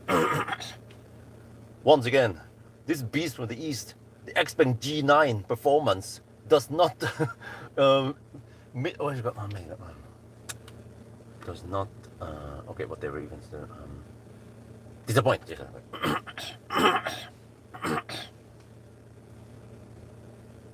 Oh, we can actually go full screen instead.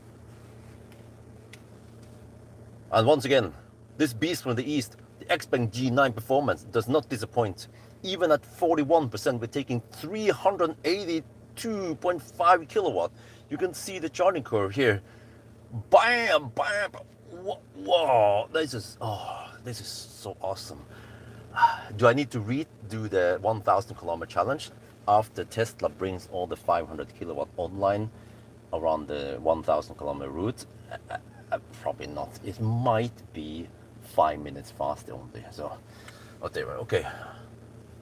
Yeah, look at this. Wait, in the new version, it's supposed to count decimals also. Now it doesn't count decimal. Wait, what version do I have here? I have the, if you go to General, this is, what can you see it? 5.9.58906. I think that's one of the newer versions, right? Okay. Then if you go back now, yeah, we can go back to it. Look at this thing, man. It is insane, and it's LFP battery. It can take a beating. Yeah, it doesn't just degrade as fast as Tesla Model 3, Model Y, Panasonic batteries. Oh, shit, shots fired. That was under the belt. Oh, savage.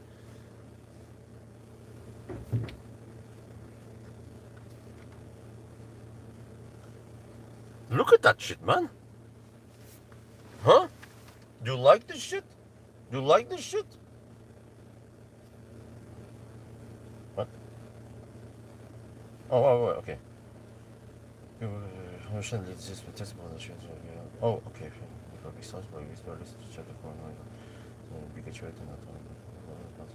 Okay, okay. Oh, all right. Pucks they want. Okay, Pucks they want some free advertisement. Okay.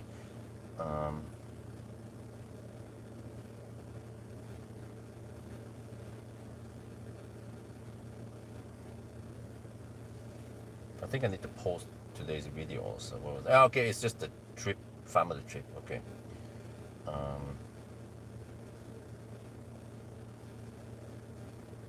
I don't expect that many views on it, unfortunately. But let me see where the edit. Just post it now. Public. Save. Where are you now? Hellerudsletta, Supercharger.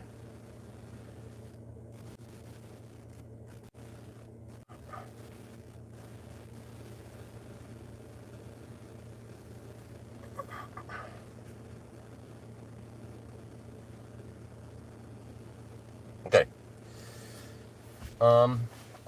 Okay, I'll do a quick wrap up once we're home then. But okay, we can see here. Check here. Maybe I can wait until 80%. But that was, we started with 13 or something. So it wasn't true 80%. How long did it take now? 8 minutes! 60%. Okay, I can wait. 80% shouldn't take too long. Yeah, we can record this because you're supposed to get this awesome speed at 300 plus kilowatt until 70%.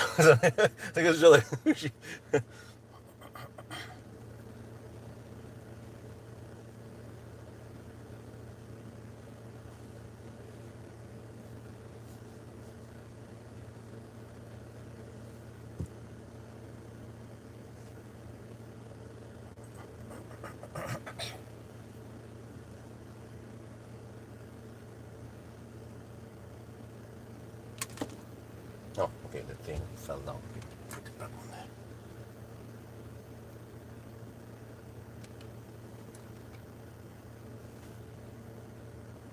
Man, look at this. Even at 65%, we're taking 322 kilowatt. It's game over. And that took only 9 minutes. Okay, let's just go for 80%. Why not?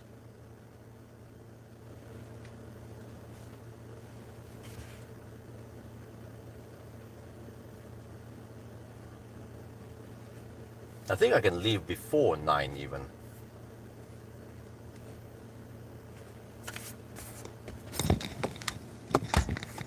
Yeah, it's pretty much, I can just go home and then I can toss Axel in the car and that's pretty much it.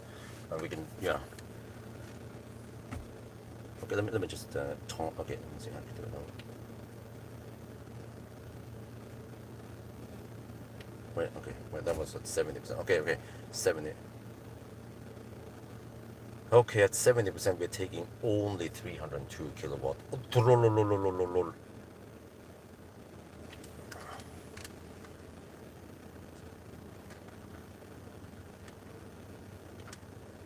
And you see that even now when we're charging really schnell, the battery is only at 44 to 50 degrees Celsius. So it's not like crazy crazy hot like some of the other Chinese cars. I wonder if it was BYD or someone claimed that those flash charging cars, they were operating at over 70 degrees Celsius. Well, not over here. 50 degrees at the highest is probably quite safe, especially for LFP.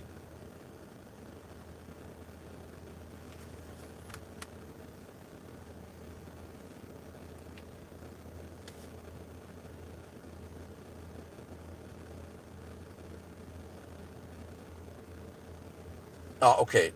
It just throttled now. Yeah, from 300 kilowatt to only 259. But you know, 259 kilowatt at 75%, that's faster than what Tesla can charge at max at 10%. Or I think Tesla might need to go to 2% to get 250 kilowatt. Time to leave?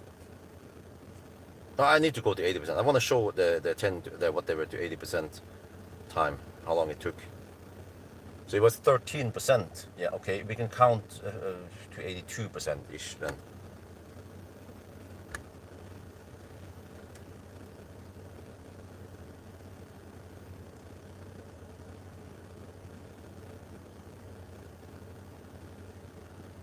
I have to do a quick wrap up outside the car by the time. Yeah, okay.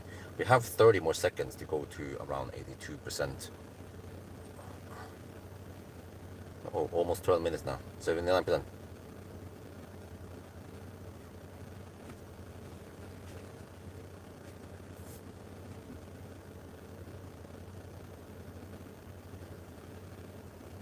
But that means that Tesla is taking really good care of the battery, right? Because they charge so slow. Okay, we hit 80%, but we started at 13%, so it's not ideal. Yeah, so it's not a true 10 to 80%, it's more like 13 to 81%. But you see, within spec, 12 minutes-ish. Wow. Okay, I think we are done now.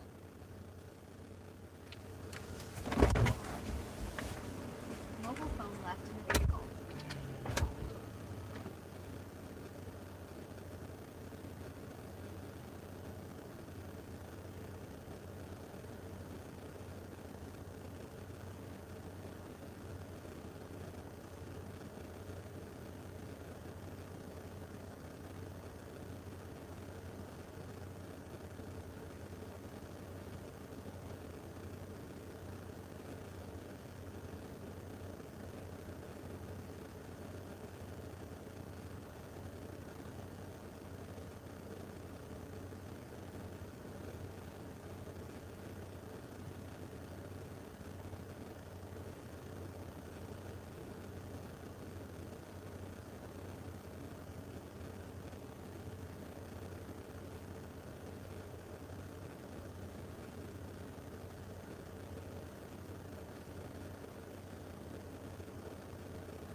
Okay, guys, we're gonna go on 89%.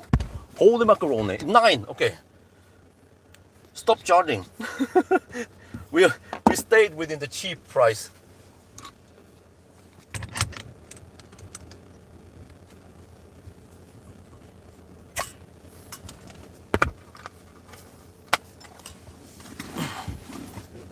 Okay, so since Wi-Fi doesn't have to sit in the front, it can be a big mess in the front. Yeah, we just.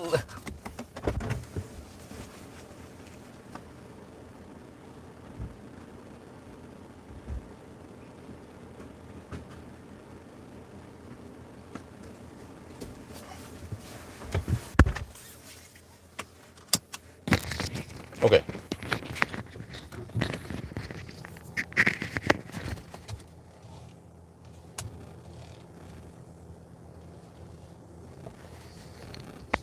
Okay. Some cables are. Okay. Oh, that's good. Let's go. It's actually getting kind of hot already. Damn. But dude, 89%. That was Schnell. Around about 15 minutes. I don't know, 14 minutes maybe. I have to check on the charger stats now. Let me see. Right. There, 14 minutes and 45 minutes. So roughly 15 minutes. Energy delivered 74.5. So that means around 300 kilowatt average before losses. But we didn't have to go to 89%. We could have gone to 75% and it would have been higher average speed.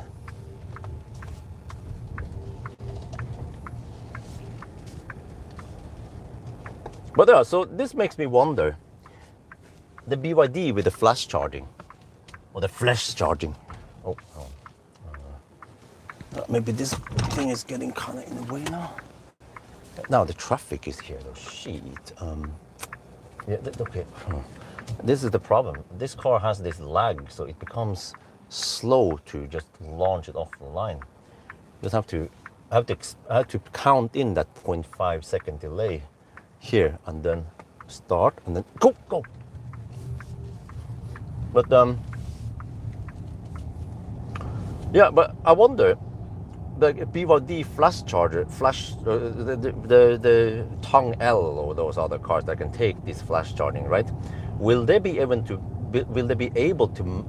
max out on the supercharger? They better have more than 600 volts, right? They're not gonna hit 1 megawatt or whatever with only 650 volt or whatever, like they have in the so-called 800 volt Sea Lion. So they need maybe 9,000 volt. Oh shit.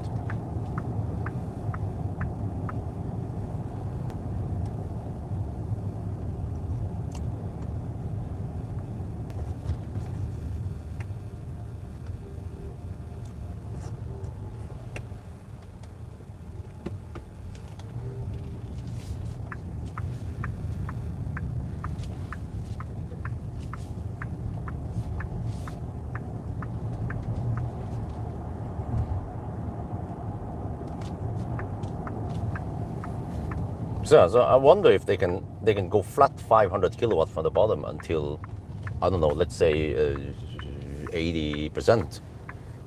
That would be quite sick.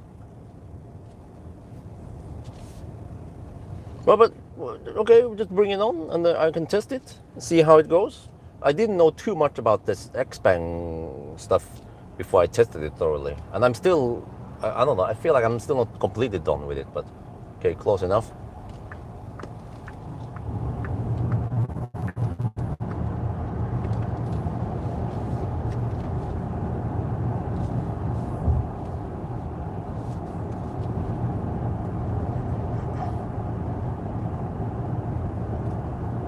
Yeah, but I feel like I know a lot more about the charger limitation and how how flat it is and so on. Now after I've been testing it, and also after getting some info about the Amphenol versus Phoenix, and I got the first-hand experience and saw the throttling, and I didn't know what the heck's going on. And then he told me, oh, it's the cable. I was like, oh, that makes sense. Yes, suddenly everything makes sense. But you see, I think if I didn't try it firsthand, I wouldn't understand. I think actually he told me earlier about this, but I just didn't understand how everything worked until I saw it, and I go, oh.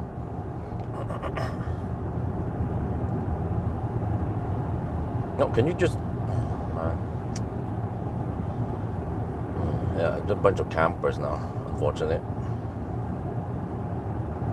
But there's more campers ahead also, so he's not the only one. There's actually lots of campers.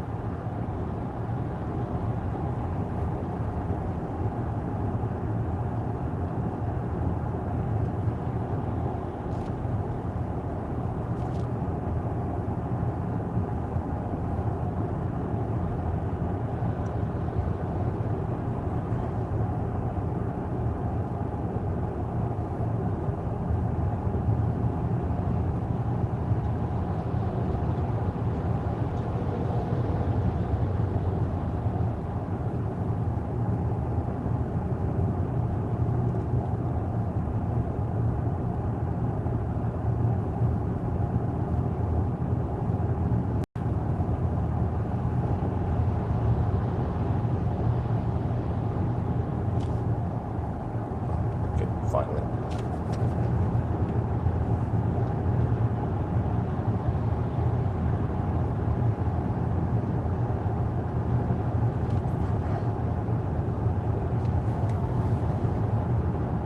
Yeah, well, it is, you know. I claim that even 400 kilowatt is like overkill. You know why? Because when I go on the real world road trip, even when hammering it, I, I explained this so many times before that you have home charging and you just charge at home. And then when you go on a trip with home charging, you start with 100%. And then by the time the battery is low, 10%, then you have driven usually 2-3 hours and you want to take a pee stop or a food break. One or another will usually trigger at least 10-minute stop, but possibly even longer stop. Most likely long. If you plan a bit, or many people, they will then have lunch or whatever, dinner after 2-3 hours. It depends how. It's not like, well, they could eat right before they go, right, and pee right before they go, which I tend to do because I know that the 1,000 kilometer challenge will be intense. But if you don't do that, if you leave at noon, for example, and it's been like 1 or 2 hours before you had your last meal before you left, then you will usually be hungry by the time the car is empty. And then that is not a 10-minute stop. That is at least a 20-30-minute stop. And most cars, even if they're charging at only 150 or to 200-ish kilowatt, they can reach 80-90% within 20-30 minutes. And then you drive some more, and then you probably don't need a full food break anymore, but then you still need a pee break, and then a 10-minute top-up can still give you okay range, so you can travel far, and then you will get close to maybe like 600-700 kilometers in one day, or depending on how you. So actually, fast charging speed is almost totally irrelevant for day-to-day driving as long as you have home charging. Because most people, they don't travel that far. You can say, well, people commute, but I mean, seriously, if you commute 200 kilometers per day or more, then you should consider moving closer to work or change jobs.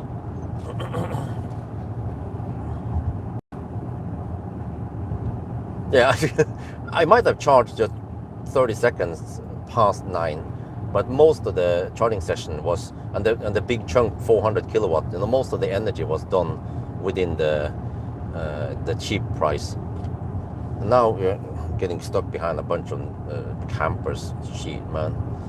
I think there was also many tourists here. Yeah, there's normally we don't get that much traffic going out of Oslo this time of the day. Yeah, man.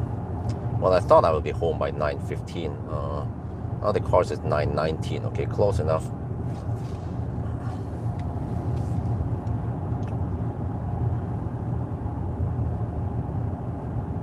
Well, okay, if I'm still kind of awake now and full of adrenaline, I will just do my stuff with Isabel also.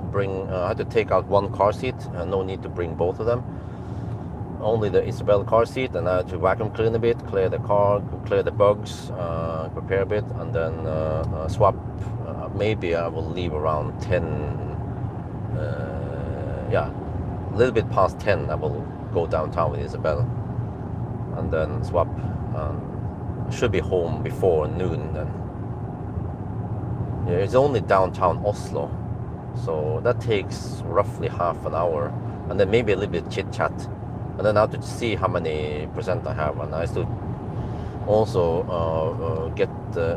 remove this car and get the X9 in my app again.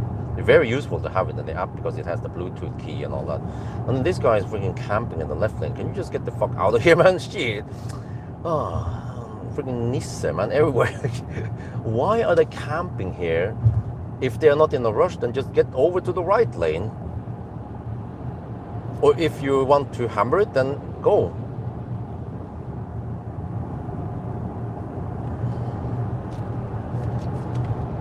Oh, it's a woman. Oh, okay.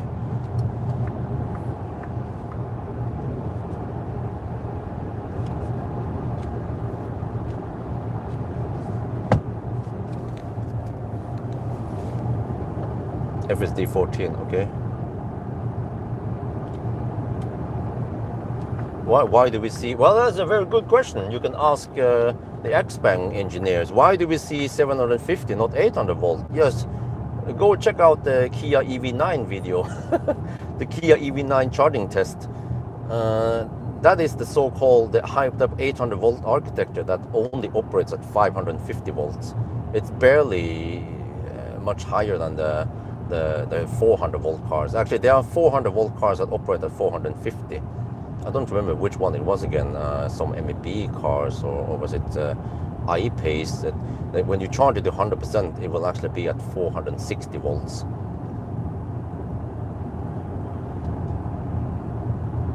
And then we have the 300 volt cars. I think it was the iX1 and some of the other weird cars I tested. It's like, what the heck is this? Even 400 volts? Is this does it categorize or qualify for using orange cables at all? It just is considered low voltage. It's fine. It's fine. It's less than 300 volt.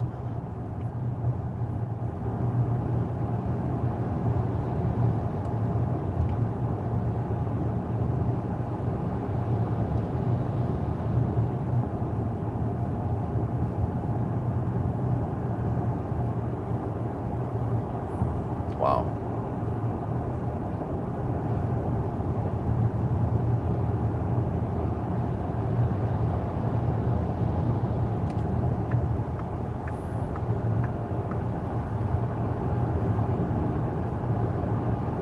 Oh, of course, there's a taxi in front. Oh, it's a freaking Neo EL6 taxi again, camping the left lane. Yeah, those pesky taxis, man. Okay, let me see, 9:13. All right, we should be home soon. Still 9:19, it claims.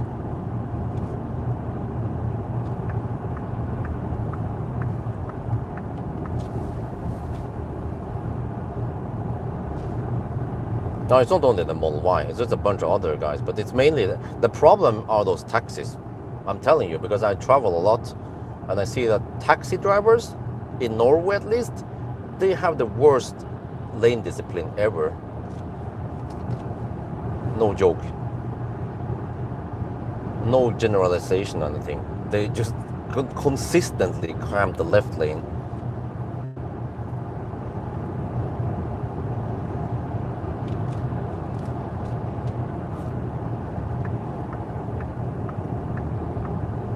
But yeah, I don't know what you guys think, but I think this was a very useful test, and this will actually, this will make the 1,000 kilometer challenge for the Seeker at least, and then later the P7 Plus better, because I know now exactly where I can charge for the best speed, and also which locations are like slow and which locations are fast and so on. Previously I would use the truck charger at the Hising Bakka, but that one is kind of slow. I would probably go for the Ionity instead.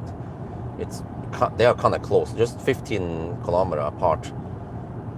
But of course, if I need to go deep, yeah, that's also something. Yeah, but whatever. So, and then I will probably just, okay, we mapped it out, but most likely I will go to Halmstad and charge there with the Seeker 7 GT, unless there is a chance that I can do it in 2 charging stops. But then I kind of need to reach Himle, yeah, as the first charging stop, and then I don't know, second charging stop where that. They're freaking campers, man.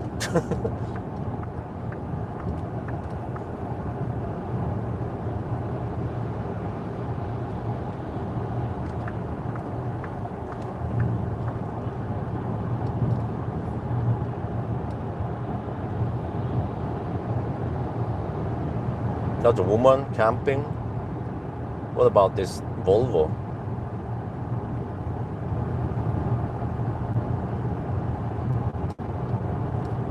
Whatever, we're gonna exit now.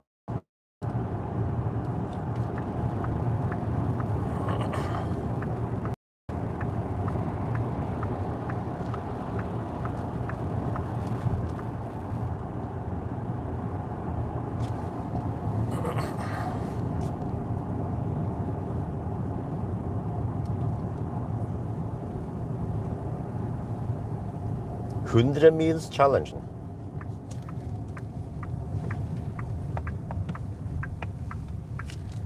Well, I mean, I have still a small hope that the Seeker 7 GT will be remotely efficient, right?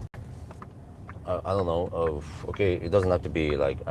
I'm hoping that it's going to be better than the IM5, but it has 646 horsepower or something. So yeah, maybe they put in a strong but inefficient motor, or two of them, and they might not decouple, so it's permanent overdrive, and you get the inefficiency there. I mean, okay, I don't know. That's what we're gonna find out in the range test, and we do some coasting test also to figure out what's going on. And actually, just based on the range test and the charging test, I can figure out. Well, okay, the charging test will be kind of irrelevant since I cannot use those anyway.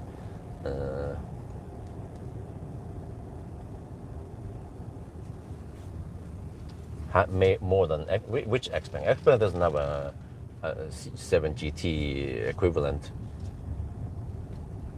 You mean the P7? But I think that's not out yet, or is it?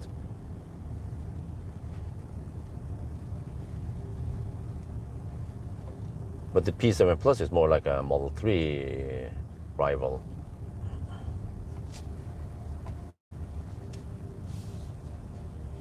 Okay, so hopefully Axel is ready now to be shipped to the kindergarten.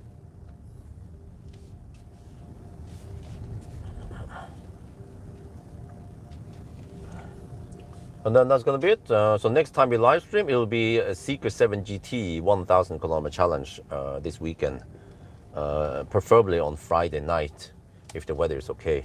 If it's pouring down, then I'll consider Saturday night. Or, yeah, I could actually do it in the weekdays, because especially in July, there will be less traffic in the morning. And if I start kind of early, then I can avoid parking. Based on this, I think we can fit more than 7 cars here. But then I have to make sure that every car can go in and out without moving other cars. But just keep it safe. 7 cars. I bet 8 or maybe even 9 is possible. I'll just test it once I get Millennium Falcon back and the press car. Then that's 2 extra cars. And then we will actually get 7 cars here at one point before I go on vacation. Yeah, so I calculated that we are saving somewhere between 50 and 100k NOK, so it's good. We are able to help the community save money.